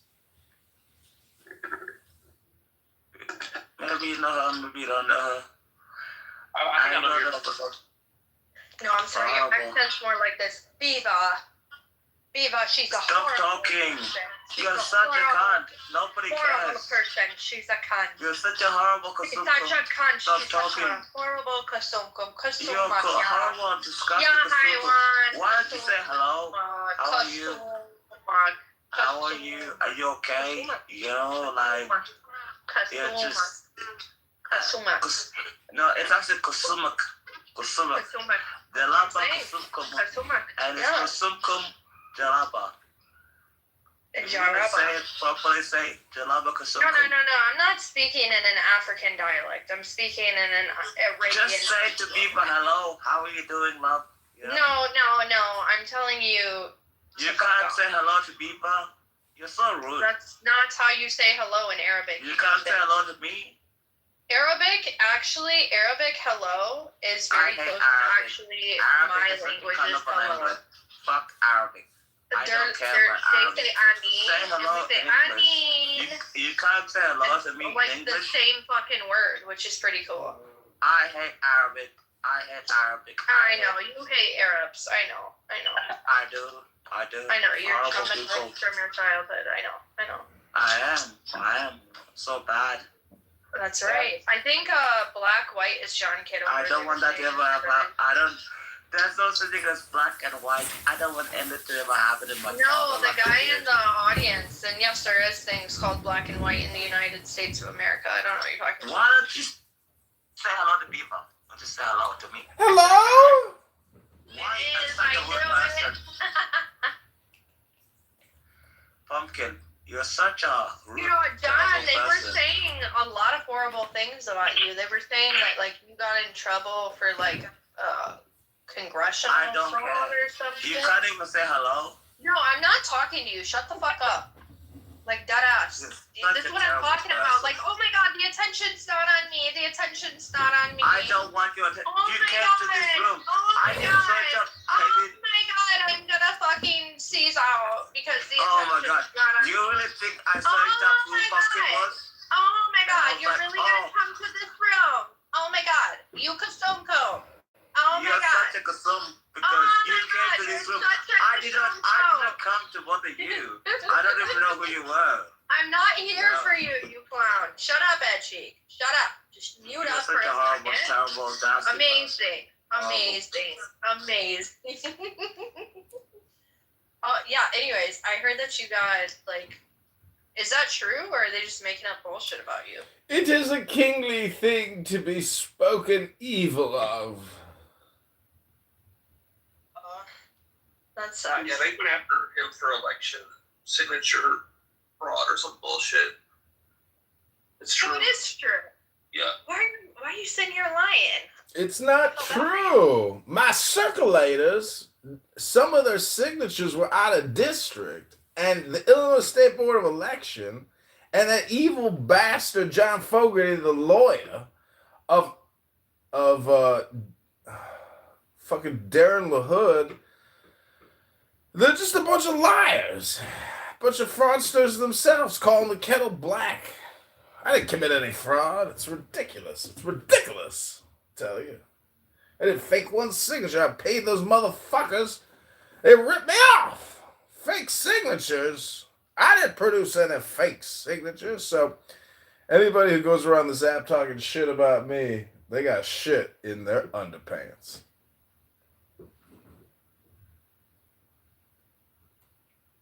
Yeah, I'd rather hear it from the horse's mouth. Great. Oh, you think there's credibility? Do you think there's credibility in people that come on here and gossip instead I of, think he did instead it, of but doing I think things? people just they're targeting him because he called out some stuff, so he's getting the treatment of the establishment. You think people of the establishment are on here, or they're just No, it's just psychology and philosophy. You're damned if you do. You're damned if you don't. You're damned if you do nothing. Like I'm telling you, you're gonna be attacked no matter what in this life. And I'm challenging extreme power. Like Darren LaHood is a very high-ranking and powerful congressperson, and his lawyers here don't fuck around, and the judges here don't fuck around. Nobody fucks around. You fuck around, you find out. But I didn't commit fraud. I didn't fake signatures. I was totally transparent. Everybody that worked for me, I onboarded them on Clubhouse. Literally, like I onboarded them here. Everyone heard people that worked for me, come through this app, and the whole thing is recorded. So if they want to charge me with something, that's great. Then it can go to a jury trial, and then I can countersue. Additionally, it just brings me more publicity. So the whole thing is just, a rug pull, and it's a shit on John Kitover. The guy that wrote the article about me, from what the lawyer said to the Illinois State Board of Election, he himself is a fat, disgusting piece of shit. I'm talking fat. And he's got a huge herpes sore on his upper top lip. I can pull it for you if you want to see his picture, but it is so disgusting that the herpes sore itself on the lip looks like a giant white zit. And it's just one of those things where you're like, can you pop it? or is it too dangerous to pop it?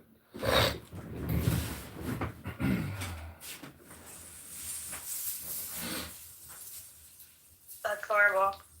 It's a horrible thing they're doing.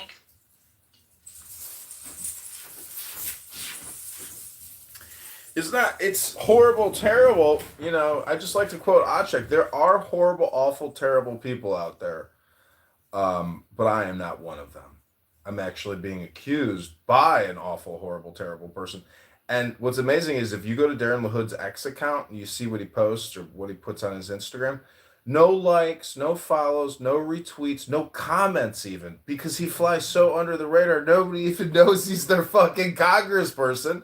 And people who vote don't even know what district they live in. So the whole system is huge and confusing and scary when they start throwing terms around like fraud, widespread, alleged fraud. It's just like gossip on Clown House. Do you realize that they filed a complaint against John Kitover? And they said, here's a complaint. We'd like you to put it in your complaint file. We're not going to arrest you with anything. We're not going to charge you with anything. We're just going to publicly dox you, try to slander you on the internet to ruin your chances of ever running for office again or getting a job even. But guess what that turns out to be? Slander, defamation, and libel, and opens them up to lawsuits. So, I mean, the whole thing is just gossip and politics, and that's all it is. And people on this app are super gay, super lame, super low IQ, and John Kitover's just that cool guy that you can attack and beat up on because you have no self-confidence, you've accomplished nothing in your life, and it's all about who is the king of Clubhouse. Wait a second, you're talking about John Kino, the son of a bitch, this homosexual faggot, and you come here and be like, oh yeah, John Kino's such a gay bride. You haven't seen that on X. Get your whiskey right, Acek. Are you talking about some African warlord or something? God, give me a break. He's not gonna get federal court charges. And Pumpkin comes in and be like, oh well, yeah, Chuck, you're doing something. Pumpkin, you should be ashamed of yourself. Like, you're a woman that should be beautiful, handsome. Not, it's just terrible what you're doing, you know. Awful, terrible. You know, I don't understand what you're doing. You're just, you have a fantastic accent, but your mind is slow, you know. It's terrible. I don't understand why you don't understand what we're doing. That's a great observation. And we speak very slow. It's just so bad. You want to know why women are so slow? Oh my because God! They wait. I'll tell you. Because they wait for the men. Nobody cares, dude. Listen, I'm talking to my longtime friend. I'm talking to my longtime friend, fucking John. I didn't even get to wish him a happy New Year's, and you're just barking like a dog. All you're doing is barking like a dog. I want to speak to John. I was quiet for like 20 fucking minutes. At that time, you didn't even wish him a happy fucking birthday. You're a terrible person. Don't come here and be like, oh well, you're just coming here and doing horrible things. Oh well, That's yeah. all I you just do. want to wish You him a just happy sit birthday. here. You talk shit about everybody, and nobody you call likes yourself you. Pumpkin? Nobody likes horrible. you. No one likes you, Cheek. You know that, right? And you come here and you talk my shit God, about I'm so everybody. hurt. It's crazy. I'm so hot, bro. Nobody likes me. I want to cry, but and you're gonna talk shit about I don't give a John. fuck. Are you kidding You're me? such This is scum, a man and who was I'm gonna tell running you for because United I States wanted Congress. because you're You doing better such have horrible some things. fucking And you're just like, nobody likes you.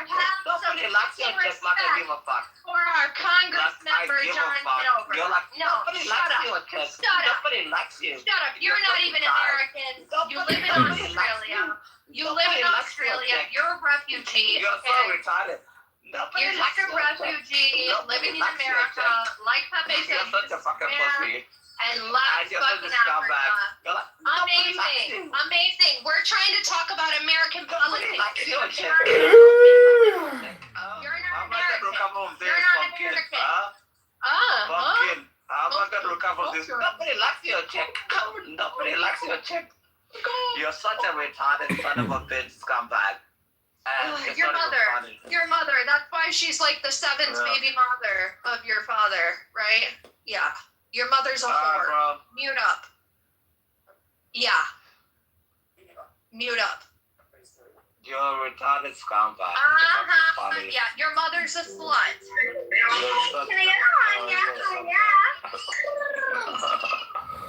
Yo, okay. I don't know why you're saying the mom. The mom was a slut, but the mom still made life to the person you're calling a slut, right? I don't care. And Pumpkin is like trying to act out. He's like, well, yeah, Pumpkin, you're such a retarded person. It's not even funny. You're such a retarded person, You're Edgy. so retarded. Honestly, You're so retarded. how many mothers does your father have? I don't care. How many baby mothers? How many? How many siblings do you have? Do you even know all of your siblings? How many children did your Do mother you even know all of your siblings? How many did No, they real abort question. for Do you? you know all of your siblings? Where's his next meal? I do. 100%. Yeah, where's your? That's a great question. Where's your next meal coming from? I know all my siblings. Pumpkin is so retarded. She's so slow. Because she thinks that people can't give a shit about what she's talking about. I don't care. Yeah, your mother's a whore. Voiceover, stop sipping. Nobody gives a shit. She's a horrible, terrible person. And she actually thinks that people give a fuck about what she's saying. You're a horrible, terrible person. Your mom failed to protect you as a child, and that's why you hate Muslims.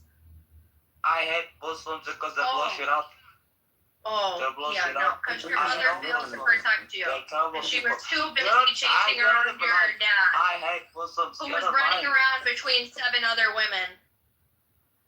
I hate Islam, and I hate Muslims, and they blow shit up.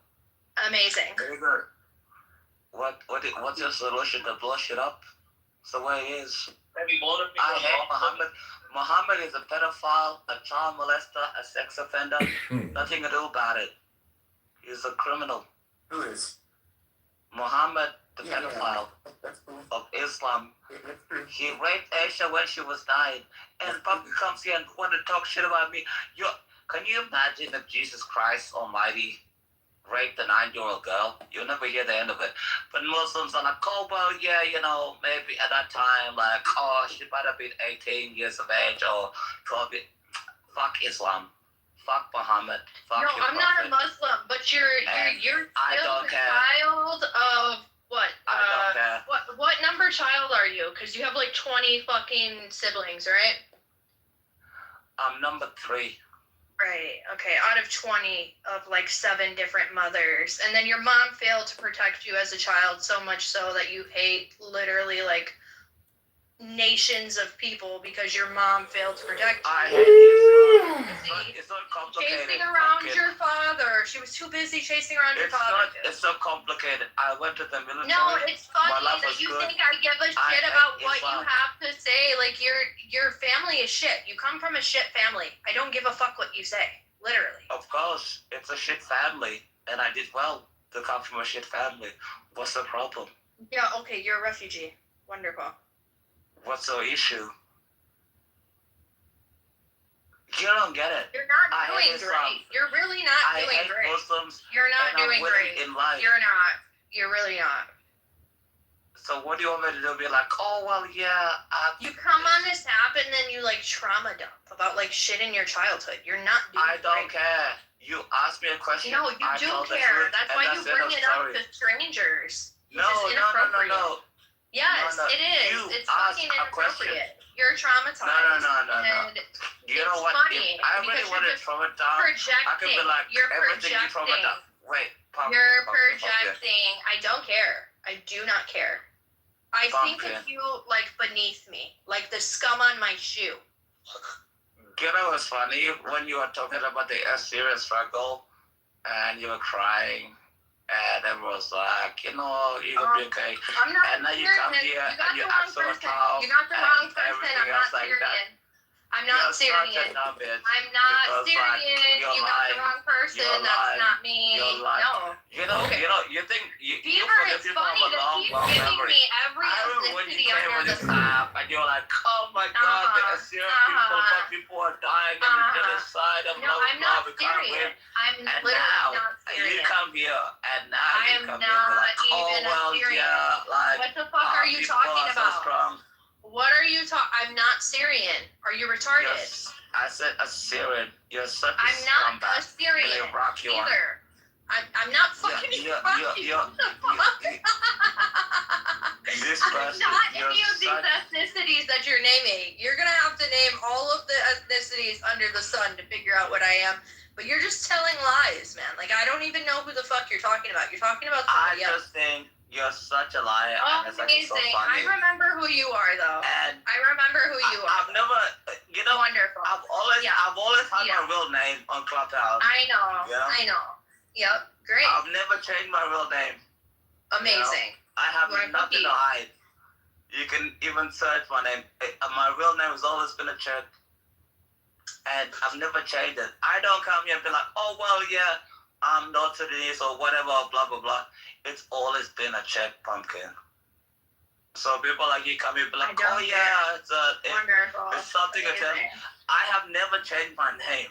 So Notice come how like he wanted come here and be like, so oh, well, badly. yeah. You know what? This is what I was talking about when I entered the room. You need attention so badly, Archie. I was having a conversation with my good friend, and you decided to insert yourself to just like start saying a bunch of hateful fucking nonsense because you're a low IQ bird brain booty scratcher, right? So, you know, just do the room a favor. Because you just started making fun of Assyrians and like Iraqis. I'm not even Assyrian or Iraqi. And then you made fun of their genocide, which, I mean, that is fucked up. But again, I'm not either of those races. You have no idea what you're talking about. So just do yourself a favor. Stop making a fool of yourself. I don't care. You guys have a good night. I'm going to go to dinner. Take care. Amazing. Okay. Bye. Goodbye. Bye.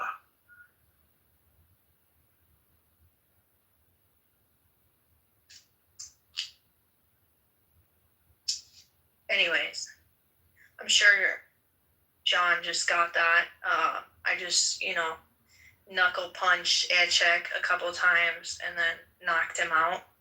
So that was great. Up my score like 60, I guess. What's going on right here? Right? Is that Riyadh? Is that Riyadh? Oh my god, this fucking faggot, bro. This F and F word. I'm gonna tell you something. What you gonna tell me, Riyadh? You are a fucking. What you gonna tell me? That you're a dirty ass CIA operative. Man, you had too much rum. I'm surprised that your fucking brain hasn't been fried yet. Are you projecting? I don't have 80 phones on my fucking living space. I'm telling you that right now. You got the bus? You got the footage from the bus? Do you got the footage of you being a fucking idiot? I'm asking you, do you have the footage from the bus? Phones like a goddamn Russian bot. Are you gonna be a What's wrong with you, man? Yeah, I'm a write-in candidate. I filed with every county clerk according I to. didn't know you had to file for that. You do, and you have to have run. You can't just file. You possibly could as a write-in candidate. See, what's interesting is if you're an actual social media, darling, and everybody knows who you are, you can just supersede the election and be a write-in candidate. There's no state board of election, there's no ballots, there's no petitions. It's just your star power, and people go in and write your fucking name into the Smartmatic machine. And if you get more write-ins, then people, punch the ballot hole. You So win. if I wrote in Pumpkin without even Pumpkin wanting to be written in or filing for it or anything, if I wrote her in and everyone else did, she could be elected? Technically, it's called a write-in candidacy form. It has to be notarized and filed with the clerk of the county, like 31 days before the election or 60 days before the election. So you can't just say, oh, I'm a write-in candidate too. No, there's an actual form you have to fill out, get notarized, and submit to every county that is holding the election. So I had to file with 15 different clerks, and every response was different. Some people were like, oh, great, thanks, John, good luck. Other people were like, I'm rejecting this motherfucker. How's your Mr. Congressman? How's that going for you? It's good. I'm a write-in candidate for Congress. Have you ever been a write-in candidate for Congress? Oh, you're a failure. Are you projecting? You didn't get nowhere. Are you projecting, sir? Because anybody who wears jean jackets in 2025, maybe they're still shopping at the dollar store. No. What's your beef with Kitover? Well, Riyabya here. Faggot always coming in these rooms running his fucking mouth talking shit all the time.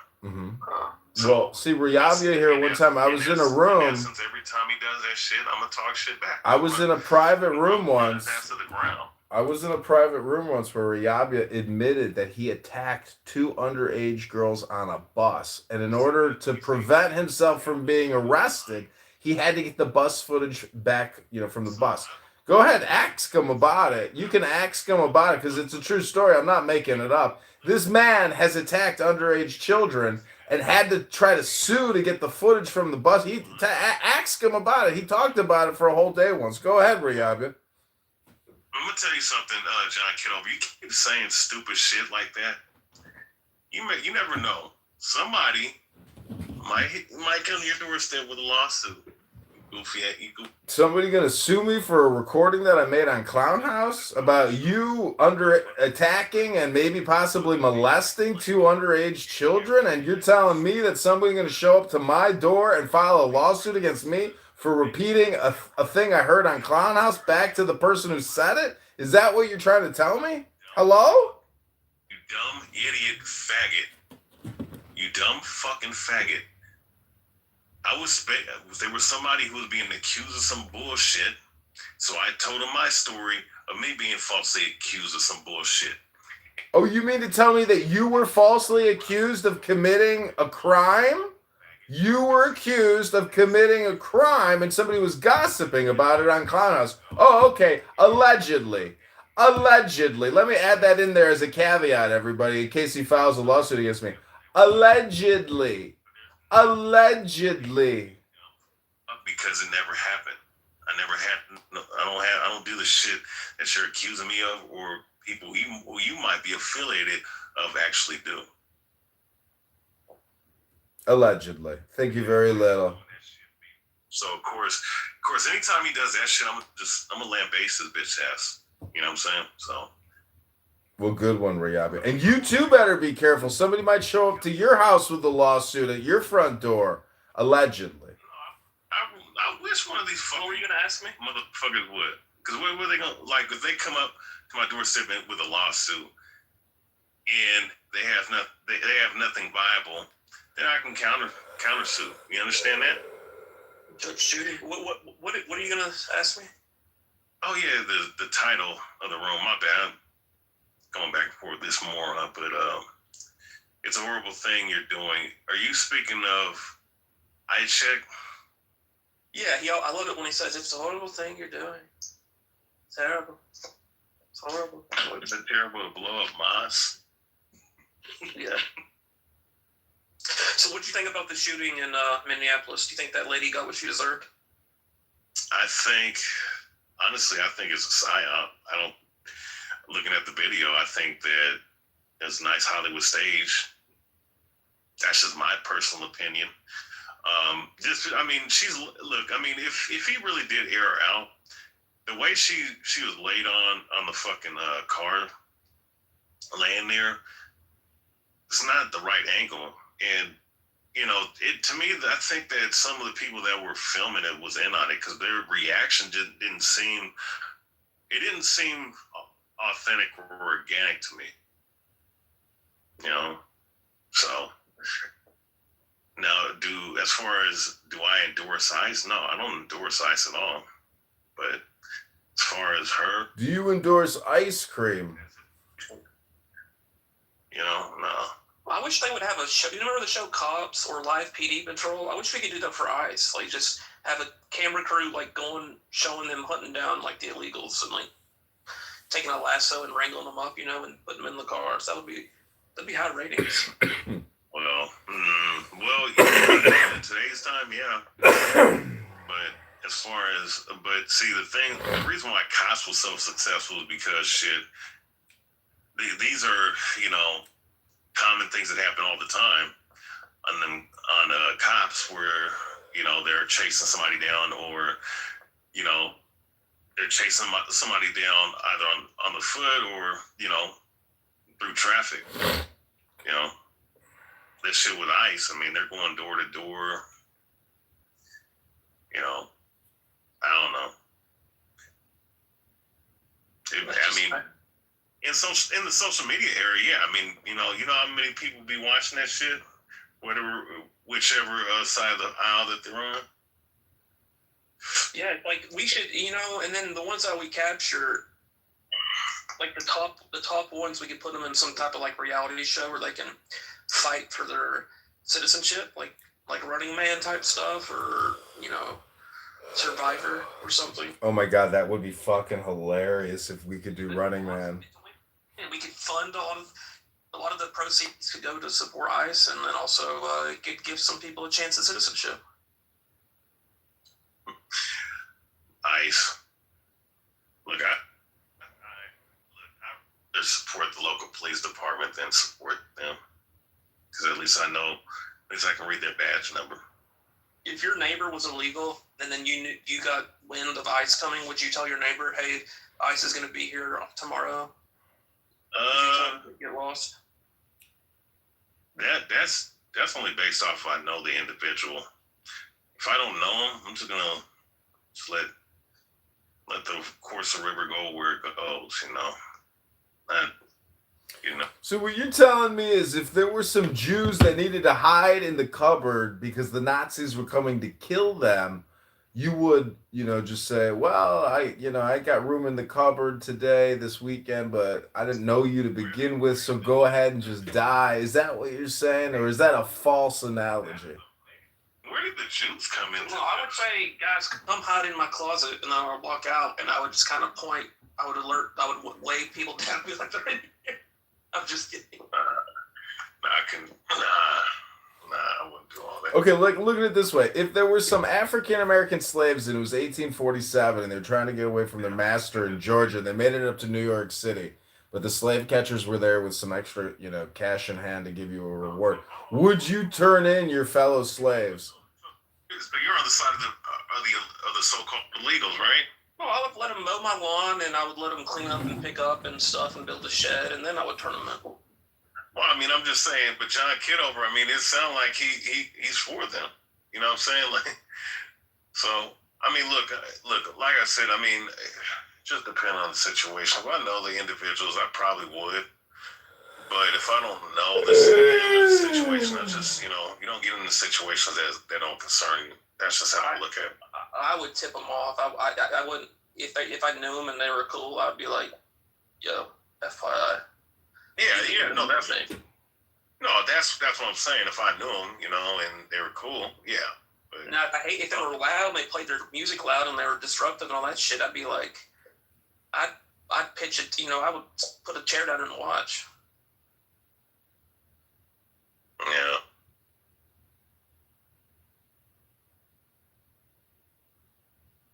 HX's been extra feisty lately. He's been really in a bad mood. Kathy, you know who's been in a pretty bad mood is I don't know if you know this the individual Sailor. No, I don't know who that is. But yeah, A-Check blowing up Moss. I mean, that's all I remember him saying. That's his favorite pastime. Blowing up Moss. It's like him and Pepe were going at it like about an hour ago, and Pepe was trying to make like a point about something, and then AJ would just get flustered and go, "Shut up, I don't care. Listen, I hate Muslims." I hate Muslims. I hate them. I don't care. I hate. They're not even talking about Muslims. Well, Pepe's a natural contrarian, so anything anything that fucking piss somebody the fuck off or have a talking point. Did y'all see how Pumpkin just handled A-Check? I've never seen anyone handle him like that. She just shut him down. He quit. He goes, what was that? Oh yeah, what was that about? Pumpkin, what did he say that pissed you off? Just include that issue. There were other things in the bill, and so I cannot pick she must have fell asleep. Where I can strike out one portion of the bill. You would have I'm here. Sorry. I was like writing, I was filling people in about what I keep trying to raise awareness about what happened with the tribal members that are being held by ICE agents right now. Somebody was talking about it on Facebook and I just giving them more information. I'm sorry, what was the question?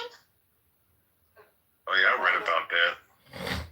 Oh, wow. Actually, no, yeah, this what was it? There was a couple Sioux Indians that are detained by ICE. Yes. Which is crazy, but no, it's a threat to our sovereignty. That's what all of this shit is. They want to just erase us. That's what this shit is. Yeah. A-Check, he just basically, I don't know, he just kept calling me out of my name for no fucking reason. And then, like, I was trying to have a conversation with John, and John was, like, just telling me, he's like, listen, like, don't believe what, because I was like, listen, I heard in a couple other rooms, I just addressed the rumors that I heard to him directly, right? And he's like, don't listen to these people on Clubhouse, and, like, gave a few comments about how he feels about these individuals who are talking shit about him on Clubhouse. A-Check basically took that and was like, yeah, you're a horrible person for doing this to John. Like, but then he, like, attacked John while doing it. He's like, yeah, you are a fucking fraudulent faggot, you liar, and, like, all this I don't know. He was just being really weird. And then he turned around and started calling me out of my name. I was not going to have it. Like, you've shared... Why was he calling out your name? No, because he's a fucking psychopath or something, because he hasn't addressed his trauma in therapy. Oh, I got a baby. Every time I got a little baby in here. Dumb enough Gonna get to the gym and work on me baby. Look at the size my baby's growing. In front of me. My baby's growing. His fucking trauma in his face. I don't care. So, yeah. He's gonna learn to not disrespect me. I don't tolerate that shit. Well, you are just an awful, horrible, terrible people. Where do these people come from? Where do you come from? Where did you come from? Did he realize that black is Kitover? I don't think he realizes a lot. I think he just repeats himself and says awful, horrible, terrible just over and over and over again. That's all he does on the set. It's actually awesome. I really like it. Low IQ. People that repeat the same sentences, small sentences over and over again. It's a sign of having a low IQ. Well, the guy himself is a miracle story. He survived a terrorist attack on his church, went to the West, was rescued by beautiful white people who cured him. And now he's here to give vengeance upon those who would dare try to usurp those rights. And also, do the same type of harassment and abuse that he suffered. So he is a Clubhouse hero. And to me, he's a personal hero. Victoria, do you think the lady Renee got what she deserved?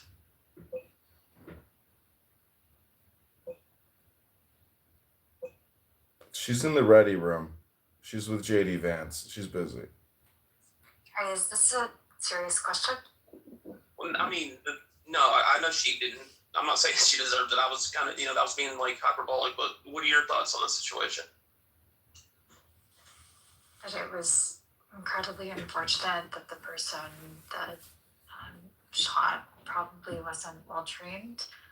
And he's a super cop from Peoria, my district where I'm running for Congress. Did you know that he's already raised $1 million in GoFundMe? Over $1 million. I didn't know.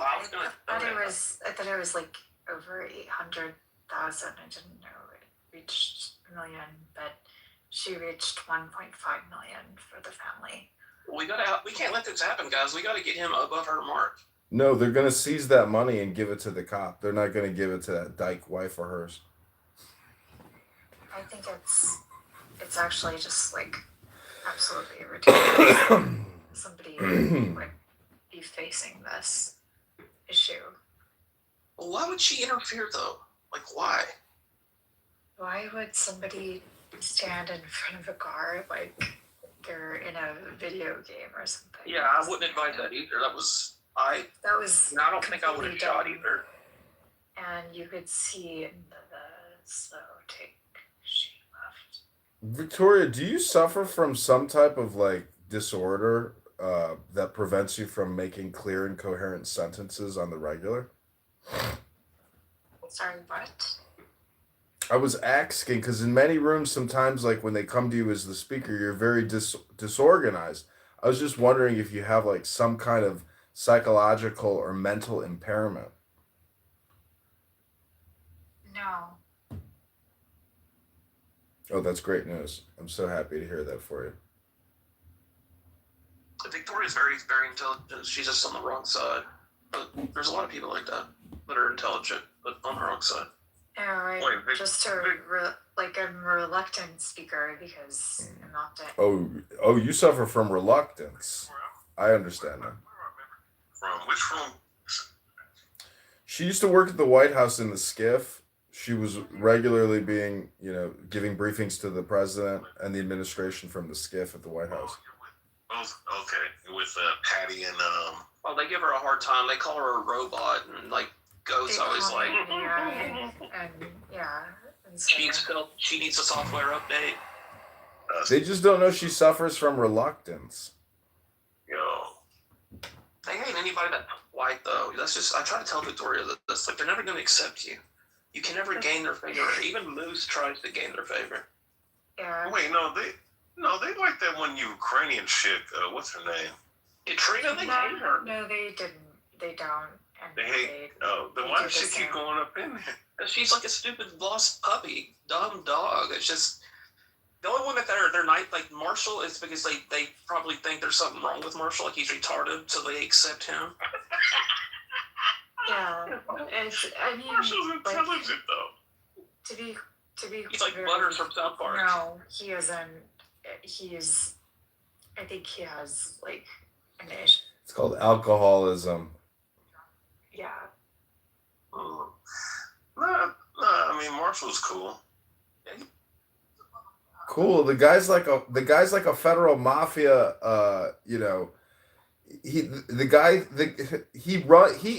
He's like the technocrat who runs the world from Washington D.C. with his little brother or something. No, he's quite literally a guy in Texas that works on a farm and probably gets drunk every single day. At a time where he's been. I wish I could get drunk every day. Shit.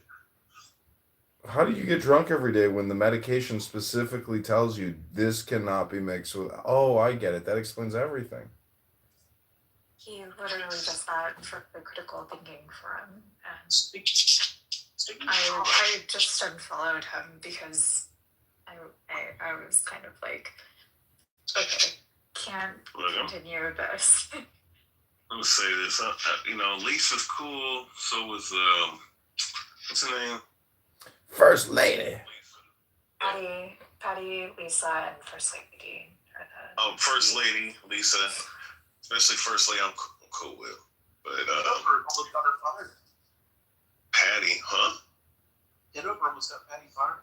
Yeah, I almost got Patty taken out by the lieutenant colonel she works for because she kept calling Donald Trump a motherfucking war criminal. That motherfucking war criminal. I want to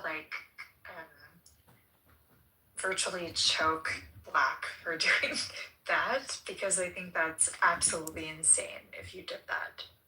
No, I didn't actually do that. I was just putting out fake rumors here on the app to create mind viruses on the app for people so they shake in their little boots. Are you trying to get people fired? Yeah, I didn't actually call her manager. I just put out on the app that I got her fired just for shits and giggles to see how fast it would spread through, the F word, N word decision tree matrix of Clown House. I just want you to literally go to sleep tonight knowing that another person hates you. Oh, that's excellent. I'll sleep very deeply because of that. Thank you, Victoria. I have no problem with Patty at all. I just do remember that time she moved me down when I was getting quadruple teamed.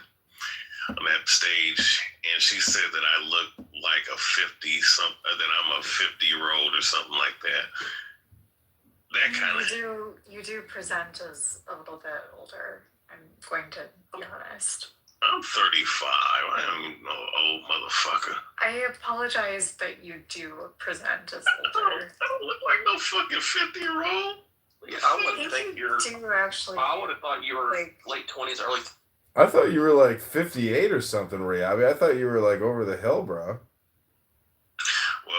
all that radiation in your fucking brain, you know, I'm not surprised, but. I mean, you weren't celebrating Charlie Kirk's assassination with politically correct, were you? Because there were a lot of F-word, N-words in that room who were just salivating at the mouth that a structurally white racist individual was assassinated. It was a glorious liberation day for them. They were so happy. I think it's also. I don't have no energy for it because I think the motherfucker's sitting somewhere smoking a blunt and laughing at all this shit. Laughing, smoking a blunt somewhere? Relates to the weight. You're a little bit larger. And so I want to be frank with that. So if you were to like lose weight, maybe you would look a little bit younger, but damn, Victoria, stepping on toes, Victoria. Oh, wait, Victoria. So you're talking shit now? I'm not fat. Was that what you? I'm just saying how you appear. You're crossing the line here. Wow, you talking? Just look at it as constructive feedback, Rayabia. Man, listen, I have an 8. Well, no, I don't have an 8-pack. I have a 4-pack. You got a 4-pack of beer in the fridge? I got a 4-pack of beer in the fridge. You know, I have a 6-pack. Like, what are? Well, I mean, I barely have a 6-pack, but 4-pack for sure.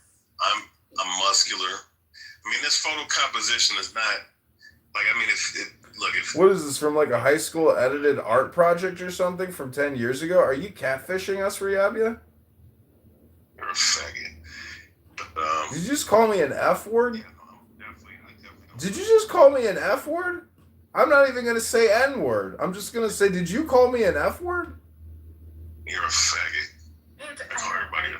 This person that is speaking back to you, but what I'm stating to you is that if she mentioned that you looked a little older, I think your profile demonstrates that you look a little bit larger. And that was like a giggle of a guy with like a 3-pack, barely 4-pack. He looks like Arian Foster, the former running back for the Texans. Oh my God, you're right. It would be an easy mistake to make. I was gonna say he kind of looks like the Clubhouse Drake. No, you're like the 5th person that told me that. I feel like Arian Foster. Rayabia, when was the last time you were in love with a woman? How about pretty recent? Recently, you were in love? I'm not in love. I don't fall in love with women. You fall in lust? Falling in love with anything outside of the Bible is not healthy. Amen, brother. Wow, you're so based. Wait, what? Adams? Yeah, A-Check and Adams are talking about anal sex and all kinds of shit. It was disgusting. Whoa. Damn, so like, I ain't got nothing against Adam, but he really, yeah. Somebody said he's getting his marriage annulled already. Well, he seemed like they were back together. Bringing it up, it was weird. It was like A-Check wanted to have a conversation with Adams about anal sex. So weird. Yeah. Before he came back into the rock room. Whoa. Yeah, he gay, man. And A-Check was like, I work hard and I get to come home and, my wife's cooking dinner. It smells great. And she takes her tits out. and you just come home and you see a boner. Like he was kind of like all over the place. His wife takes her tits out. Yeah, he goes, I go home, my wife's tits are out, I get to see her tits. What country is he from again? He's from Kenya, or where the hell is he from? Sudan. Oh yeah, he's South Sudan. Oh man, he's a character. I think he's, see, in the Dinner for Schmucks. Rayabi, have you seen the movie Dinner for Schmucks with Zach Galifianakis? I know what the fuck that is. Basically, it's a clubhouse room just like this. It's like a room full of retards who are so retarded nobody knows they're in a room specifically designated for retards. And so it becomes a comedy show of retards. Or the comedy of, tragedy or whatever you want, Shakespeare. Another room you recorded for your own amusement. It's Shakespeare's unreleased writings. Tragedy of the Commons. Is it? Yeah, I mean, this is like the tragedy of the retards. That's what this app is. It's like a collection of schmucks. It's the Dinner for Schmucks. That's really what this app is. It's all comedy, all entertainment, all the time, and the characters are what make it a playable video game. Like without Oddcheck, without Dr. Adams, without Matt down there, without all these identities and characters cast on the stage, like where would we be? Where would we be? Hey, Beaver, I'm not gonna lie. I don't know. I'm about done with that chillism room because that's like the worst place. That's the pit of hell. That's a portal to hell. Chillism. I don't know what it is because there is no room that brings out a very violent and murderous spirit in that fucking room because I don't know. It seemed like your motherfucking manhood gets fucking attacked in that room and you have to fucking do something or say something horrific to the leader of that fucking room. Chillism is like it's like the lunch table in high school where all the rejects sit and they're all angry at the world. I can't really explain it. Like Nathan's a psychopath and he's their leader and he loves to see people argue, yell, and fight and gnashing of teeth. He's a nut job. Yeah. I'm going lie. I don't know. There's not one outside of people in my own community, right? That frequent this app. All right. In my religious community, I'm not, adding them in. Just random rooms. That's one guy I would like to just choke the life out of. I don't know why. I don't know, like nobody else. Like I could disagree vehemently with someone else, and they don't even give me that fucking angry. Yeah, I would chip in. I hate that guy. I would chip in. I would pay you to choke him. I don't think you want to condone violence. Maybe let's keep this off. No, you're right. I mean, I don't know. I mean, I just talk about a fucking retarded ass room. Like, I'll never go up in there if that shit again. They're degenerates, and then politically correct is where it's just crazy. Those people have TDS, out of control. I mean, I've been accused of that, but to be quite honest, like, I don't have any landing lane in any of the spaces, whether it's Democrat or Republican spaces. You always have a place here, Victoria. Nope, I don't. See, Riyabia. I literally, as soon as I start to actually speak, people disagree, and Riyabia, you got to look at it from a content perspective, not a participatory perspective. The mind virus known as chillism is perpetual in nature. So from somebody who records, What's great is I can wake up at 8 in the morning, hit the record button, come back at 8 at night, and they're still going. So that's gold, Jerry, gold.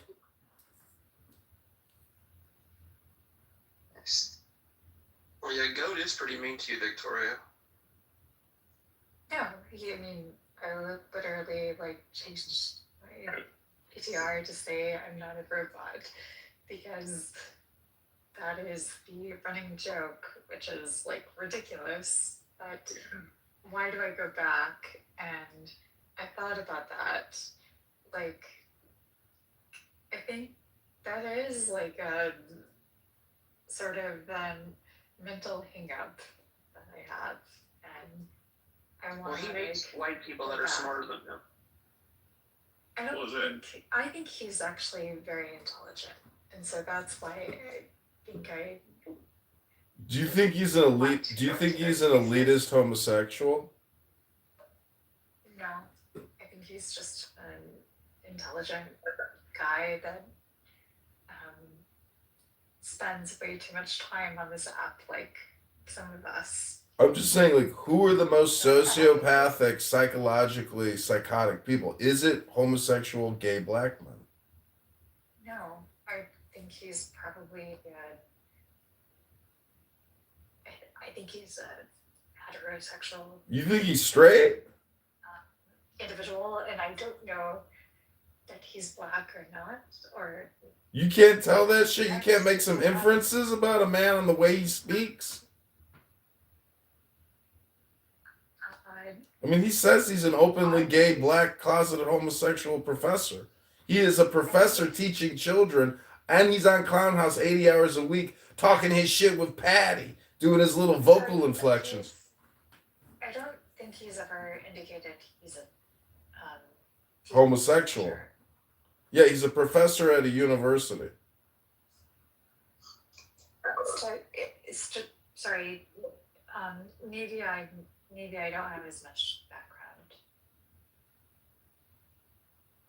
John, what are your thoughts on Midwit Muse, Jason Mewes? Jason Mewes? Oh my god, bro. I went in there today because he has a room about can men give birth, and so I asked him, I said, are you a transsexual or a homosexual? Are you LGBTQ? And he's like, I don't understand, what's the point of the question? And so I put in the chat a video of a guy here in Chicago who said, you should vote for me because I am the first LGBTQ black man running for Congress. And if elected, we will make history for African-American LGBTQ. I was like, is that really the type of confidence or the credibility I need to vote for a congressperson because of your racial identity and sexual orgasm preference? Is that really, the reason why I should vote for you? And Jason Mewes got angry and kicked me down and said, we ain't got time for no trolls, motherfucker. And then he said, fuck you, bitch, my dick is bigger than you, and that's why you don't like me, bitch. And I was like, wow. He has like a word bank he always refers to, like platitudes, germane, plethora. Like he tries to use these words. It's just, they're so forced. It's very germane of you. But you're stupid. And that's what he loves to do, is tell people they're stupid. And that's what really makes me angry, is that he will sit on his little green bean perch and insult stupid people when he himself is projecting his own stupidity and bad takes on everything. He is, that's why I say you can't take this app seriously. All you can do is record it and let it pass through you like the plague, because that's all it is. It's just a bunch of plague survivors trying to spread, what was that skin disease they could never cure? Leprosy. It's just a bunch of lepers. This is a holding cell for people that have leprosy, and they can't get out because it's too dangerous to let them back out. Victoria, who's the smartest person that you've encountered on Clubhouse?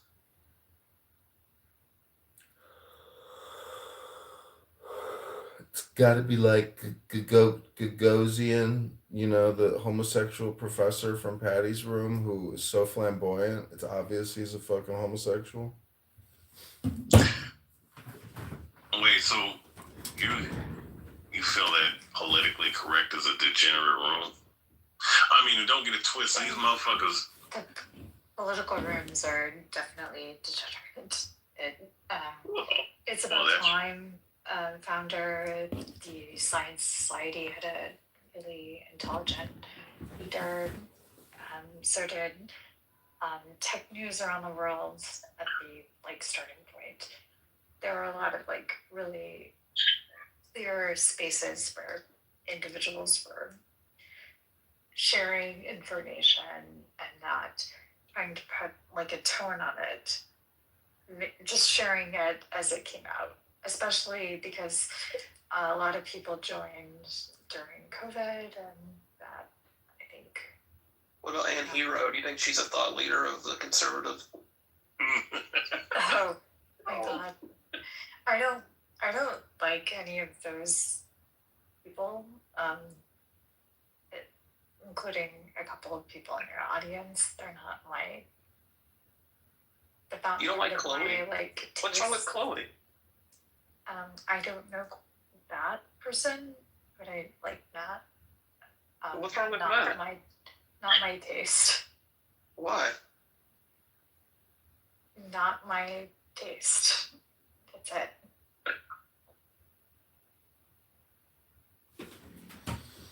Victoria, when was the last time you were in love with a man? Victoria, I'm kind of curious. I'm on the left, right? But I am definitely curious why you don't like Matt.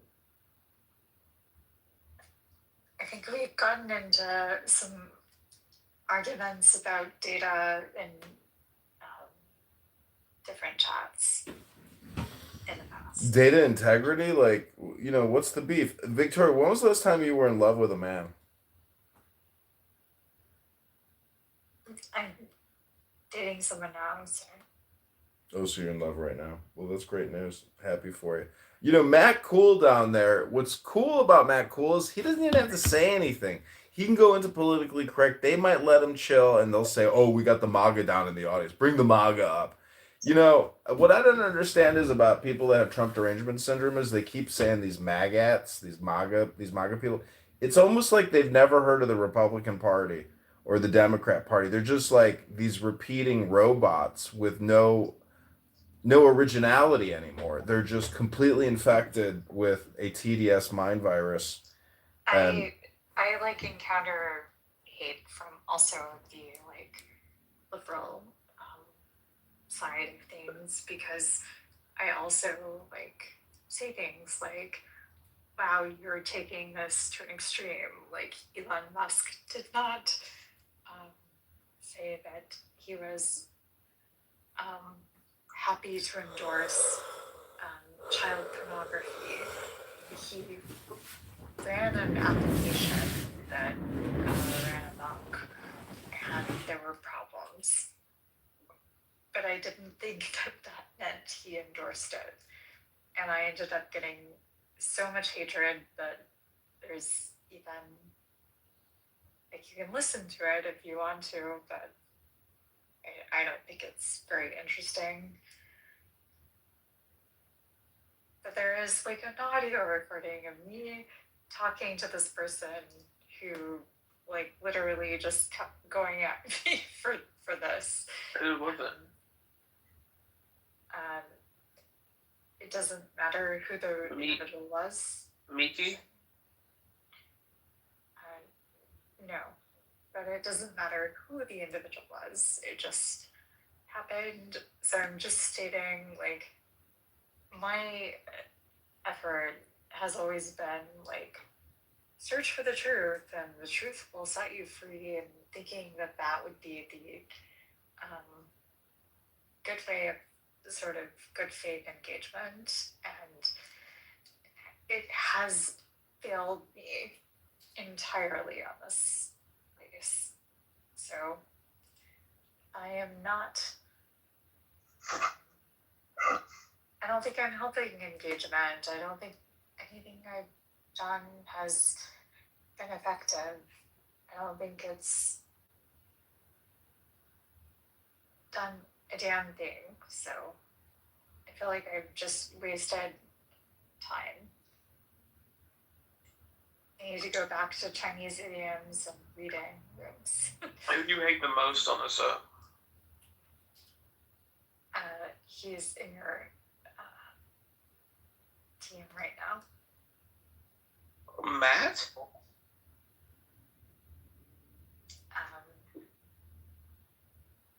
Dover, because he's recording the rooms. Oh, Kitover. He's doing so illicitly. He's like violating the terms and conditions. It's easily something that could be demonstrated in a court of law. How do you feel about Monica? She's not my worst enemy, honestly. I don't like her, but Sweet, you hate me the most, and you think that like what I'm doing could be put into a court of law to make me found guilty of some type of crime, to put me away, to prevent me from recording. you're literally in Chicago and you're violating the terms and conditions of the. Wait, the fact that I live in Chicago confirms the violation, or what if I lived in some other area? Are there other cities that I can live in that wouldn't make me culpable to this violation of the law? There are other states that you could live in that would be More favorable to my position? Okay, cool. Do you think you have autism or like some type of spectrum disorder? Are you on the spectrum, Victoria? No. You're just hesitant, as you put it in your communication. Sorry? Because I was people like the joke that you're a robot or some kind of AI synthesized, software program. Anyways, I'm just saying I thank you for your vote of lack of confidence. And Victoria, I don't have any beef against you. I just think you're another human being like other human beings on here. I'm really agnostic as to who I record and what I record. I just want to record what I think is like the most interesting content. And I'm sorry you feel that way about me, but if we ever get to trial, recording you, I'm not specifically targeting you or trying to record you. Victoria, I don't know your last name. I don't know anything about you other than you were in the White House working in the SCIF and briefing presidents on national security. And all I can say is, you're a wonderful, beautiful person. I hope you have the greatest year of your life in 2026 with your new love. Congratulations on your new boyfriend. Did Stephen Miller really call him? Yeah, that was really weird. What'd you say to him? No, I didn't say anything. I just decided to delete my account completely, so I no longer have an X account. I was like, that is the last straw. Why don't you like Stephen Miller? I think he's horrible as a human. I don't think he relates to people. I don't think he understands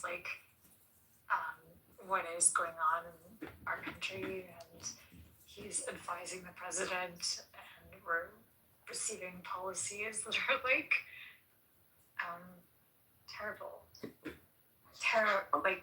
horrible. The fact that we are deporting people to foreign prisons was something that he hated.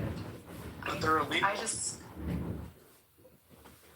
being here under like if you're going to an ICE hearing and then you're getting picked up and being sent to a foreign prison, that is not what we want. Well, they were given a warning to get out, and they ignored the warning. So now they go where they go. Well, I think that you and I disagree then, fundamentally. So you think if they suffer a little bit, that it's the worst thing?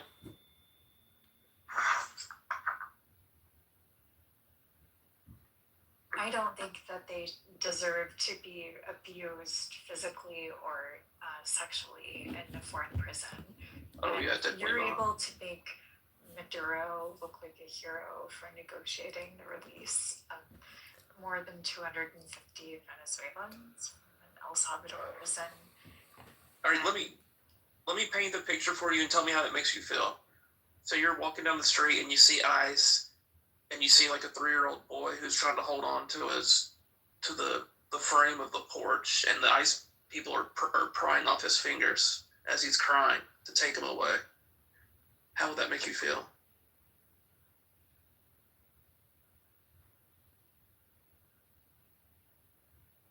I don't understand the nexus of your question, so why don't you get to the point? Well, I was just trying to gauge your emotional reaction to that because yeah, that is horrible. But we have a question from the audience. Would you be okay if someone from the Trump admin got deported? Say Stephen Miller was actually illegal, or his wife was illegal, and she got deported. I just really think the entire framing of that is ridiculous because you're trying to pivot to like a political sort of niche or something. But if you want to address the question of illegals, or if we want to look at Victoria, let me ask you a question. How many illegal aliens are being arrested daily in 2026 on average? Do you know? interrupted me when I was speaking, sir.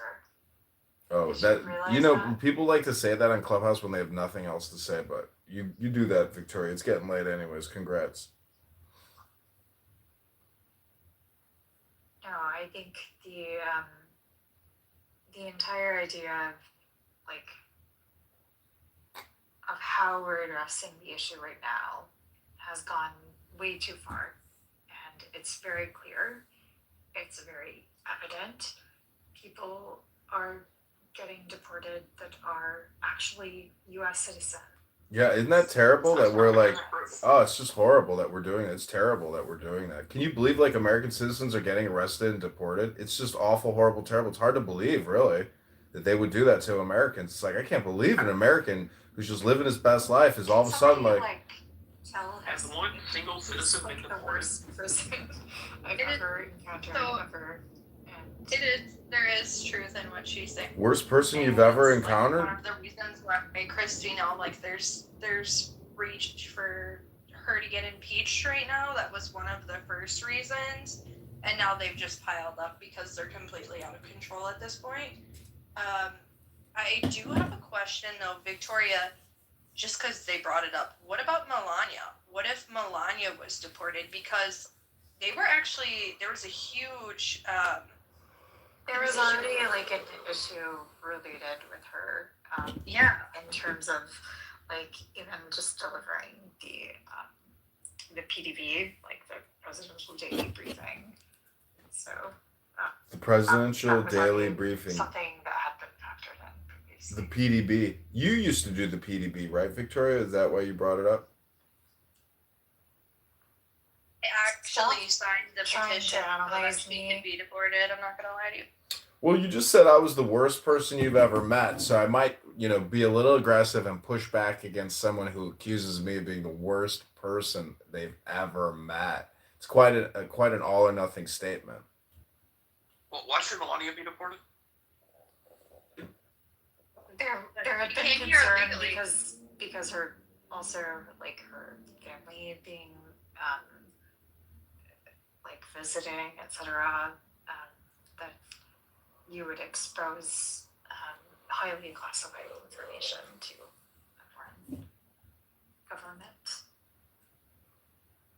What, she just gets the pass because they're afraid of like highly classified information being exposed, or what?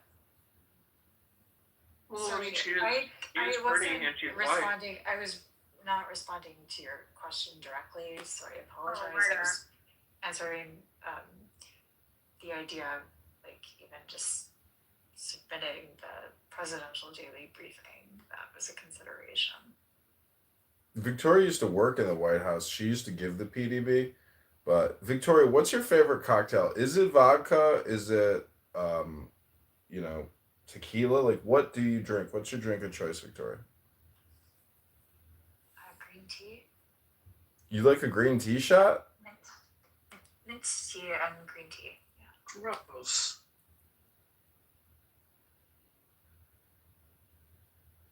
Could you imagine like being the president and being like super patient with Victoria as she presents the PDB, and like you look over at the vice president Dick Cheney and you're like, could this bitch speed it the fuck up? We got a war. We got to get started. It'll take us 2 weeks. This bitch is so slow. Seriously, present the PDB to the president.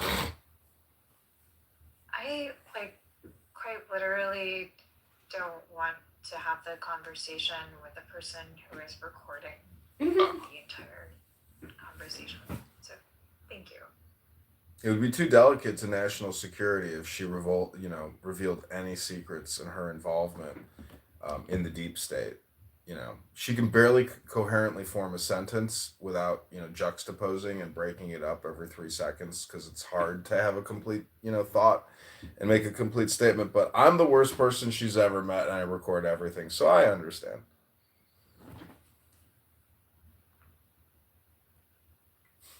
Was Bush nice? I heard Bush was super nice. Laura Bush was super nice. Hillary was a cunt. Bill wasn't nice. Bill Clinton wasn't nice. Probably I too only nice. met them when they visited because I'm too young to have been in like working with them directly. But he Yeah, and it's all just a question of like came across as willpower. quite nice. You just say, "Hey, I want to work for the president," and you just walk to the White House, with your backpack, and you're like, "Hey, everybody, I'm here for work. Can I get the PDB? I got to give it to the president today." Are you okay? I can't take this person seriously. Could somebody like remove him, or does he have to be here? Yeah, this is like a conference. It's kind of competitive who gets to stay, and some people could say kick that motherfucker from the room. But I am the worst person you've ever met. I do record everything. I understand. I can be obnoxious, but Victoria, like, do you think perhaps you have some fascistic tendencies? I think I really want you to just like be kicked off of the application entirely, and It would give you that satisfaction psychologically, right? So like you could go to sleep the next day and be like, I got that guy John Kitover. I fucking got him. He's banned from the app permanently. I think it's like insane that you have 40 phones that you try to utilize to create different profiles. So you have like some sort of obsessive compulsive disorder. I just ripped one.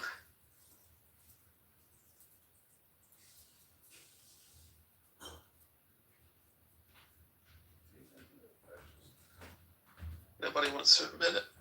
Well, let me ask John Kitover something. Man. Look. Yeah, what?